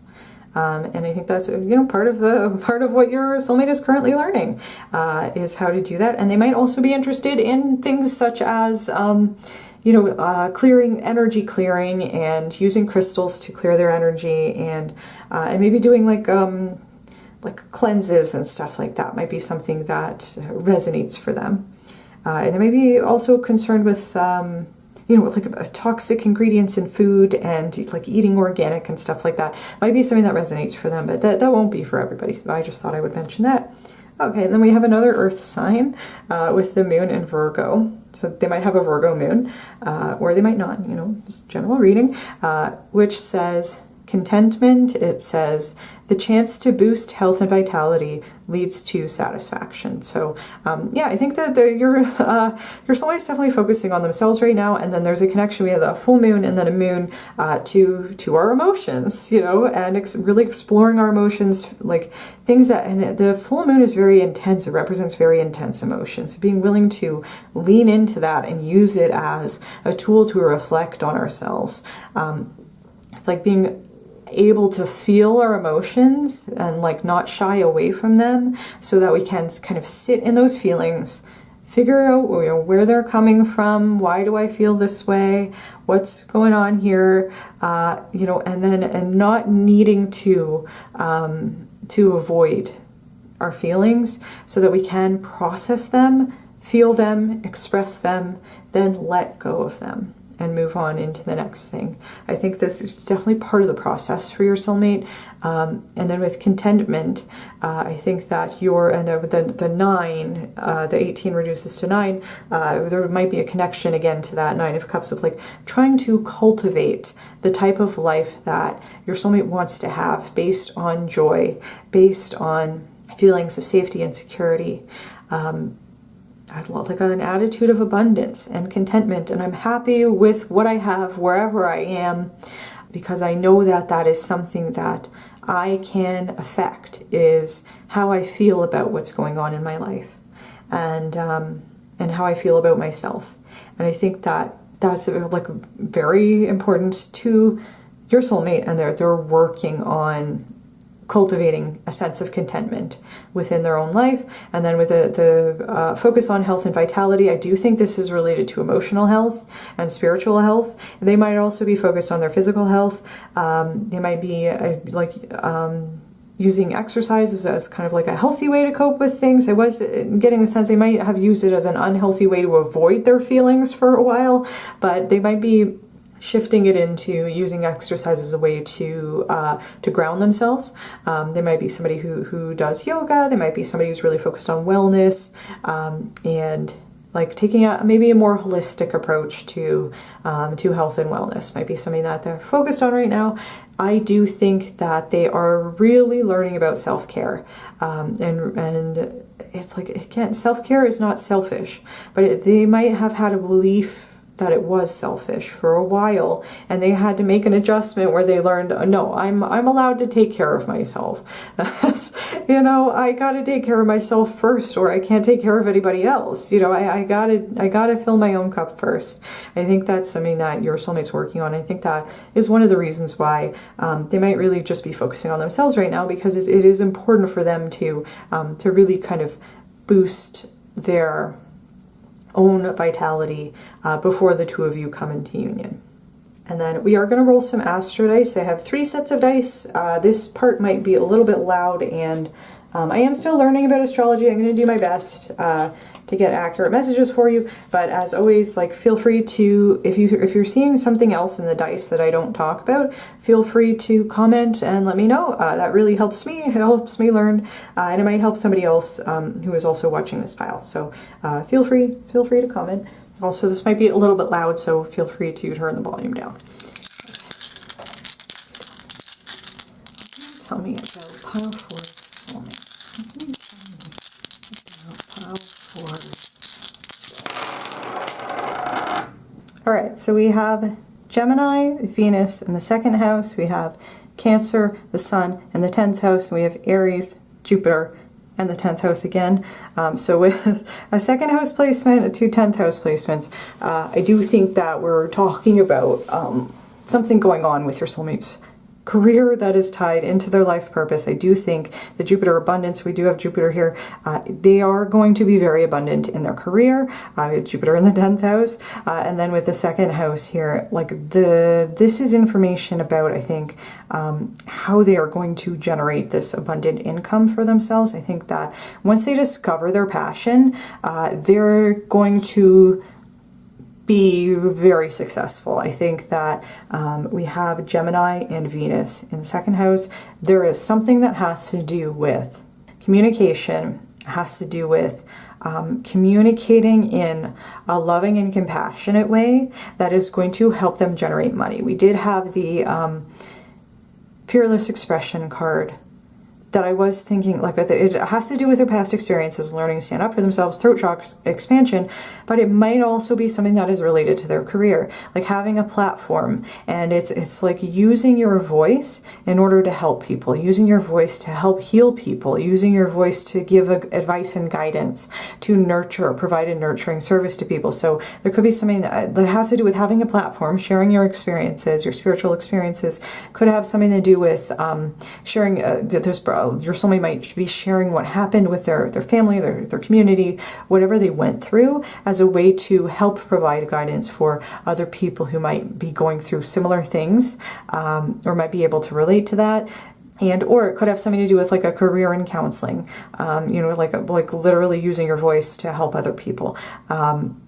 Might be related there. I do think that there is a connection to self-employment and leadership. We do have, we have 2 10th house placements. One has the Sun and the other one has Aries. So there is a connection to really stepping into your leadership role in terms of your job. And with the Fearless Expression card, I am being drawn to the idea that I think your soulmate is destined to have a lot of success by using their voice and their platform and taking on a leadership role when it comes to that. They may be like creating a job that doesn't exist yet, whatever, like using something in an innovative way. And there is a connection also with like Cancer, the Sun, and the 10th house to like, it's just reminding me of the messages of those 2 essential oil cards, where it was like there's something tied to memories, releasing the past. That is going on here, and there's also a message about survival instincts and self-sufficiency, and I think that your soulmate has really good instincts. We were seeing that there was something about like the wolf spirit showing up twice. I was talking about like trusting your gut, trusting your instincts, and using that information and using it as a source of wisdom. And so there might be a connection there as well, that whatever they're working on for their career is something that they feel instinctually drawn to. It's like answering the call of spirit to step up and use your voice to have a positive impact. And it is something that probably your soulmate is doing that is independent in terms of if they have a podcast or a platform or whatever it is, they're probably a solo act, like a solo host or whatever. But there's some aspect maybe of self-employment that has to do with, because we do have like the Aries and then the 10th house, and there is a lot about the self here that I think, even though they're using their voice and being social, there is some aspect to it that is also very self-driven. And I think think that that is an aspect to your soulmate's personality that is very independent and self-sufficient. It might be something that they have had to learn how to be, but I do think they're also very interested in connecting with people in a genuine way that helps them feel like they are a part of the world, that they have a place in the world, that you know, I was getting the sense like your soulmate doesn't, like, they're no longer in a place where they feel like they need approval from other people in order to feel good about themselves. I think they're just more interested in being able to form genuine connections with people in an authentic way. And at the same time, they're also okay if nobody likes what they have to say. You know, like, they're not going to take it personally if somebody is like, I really hated your podcast or whatever. They're like, okay, it wasn't for you. You know, that's fine. And I think they've kind of learned how to, unfortunately, they might have gone through a long period of time where they've had to kind of be on their own, be in their own energy. There might be something they're doing in terms of soul searching, but it could just be like they're just used to doing things as a solo act. They're used to doing things on their own, maybe because they couldn't rely on people or for whatever other reason. And so I think there's some aspect of their career that's going to be very abundant for them. But there's some aspect to it that is self-driven, self-directed, independent, and so they might be self-employed, they might work on their own, whatever creative thing they're doing. If they have a platform, if they're using their voice to help people, they're probably doing that independently. And it might be in a way that is like very much off the beaten path in terms of what one would consider like a normal career, you know, but it is something that is meant for them in this lifetime. And I think they're really embracing that as part of their soul's journey. So I do think that's interesting. And as I said before, if you're seeing something else in the dice, please feel free to share. And now we're going to get some other traits or aspects about your soulmate.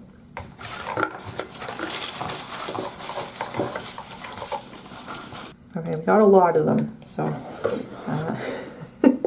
I'm going to try my best to fit everything on the screen. Okay, so we have facial hair and beard. So if they're capable, it's a general reading. Take whatever resonates for you with any physical trait, any personality trait, any zodiac sign. Just take whatever works for you. But if they are capable of growing facial hair, they might have facial hair or a beard.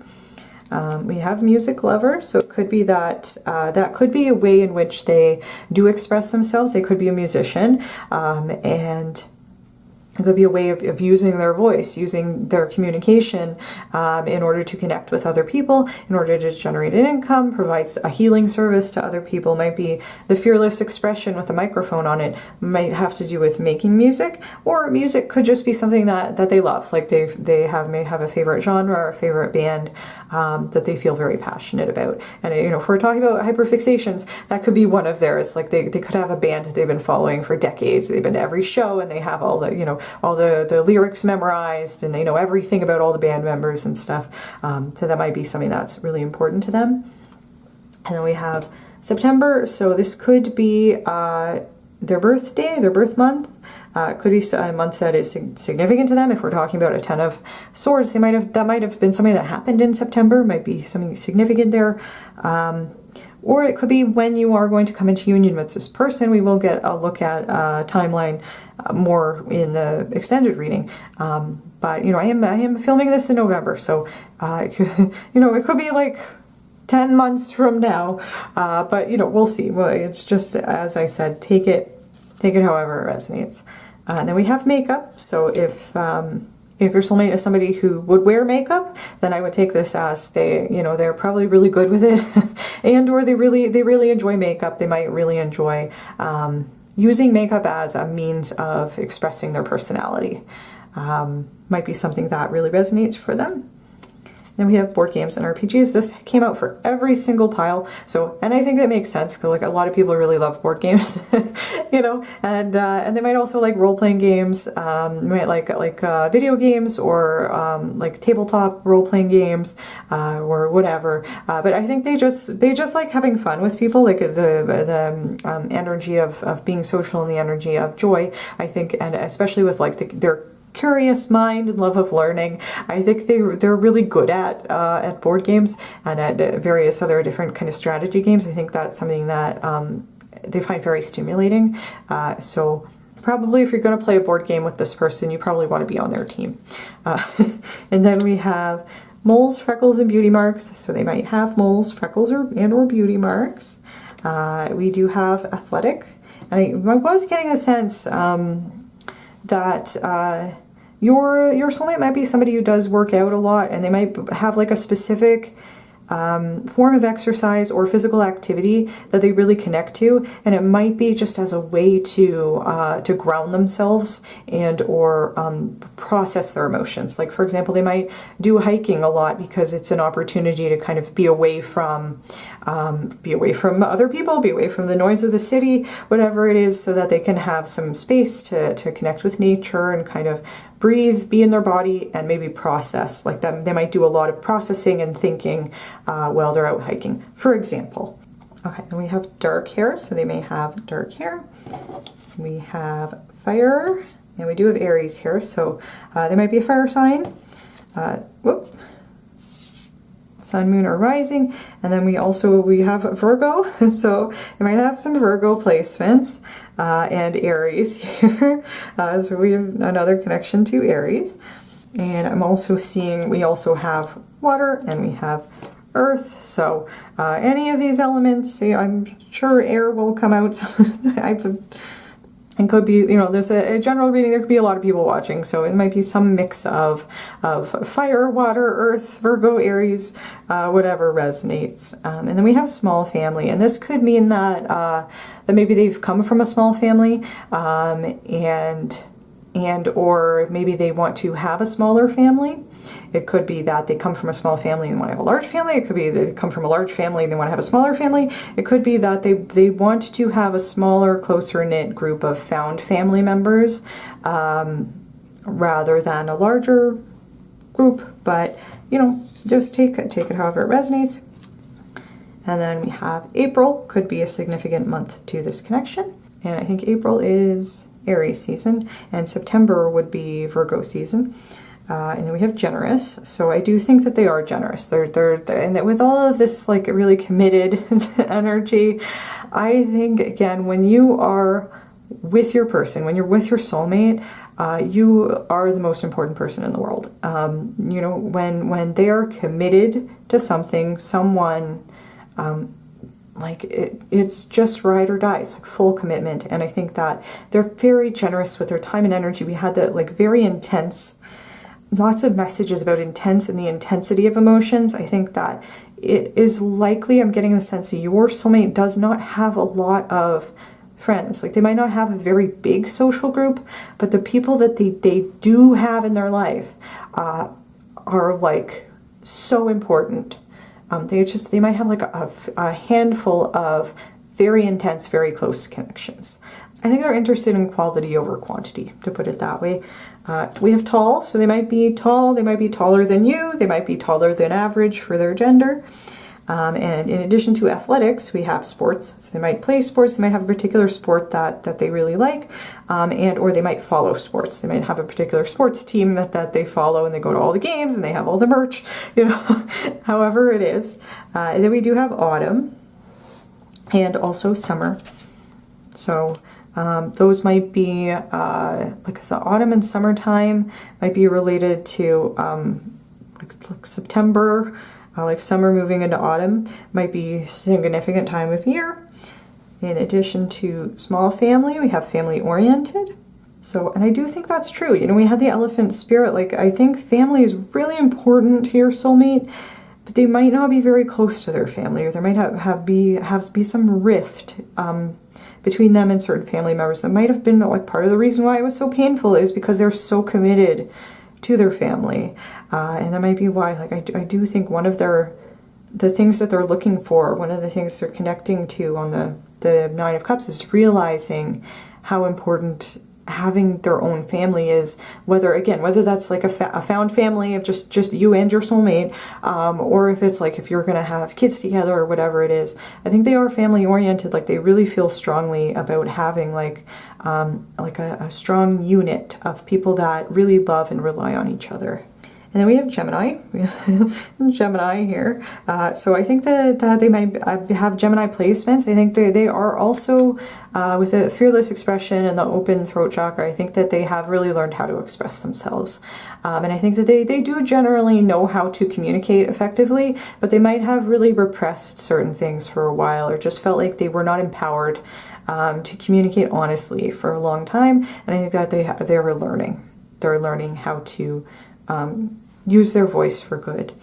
And we have eyeglasses, so they might wear glasses if that is something that resonates. Ooh, and then we have great sense of humor. That was, I think, the very first thing I said.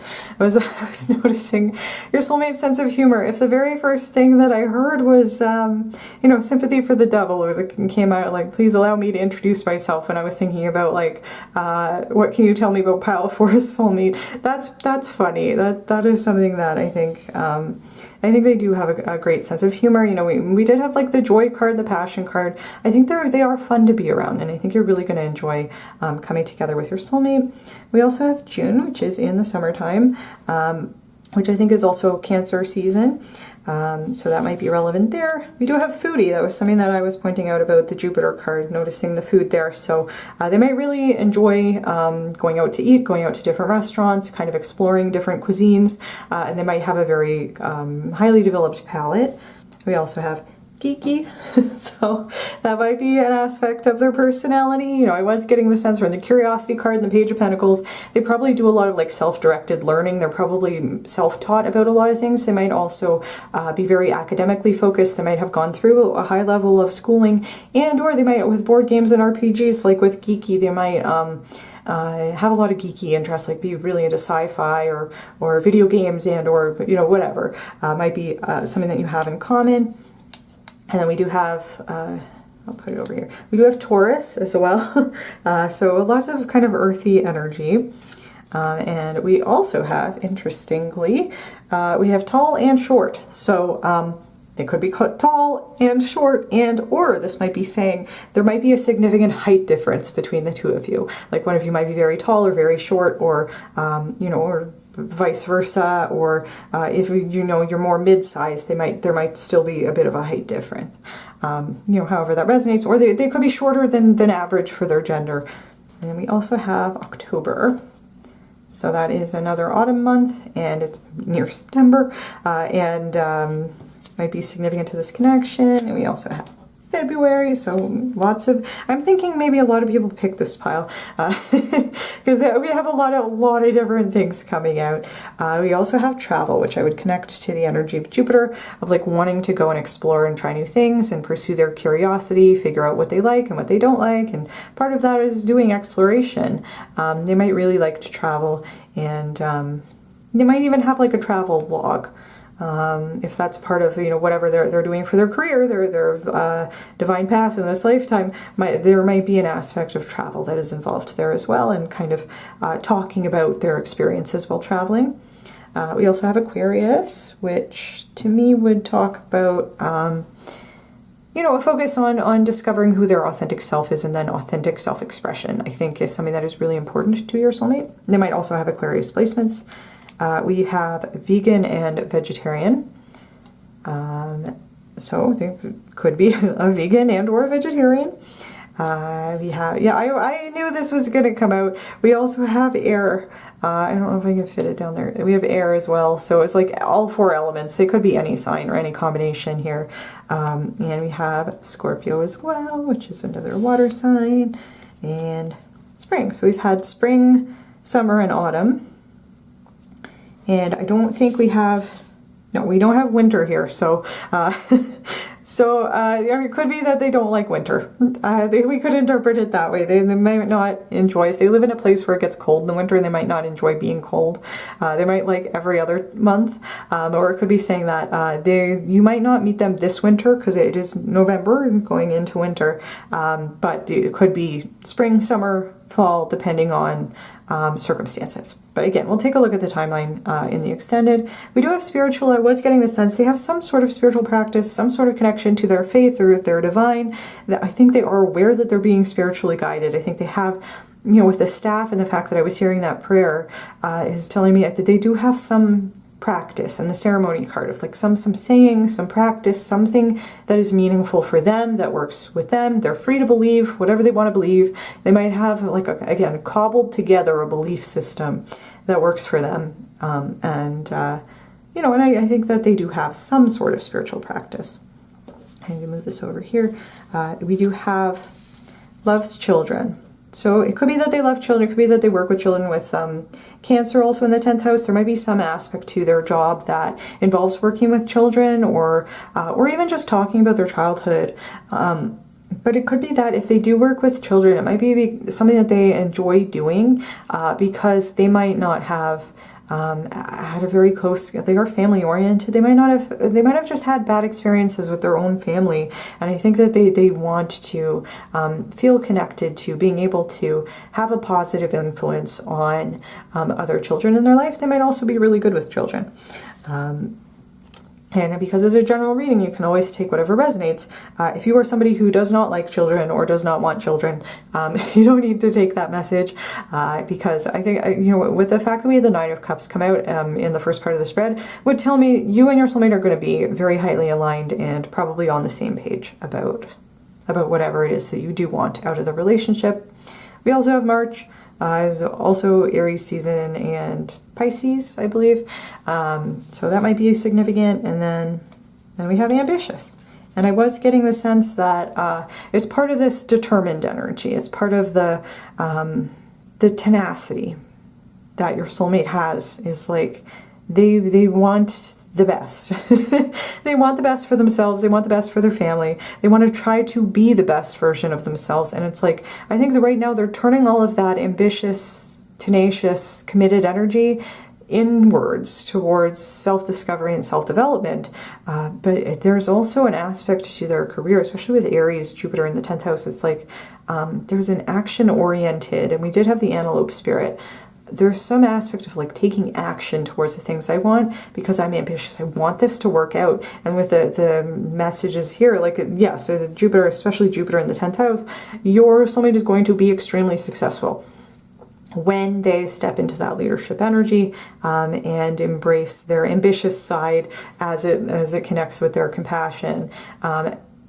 As it connects with their passion. And I did say that the first part of the reading, passion plus commitment equals wish fulfillment. So whatever your soulmate wants out of their life, out of their career, out of their fulfillment, is going to come through a combination of their passion and dedication, which I could see being represented here by this ambitious trait here. So with that said, that is where I'm going to leave this part of the reading, pile 4. If you're interested in the extended reading, we will be taking a look at your relationship, your first meeting with your soulmate. We will be getting a potential timeline and some channeled messages from them. So if you're interested, the link will be in the description. Thank you so much for watching this whole entire video.